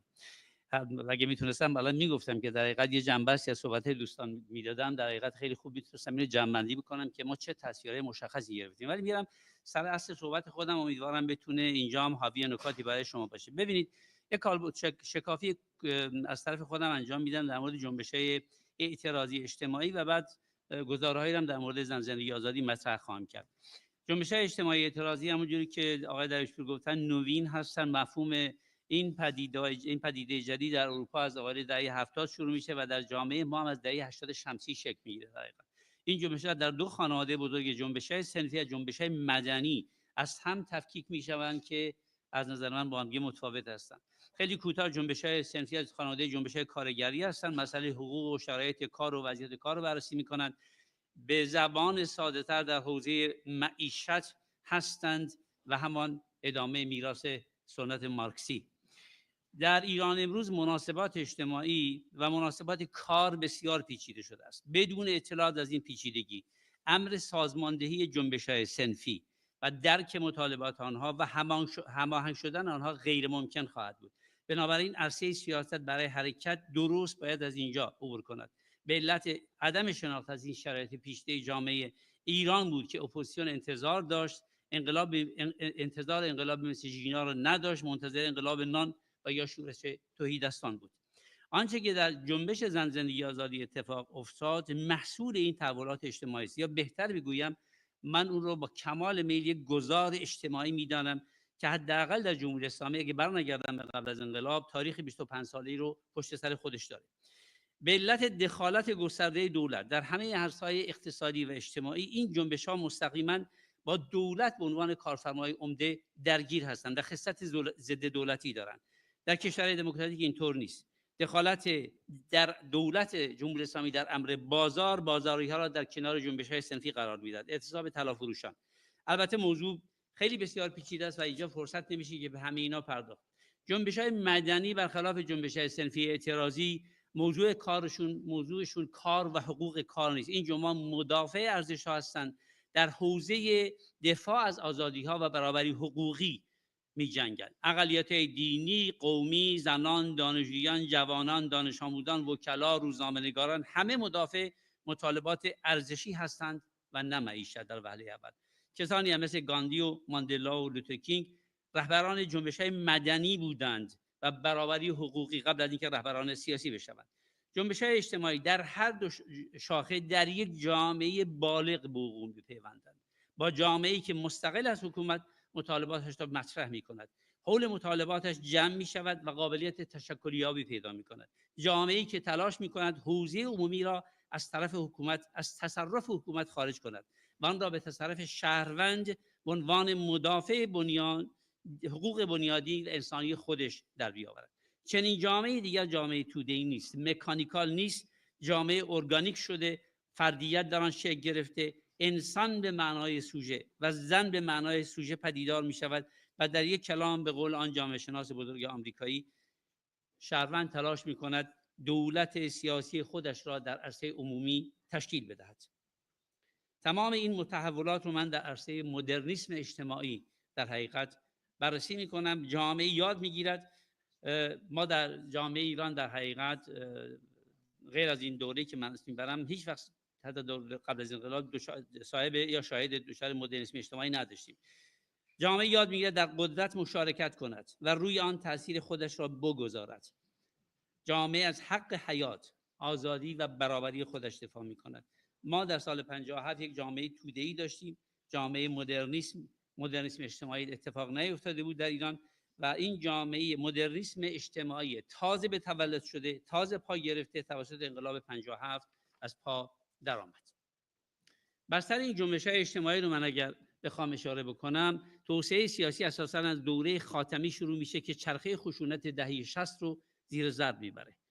دوران موفق اقتصادی، پایین آمدن تورم، تأسیس مجامع مختلف روزنامه‌نگاری، حقوق بشری، صنفی، ارتباط گستر دانشگاه‌های ایران با دانشگاه‌های جهان، شکل‌گیری تکنوکراسی جدید به عنوان و کمپین 1 میلیون امضا، قانون صنفی معلمان، حقوق بشر ایران و اتحادیه اتوبوسرانی و غیره محافلی از اینها رو میشه همش اسم برد و اون بستر جنبش‌های اجتماعی که در ایران بعد از خاتمی در حقیقت اتفاق میفته.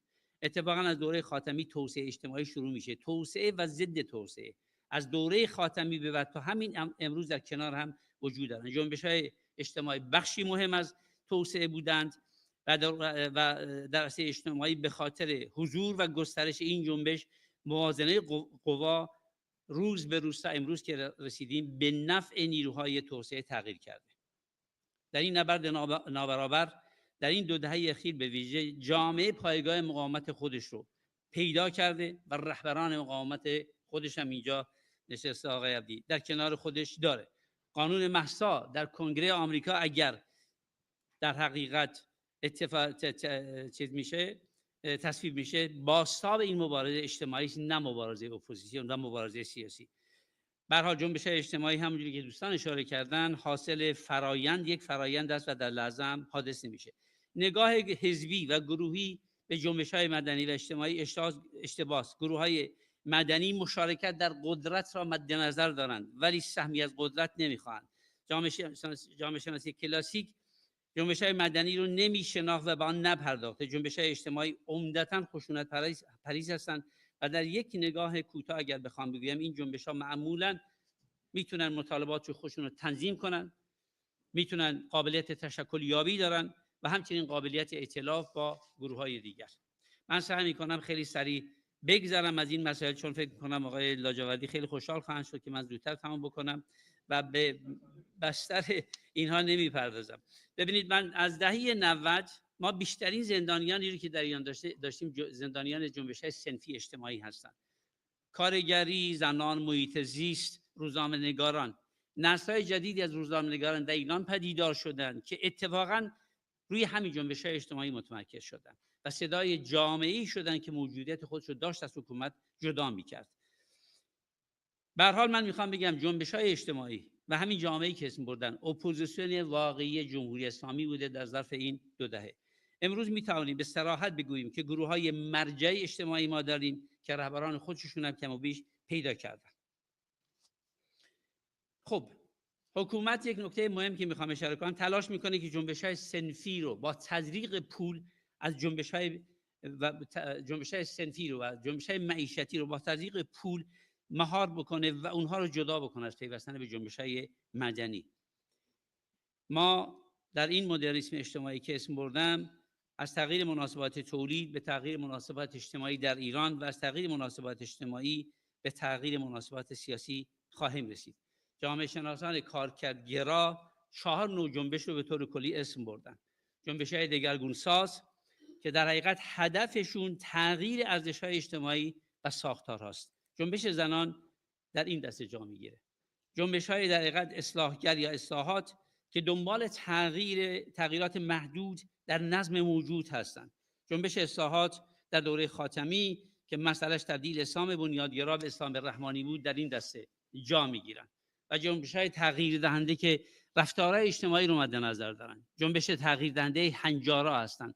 نسل زد چنین کاری رو میکنه، یعنی زندگی پیشین رو قبول نداره و سعی میکنه عمل اجتماعی رو که تحت تاثیر سنت‌ها و آرمان‌های کهن ایجاد شده به چالش بکشه.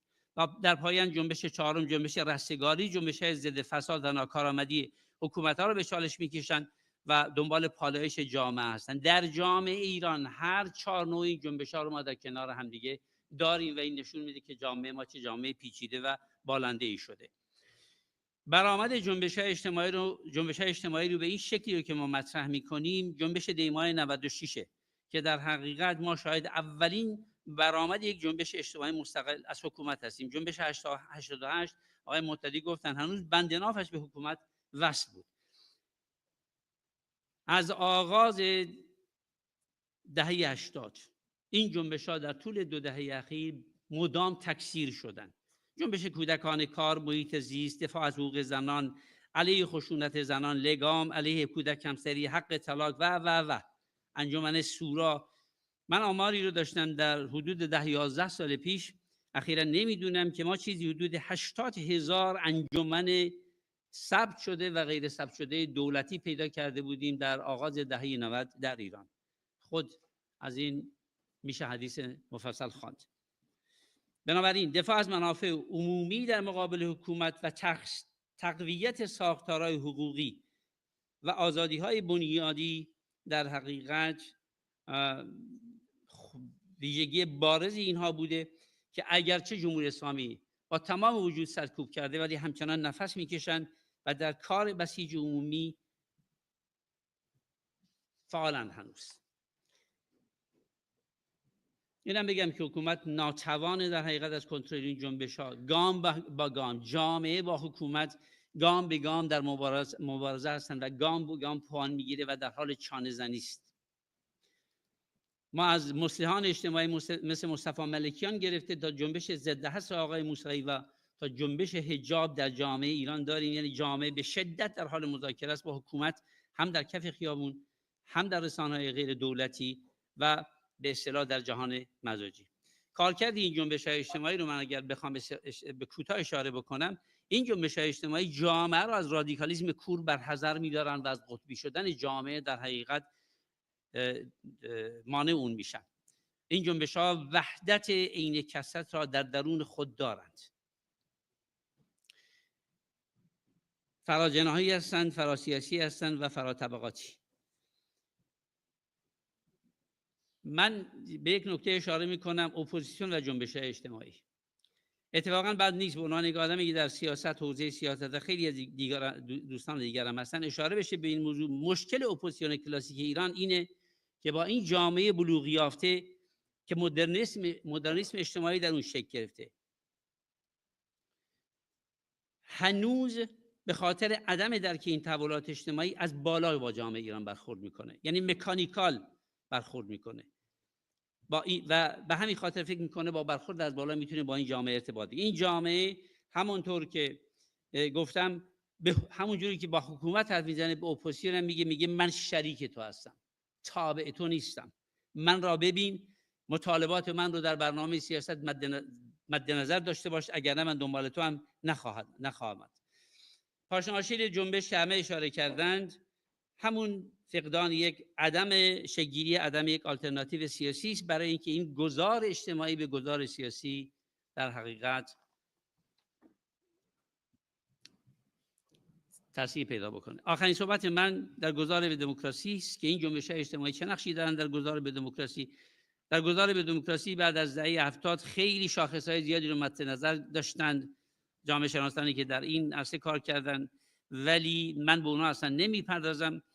فقط میخوام به این نکته در حقیقت اشاره بکنم. جامعه‌ای که من از اون به عنوان جامعه پیچیده اسم میبرم در ایران و جنبش‌های اجتماعی، گروه‌های اجتماعی مطالبه شکل گرفتن، مداخله‌گرن، توانستن برای دفاع از حقوق خودشون در حقیقت دور هم گرد بیان، بیشک نقش مهمی برای گذار به دموکراسی و تثبیت آن در ایران آینده خواهد داشت. این جامعه نه تنها توانمند شده و کارکردگرایی رو یاد گرفته، بلکه اگر سرکوب اجازه بده به سرعت نهادسازی خواهد کرد در همه زمینه‌های اجتماعی و فرهنگی و اقتصادی و غیره.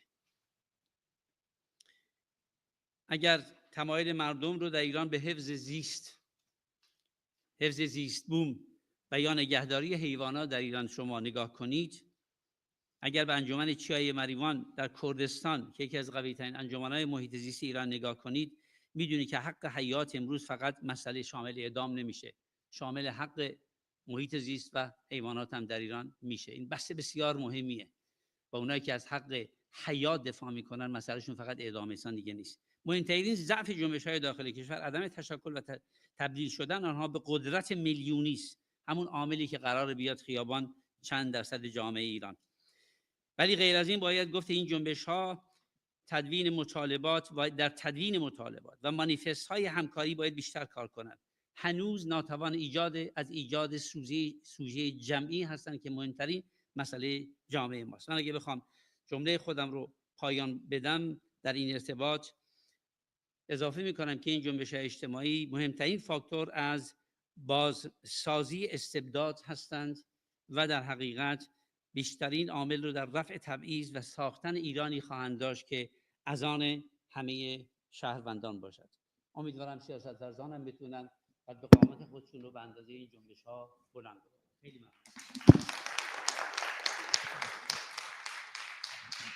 خیلی ممنون جناب شهدایی. خیلی خوشحالم که حتی در آخرین مراحل با پیشنهادی که از طرف کاک عبدالله مهتدی شده بود شما حضور پیدا کردید، نکات بسیار با ارزشی رو مطرح کردید که در مقاله کاملتون برای ما با چاپ خواهد شد و با ارزش خواهد بود. فقط یه نکته در صحبتتون بود که کسانی که نگرانن از اپوزیسیون وارد این مسئله بشه. هیچ نگرانی نیست آقای شهدایی. اگه اپوزیسیون حرفی داشته باشه میتونه بزنه، وگرنه در 45 سال گذشته تا به الان بهتره که کمتر صحبت بکنیم.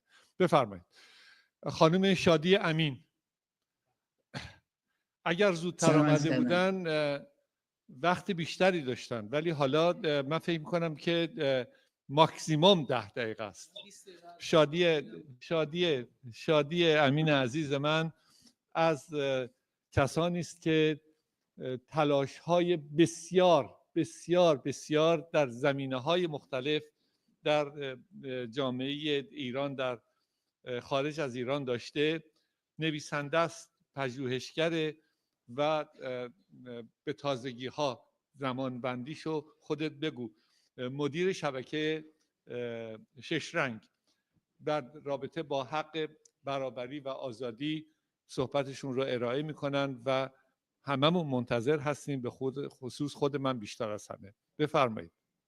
مرسی. اول سلام عرض میکنم به از این اختلالی که پیش اومد در وصل من به این اینترنت.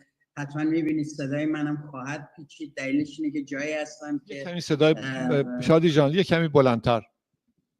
چشم. اجازه بدید من گوشی بزنم. این مشکل حل بشه. من عذرخواهی اول بابت تأخیرم برای حضور در برنامه و الان صدا خوبه؟ صدا الان خوبه؟ صدا بهتر شد؟ اوکی. من عذرخواهی میکنم از اختلالی که در حضورم در برنامه حاصل شد. سلام میکنم به تمام دوستانی که اونجا حضور دارن و واقعا متاسفم که نتونستم بیام. به هر شکل کار ساده ای نیست این روزها 3 روز سفر کردن و تحسین میکنم دوستانی که تونستن این برنامه‌ریزی رو بکنن. به هر شکل من برخی از بحث‌های امروز رو آنلاین شدم و تونستم ببینم. جایی که الان هستم اینترنت خیلی ضعیفی داره و امیدوارم که بکشه این 10 دقیقه. ببینید وقتی صحبت از جنبش‌های اجتماعی می‌کنیم از چی حرف می‌زنیم؟ آنچه که برای من مهمه، برای من توی تمام این سال‌ها مهم بوده این بوده که ما بتونیم آنچه که در خود محیط‌های کاری، محیط‌های آموزشی، در مدارس، در کارخونه‌ها، در صنایع تولیدی، در تمام جاهایی که بازنشستگان، زنان، دانشجویان یک حضور جمعی دارن بتونه این حضور جمعی رو اعتراضاتش رو سازماندهی بکنه، بهش شکل بده و نهادسازی بکنه در اون مجامع.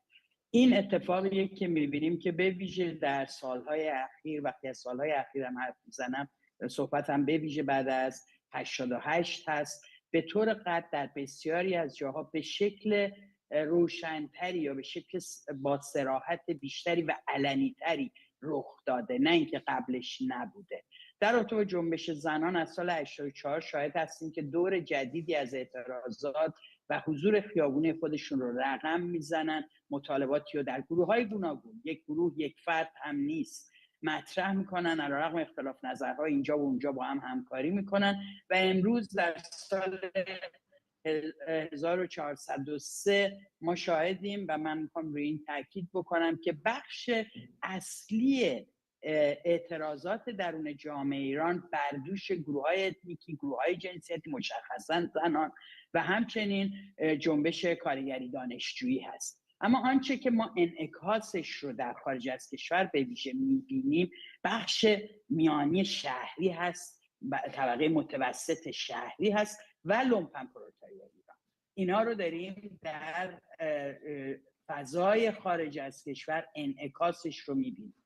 به همین دلیل هستش که وقتی از جنبش‌های اجتماعی در اون صحبت می‌کنیم ما با نهادهایی که بتونیم لمسشون کنیم و به قول اینجایی‌ها میگن قابل حس کردن و قابل درک باشه کمتر روبرو میشیم. بالعکس با یک سری در واقع اتفاقاتی که ما از دنیای مجازی باهاش روبرو میشیم، ویدیوهایی که ارسال میشه و غیره روبرو هستیم و اون حسی که قراره که ازش بگیریم و باورش بکنیم و بهش اعتماد بکنیم متاسفانه نتونستیم اینو پیش ببریم. من اینو قاطعانه میگم.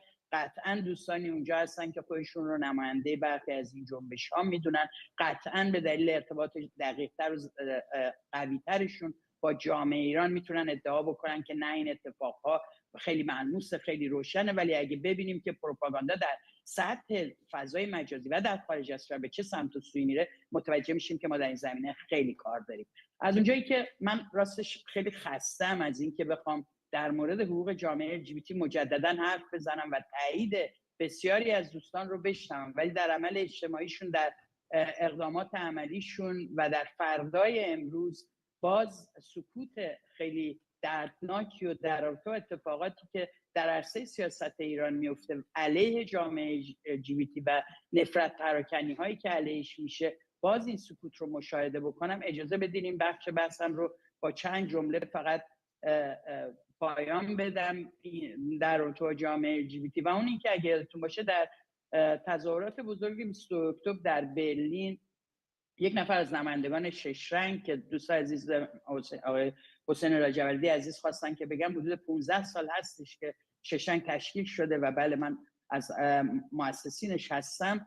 در این 15 سال ما خیلی تلاش کردیم که جریانات سیاسی رو بکشونیم به اینکه متوجه این بشن که دموکراسی بدون اینکه تک تک گروه‌های اجتماعی در اون فضا حق تنفس، حق اظهار نظر و مشارکت سیاسی داشته باشن عملاً موجودیت نخواهد یافت. نماینده شش رنگ در اون تظاهرات بزرگ ملیکا زر روی سن رفت و این رو فریاد زد، گفت دموکراسی فقط میتونه با حضور همه به حاشیه رانده شدگان، چه گروه‌های اتنیکی، چه افراد دارای معلولیت، چه در واقع جامعه LGBT و بسیاری گروه‌های اجتماعی دیگه نمیتونه جواب بگیره. از این جنبه هستش که دعوت کردیم همیشه از تمام سازمان‌های سیاسی، دوستان عزیزی که چپ خودشون رو میدونن، اینجا اونجایی است که به اعتقاد من میبایست با شجاعت بیشتر، با ترس کمتر و با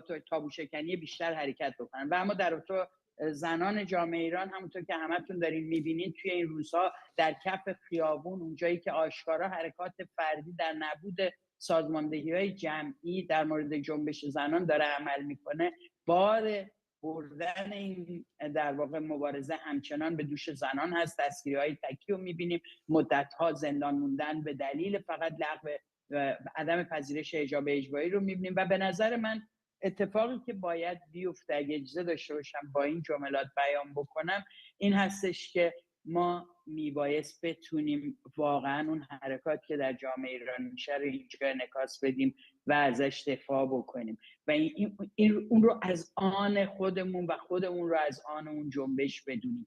در بسیاری جاها مشاهده میکنیم که به خصوص برخی از اسامی دوستان سخنران که من دیدم، گاهن میبینم که اتفاقا تعلق دارن به گرایش فکری که نه به این مبارزات اهمیت جدی میدن و نه اون نوع مبارزه رو در واقع قابل طرح میدونن. برای همین خواست من یا آنچه پیامی که دارم اینه که هر حرکتی که این زنان میکنن شکستن ترس هست در جامعه ایران، هر حرکتی که این زنان میکنن تقویت جنبش سرنگونی جمهوری اسلامی است و هر حرکتی که این زنان میکنن دفاع از حق بیان، حق پوشش و حق حضور اجتماعیشون هست. من دارم میخواد اینجا بگم که قواعد بین‌المللی و کنوانسیون هایی که بسیاریش رو جمهوری اسلامی هم موظف به اجراش هست، در واقع هنوز ما میبینیم که در چه جاهایی ضعف دارن، چقدر غیر قابل اجرا هستن در مقاطعی که ما نیاز داریم به اونها متوسل بشیم و چقدر مهم هست که این قوانین هرچه بیشتر با پرسپکتیو زنانه و با پرسپکتیو کویر همراه بشن. دوستان عزیزی که تو عرصه بین‌المللی و به خصوص تو عرصه آکادمیا کار میکنن میدونن که امروز یکی از سوالهای اساسی که در عرصه بین‌المللی مطرح هستش queering the international law هستش و ما متاسفانه در جامعه ایران از این بحثا در فضای فارسی زبان خیلی کم میشنویم. من فکر میکنم که اگه اجازه بدین، میدونم الان حسین عزیز داره فکر میکنه چجوری به من تذکر بده، پلوشم ننشستم که یک کاغذی بذاره جلو. اجازه بدین که تشکر بکنم. اول ازتون متاسفم که تو بحث‌های امروز کامل نتونستم حضور پیدا کنم، خیلی دلم می‌خواست بیشتر بشنوم از دوستان. مطمئنم بحث‌های خیلی خوبی طرح شده و امیدوارم که چنین اجراس‌هایی، برای اینکه ما بسیار نیاز داریم برای تقویت هماهنگی‌ها، تقویت تعیین مسیرهایی که اشتراکات ما تعیین کنندش باشه، ما بیشتر نیاز داریم. خیلی از ما تا امروز 5 دقیقه با هم صحبت نکردیم، همدیگر رو از طریق رسانه ها میشناسیم یا از طریق تبلیغات علیه خودمون. برای همین هستش که من فکر میکنم که این نشست ها بسیار ضروری است. تشکر میکنم از رویا عزیز، رویا کاشفی عزیز و حسین رجوردی عزیز که این اقدام رو کردن. از همه دوستانی که شرکت کردن تشکر میکنم و ممنون که به صحبت های پراکنده اما به نظر خودم در واقع ضروری که دلم میخواست تو این جمع طرح بکنم گوش کردید.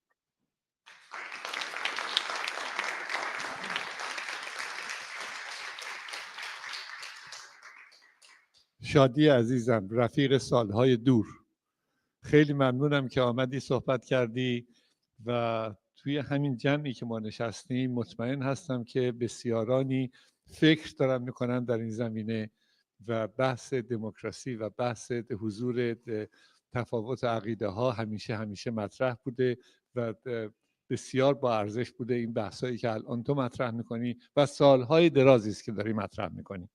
خب ما 2 سخنران داریم و بعد میرسیم به سالن. سخنرانی از ایران داریم که اگر آماده بشن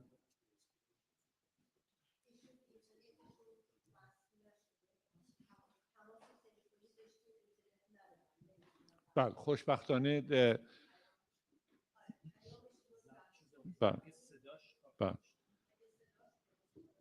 سخنرانی که از ایران داریم به دلیل اینکه اینترنت در ایران خیلی خیلی سطح بالایی داره فعلا نتونستیم باهاشون ضبط بکنیم مطلب آنلاین بیان، ولی خوشبختانه این فکر ما کرده بودیم، از قبل این صحبت رو ضبط کردیم.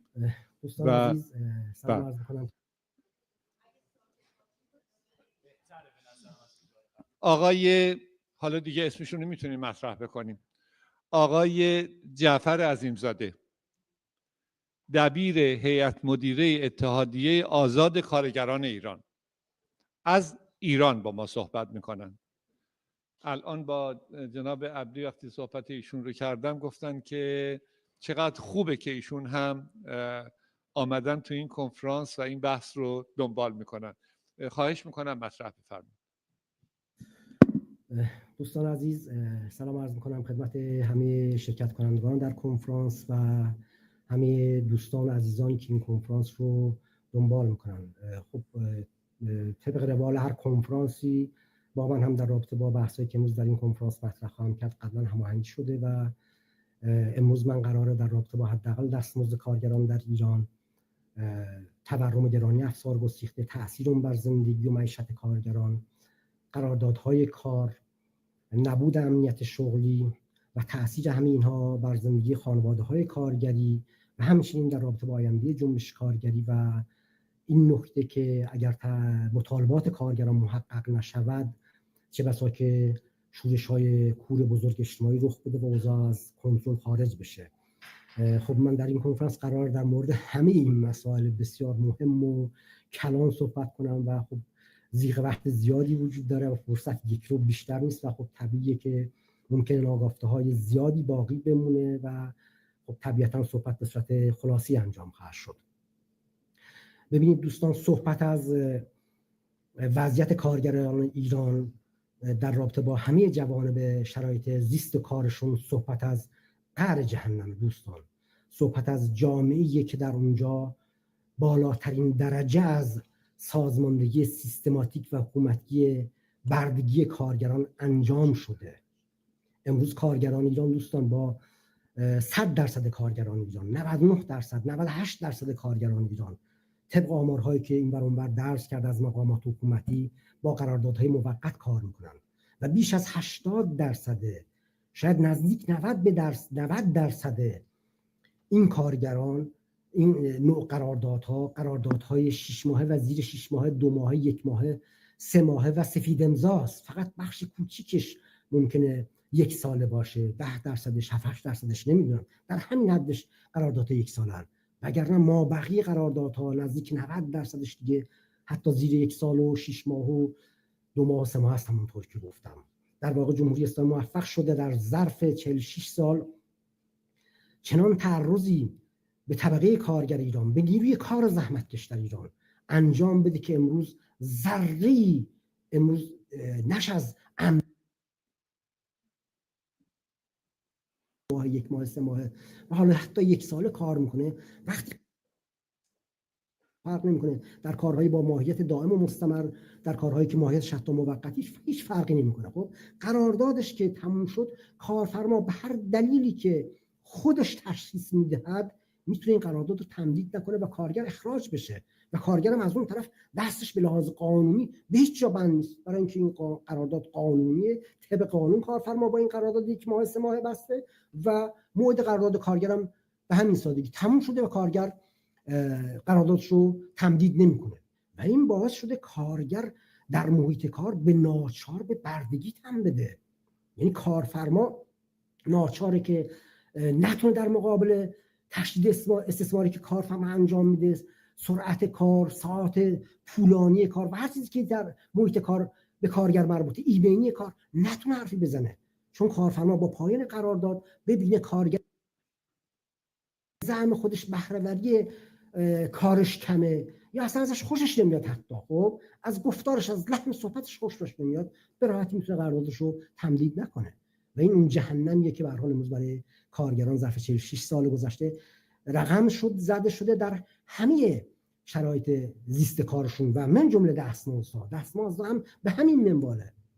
حداقل دستمزد در ایران به صورت دستوری از بالا تعیین میشه. 46 سال من به عنوان فعال کارگری مدعی هستم کارگران رو دستمزدش در ایران منجمد کردن، فریز کردن، در مقابل اون تورم‌های چند ده درصدی که هر ساله رخ داده. آن چیزی که امروز کارگر در ایران میگیره نسبت به حتی 20 سال پیش 30 سال پیش انجماد دستمزده. الان حداقل دستمزد ایران 7,200,000 تومان دوستان، زیر $80. کل دریافت یک کارگر با این حداقل دستمزد با حق اولاد، حق مسکن، حق خاربار اینها متوسط. فقط اجاره بها در جنوبی ترین نقطه تهران، در مناطق کارگرنشین تهران و یا مراکز استان فرقی نمیکنه. اجاره بهایی که برای یک منزلی که مثلا 3 الی 4 نفر خانواده کارگری بری توش بشینه زیر 10 میلیون تومان نیست. با پول پیشی هم که البته از کارگر یا از مثلا مؤجر میگیرن زیر 10 میلیون تومان نیستش. و خب متاسفانه آماری هم از اون طرف، آماری که مرکز آمار ایران ارائه بده، وزارت کار ارائه بده در رابطه با فریز دستمزدها، مسیری که دستمزدها طی کرده یا قراردادهای موقت و چیز و مسائل اینجوری، متاسفانه آماری هم که اینا رو به بیرون بدن من فعال کارگری هر کسی دیگه دسترسی داشته باشه وجود نداره. فقط بعضا آمارهایی از زبان برخی مقامات حکومتی یا نماینده‌های مجلس و بقیه تو رسانه‌های خبری و حکومتی رسمی رو به بیرون درز میکنه. شما ببینید که اوضاع چقدر فاجعه باره. یعنی دیگه از فاجعه گذشته اون چیزی که به طبقه کارگر ایران در حقش امروز داره انجام میشه دیگه یک جنایت از فاجعه گذشته. این جنایت امروز که انقدر آشکاره که دیگه مقامات حکومتی ناچار میشن، بعضی مقامات حکومتی نماینده ناچار میشن بیان آماری رو بدن بیرون که شما وقتی بشنوید تکون میخورید. واقعا آمارهای بسیار تکون دهنده. همین چند روز پیش عیسی کلانتری وزیر کشاورزی 4 دولت جمهوری اسلامی و معاون روحانی در دولت روحانی همین چند روز پیش در یکی از خبرگزاری‌ها مصاحبه کرده بود. گفته بود که دستمزد 14 سال پیش کارگران، اگر 100 بگیریم دستمزد 14 سال پیش کارگران رو، دستمزد الان کارگر قدرت خریدش معادل زیر 25% اون صده، زیر 25% دستمزد 14 سال پیشه. یعنی ظرف نسبت به 14 سال پیش دستمزدی که کارگر میگیره و میتونه با اون کل کارم به نسبت 14 سال پیش افت کرده اومده پایین. یعنی انجماد دستمزد دیگه، انجماد دستمزد، فیز دستمزد که دیگه شاخ و دم نداره. یا مثلا همین آقای رضا جباری نایب رئیس هیئت مدیره انجمن شرکت‌های پخش دارو همین اخیراً اعلام کرده که برخی از بیماران خاص که داروهای خاص رو به قیمت دولتی دریافت می‌کنن از فقر و تنگدستی داروها رو تو بازار آزاد می‌فروشن برای اینکه نون شب داشته باشن. این طرف حاضر بیماری خاصش که بیماری مهلکی و جونش رو به خطر میندازه، در واقع گرسنگی اینقدر فشار میاره که دیگه اون رو ازش چشم پوشی میکنه و میبره تو بازار آزاد میفروشه برای اینکه گرسنه نمونه. یا حسین مشیری تبریزی، این آمارایی که دارم میگم همش مال همین یک هفته اخیر حداکثر. خب مدیر امور بین‌المللی تامین اجتماعی در مصاحبه با خبرگزاری ایلنا همین باز یه هفته پیش اعلام کردش که سالانه 700 کارگر در ایران در نتیجه سوانح ناشی از کار کشته میشن. اگر این 700 کارگر که کشته میشن، شما اگر روزهای کار رو فقط در ایران حساب کنید، بالاخره کارگر سر کاره که حوادث کار، سانحه کاری رخ میده دیگه، روزهای تعطیل باید بذاری کنار. شما اگر اینجوری حساب کنید روزانه حداقل 3 نفر کارگر در ایران کشته میشن. این دیگه فاجعه نیست، این یک جنایته. اگر این جنایت بخشیش مربوط به اینه که در محیط کار ایمنی وجود نداره و خود همون نبود ایمنی هم ناشی از همین قراردادهای بردگی موقته که کارگر جرأت اعتراض نداره که به کارفرما بگه آقا چرا رعایت نمی‌کنی ایمنی کار رو، ناشی از اونه. اگر بخش مهم این جنایت برمیگرده به اونجا، بخش مهم دیگه‌ش هم برمیگرده به اینجا که کارگر که صبح از خونه در میاد میخواد بره سر کار، با فکر قسطایی که به انواع رنگارنگ بانک‌ها داره، با دغدغه اجاره بهای سر برج، با قال سر کوچه، با دغدغه خرج تحصیل بچه، مریضی همسر، مریضی پدر، میره سر کار، تحت فشارهای شدید روحی، روانی و استرس و اضطراب این کارگر میره سر کار. خیلی طبیعیه که نتونه به طور طبیعی در واقع بازده طبیعی داشته باشه در رابطه با کار و بتونه در واقع خطا نکنه و این جنایت ها رخ نده. این تبعاتش کشیده میشه، این نبوده ایمنی در محیط کار. و این حداقل دستمزدی که وجود داره فقط این نیستش که کارگر گرسنه میمونه، از دلش جنایت در میاد، کار میپاشن، خانواده ها فرو میپاشن به خاطر طلاق و به خاطر اینکه خونه دائما دعواست، دائما جنگه. این الان پرستار دستمزد 25 تا 30 هزار تومانه. اغراق نمی‌کنم، سیاه‌نمایی نمی‌کنم، پول یک پفک نیست. پرستاری که باید بره کار بکنه، اضافه کاری اجباری بمونه یا اجبار کارفرمای، اجبار گذران زندگی بمونه و 25,000 تومان بگیره، چجوری میتونه کار کنه؟ این چه سرویسی میتونه به مریض بده؟ این علاوه بر این که خودش در به داغونه، زندگیش نمیچرخه، تحت فشار، هم از سختی کار، هم از شرایط کار، هم از ساعت کار، هم از نداری، خب نمیتونه به مریضم سرویس درست حسابی بده.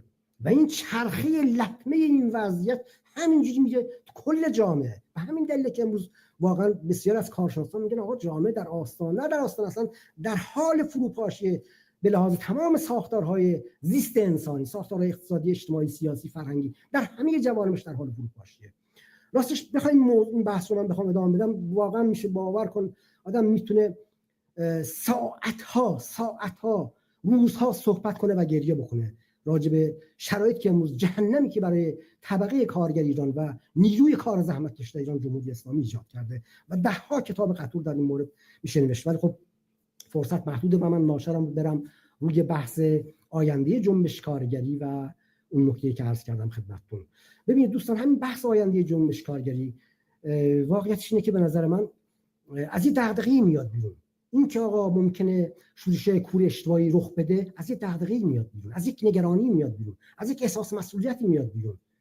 و اون چیه؟ و اون در واقع نگرانی از آینده سیاسی کشوره.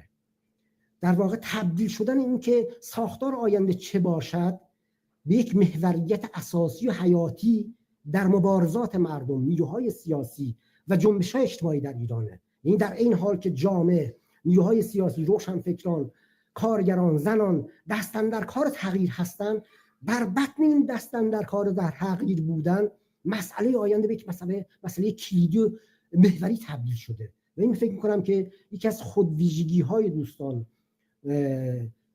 دوره حاضر تحولات سیاسی در ایرانه. سال 57 اینجوری نبود، دوره منتهی 57 اینجوری نبود. اساساً همه انقلابات، همه فرآیندهایی که در یک جامعه به یک انقلاب منتهی میشه عمدتاً سلبی هستن. یعنی اون وجه سلبی معمولاً غلبه میکنه. برنامه هم دارن، شکل آینده حکومت هم ترسیم میکنن، ولی اینجوری نیستش که این همه در تار و پود تمام لایه‌های اجتماعی این بحث آینده، اینکه چه خواهد شد و چه می‌خواهیم بکنیم، به اصطلاح نفوذ پیدا کرده بشه، به یک به اصطلاح محوریت تبدیل بشه. دیگه از یک طرف به نظر من نشان درجه بالای از آگاهی، باز بودن چشمان جامعه است که در این حال که دست اندر کار تغییر چیدمان اون و رسیدمان اون آینده هم لحظه بسیار مثبت و درخشانی در سیر تحولات کنونی در ایران. و اما در رابطه با جنبش کارگری و نکته‌ای که این نکته که اگر رسیدگی نشه به خواست کارگران، خب شورش‌های کور بزرگ اجتماعی رخ میده. خب این بحث به یه نوعی درسته و البته خب نه از این منظری که مطرح میشه، بلکه از منظری که الان من به عنوان فعال کارگری مطرح میکنم. خب خیلی طبیعیه که اگر به خواستهای کارگران که امروز جهنمیه، من بحثاشو مختصرا کردم، اگر این وضعیت تغییر نکنه، چه در چارچوب جمهوری اسلامی و چه بعد از جمهوری اسلامی، خیلی طبیعیه که کارگر دست از اعتراض و اعتصاب و عرضم به خدمت شما خیزش دست از خیزش بر نداره، این کاملا طبیعیه. البته خب این خیلی کوری که بالاخره از کنترل خارج بشه با یه شورش کور. دوستان ببینید انقلاب امروز طبقه کارگر در ایران، حتی به لحاظ تاریخی جدا از این که بالاخره جنبش کارگری در ایران جنبش آگاهی حالا صحبت خواهم کرد، اصلا به لحاظ تاریخی دوره چیز گذشته که شورش های کور رخ بده توسط کارگران. دیگه اون دوره اوایل تولید ماشینی بود که کارگر میرفت ابزار تولیدی میشکست، شورش های بزرگی رو انجام میداد بدون که افق استراتژی داشته باشه. امروز طبقه کارگر ایران افق استراتژی داره دوستان.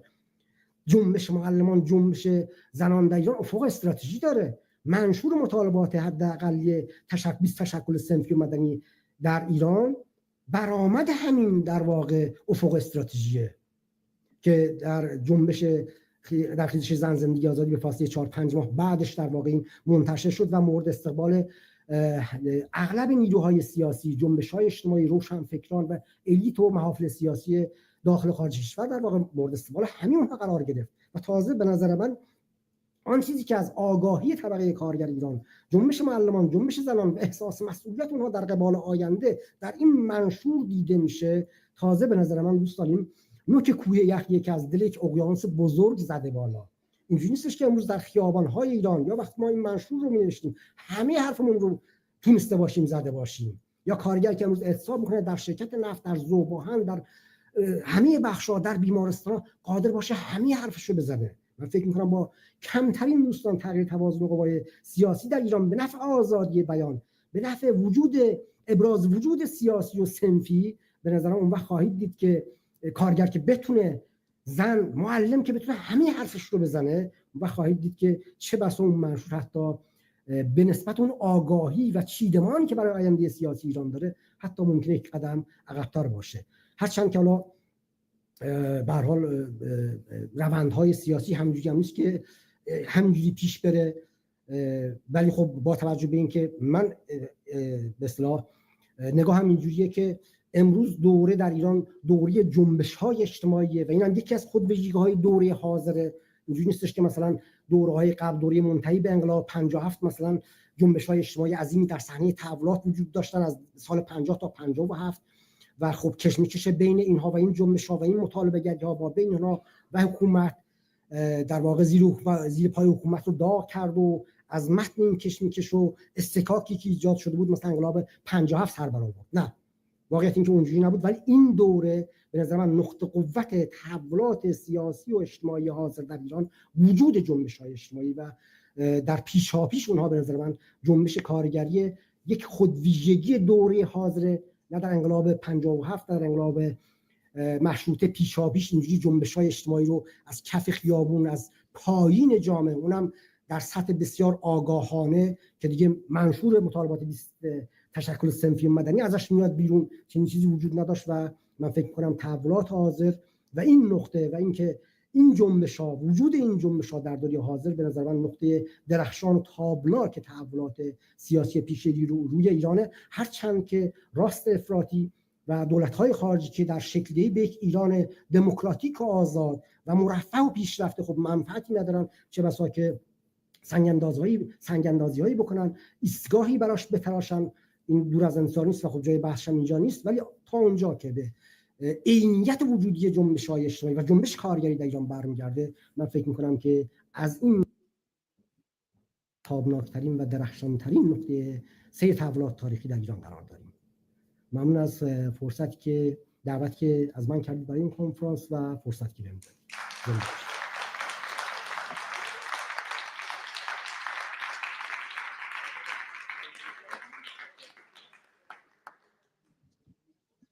بسیار سپاسگزارم آقای جعفر عظیمزاده گرامی. صحبت‌های شما، شجاعت شما در برخوردها از اینی که از ایران با همه مسائل و مشکلاتی که شاهدش هستیم و شما بیشتر میدونید، باز هم پذیرفتید که بیایید اینجا صحبت بکنید و 1% کمی از دردهایی رو که برای جامعه کارگران ایران مطرحه باز بکنید. باز هم سپاسگزارم. ولی یادآوری هم میخوام بکنم اینه که چندین نفر به من پیغام دادن ببخشید ما نمیتونیم تو جلسه بیایم، ما میخوایم بریم ایران برگردیم، میترسیم یه وقت تو فرودگاه به ما بگن که چرا از این حرف شنیدین، یه حرفای فقط گوش کردید نه اینکه سخنرانی بکنید. و اما وارد این قضایا نشم، خطرناکه. آخرین سخنران ما آقای اسماعیل عبدی،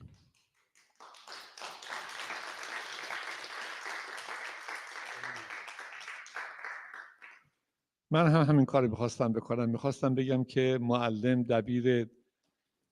دبیرکل سابق کانون معلمان صنفی معلمان، نقش جنبش معلمان در جنبش‌های اجتماعی. ولی میخوام بگم که آقای عبدی بسیار عزیز که خوشحالم اینجا الان کنار ما نشستید، همون عنوان معلم کافی است که شما جایگاه بسیار بسیار بالاتری رو داشته باشید. بازم براشون دست بزنیم.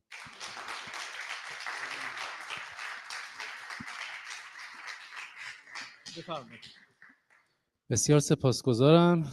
سخنرانی به عنوان نفر آخر بعد از این همه استاد کار بسیار دشواریه. من سعی میکنم یه مقدار تنوع ایجاد کنم، یه دو سه تا خاطره کوچیک میگم و بعد میرم سراغ مسئله جنبش اجتماعی و اعتراضی معلمان ایران. این ماندانه کوچیک من که الان 10 سالشه اینجا نشسته، در سال سوم زندان من، یعنی سومین سالی که در زندان بودم، با امیرسالار داوودی، زنده‌یاد بکتاش آبتین، اعضای کانون نویسندگان ایران، کیوان صمیمی و نصرالله لشنی هم اتاق بودیم. هر روز ما تماس که میگرفتیم به خانواده هامون، عرف بود که سایر عزیزان هم می اومدن در واقع یه خوشوبشی انجام میدادن. اون روز قرعه افتاد به امیرسالار داوودی. وقتی من تماس گرفتم، وکیل خودم بود و در زندان با هم روبروی هم بودیم، دقیقاً زاغه ها روبروی هم بود. امیرسالار گوشی رو گرفت و با ماندانا شروع کرد به صحبت کردن. یه دفعه دیدیم امیرسالار داره میخنده، شکمش رو گرفته افتاده وسط اتاق داره میخنده. بعد گفتیم چی شده؟ گفت بابا این دختر تو عجب حرف میزنه. گفتیم چی گفته آخه که تو اینقدر خندیدی؟ میگه که به من گفته که آقای امیرسالار داوودی دیوار زندان رو خراب کنید بیاید بیرون. بعد جالبه که امیرسالار بهش میگه که مثلا عزیزم زندان کلید داره، کلیددار داره، همینجوری که ما نمیتونیم دیوار رو خراب کنیم بیایم بیرون. بعد دختر من در عین بچگی بهش گفته که خب همین دیگه، شما جدی نیستید نمیتونید بیاید بیرون. این یه خاطره‌ای بودش که خواستم تعریف کنم. نسل جدید اصلا خیلی متفاوته. من دیروز 2 تا خاطره کوتاه گفتم از شهر سقز و یه دونم از تو زندان. بد نیست یه یادآوری بهش داشته باشم. ما رفته بودیم سقز خدمت خانواده هایی که آسیبای چشمی دیده بودن. با اعضای کانون معلمان رفته بودیم سر بزنیم بنا به وظیفه‌ای که داشتیم. یکی از این عزیزان که اسمش میلاد بود و یک چشمش نابینا شده بود، هنگامی که پدرش داشت صحبت میکرد، پدرش فضا رو یه مقداری غمگین کرد، دستشو گذاشت روی چشمش و به کردی صحبت میکرد. یه نفرم آروم ترجمه میکرد برای ما. بعد اون کسی که ترجمه میکرد گفتش که این پدر در روز 1 ساعت دستشو میگیره رو چشمش که ببینه فرزندش دنیا رو چطوری میبینه.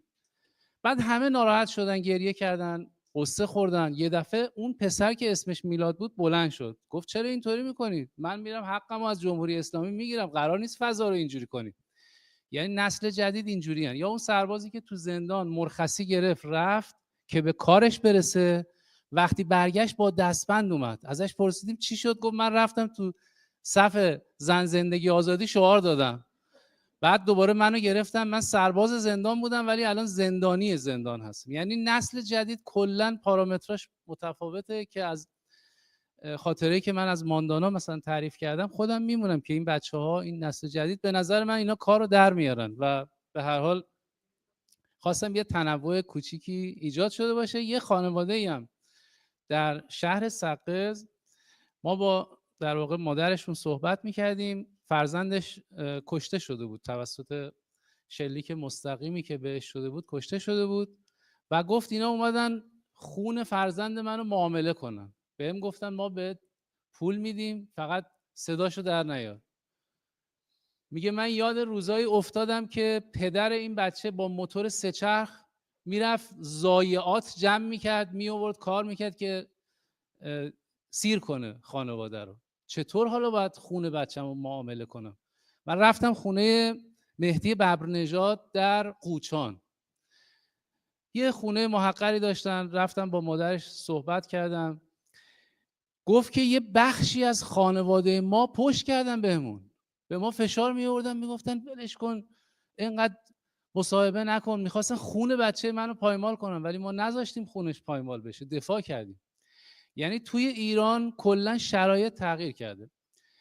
درباره جنبش‌های اجتماعی خب عزیزان همه به لحاظ تئوریک توضیح دادم. من میخوام در مورد جنبش معلمان بگم که از کجا آغاز شد، چجوری ادامه پیدا کرد و به کجا رسید. اولا جنبش معلمان فقط منحصر به بعد از سال 57 نیست. ما در سال 1340 توسط باشگاه مهرگان یه اعتراضاتی رو سازماندهی کردن معلمان که به لایحه اشل حقوق معلمان اعتراض میکرد. حقوق معلم اون موقع معادل 275 تا پرتقال بود. در اعتراض به این وضعیت باشگاه مهرگان فراخوان میده، معلمان از کل کشور میان جلوی مجلس و اعتراض میکنن و یکی از معلمان در روز 12 اردیبهشت 1340 با شلیک مستقیم کشته میشه، ابوالحسن خانعلی که روز معلم مزین شده به نامش. یعنی ما پیش از انقلاب معلمایی رو داشتیم که سازماندهی میکردن، یعنی جنبش از قبل شروع شده، ما که اختراعش که نکردیم، ما اومدیم اون کار رو ادامه بدیم، یعنی استبداد رو به صورت پیوسته به چالش بکشیم. معلما انقدر اون پایمردی کردن تا 19 اردیبهشت از تهران تکون نخوردن، تا زمانی که دولت شریف امامی سقوط کرد. یعنی معلم با قدرت سازماندهی تونسته یک دولت رو مجبور بکنه به عقب نشینی. حالا از اون که بگذریم میرسیم به دوره بعد از سال 57 که معلمان به عنوان بازوان سرکوب توسط حاکمان استفاده می شدن. یعنی از صندوق رأی گرفته تا تبلیغات دینی گرفته تا سازماندهی مراسم مذهبی و حکومتی و همه این کارا رو معلمان انجام میدادن و به مرور بعد از اینکه جنبش معلمان یه بازخوانی تاریخی کرد، خاص هویت خودش رو پیدا کنه، رسیدیم به دهه تقریبا اواخر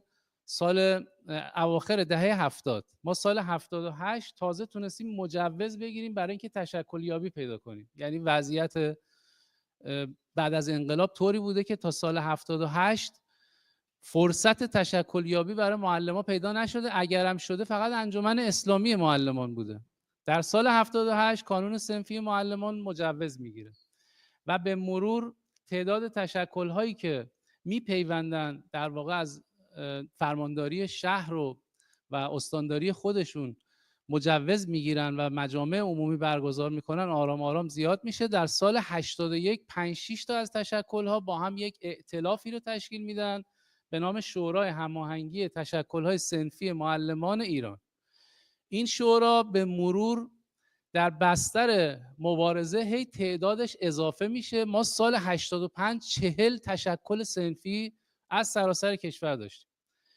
در کردستان 3 تا شاخه داریم ما: مریوان، سقز، سنندج، که حالا اون زیویه و جاهای دیگه هم میپیوندن و شهرهای دیگه هم تو اعتراضات میان، به هر حال خودشونو میرسونن. ما در دورترین نقاط کشور کانون صنفی داریم. در خوزستان کانون صنفی داریم. الان اعضای هیئت مدیره کانون صنفی خوزستان 4 نفرشون نفری 6 سال حبس گرفتن. و در بوشهر کانون صنفی داریم. در آذربایجان کانون صنفی داریم. در شهر کوچیک جلفا ما شعبه کانون صنفی آذربایجان رو داریم. در یزد کانون صنفی معلمان فعاله، در گیلان، در تهران، در تمام نقاط ایران، یعنی یه تشکل سراسری هست.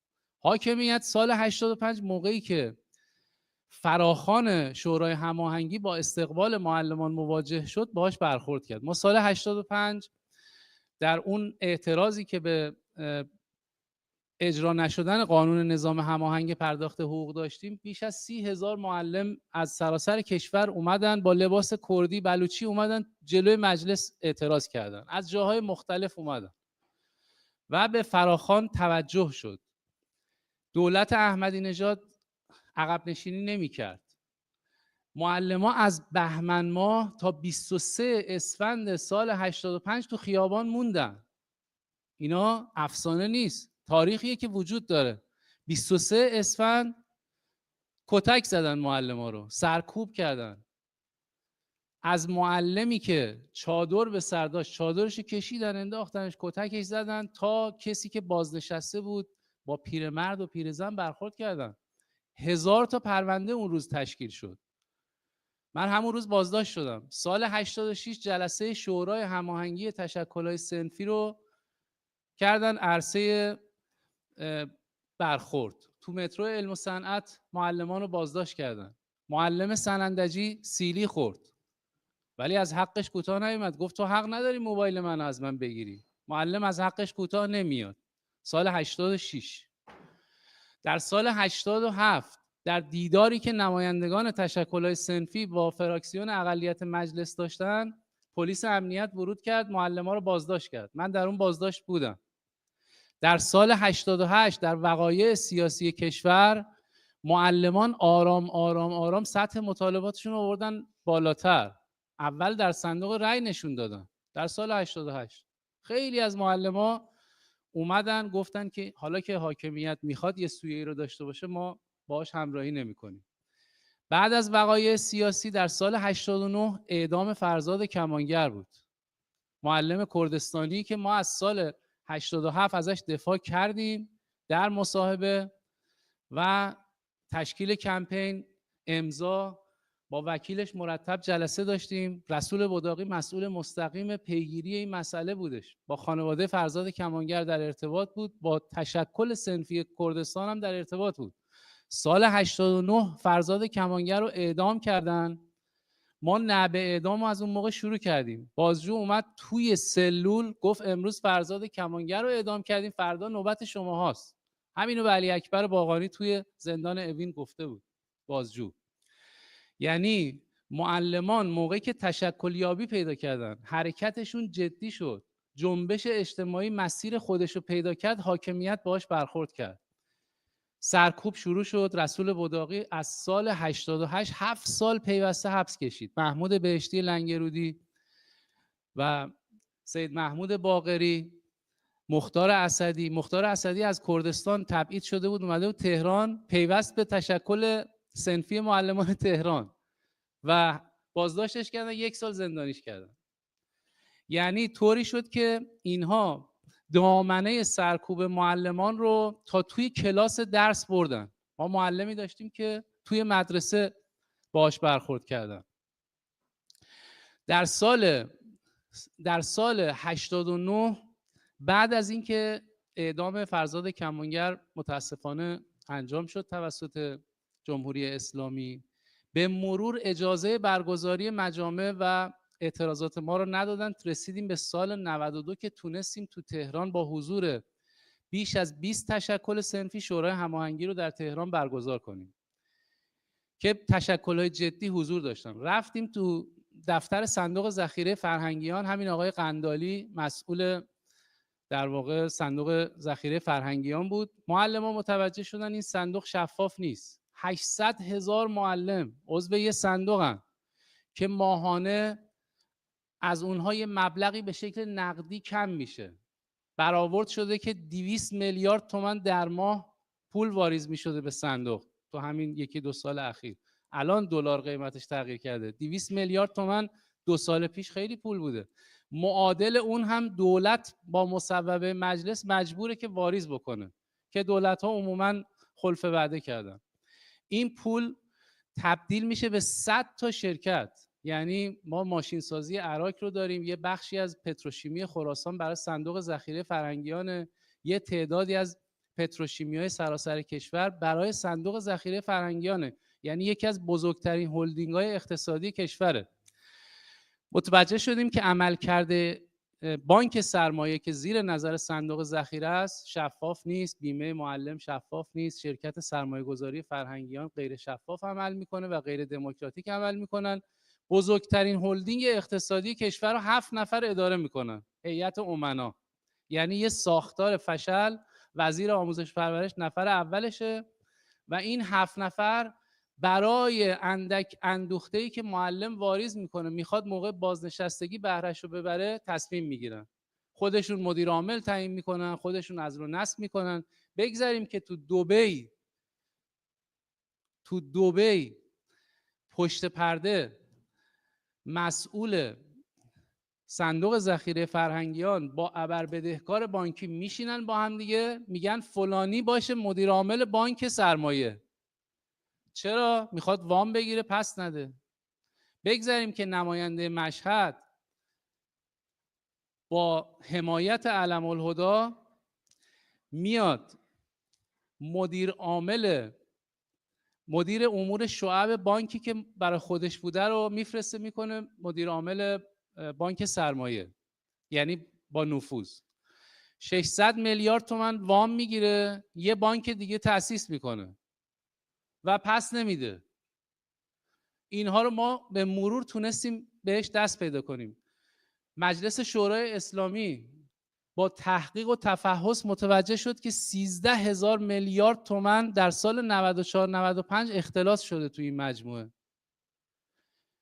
یعنی معلم دلشو خوش کرده به این که اندک اندوخته خودش رو ذره ذره میذاره توی صندوق که به بهره‌وری برسه، موقعی که بازنشسته میشه یه چیزی دستش رو بگیره، که متاسفانه نداشت.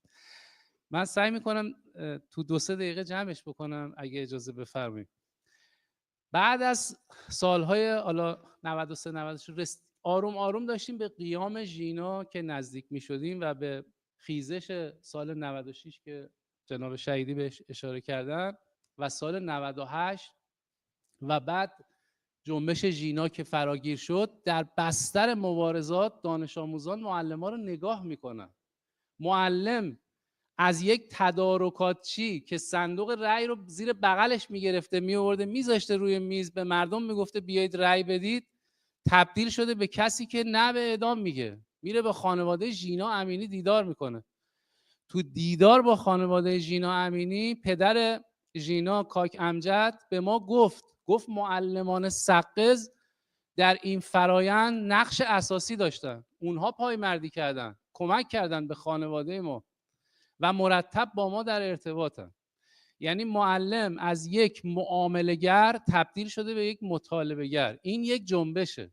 جنبش یعنی ایجاد یک جمع برای گذار از ساختار غیر دموکراتیک. ما خواستیم از ساختار غیر دموکراتیک جمهوری اسلامی عبور کنیم. چطور؟ اینها هم سویه ایدئولوژیک دارن، یعنی آموزش و پرورش رو به گروگان گرفتن که اصول و ارزش‌های خودشون رو به دانش آموز منتقل کنن. معلم به شکل مکانیکی یه سری مطالب میاد، اونها رو باید به عنوان یک میراث منتقل کنه به دانش آموز بدون خلاقیت.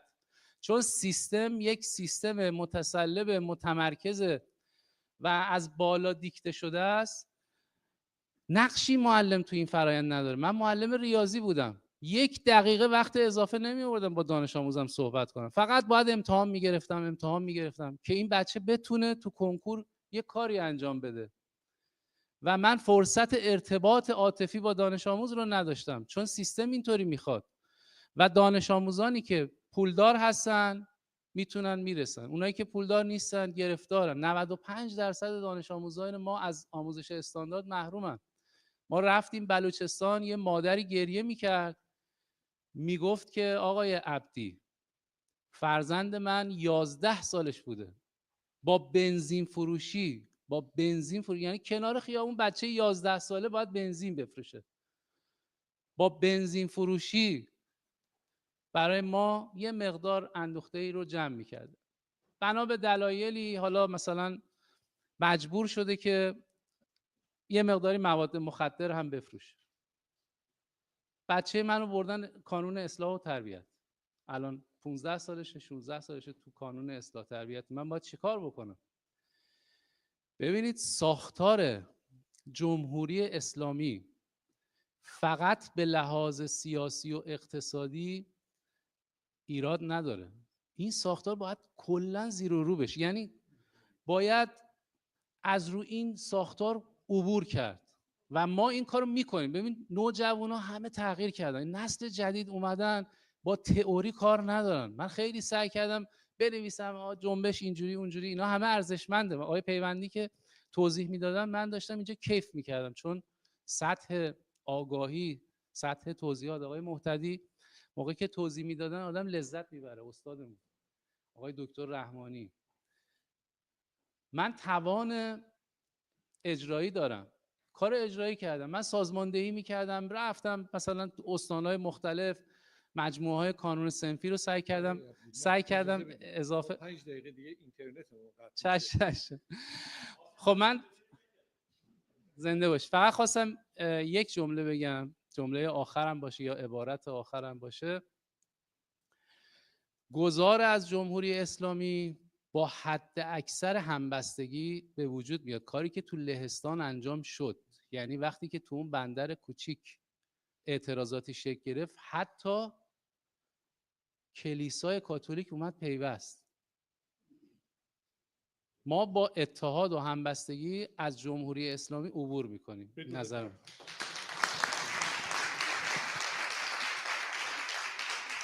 خیلی سپاسگزار هستم. فقط یک یا دو سوال 1 دقیقه‌ای، فقط سوال. اولم شما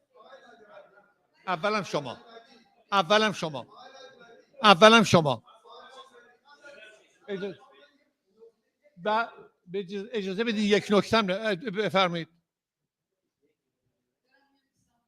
شما سوال.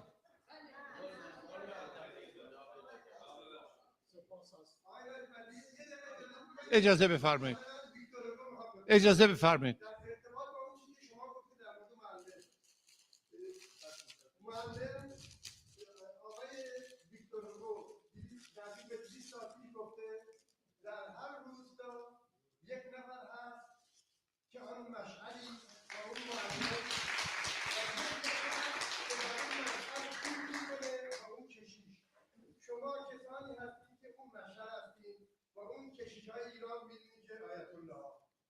بسیار سپاسگزارم. فقط یک سوال چند ثانیه‌ای. اجازه بدید، میکروفونم نمیخواد. چند ثانیه فقط.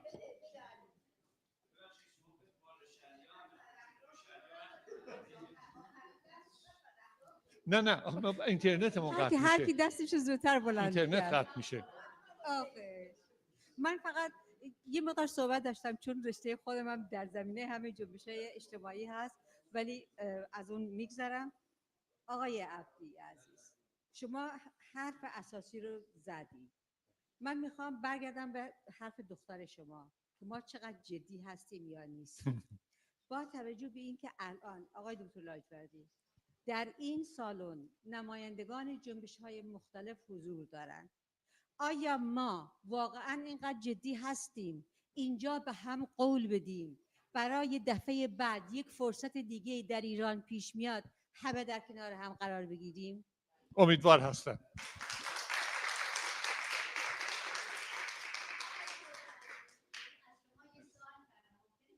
بفرمایید. الان نه، بفرمایید. ببخشید من 2 تا سوال خیلی سریع. نه یکیشو بگید که خیلی هم کوتاه. خیلی خوب. آقای دکتر پیوندی، خیلی ممنون از شما. راجع به گسست‌های اجتماعی صحبت کردید. بازار چرا هیچ وقت نپیوسته به این جنبش‌های اجتماعی در ایران؟ این ببینید من این حرفو قبول نمی‌کنم. بازار لابی جمهوری اسلامی هستن بعضیاشون، آره، ولی همشون نیستن. همشون، یه سریاشون هم از همون نسلن که میرن تو بازار کسب و کار میکنن. بازار چرا نمیپیونده به این جنبش‌ها؟ خانم مرتب شما همین اندازه سوال. این که صدا نمیکنه. خیلی ممنون از بحثایی که شد. یه فقط موردی بود که در رابطه با بحث آقای پیوندی میخواستم بگم، به اشکالاتی که وجود داره صحبت کردم، ولی به نظر من یک مورد رو که توی صحبت‌های شما من کم میبینم، اونم مشکلاتی که خارج کشور برای داخل ایران به وجود آورد و توی جنبش زن زندگی آزادی واقعا تاثیر خیلی مستقیمی گذاشت، مردم رو مایوس و ناامید کرد و این یکی از معضلاتیه که به نظر من جنبش‌های بزرگی که الان تو خارج کشور هست باید به این مسئله بپردازن برای رفع این مشکل بزرگی که تو خارج کشور متاسفانه دامنگیر خیلی مردم ایران متشکرم. شده. آخرین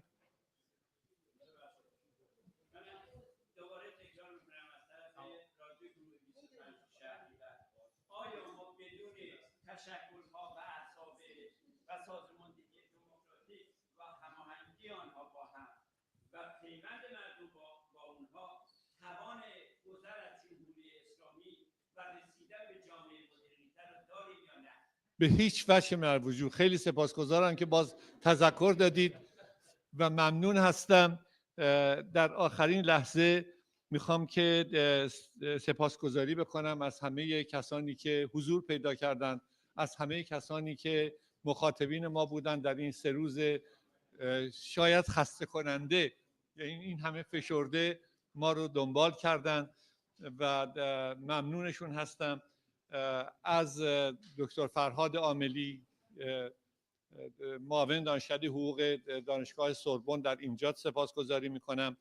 و اما برسیم به خودمون، این کنفرانس انجام نشد مگر با توانایی‌های رویا کاشفی.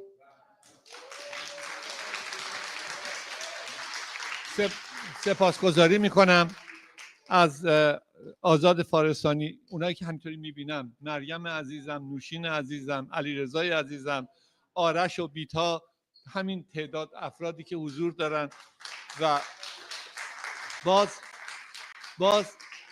باز سپاسگزاری میکنم از همه کسانی که این 50 و چند نفری که توی این 3 روز با این وقت فشرده از همه کشورهای جهان آمدند، با هزینه‌های خودشون لطف کردن و محبت و بزرگواری کردن و از اونهایی که درخواست حضور داشتن برای سخنرانی و متاسفانه نتونستیم جا بدیم عذرخواهی میکنم.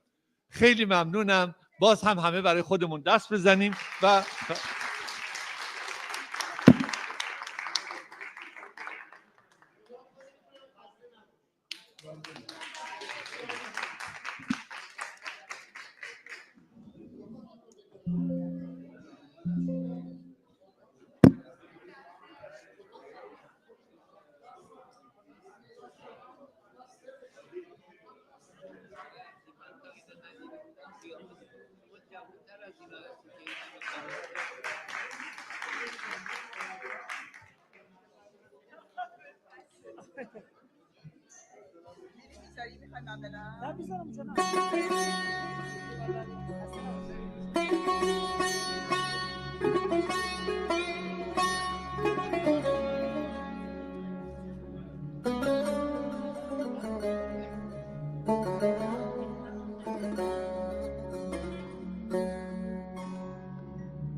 سدهی 5 فراتر سرزد افق حادثه از مغرب کشور، بر هیبت آن بهمن بنیان کن بیداد، زد صاعقه شهروری شعله آذر، برخاست یکی ماه فروزنده تر از هور، با عزم برانداختن چرخ بداختر، ایران به جان آمده را دخترکی کرد، جان دگری داد و فراخواند به سنگر. او کیست که نتوانم از او شام سرودن، فریاد چه گویم من از آن ماه منور. او کیست که شد شعله فشان صاعقه آسا، بر هیز هیزم اسیان زنان پاره اخگر، زیبرق براندازی ضحاک نگونسار، برخاست چو مویش ز سر افتاد به مجمر، بنوشت در آیینه تقدیر خلیفه، پیش آمد بغدادی و فرجام معمر، پیش آمد بغدادی و فرجام معمر.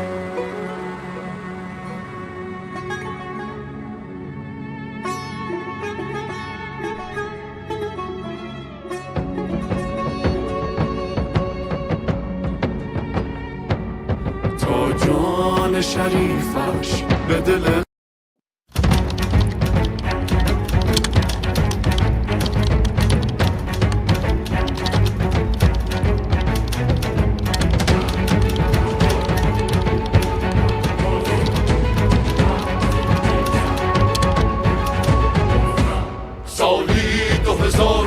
زندگی 5 فراتر، سرزد افق حادثه از مغرب کشور، بر هیبت آن بهمن بنیان کن بیداد، زد صاعقه شهروری شعله آذر، برخاست یکی ماه فروزنده تر از هور، با عزم برانداختن چرخ بداختر، ایران به جان آمده را دخترکی کرد، جان دگری داد و فراخواند به سنگر.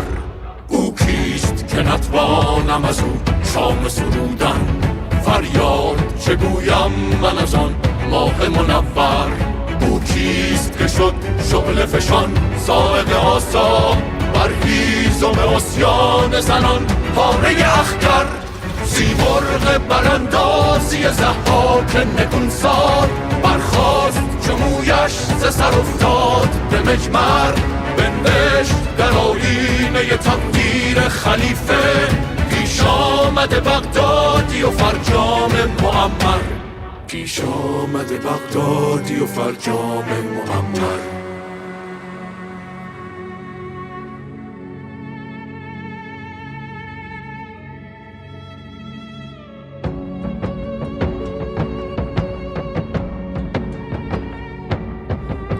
جان شریفش به دل خاک سپردیم، رویید از آن ریشه 200 شاخه دیگر، چون بارقه نور که از خصلت ذاتی در صفحه آیینه شود چند برابر.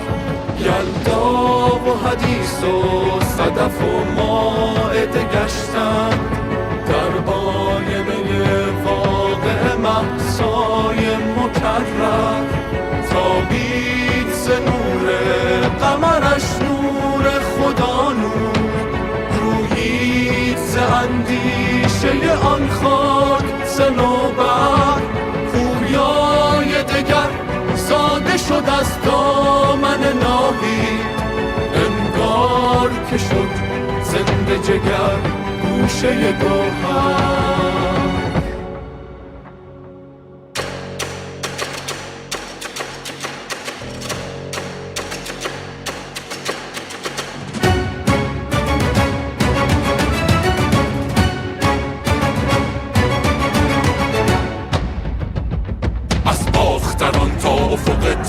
خاور از پهنه خونین خزر تا دل بندر، افراشته شد رایت خونخواهی مهزا، افروخته شد آتش کینخواهی و کیفر، جستیم چو شاهین و غضبناک پراندیم، دستار شیاطین معمم شده از سر، دادیم به عمال ستم نامه اعمال، زان پیش که برپا بشود عرصه محشر، آن خائن ایرا که امین کرد تخلص، اولاد امینی به یقین کرد محقر، آن بانگ فقیهانه حتی تزع الحرب، شد آیه امن به لب رهبر مضطر، در دوزخ سوزنده کوکتل مولوتوف ها، شد سوخت 100 افسر و فرمانده لشکر، 6 ماه وطن رستگه شور شیران شد، 6 ماه بشد خامنه ای میخ به 6 در.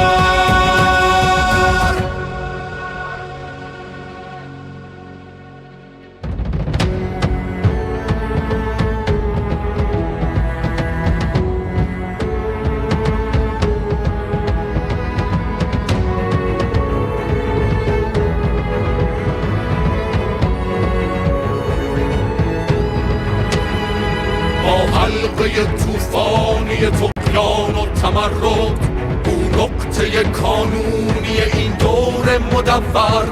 ما موج به جوش آمده از چشمه اویی، چون فعل شکوفا شده از ریشه مصدر. زن مدعیان دغل‌آیین چپ و راست، 40 سال که آورده شو او هادی و رهبر. هور است نه آن هور که بر بیرق تفریق، نجم است نه آن نجم که بر رایت احمر. دیگر چه زنی بیهوده افسانه مذهب، از فاطمه و آسیه و مریم و هاجر. در مکتب ما خلعت بالای شرافت، بر قامت این گونه زنان است سزاور. بر قامت این گونه زنان است سزاور. ای ننگ شما باعث حیثیت چنگیز، ای نسل شما وارث بوبکر و سکندر. من تیغ جلا خورده خونخواهی اویم، من بر رگ هستی شما تیزی خنجر. بیرون نروم پس نکشم پا نگریزم، تا آن که شوم بر سرتان شعله کیفر. تا آن که شوم بر سرتان شعله کیفر.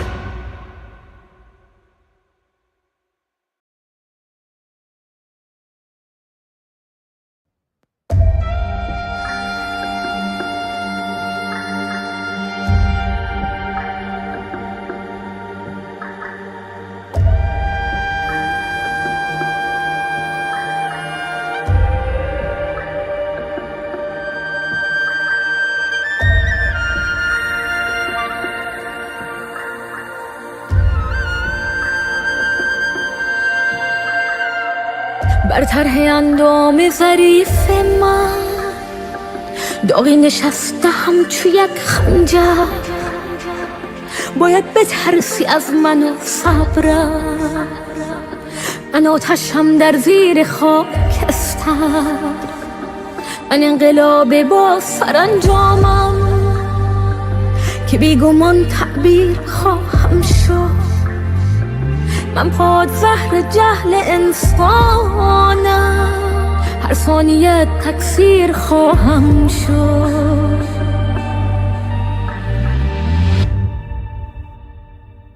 این انقلاب عشق است، یک انقلاب خودجوش. آتش این اتفاق هرگز مبا خاموش. صدایی که کرد کرد این فرقانس شادی، صدای انقلاب است، زن زندگی آزادی.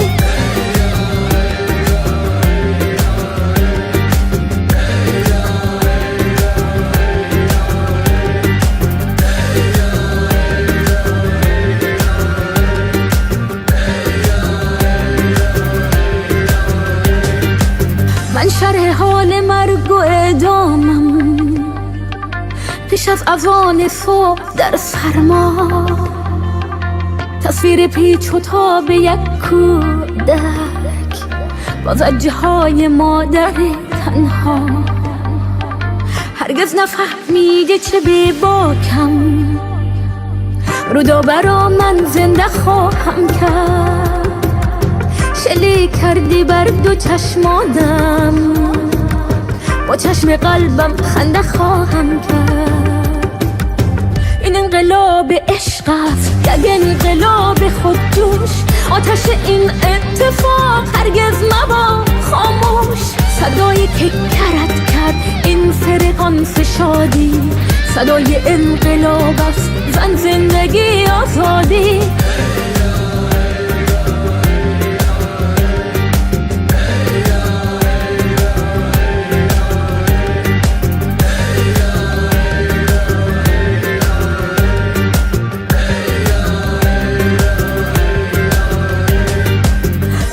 تنم جای تبر دارم، اما هنوز از ریشه سرشارم.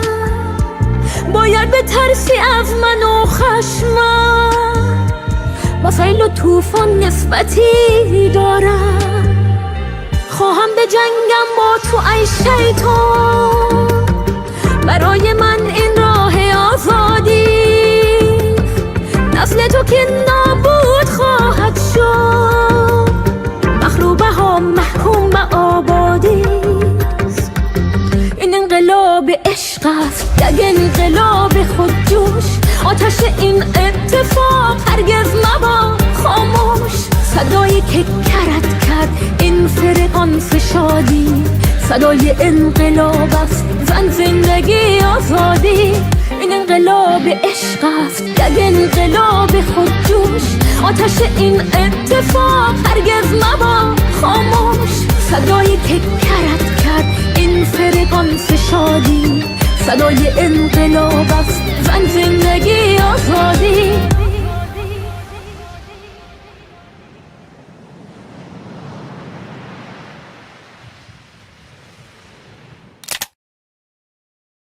من در رابطه با کشتار انقلابه. اگر تحقیقی من در رابطه با کشتار انقلابه. اگر شما به قانون اساسی جمهوری اسلامی به مقدمش نگاه بکنید، میگن انقلاب پیروز شد با 60,000 شهید و 100,000 معلول. اون یکی از تحقیقات من در اون ساله. من تمام مرگ و میر سال 57 رو گرفتم تا از روز اول فروردین، هنوز انقلاب نشده، تا آخرین روز اسفند سال 57 که انقلاب درش واقع شده. 758 نفر کشته شدن. بلافاصله که انقلاب پیروز میشه، آقای مهندس بازرگان به عنوان نخست وزیر دکتر یزدی رو مأمور کمیته انقلاب میکنن و اعلام میکنن که به هر کسی که کسی رو از دست داده بیاد و 100,000 تومان بهش پول بدن. 100,000 تومان اون موقع. بله. کل کسانی که رفتن و 100,000 تومان گرفتن 603 نفر بود. عجب. اختلافش با 758 نفری که من آمار درآوردم، اون تعداد آدم‌هایی که تو اعدام شدن بعد از بهمن تا اسفند همون سال که از جلو تیر خوردن. رسیدیم به بلافاصله رفراندوم سال 58. بلافاصله من اون موقع هم در دانشگاه تدریس میکردم، هم در مرکز آمار ایران بودم. در نتیجه 2 گروه از دانشجویان و کارمندان فرستاده بودم برای بررسی آماری که انقلاب. هنوز فکر کردم که آمار می‌خواستم بگیرم ببینن انقلاب چقدر کشته داده. روز رفراندوم. روز رفراندوم که برن بررسی بکنن. روز رفراندوم باور نکردنیه براتون. روزی که من ساعت 11 صبح اون روز 12 فروردین که از خونه آمدم بیرون، رادیو رو که باز کردم گفتن که تا به الان 20 میلیون نفر رأی دادن. تلفن کردم به این کسانی که با من کار میکردن، گفتن شما باید بیاید ببینید چه خبره. وقتی که ما رفتم تو این گروه ها برای بررسی، به گروه ها حوزه های برمیخوردم که یک آخوند به عنوان رئیس حوزه بود و این بیجک های 100 تایی رو میگرفتن دست مردم میدادن، گفتم بگو مرگ بر شاه. مسئله اصلی تر خدمتتون بگم، جمعیت ایران در اون روز 37 میلیون و 200 هزار نفر بود. هنوز الان صورتش پیش من هست. کل کسانی که بیشتر از 16 سال میتونستن رأی بدن 18 میلیون و 732 هزار نفر بود. خب چه آماری اعلام شد؟ آماری که اعلام شد این بود که گفتن که 30 میلیون رأی آمده بود. 30 میلیون رأی آمده بود. بعد تو وزارت کشور گفتن که اینطوری که نمیشه، 22 میلیون و 400 هزار نفر رأی دادن در قبال 18 میلیون. در ازای این 20 میلیون و 400 هزار نفر انقلاب را پذیرفتن. حالا شما به این توجه داشته باشید، 18 میلیون و 732 هزار نفری که کل جمعیت رای دهنده ایران بود، در بشاگردم زندگی میکرد، مخالف هم بود، در بیمارستان هم بود، در همه جای دنیا هم بود. از اینجا شد که مسئله من کاملا جدا شد و من بعد از یک یعنی شما از این آمارسازی ها فهمیدید که این رژیم دروغ میگه؟ همیشه دروغ گفت، همیشه. یعنی اونجا برای من دیگه قطع امید شد، هیچ چیز دیگه وجود نداره.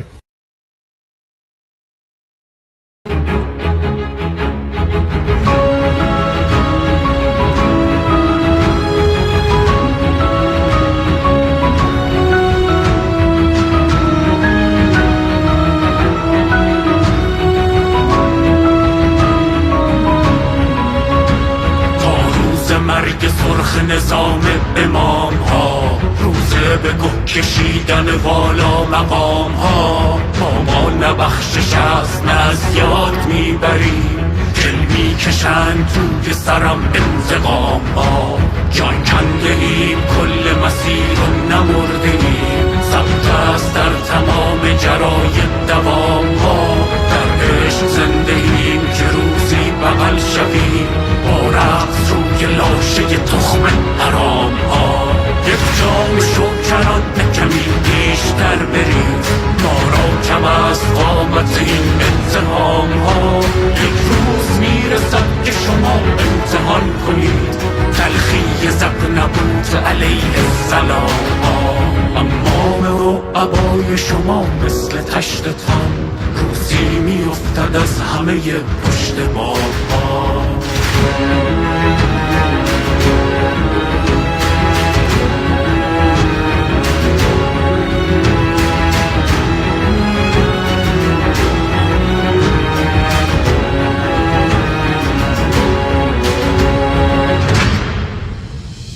یک روز میرسد که کسی خسته میشود از امتداد درد که هر روزه میکشد.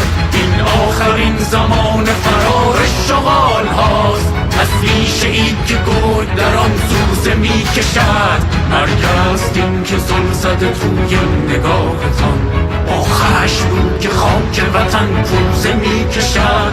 این آخرین زمان فرار شغال هاست از پیشه ای که گرگ در آن سوزه میکشد.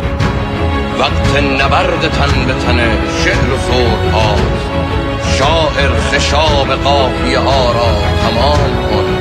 دیو سیاه قصه ببین رستم آمده.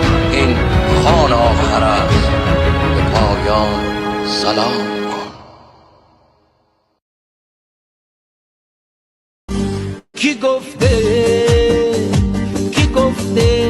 گفته توی چشمات شب یلداست، توی چشمای تو تمام شب هاست. چه شاده ایوون مهتابی دنیاست، تو مهتابی دنیا چه خبر هاست. نگام کن تا که دنیا رو ببینم، از این دریچه فردا رو ببینم. منو ببر به مهمونی مهتاب که گل کردن گلها رو ببینم. کی گفته توی چشمات شب یلدا، توی چشمای تو تمام شب هاست. چه شاده ایوون مهتابی دنیاست، تو مهتابی دنیا چه خبر هاست.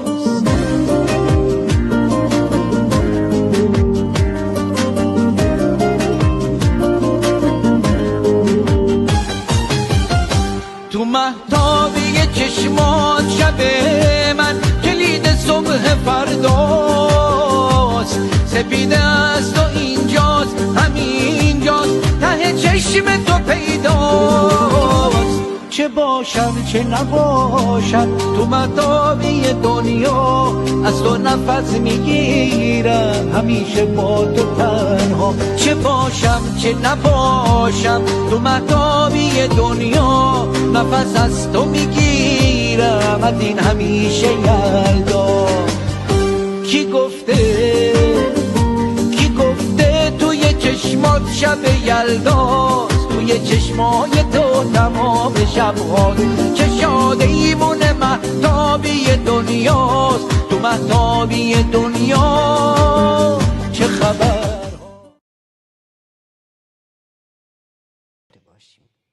دستان شما را میبوسم، داشته باشیم. دستان شما را میبوسم. امیدوارم که بتونین صدای آزادی باشین. امیدوارم که بتونین دستانتون رو میفشارم برای اینکه به همدیگه این انرژی رو بتونیم در امروز و در آینده بدیم، برای اینکه صدای ما صدای مردم ایران خواهد بود و هست. صدای ما صدای آزادی خواهد بود و هست و ما در کنار هم قدرتمون رو بیشتر و بیشتر بکنیم برای سرنگونی جمهوری اسلامی، برای آزادی تمامی زندانهایی که پر از مبارزان ما هستند. برای همین درخواست ما آزادی تمامی زندانی‌های سیاسی است. برای من قابل تحمل نیست که بچه‌های ما، جوان‌های ما، زنان ما، مردان ما در زندان جمهوری اسلامی روز به روز اعدام بشن. برای همین امروز نه به اعدام، نه به جمهوری اسلامی کلام من، پیام منه. و مطمئن باشین به عنوان شهردار فرانکفورت به عنوان یک شهروند اروپایی، به عنوان یک ایرانی و زنی که همیشه برای آزادی جنگیده، هیچ گونه دست بر نخواهم داشت بر ضد جمهوری اسلامی، برای آزادی، برای دموکراسی و برای انسانیت بجنگم.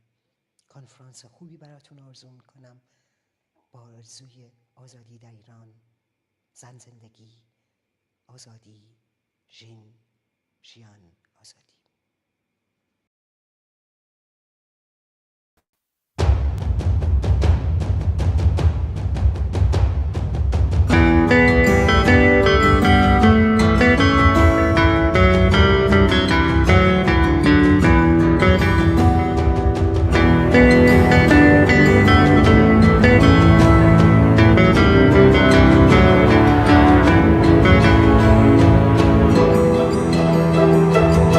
آنکه دل دریا بود، مردی از دنیا بود، قصه فردا گفت، تشنه فردا بود. در شبی تنها گفت، صاف و بی پروا گفت، با دلی پر امید به تمام ما گفت.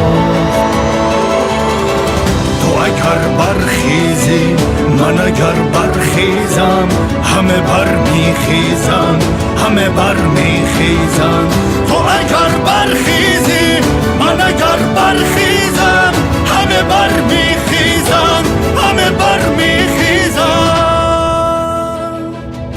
آنکه دل دریا بود، مردی از دنیا بود، هم شب و هم زنجیر، هم صدای ما بود. کاشکی اینجا بود، در کنار ما بود، شاهد بیداری کارزار ما بود.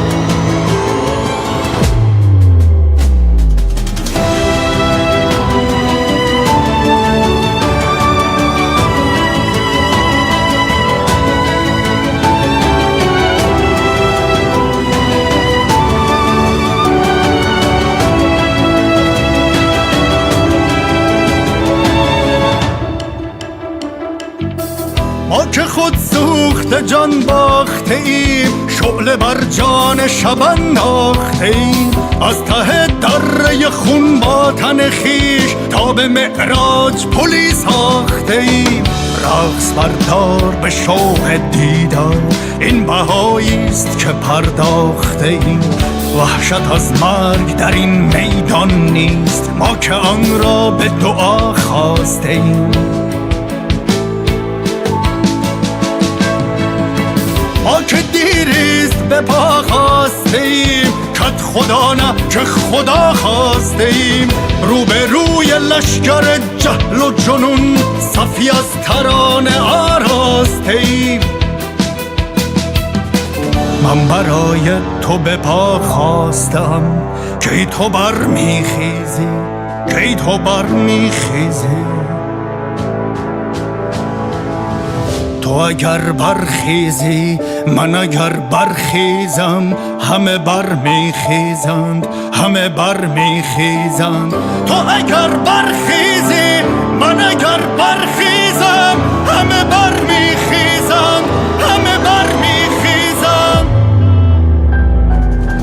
تو اگر برخیزی، من اگر برخیزم، همه برمیخیزند، همه برمیخیزند. تو اگر برخیزی، من اگر برخیزم، همه برمیخیزند، همه برمیخیزند. من اگر بنشینم، تو اگر بنشینی، چه کسی برخیزد، چه کسی برخیزد. من اگر برخیزم، تو اگر برخیزی، همه برمیخیزند، همه برمیخیزند.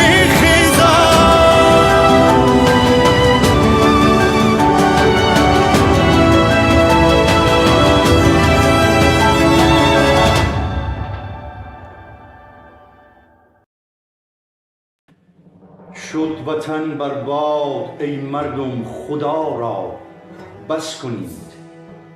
خنجری تا ته به حلقوم همین ناکس کنید. هموطن آخوند ایران را به یغما برد و رفت، پولهای مملکت را بی شرافت خورد و رفت. نفت و آب و خاک و حتی نان مردم را فروخت. این وطن از جهل دین و مذهب و ملا بسوخت.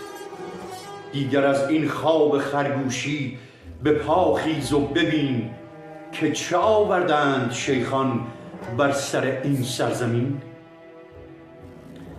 جای دانشگاه مسجد شد بنا در هر طرف. قاتل علم است و آگاهی شیخ بی شرف. هموطن بیدار شو، بیدار شو، بیدار شو.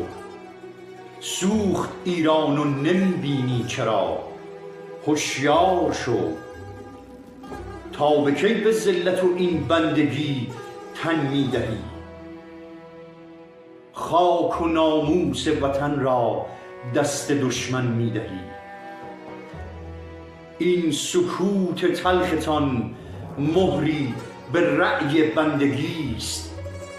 لب به لب از وحشت و جهل و شیوع بردگی است. بس که گفتم، بس که نشنیدید، دیگر خسته ام. خسته ام از این که دل بر این جماعت بسته ام. چه دلیلی دارد این حجم سکوت تلختان؟ یادتان آخر نمی آید چرا پیوندتان؟ کشور ایران که روزی بود خورشید زمان، بود ماه آسمان و آفتاب این جهان. رو به نابودی است ای یاران عزیزان، همدمی دل ز تنهایی به جان آمد رفیقان. مرهمی خرد نگهدارتان.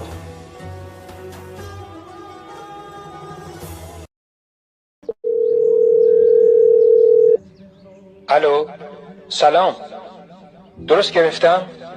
زندانه؟ بله آقا، درست گرفتی.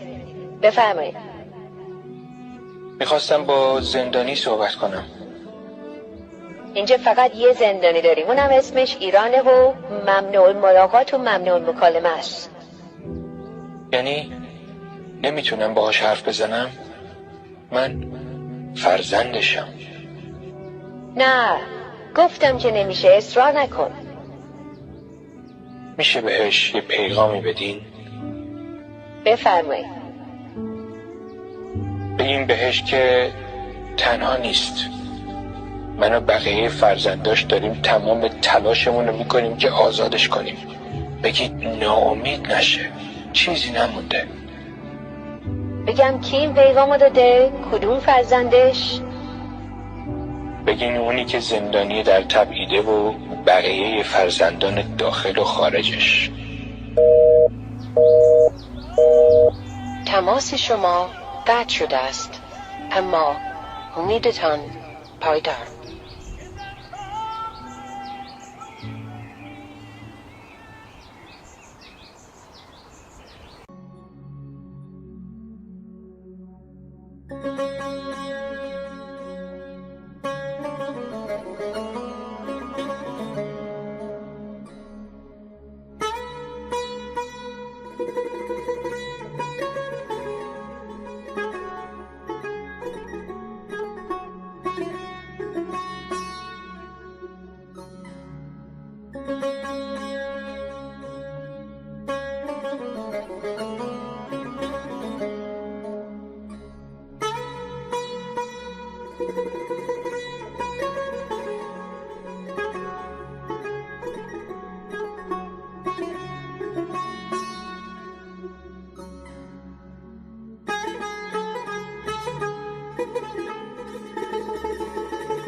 آفتاب کم رمق اقتدار سایه ها، ابرهای تیر فام ریزش ستاره ها، های و هوی جغد شب یورش کلاغ ها، عصر بیشعوری و منطق الاغ ها، دست های پشت پرده دشمنان نابکار، اتحاد گرگ ها، طعم تلخ روزگار، ناله های سینه سوز و گریه های مادران، قتل عام بی دلیل 67 خاوران، جوخه و تناب دار، قرش تفنگ ها، لخته های سرخ خون به روی تخت سنگ ها، دختران باکره ره سپار قتلگاه، یک دو خوب قبل مرگ طبق رأی دادگاه، مرگ عشق و عاطفه مردمان روسیا، خاک مرد ریخته روی شهر پرگناه، ذهن‌های منحرف و انحراف ذهن‌ها،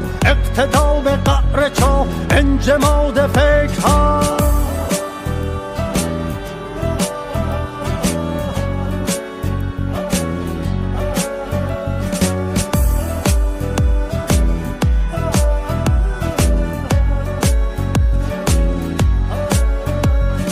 چالش گرسنگان، رؤیت هلال ما، سرزمین حسرت و عذاب و درد و رنج و قلب‌های آهنین، انفجار عقده ها، زندگی شیک خائنین و سرسپرده ها، قتل های مستمر و دولت بی اختیار، سیر جانی، فروهر و فری و بختیار، زنده زنده سوختن، آخرین سکانس رکس، بازجوی ترانه با شکنجه های سکس، سینمای ارزشی بر مدار لودگی، فیلم های پوچ و مبتذل رواج هرزگی، مطربان خودفروش دست بوس هر رئیس، خوش صدا و خوش ادا و خوش لباس و کاسلیز، ورزش سیاسی و سیاستی پر از دروغ، زنده باد مرده باد متصل صدای بوق، چنگ های زرگری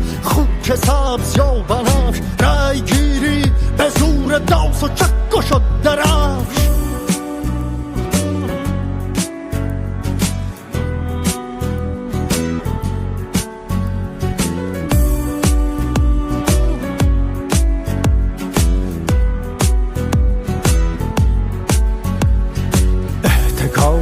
اختلاس و پول شویی عجیب، پیش چشم خلق خفته با ظاهری نجیب، ریشه های اختلاف مذهب و زبان و قوم، خنده های روس و انگلیس، نقشه های شوم، انقلاب مخملی و انقلابی ملوس، شادی یواشکی خندوانه های لوس، جاهلیت مدرن بردگی به سبک نو، دکترین هایدگر مارکس نیچه یا اوشو، موسم زوال عقل و حکمرانی جنون، عصر بیشعوری و شراره های خشم و خون، دوره افول عشق و انزوا و انحطاط، انقلاب صنعتی، ازدواج با ربات، شام آخر جهان با شراب نیتروژن، کیک زرد هسته‌ای و قارچ های هیدروژن، همگرایی و وفاق در مسیر قهقرا،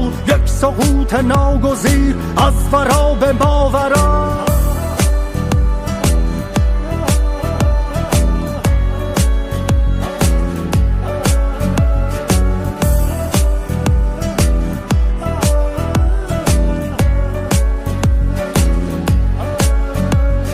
یک ندا در دلم باز میدهد نوید، نام تو چه بود مرد مباش ناامید، یک صدا در سرم پیچد و دهد نوید، نام من چه بود؟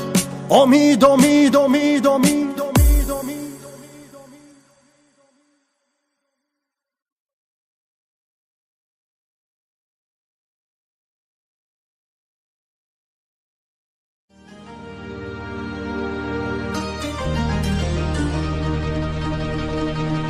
از چه نشستید خموش،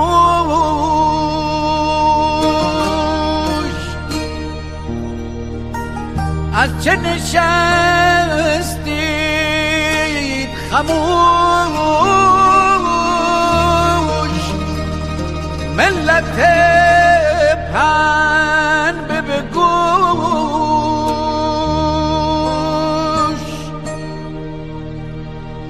وطنت را به حراج دادند بر فروش.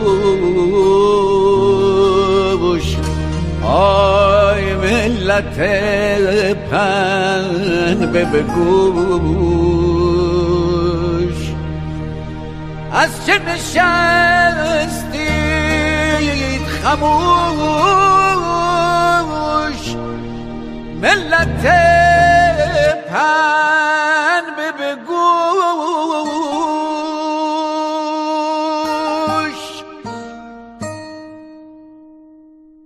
وای از این قوم دغل بیشه امام دار، هیلگر و نابکار،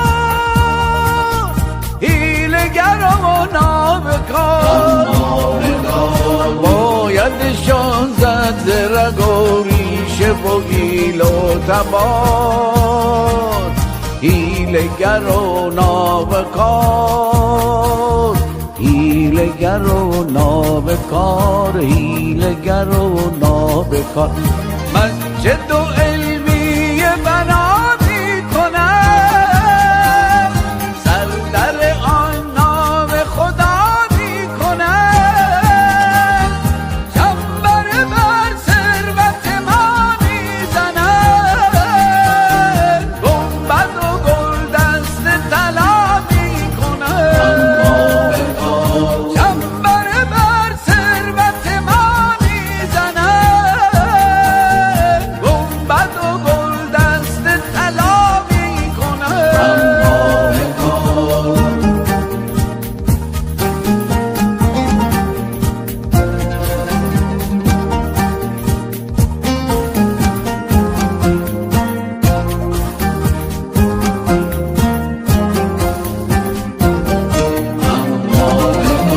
خاک زراندوخته شد بر فنا، آب نماند است و هوا بر هوا، آتش خانه برانداز شد، معرکه دوزخیان ساز شد.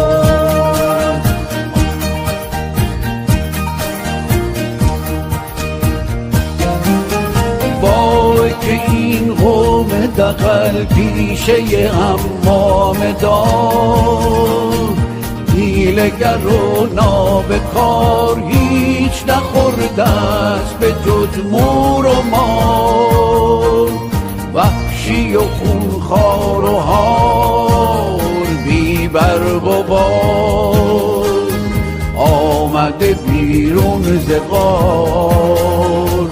حال در این روزگار گشت چنین نونوا، اما بدار، اما بدار، در سر او زیر چنان پیچ پیچ، جهل و جنون است و دگر هیچ هیچ هیچ هیچ هیچ. باید این قوم دغل بیشه امام دار.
تعیین میکنم، من تو دهن این دولت میزنم.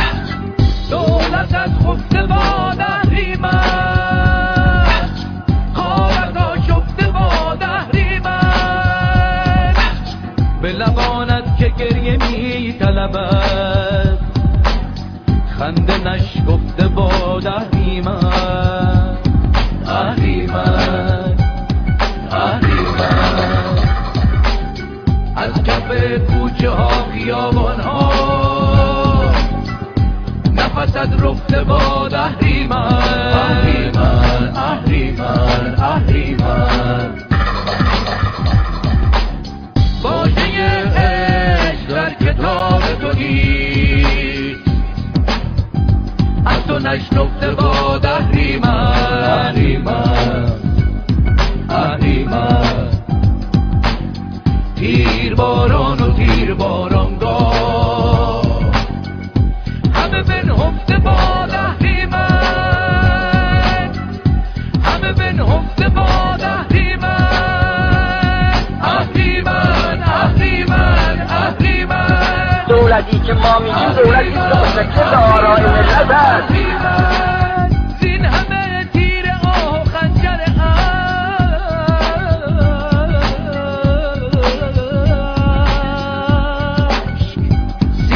سفته با اهریمن، سینه قد سفته با اهریمن.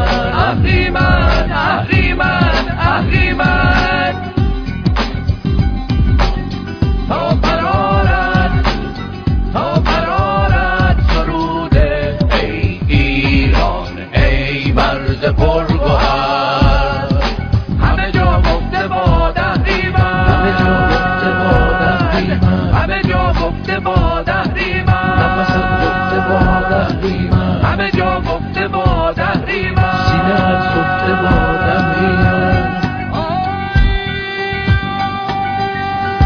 دولت از گفته با اهریمن، خوابت را شفته با اهریمن، نفس از گفته با اهریمن، سینه از گفته با اهریمن. دولت از گفته با اهریمن، خوابت را شفته با اهریمن، دولت از گفته با اهریمن، خوابت را شفته با اهریمن، سینه از گفته با اهریمن، دولت از گفته با اهریمن، خوابت را شفته با اهریمن. ننگ بر شما،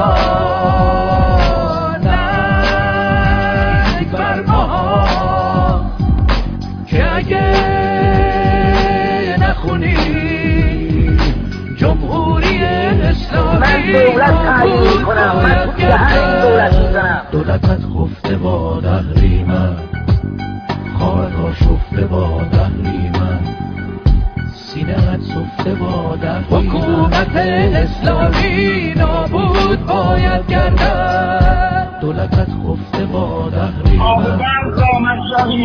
جمهوری اسلامی نابود باید گردد، دولتت خفته با اهریمن، خواهد را شفته با اهریمن. فرهنگ ما را عقب نگه داشتن. حکومت اسلامی نابود باید گردد، مملکت ما را خراب کرد، قبرستان‌های ما را آباد کرد. جمهوری اسلامی نابود باید گردد، نابود باید گردد، نابود باید گردد، نابود باید گردد، نابود باید گردد.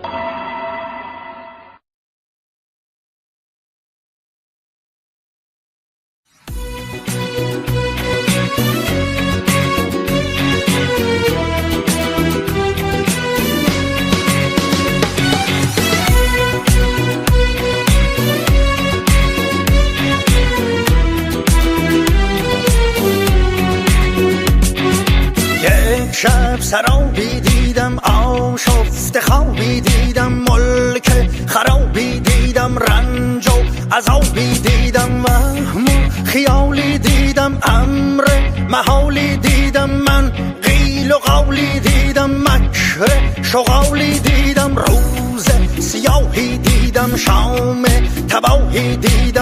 شهرها به چاهی دیدم، نفرین و آهی دیدم، من ازدهامی دیدم، سودای خامی دیدم، سحر کلامی دیدم، فعل حرامی دیدم، خلق عجیبی دیدم، حال غریبی دیدم، خون و صلیبی دیدم، حوا وسیبی دیدم، من التهابی دیدم، من اضطرابی دیدم، هر سو نقابی دیدم، مرگ عقابی دیدم، زندان و بندی دیدم، دار و کمندی دیدم، پست و بلندی دیدم، 30 سال و اندی دیدم، داغ و درفشی دیدم، افتاد رخشی دیدم، من آذرخشی دیدم، گریان بدخشی دیدم، اوج و حزیزی دیدم، چشمان هیزی دیدم، من تیغ تیزی دیدم، قتل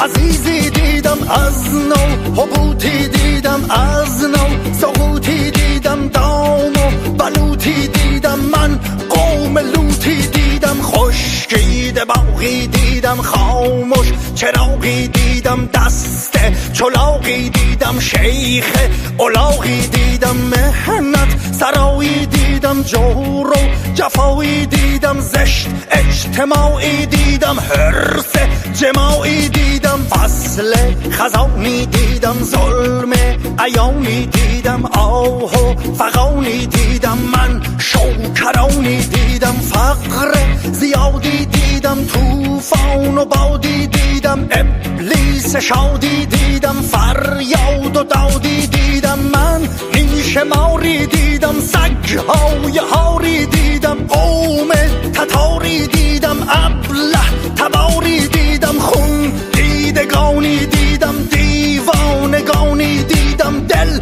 مردگانی دیدم، بد چهرگانی دیدم، مرد جفنگی دیدم، تیر و تفنگی دیدم، میدان جنگی دیدم، زهر و شرنگی دیدم، خوک و گرازی دیدم، ریشه درازی دیدم، بشکست سازی دیدم، در خون نمازی دیدم.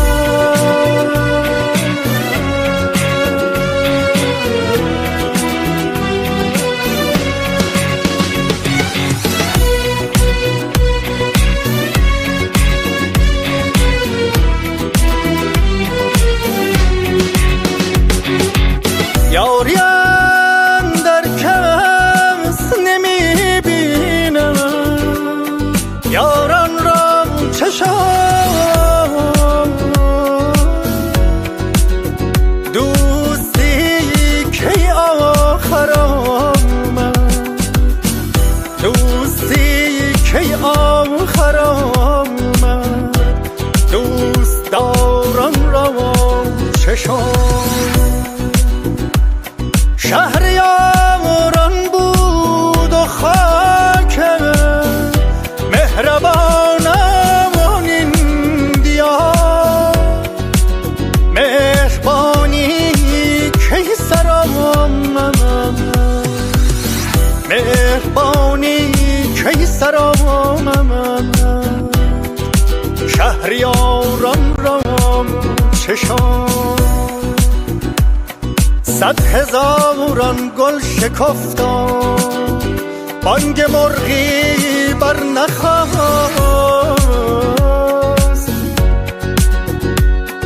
عندلیبان را چه پیش آمد، هزاران را چشم، بشنو حدیثی دارم، چشمان خیسی دارم، شعر نفیسی دارم، لحن سلیسی دارم، بنگر چه حالی دارم، قصد جدالی دارم، من شور و حالی دارم، تقدیر و فولی دارم، در سر هوایی دارم، بانگ صدایی دارم، در دل نوایی دارم، من نی نوایی دارم، صبح پگاهی دارم، از نو نگاهی دارم، دیده براهی دارم، فرخنده ماهی دارم، من آفتابی دارم، شمشیر نابی دارم، روز حسابی دارم، خشم و عذابی دارم، شیر ژیانی دارم، گر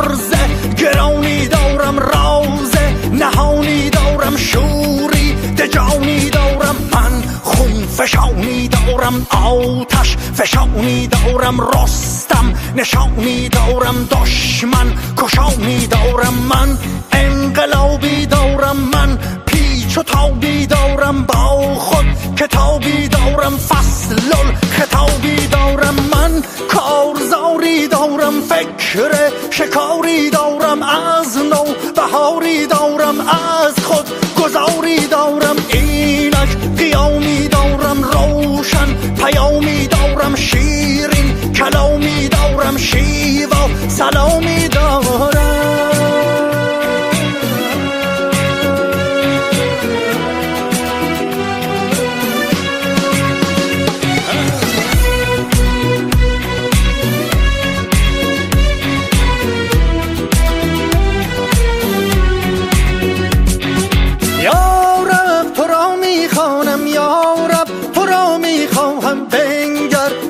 تنها ماندم یا رب، تو را می جویم یا رب، تو را می پویم اکنون بیا در آغوشم.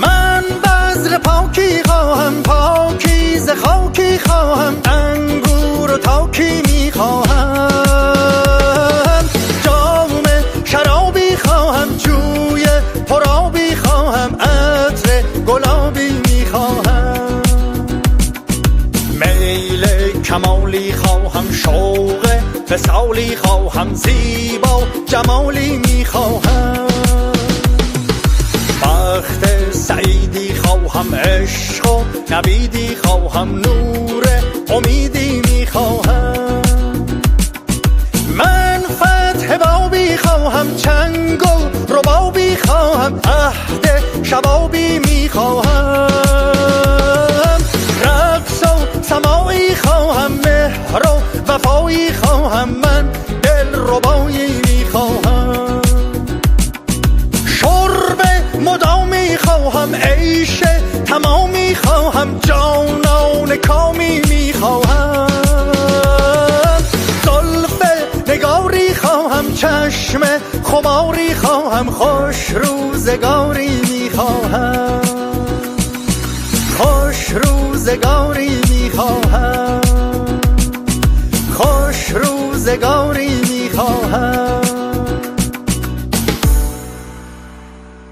ندارم که تا به امروز کی رئیس اپوزیسیون بوده، ولی من به این معتقد هستم که هر ایرانی با شرفی در هر کجای دنیا قیام بکند برای نجات ایران، او اپوزیسیون ایرانه، و هر ایرانی با شرفی که در داخل خاک ایران بلند بشود مثل کاوه آهنگر و مردم ایران رو متحد و یک پارچه بکند و اونها رو به دنبال خودش بکشونه و این عمل باعث آزادی ایران و آزادگی ملت ایران بشه، او همون کاوه آهنگره و او رهبر اپوزیسیون هستش. بنابراین ما قسم نخوردیم که یک کسی رو به عنوان رهبر اپوزیسیون در پاریس یا لندن همواره قبول داشته باشیم، مگر اینکه او برای ما که ملت ایران هستیم قدم‌های مثبت و موثری بردارد. ولی ما باید قسم بخوریم که خودمون در اول کار، در اولین وهله ملتی یک پارچه و متحد باشیم. این همه تفرقه ما رو هرگز به ایران برنمیگردونه.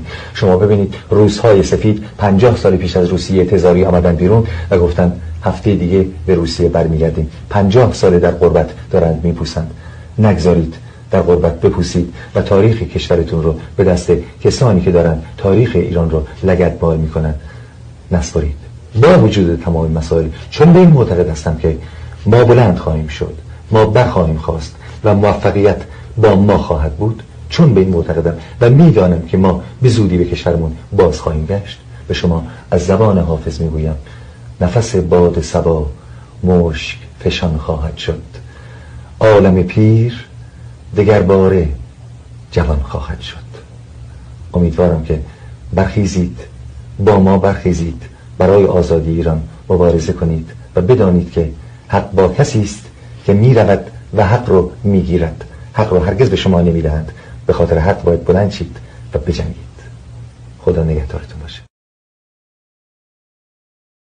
ندیگه بهمن 57 نه حرف برق نه حرف برق مفت و پول نفته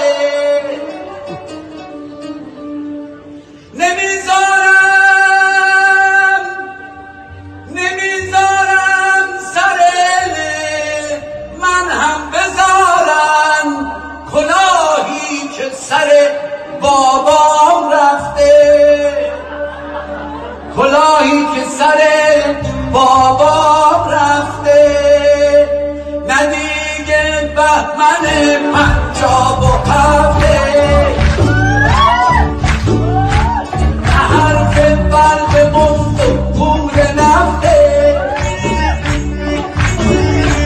نمیذارم سر من هم بذارم کلاهی که سر بابا رفته، کلاهی که سر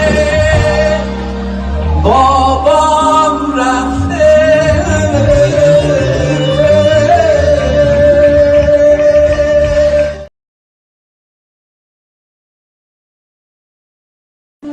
به جای من یه قاصدک یه روز میاد تو خونتون، تو قدرشو بدون. بعد من اگه نبود کسی به یاد من، تو شعرمو بخون.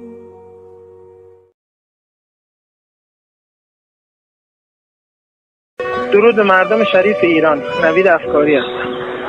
ما عرض ادب بنده ژینا هستم.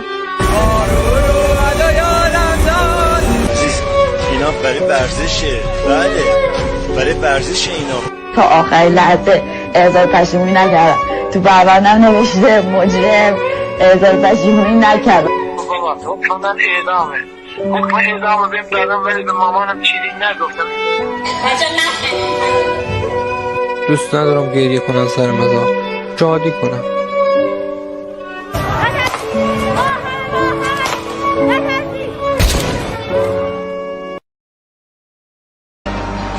سال نو رو تبریک میگم.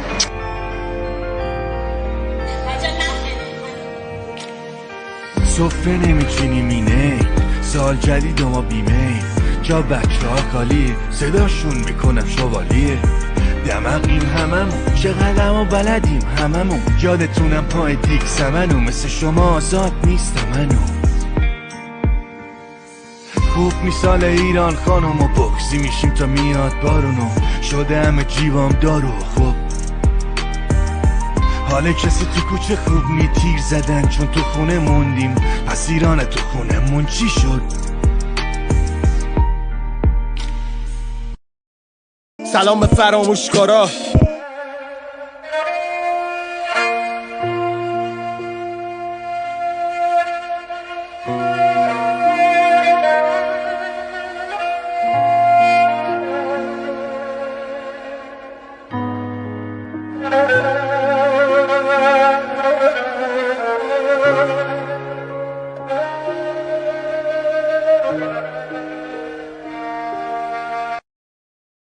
سلام به فراموشکارا.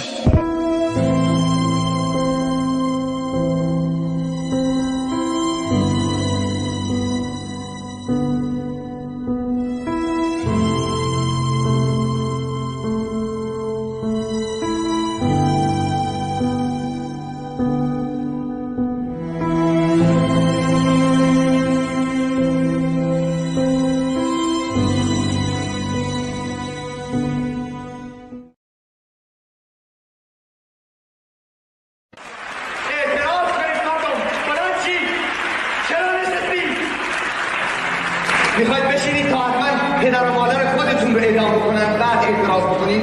میخواید بچه‌های خودتون رو در ایران اعدام بکنن بعد اعتراض بکنید؟ اون مرد ایرانی که در ایران اعدام میشه مثل شماست. اون زن ایرانی که سنگسار میشه و اعدام میشه از شماست و برای شماست. بلند شید اعتراض کنید. خاک بر سر ملتی بکنن که منتظر چراغ سبز امریکا. بلند شید با عشق بلند شید و برید توی خیابون. به مال شما، به جان شما، به ناموس شما، به فرهنگ شما تجاوز شده. حق دارید برید توی خیابون.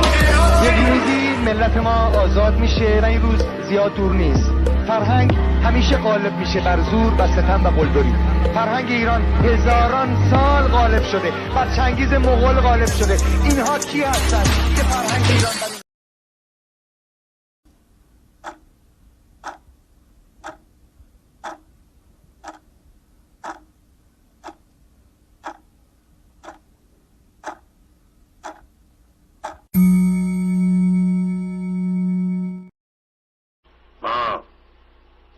دلاوران که از یک پشتیم در عرصه روزگار 5 انگشتیم.